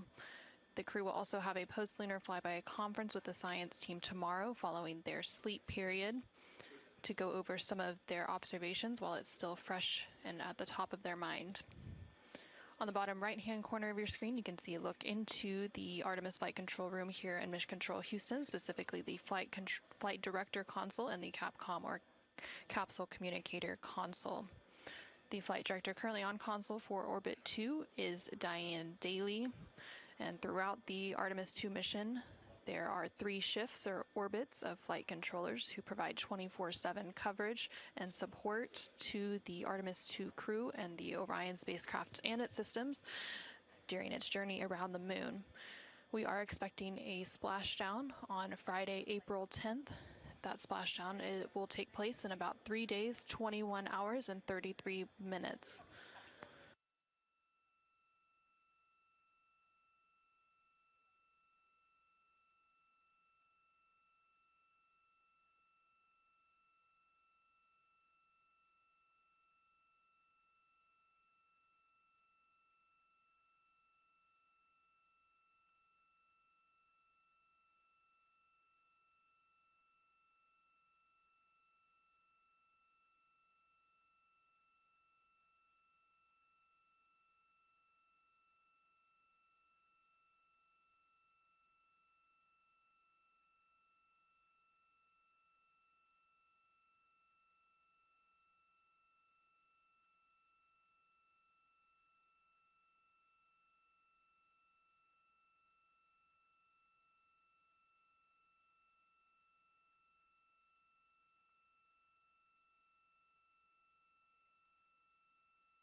During the lunar flyby that took place earlier today, Orion, again that spacecraft named Integrity by its crew, passed approximately 4,000 to 6,000 miles from the moon and provided the crew with a full disk view of the lunar surface.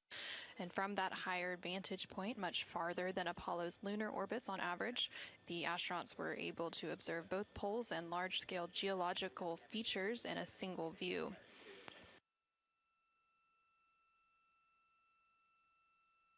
And there on your screen, you're currently seeing a live look inside the cabin of the Orion spacecraft. Integrity Houston, we are 3 minutes out from an on-time start, and we have adjusted the fan speed. We'll take a thumbs up if you're happy with it. Copy, thumbs up.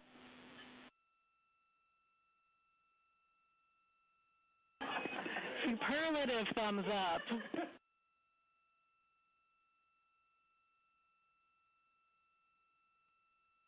And there on your screen, you can see all of the Artemis II crew members. CSA astronaut Jeremy Hansen just floated out of view behind the camera, but you can still see NASA astronaut Reed Wiseman, NASA astronaut Christina Cook, and NASA astronaut Victor Glover as they prepare for an upcoming Public Affairs Downlink event, which is scheduled to take place in just a couple minutes from now. And there, floating back onto the screen, is CSA or Canadian Space Agency astronaut Jeremy Hansen. He is making himself comfy on some of the OX or Orion Crew Survival System suits that have been stowed for the outbound and now return journey.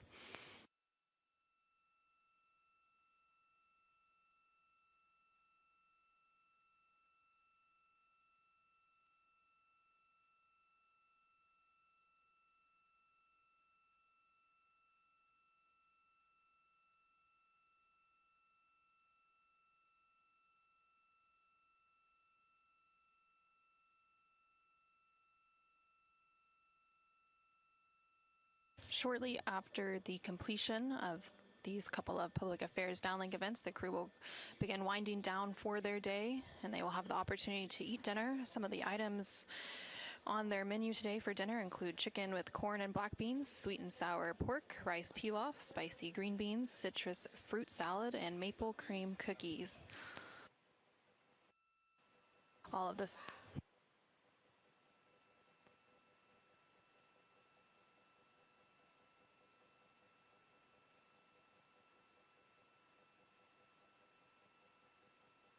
And now we will go ahead and stand by for that public affairs event beginning in just about a minute.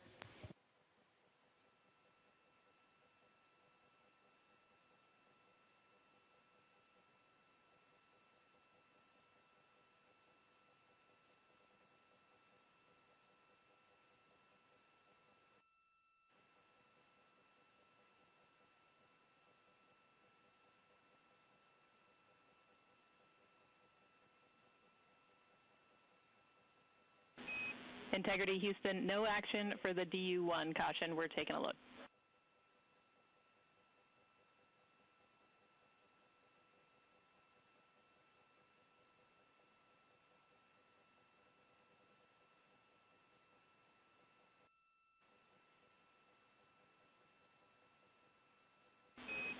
Integrity, this is Houston. Are you ready for the event?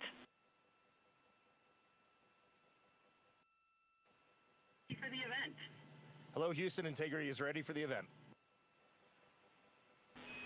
Administrator Isaacman, this is Mission Control Houston. Please call Integrity for a voice check. Integrity, Jared Isaacman, comm check.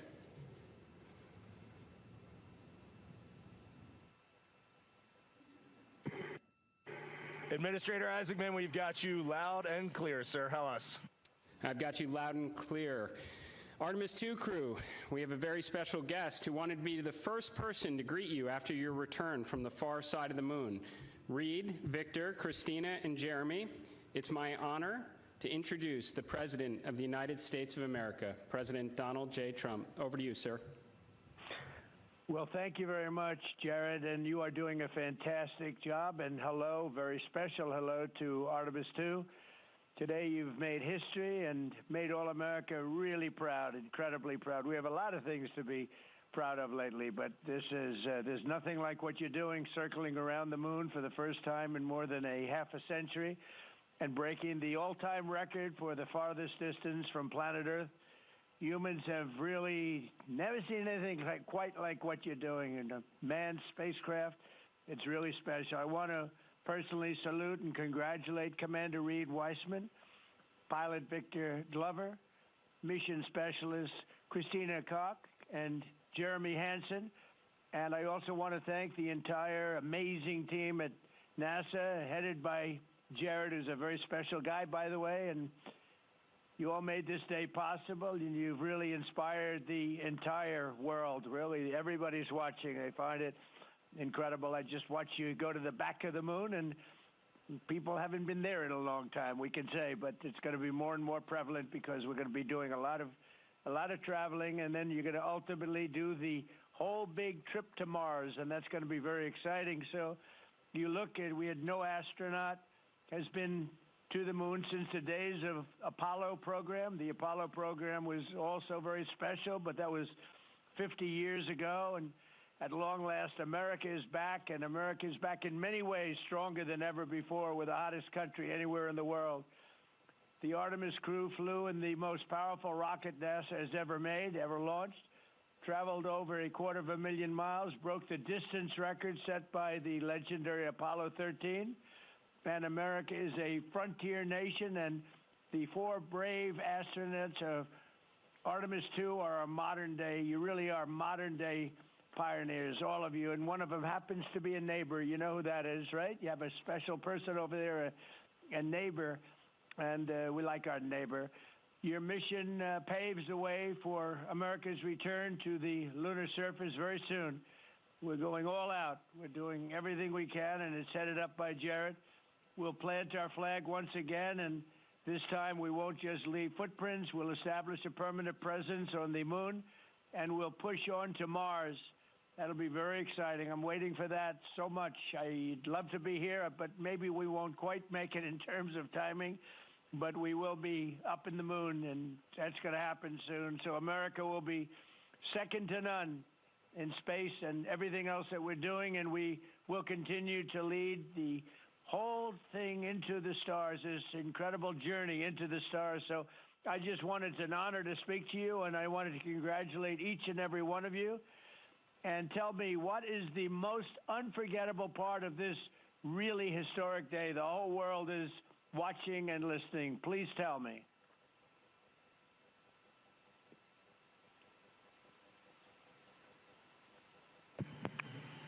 President, this call is certainly special to all of us, and we really have a lot of faith in our administrator, Jared Isaacman, who is with you. We appreciate his leadership in NASA and in the international community. We are doing great things, and we are proud to be a part of it. I have to tell you, as we came around the near side of the moon, seeing all the sights that we've seen from Earth for all of our lives, but we're seeing them from a different perspective, and then we started to get a glimpse of the and we saw sites, Oriental sites that no human has ever seen before, not even in Apollo, and that was amazing for us. And then the surprise of the day, we just came out of an eclipse where the sun, moon, and the entire dark moon about that big right out the window that we were watching. We could see the corona of the sun, and then we could see the planet train line up, and at Mars, and all of us commented how excited we are to watch this nation and this planet become a 2-planet species. That is fantastic. You know, I had a decision to make in my first term, and the decision is, what are we going to do at NASA? Are we going to have it be revived, or are we going to close it down? And I had very little hesitation, and it's really great to have somebody like Jared involved because he really makes it much easier for me. But it was not even a question in my own mind. We've spent what we had to do, and then of course we have Space Force, and Space Force is very much related to what you're doing, and that was my baby. That was a very important one, and it'll turn out to be truly one of the most important, I believe, decisions I've ever made. So we're very proud of Space Force, and we're very proud of all of you. Does anybody else have anything to say? A lot of people listening.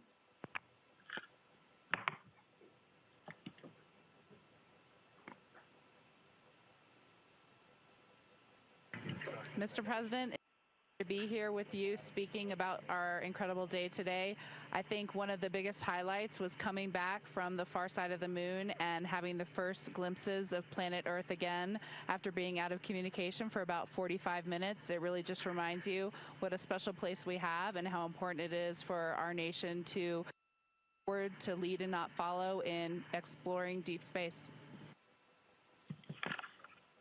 I'd like to ask, what was your feeling when you had no communication, zero communication? All of a sudden it was cut off by, obviously, your very special location. What was your feeling when you had no communication? A little bit different, perhaps.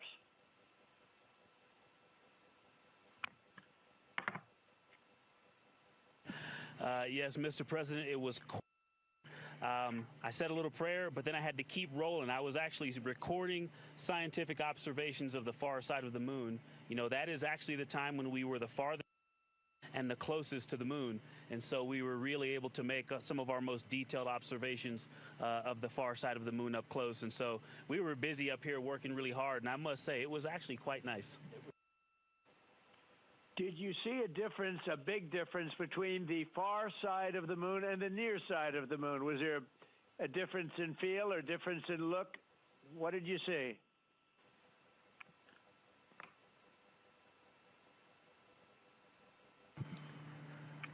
Well, Mr. President, we certainly did, and our science team really set us up well to understand what they thought we might see. And the gravitational pull of the Earth has had a profound effect on the near side of the moon, changing all those dark mares, those dark patches of the moon you see from Earth. It's very different on the far side. While you see some small patches of those mare in deep craters, it's very much absent on that side, so that's really neat. And while I have the microphone, sir, I just want to thank you on behalf of Canada. The space leadership you spoke of from America truly is extraordinary. I've said this many times before.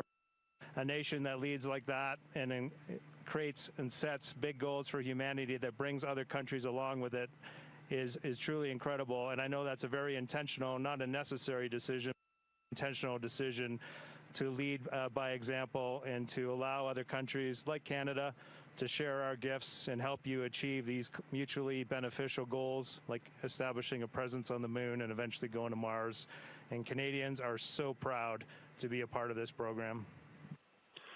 Well, I have to say I spoke to a very special person, Wayne Gretzky, who I think you know, the great one.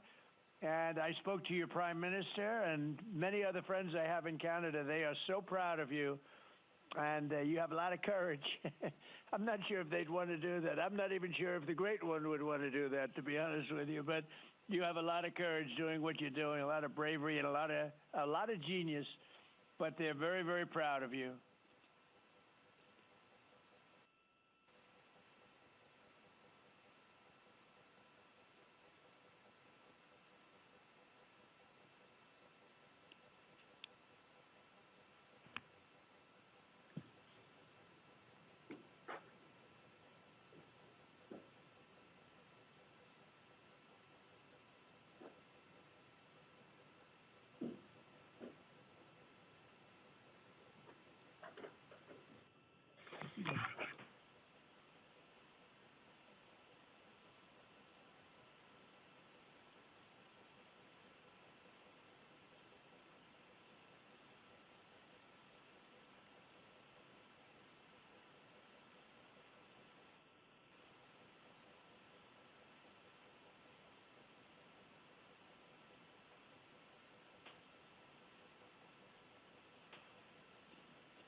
Administrator Alex, I'm going to just get a quick comm check, make sure you guys are still on the line and we didn't have a handover. I am. Yes, I am. And integrity, and back over to you, Mr. President. Yeah, I think we might have gotten cut off. It is a long distance. It's a long ways. The reception's been great. There's a little bit of about a 9-second delay, but no, I just had a statement for, I don't know what you heard, but I was just saying they're very proud of your brilliant person from Canada on the ship. And Wayne Gretzky is a great friend of mine, and he's very proud of him. And the Prime Minister I spoke to, they're very, very honored that you have a courageous person from Canada. You have a lot of courageous people from Canada, so it was very nice. I'm not sure if you heard me say that, but it was very nice.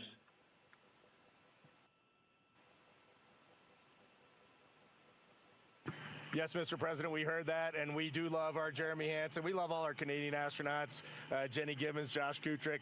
They're just great people, and they're such a welcome addition to our Corps. Great. Well, I really look forward to, when we can, I look forward to seeing you in the Oval Office. I'll ask Jared to bring you over, and I'll ask for your autograph, because I don't really ask for autographs much, but you deserve that. You really are something. Everybody's talking about this. And I look forward to having you in the Oval Office at the White House, and we will celebrate your incredible achievements and triumphs. This is big. This is really big stuff. The whole world is talking about it. And if you have the time, I will certainly find the time. I've been pretty busy also, as you know, but I will absolutely find the time, and we'll get together, and I'm going to be giving you a big salute on behalf of the American people and beyond that.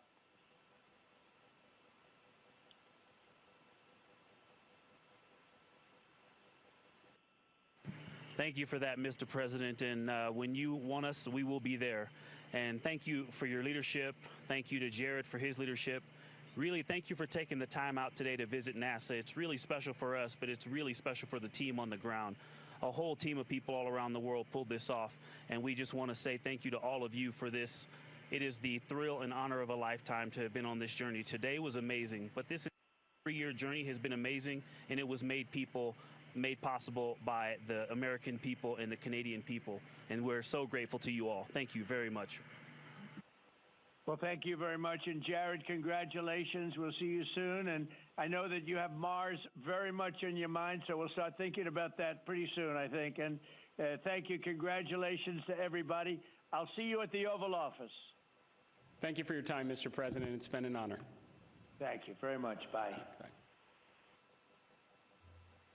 Integrity. This is Houston ACR. That concludes the event. Thank you. Thank you to all participants. Integrity, we are now resuming operational audio communications.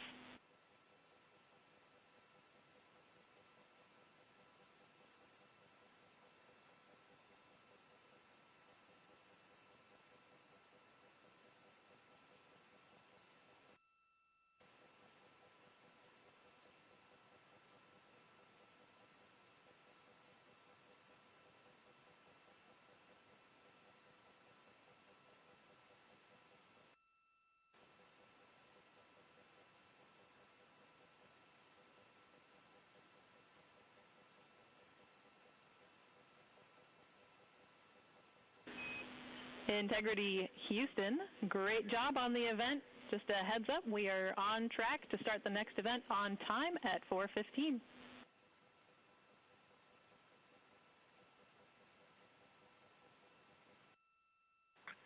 Okay, sounds great. We'll be ready.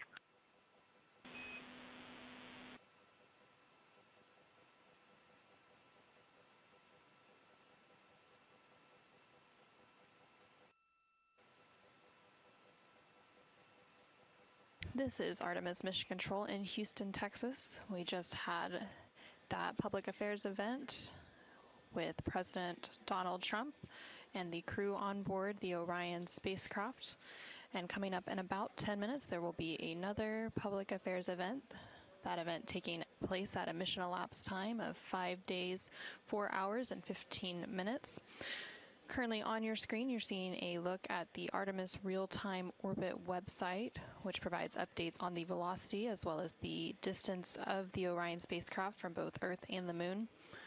The Orion spacecraft and its crew, that crew including Reed Wiseman, Victor Glover, Christina Cook, and Jeremy Hansen, are currently about 250,000 miles away from the Earth, and that distance is starting to become smaller as they are now on the return leg of their journey. And they are about 9,300 miles away from the Moon. They made their close approach to the Moon. Integrity Houston with a question about fan speed.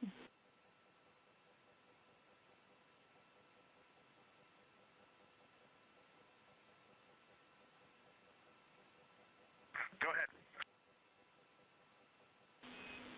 Hey, Reed, we were wondering if this adjusted fan speed is something that you would like to keep going forward, or if it was just a specific change request for the events this evening.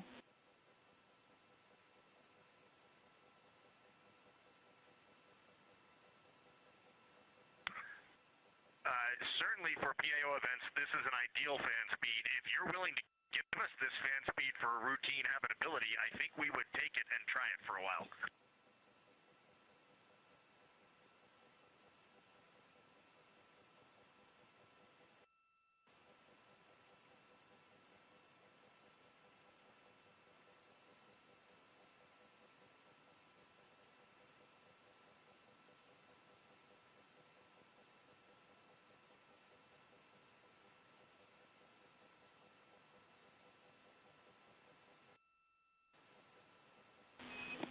And Reed, we are able to support keeping the fan speed in this config. Happy to keep it here to collect data.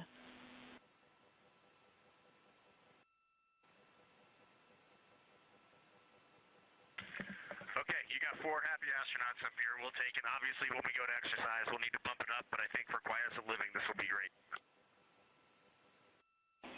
We copy, and we love seeing those smiles.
docking camera.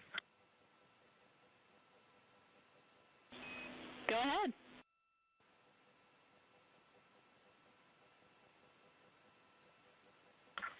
Just want to make sure we have the config you're expecting. I have the dual camera bracket is installed, the window shade is closed, and the docking camera is stowed in its Alpha 3 storage area.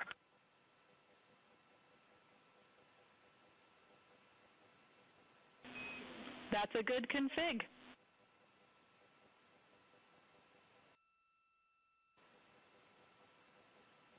Thank you.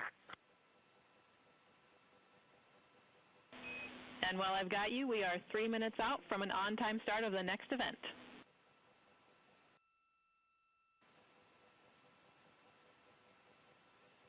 This is Artemis Mission Control in Houston, Texas. You can see a live look of the Artemis II crew inside the Orion spacecraft cabin as they prepare for another public affairs downlink event.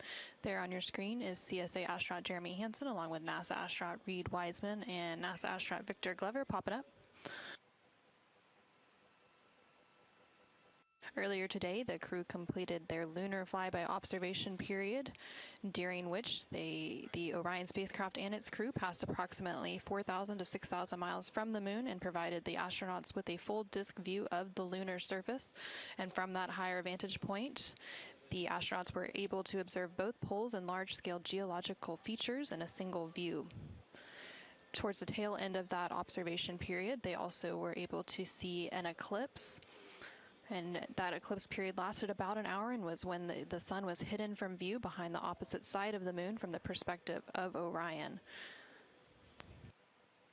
Since then, the crew has been working to clean up some of their observations and transfer some of the data and imagery down to the ground to begin processing, and the science team will take a look at that imagery as it comes down ahead of a post-lunar flyby conference tomorrow with the crew following their sleep period. Now we are standing by for a second public affairs event taking place in about a minute.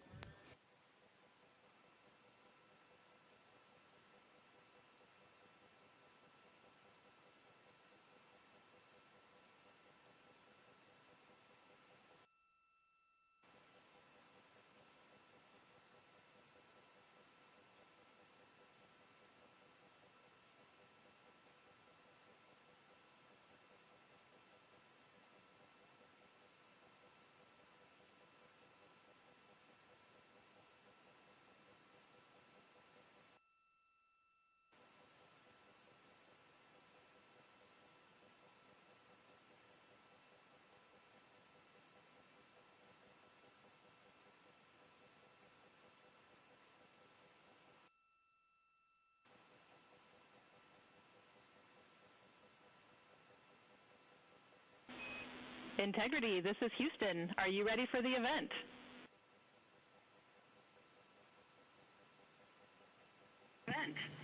Houston, Integrity is ready for the event. Administrator Isaacman, this is Mission Control Houston. Please call Integrity for a voice check. Integrity, Jared Isaacman, comm check.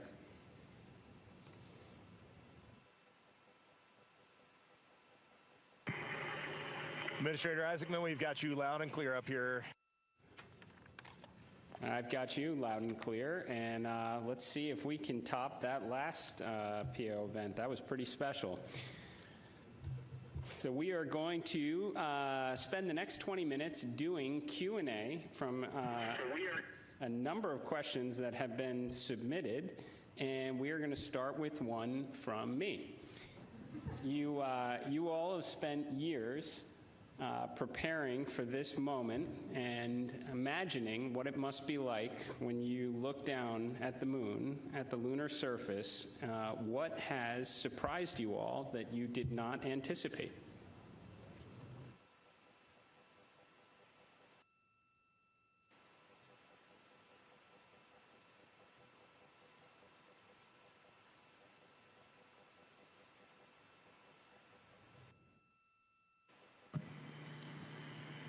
Go ahead.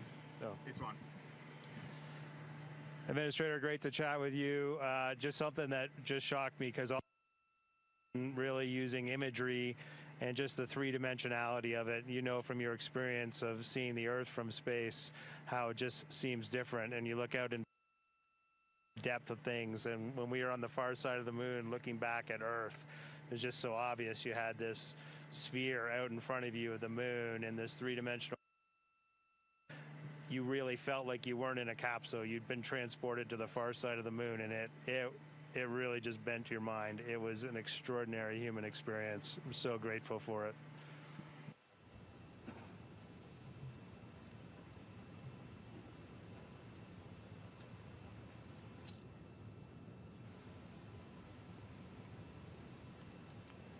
Integrity, Jared, anyone else want to answer that one?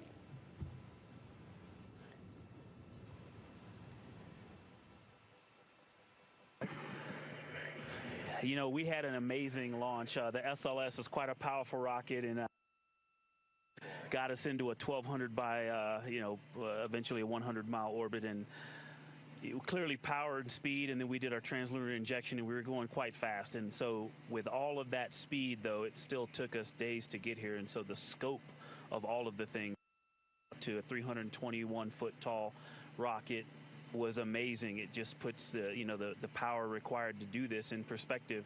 But then even with all that power and to get to those velocities, it still took us days.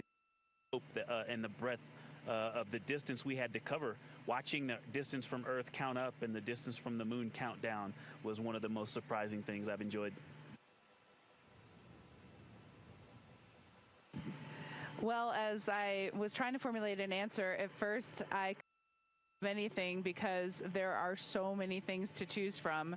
I'll try to just narrow it down, but I'm going to go with something we did yesterday, a manual flight test objective, where we just basically got to sit at the vehicle. It was Jeremy and I this time, and just drive around using the rotational hand controller, basically just drive it with the stick, and how well it handled, how tight the control algorithms were, and watching it respond when we actually degraded it on purpose by going into 3 degrees of freedom control, by actually inhibiting some of the jets, which even though we have jet redundancy, of course, for each other in these complicated algorithms. So it was just amazing to be in a deep spacecraft and just be flying it around by hand. The one other thing I'll say, how fast it has gone by. I'm not ready to go home. I can't believe that something this cramped of quarters can fly by and still be fun every single minute. And I'll just close out with, I think just scale, Jared, is the thing that is just blowing my mind. You flew Polaris Dawn to some amazing apogee numbers, and on the International Space Station, we're 250 nautical miles up, and that's the most beautiful view I think a human could ever experience. And we are dealing with numbers that are 250,000 miles, and every time Mission Control points to this vehicle, either at the moon or at Earth, and it reminds me every day that humans have to go, we've got to explore, we got to go further to expand our knowledge, expand our horizons. And every time we take another step forward, it makes the world seem a little bit smaller and a little bit more manageable. And just putting these numbers in perspective, it is impossible as a human to look at these displays and comprehend them. But here we are, and NASA is doing this, an international team is doing this, and they're doing it very well. Excellent words, Integrity. So certainly a very wild insertion orbit. I can imagine the contrast between perigee and apogee, the scale of it all, the 3D, seeing the moon come alive, and then certainly manual control. Well, every Dragon crew for the last 5 years is very jealous on that. Okay, so we're going to questions here. This one, the Artemis II crew, inspire all of us, but what inspires you?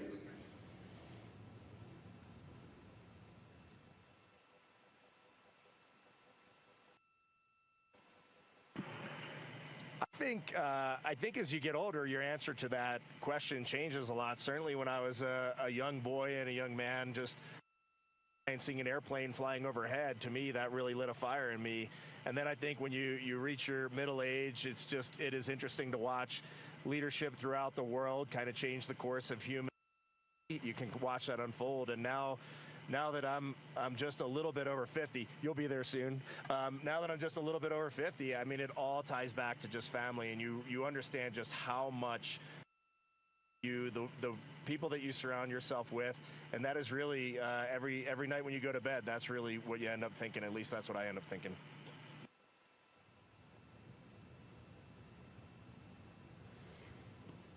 Thank you. All right, so here's a question. It's a good one. So for the Artemis II crew, what is the advice you would pass along for the next astronauts that will go in Orion?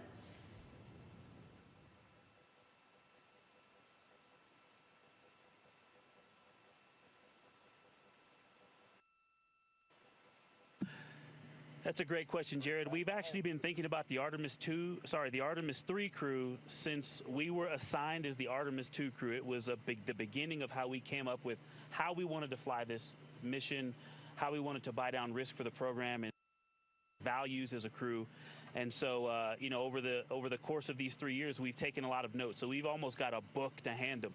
But I think a few practical things, you know, just sitting here that we've been living for the past 6 days, how you pack is a huge impact to how you will live on the journey.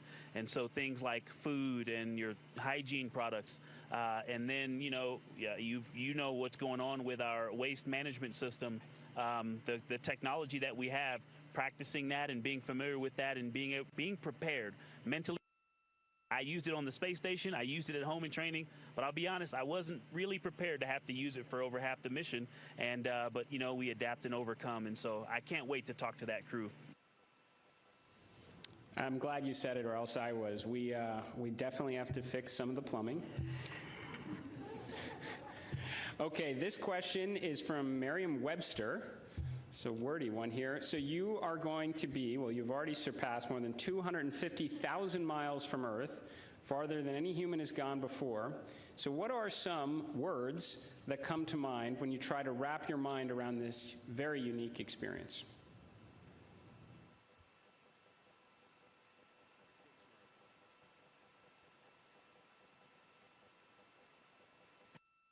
I'll be honest with you, the main word, because superlatives just don't do it justice, is humility.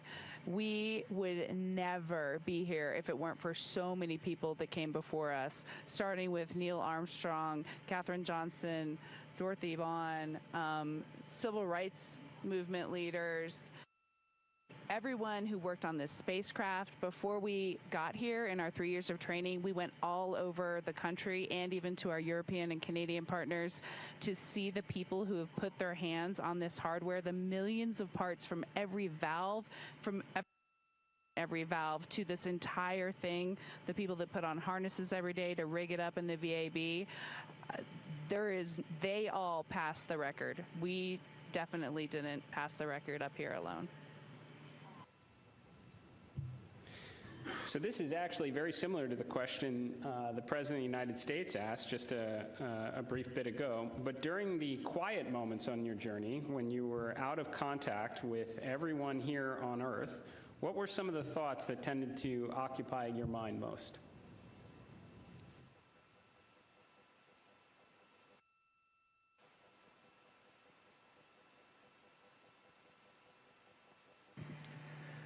Yeah, as Victor said earlier, when we were on the far side of the moon and out of contact with planet Earth, we all knew it, and it was a milestone. We saw Earth disappear, the Earth set. But we were so busy with the science, and we have such faith in our vehicle integrity, such faith in mission control, that we were just at complete peace and just doing our job. And just trying to do a good job to collect as much science data as we could while we were on the far side of the moon, and we were just giddy in here, like of our lives. He's being a bit humble, but as soon as we went out of comm with planet Earth, we did have maple cookies. As we just gathered together for about 30 seconds, each one of us had a maple cream cookie and then right back into the science. But we had to take a moment to honor that time going behind Earth, and it was going behind the moon and out of touch with Earth, and that was a very surreal moment for this crew.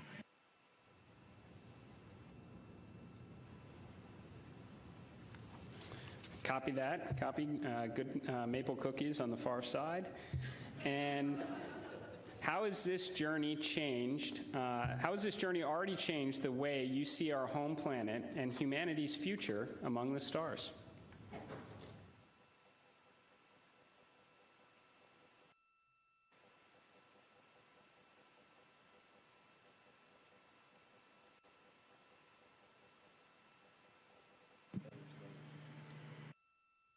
There's so many directions I think we could go with that, and I just, I think that there's, global, but I think real impact is local, and is to see the Earth as an entire thing and look at it, this system, and to see it all in once.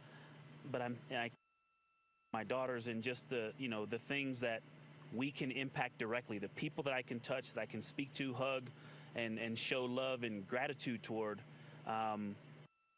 is the thing that I think is going to change and last. And but you also talked about the future that we're going to have in the stars, and this mission, I think we swung for the fence and launched on our first try after learning a lot earlier this year. But I think it set the stage for us to go out and continue to swing for the fence hard in our Orion SLS and ground systems programs to go and get the next one teed up so that crew can knock it off out of the park. And so I have huge expectations for what's coming next.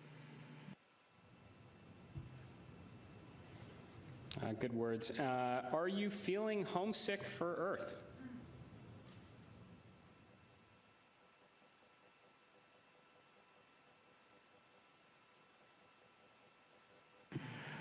I will tell you, last of my eyes, I did start thinking about getting home. It's not homesickness at all, but the first time probably in 3 years, I let my mind get past the moon and back towards home, and I had to catch myself right there. You're an operator just like we are, and that is the place to be when you're up here. We got to look one step ahead. What's next? What's our next burn? How are we setting up our trajectory to get home? And we are going to do that. We are locked in, and we are definitely excited for the second half of this mission. And we are on guard. We are first crew to fly this vehicle. We are ready for any contingency in any scenario, and we are going to stay locked in every second until we are back on that Navy ship and then home reunited with our families. And copy that. Astronauts like being in space. That checks out. Okay, there's a lot of questions from the space photography community. How are the pictures going so far?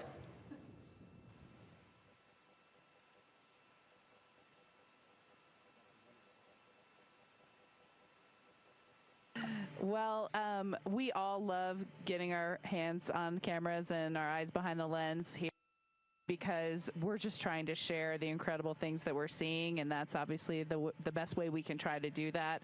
I've been into night sky photography for a long time, and so this is really a dream come true for me.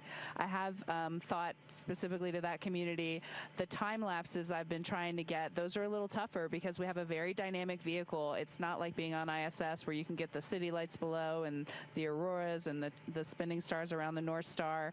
There's a lot going on. So, but what we got to matter is out of this world. When we viewed that eclipse, that was the one time we all said, we literally cannot capture this with a camera. Everything else, I think we've really put our hearts and minds into making sure we understand so that we can bring that home to everyone. But having to set the low light features for Earth shine on the moon while it's an eclipse, that was a new one. I had to dig deep in my book for that one. And thanks for the iPhones. They've been working great.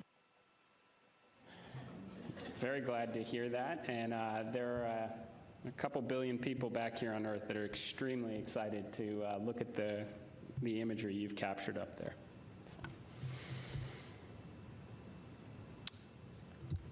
Okay, well, I want to thank you all. Integrity. So Reed, Victor, Christina, Jeremy, on behalf of NASA and space-loving people across the world, thank you for taking us with you to the moon. Thank you for your courage all of your beautiful words that we've heard. You represent the absolute best of us. We are proud of you, and we look forward to welcoming you back safely to the good Earth very soon. Godspeed, and go Artemis II.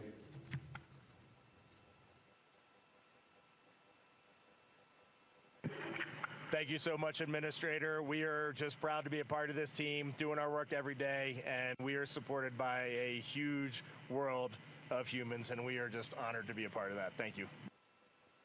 We'll see you soon.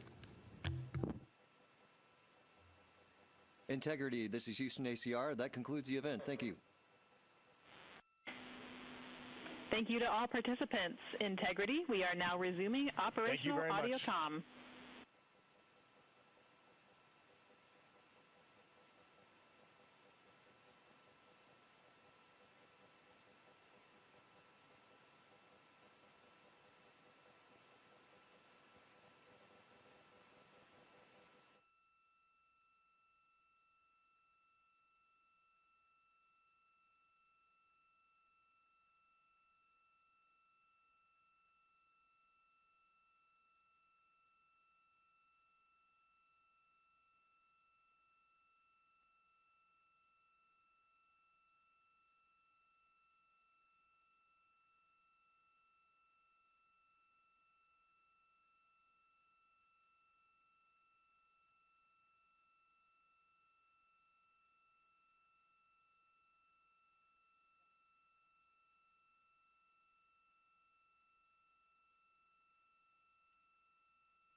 This is Artemis Mission Control in Houston, Texas.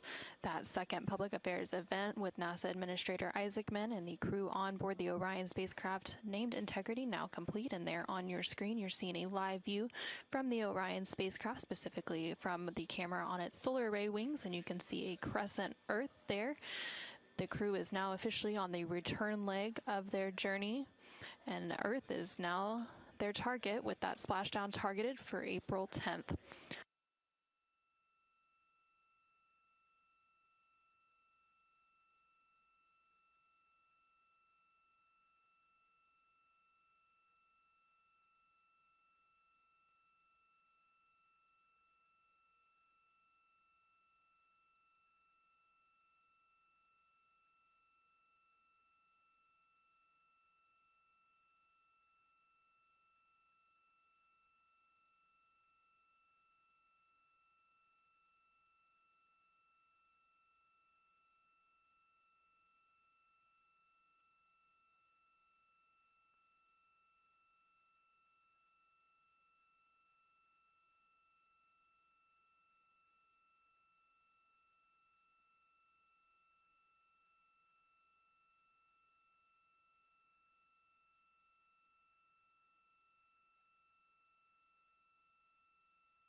This is Mission Control Houston inside the Artemis Flight Control Room as the lunar flyby coverage is coming to a close.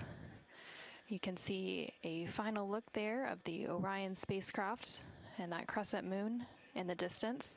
The Artemis II crew inside the Orion spacecraft named Integrity lifted off atop the Space Launch System rocket on Wednesday, April 1st from NASA's Kennedy Space Center in Florida.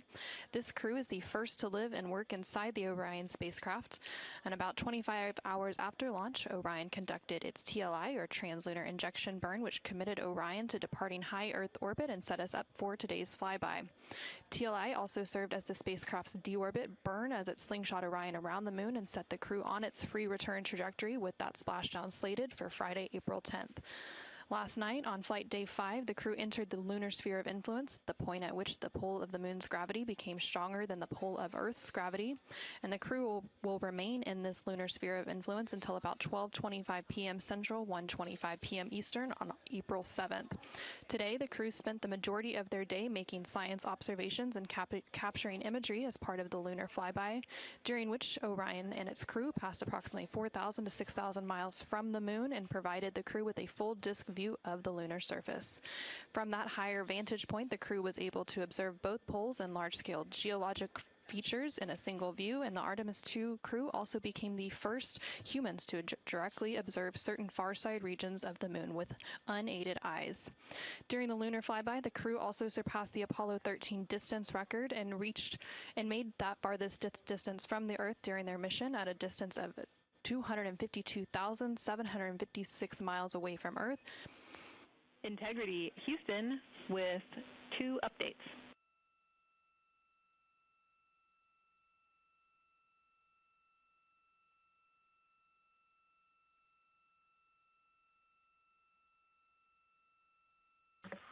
Houston, go ahead with the updates.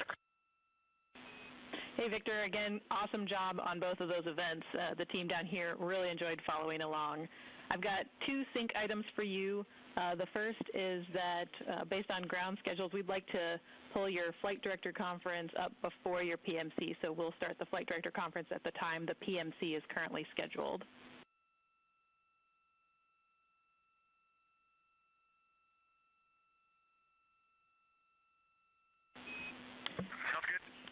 And the second item is just following up on the DU-1 caution. We believe this is a recurrence of what we saw with DU-2 earlier in the mission. It's back up, and it's ready for you to reconfigure displays as you wish. And I see you have that in work.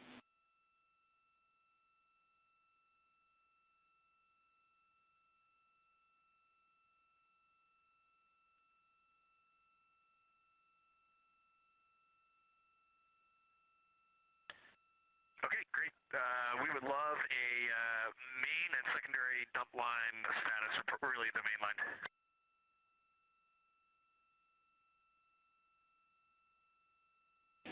Check in.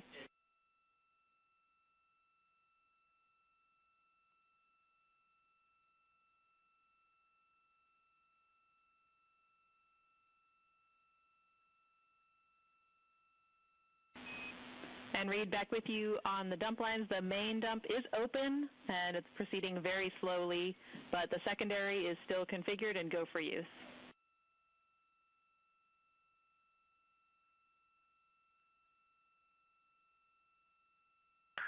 Okay, sounds good. Thank you. And this is Artemis Mission Control, some communication there between NASA astronaut Reed Wiseman and the Capcom, or capsule communicator, here in Mission Control, discussing some of the final activities on their timeline for the day before they head into pre-sleep and get ready to close out Flight Day 6. So during the flyby period, the Artemis crew and in its Orion spacecraft reached a farthest distance from Earth at 252,756 miles, which was 4,112 miles farther than Apollo 13.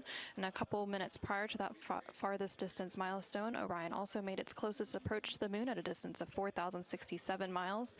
And at the end of the lunar flyby period, the crew was also able to see an eclipse with the sun hidden from view behind the opposite side of the moon from the perspective of Orion. And during this time, the crew saw a mostly dark moon, and the crew also used the opportunity to analyze the solar corona, which is the sun's outermost atmosphere. And once the sun was completely out of view behind the moon, the crew observed impact flashes, which are flashes of light from meteoroids striking the surface, and some deep space targets, including planets such as the Mars, Venus, and Saturn. The crew's observations during this flyby, along with handheld photography and images from the Orion spacecraft, will form the basis for scientific investigations into the moon's geologic history, the lunar environment, and current processes such as new impacts.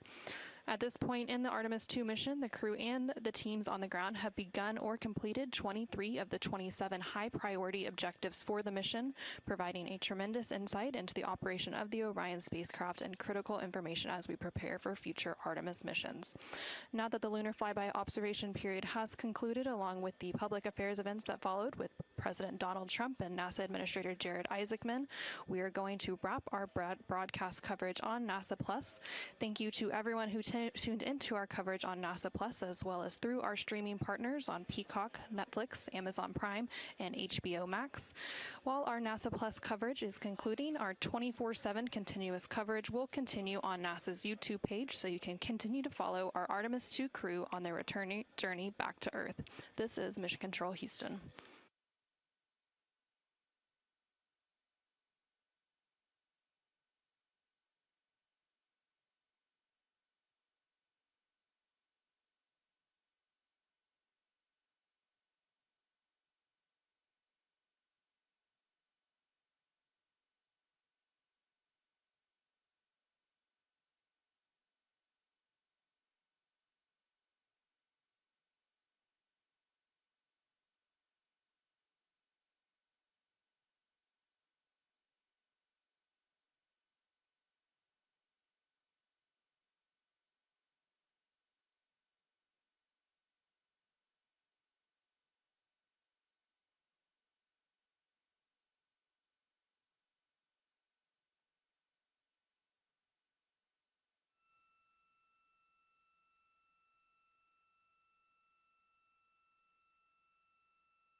Houston Integrity, we have a science question. We are ready to copy.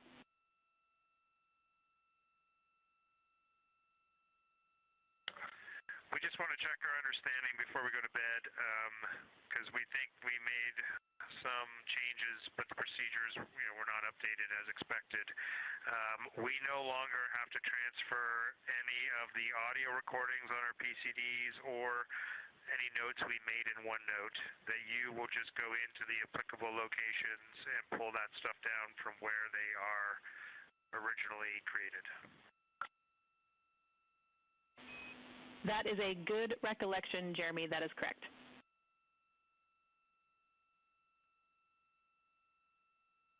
Okay, so we are transferring photos into 4 science folders on all 3 PCDs. And if you go into those 4 science folders, you'll get all of the imagery that we took today. And just a heads up, just so much excitement up here. Sometimes we switch cards and sometimes we didn't. And so the different shifts are on various cards in various places, but all the photos are there. Copy all. Thanks for the report.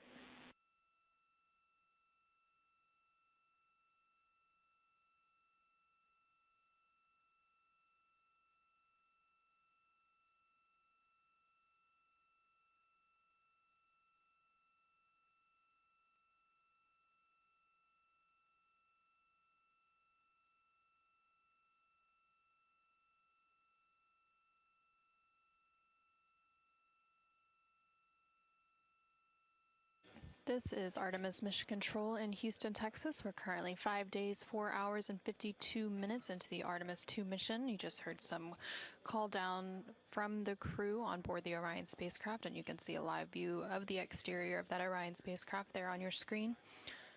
They are working to downlink some of the imagery that they captured throughout the lunar flyby today.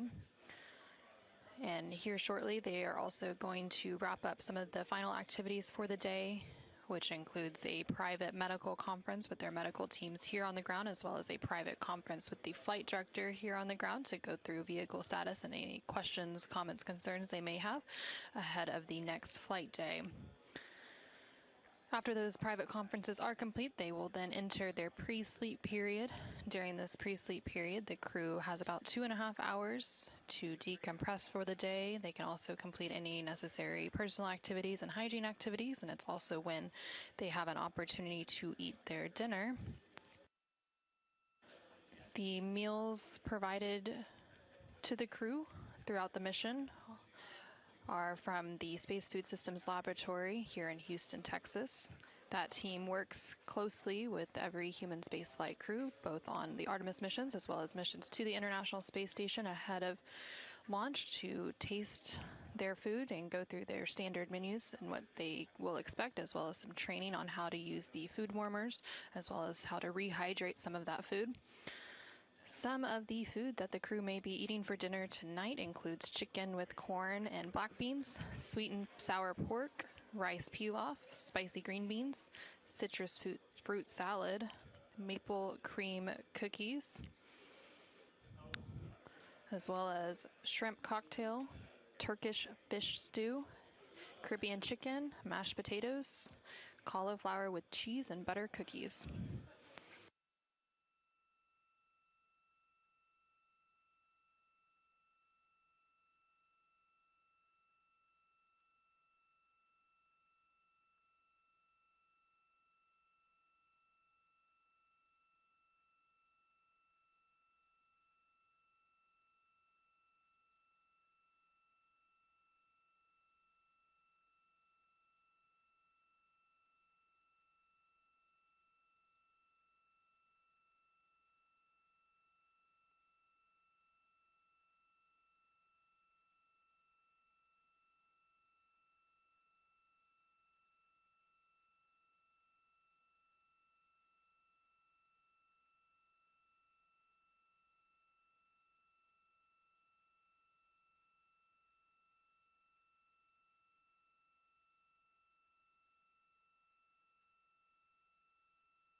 Integrity Houston, OE2 is configured for your conference with Mr. Radigan.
This is Artemis Mission Control.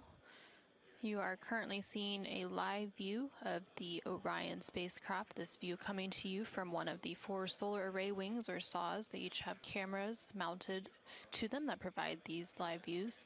And in the distance you can see a crescent Earth. That of course is now the destination for the Orion spacecraft and its crew now that we are on the return journey leg of the mission following today's lunar flyby. We are targeting a splashdown in the Pacific Ocean off the coast of California on Friday, April 10th. That splashdown will take place in about 3 days, 20 hours, and 13 minutes. The crew is wrapping up their 6th flight day. They are currently in a privatized conference with the flight director here in Mission Control. They typically have a private conference at the end of every flight day. Following this, they will have a brief private conference with their medical teams here on the ground, and then they will head into their pre-sleep period, and that will wrap up their 6th flight day as part of the Artemis II mission. Going into the 7th flight day, they will have quite a bit of time off duty, but they will complete a post-lunar flyby conference. During this time, they will have the opportunity to discuss their lunar flyby observations with the science team on the ground, while some of that is still fresh and top of mind. And then a little bit later in the day, there is the opportunity for a RTC-1 burn. This is a return trajectory correction burn, should it be needed, and it will allow, it would be a short thruster firing to allow the Orion spacecraft to fine-tune its trajectory on the return leg. And then in the second half of the day, they will work on a radiation sheltering demonstration.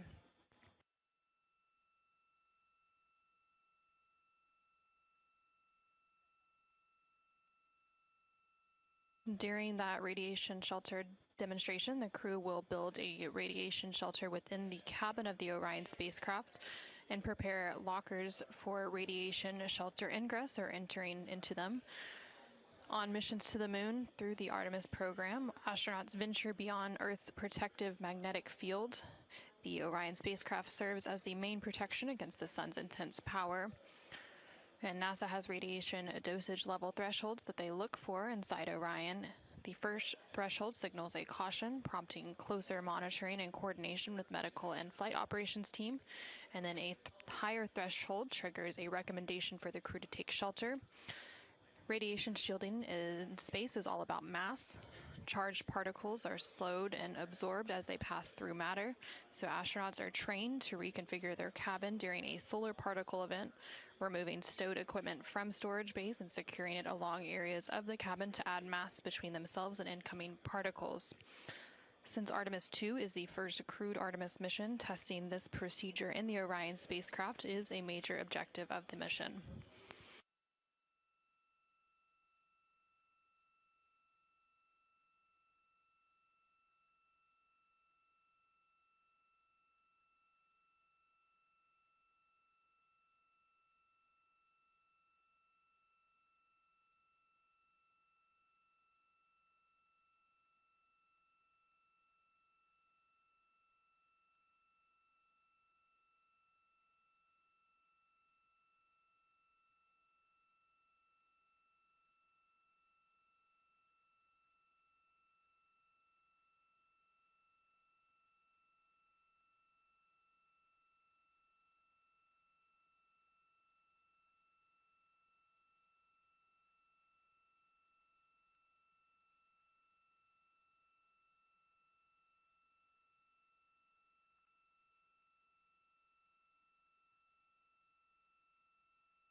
This is Artemis Mission Control in Houston, Texas. We are currently 5 days, 5 hours, and 19 minutes into the Artemis II mission and counting.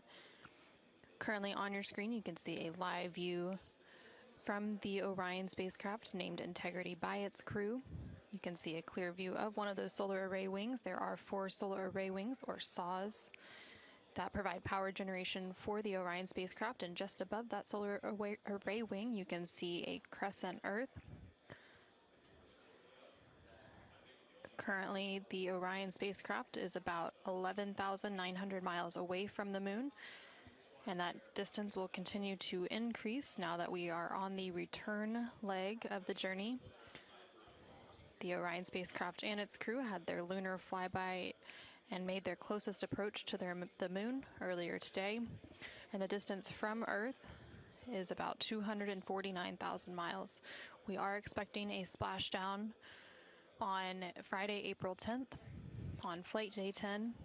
That splashdown in the Pacific Ocean off the coast of California in about 3 days, 19 hours, and 57 minutes from now.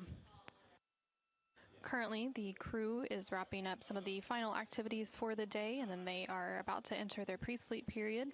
That pre-sleep period will last about 2.5 hours, after which they will go to sleep. They typically have an 8.5-hour sleep period, and then they will begin flight day 7. The majority of flight day 7 will be an off-duty day for the crew, but they do still have a few items that they have to complete. One of those is a post-lunar flyby conference, and this will be directly with the crew and the science team here on the ground to discuss some of their lunar flyby observations as part of the data collection, to allow the crew to talk through what they experienced and what they saw while it's still top of mind and fresh following today's lunar flyby observation period. Again, that lunar flyby lasted about 7 hours, and towards the tail end of that flyby, they did get to experience an eclipse. Following that post-lunar flyby conference, the crew will have a little bit of a break. They will be able to exercise, have their midday meal, and then there is the opportunity for a return trajectory correction 1 burn should it be needed. These return trajectory correction burns allow the Orion spacecraft to fine-tune its path on the way back to Earth. On the outbound journey, there were originally 3 planned outbound trajectory correction burns. The first 2 of those burns ended up being canceled, as it was determined they were not needed due to the accuracy of the translunar injection burn, or TLI burn, which took place on flight day 2. The third and final of those outbound trajectory correction burns did take place on flight day 5, and it ended up being a 17.5-second burn to fine-tune Orion's trajectory as it made its flyby around the moon. So again, there will be an opportunity for a return trajectory correction burn tomorrow should it be needed. And then in the latter half of their flight day 7, they will complete a radiation shelter demonstration.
This is Artemis Mission Control in Houston, Texas. Currently on your screen, you can see a live view of the Orion spacecraft on the left-hand side. Those views coming to you from the solar array wing cameras. The crew is currently in their pre-sleep period. During this period, they have the opportunity to eat dinner and also perform any necessary hygiene activities and other personal activities ahead of going to sleep. We do expect the crew to enter their sleep period in a little under 2 hours, about an hour and 45 minutes from now. Also in that view on the left-hand side, you can see a crescent Earth in the distance, just above that solar array wing. The right-hand side of your screen shows a visualization from the Artemis Real-Time Orbit website, or ARO.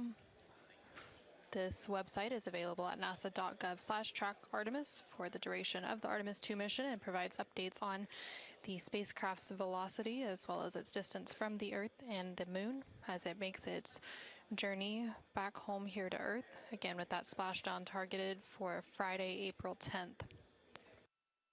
Following a lunar flyby observation period of about 7 hours earlier today, the crew then worked to clean up some of their observations as well as the imagery and data that they captured and collected and began downlinking that. And we do expect to have some of that imagery available here shortly. During the Artemis II lunar flyby, the crew collected 3 primary science data sets, which included images, verbal descriptions, and written annotations to be able to provide scientists with multiple layers of context for each observation. The handheld imagery was captured using Nikon cameras, including an 80 to 400 millimeter zoom lens dedicated to lunar targeting. And those images were designed to capture regional context and relationships among large geologic features rather than fine surface detail. And then the verbal descriptions were the highest priority science data set on Artemis II. The astronauts recorded real-time observations through a dedicated application on their crew tablets, which are sometimes referred to as PCDs or portable computing devices. Through those verbal descriptions, they were describing what they were seeing, how the features related spatially, and how conditions were changing as the lighting evolved. And then the crew annotations were recorded in OneNote. We are complete with the conference on too. You can normalize that. Thank you. In work. Thanks.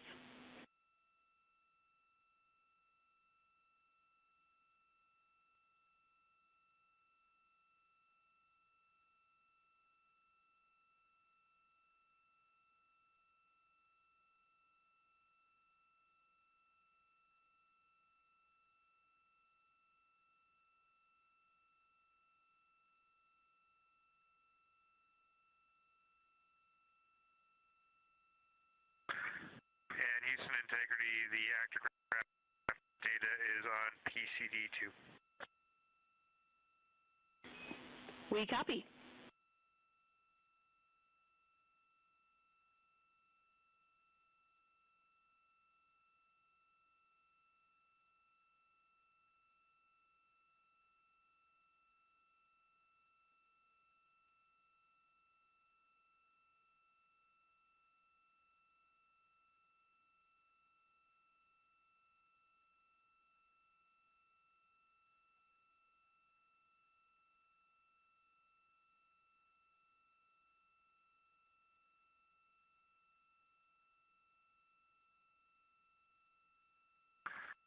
Houston Integrity on 1 for imagery for downlink folders. Go ahead.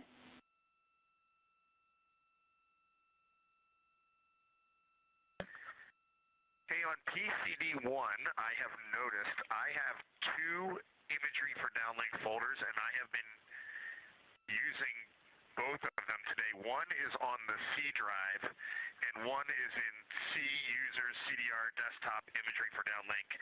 So when they're downlinking from PCD1, please have them check both folders, and then after, it looks like there was an alias placed on my desktop, and that has caused that confusion. So likely my fault, don't recall. But if they could please check both the C drive imagery for downlink and then my login imagery for downlink on PCD1, I would appreciate it. We copy.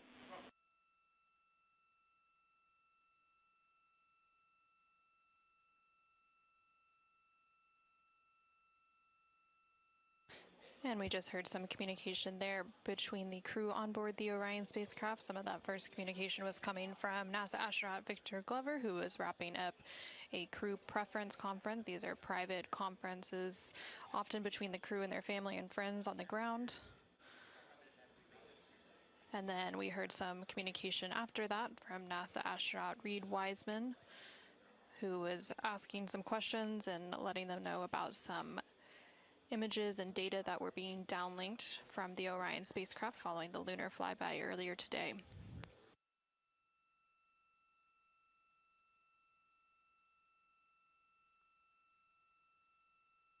During the lunar flyby, in addition to the images and verbal descriptions and written annotations that the crew was collecting, the Orion spacecraft's vehicle-mounted cameras also supplemented the crew's observations by providing high-resolution still imagery and lower-resolution video before, during, and after the flyby from perspectives unavailable inside the Orion spacecraft itself.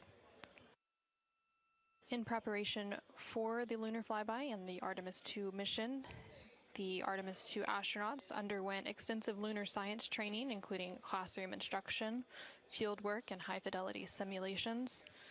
They had training expeditions that took place in analog environments, such as the Icelandic highlands, where crews practiced identifying and describing geologic features under varying conditions. And then Orion mock-ups were also used to rehearse crew choreography, including three-dimensional space management with an inflatable moon globe to simulate the flyby.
on 1 for the overboard dump.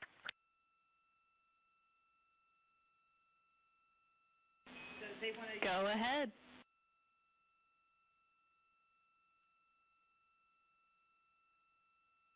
If you could secure the overhead dump, we would like to use non-urine toilet, and then we'll call you when we're complete.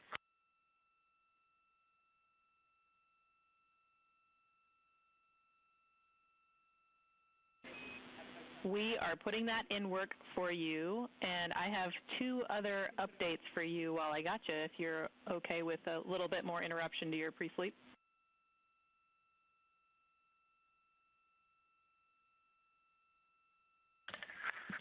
Send it. All right, so just with email, we're still syncing. We did hear your comment about the priority list. Unfortunately, it turns out that there was a miscommunication on that, so we're working it. We've got a couple of solutions in mind to reduce the volume of emails that you're getting, but we probably won't get there tonight. So the uplink you're getting now is not truncated, but we are pursuing a solution to truncate those in the future.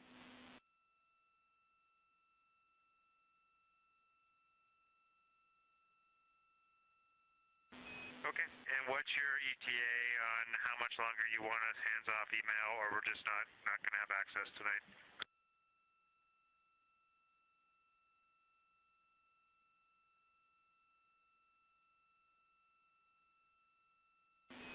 We are aiming for 20 minutes on that. Thanks for bearing with. Sorry again.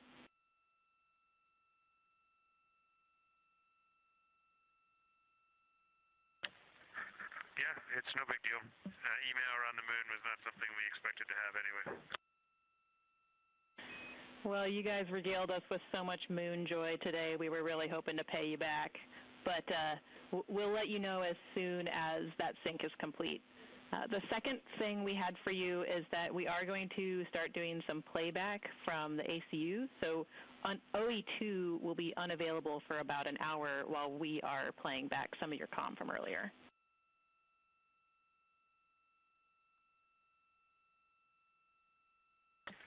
Okay, copy that.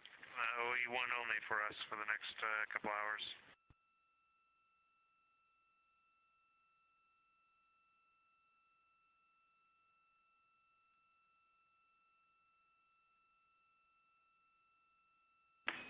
And last but not least, the overboard vent valve is closed, so you are go to go.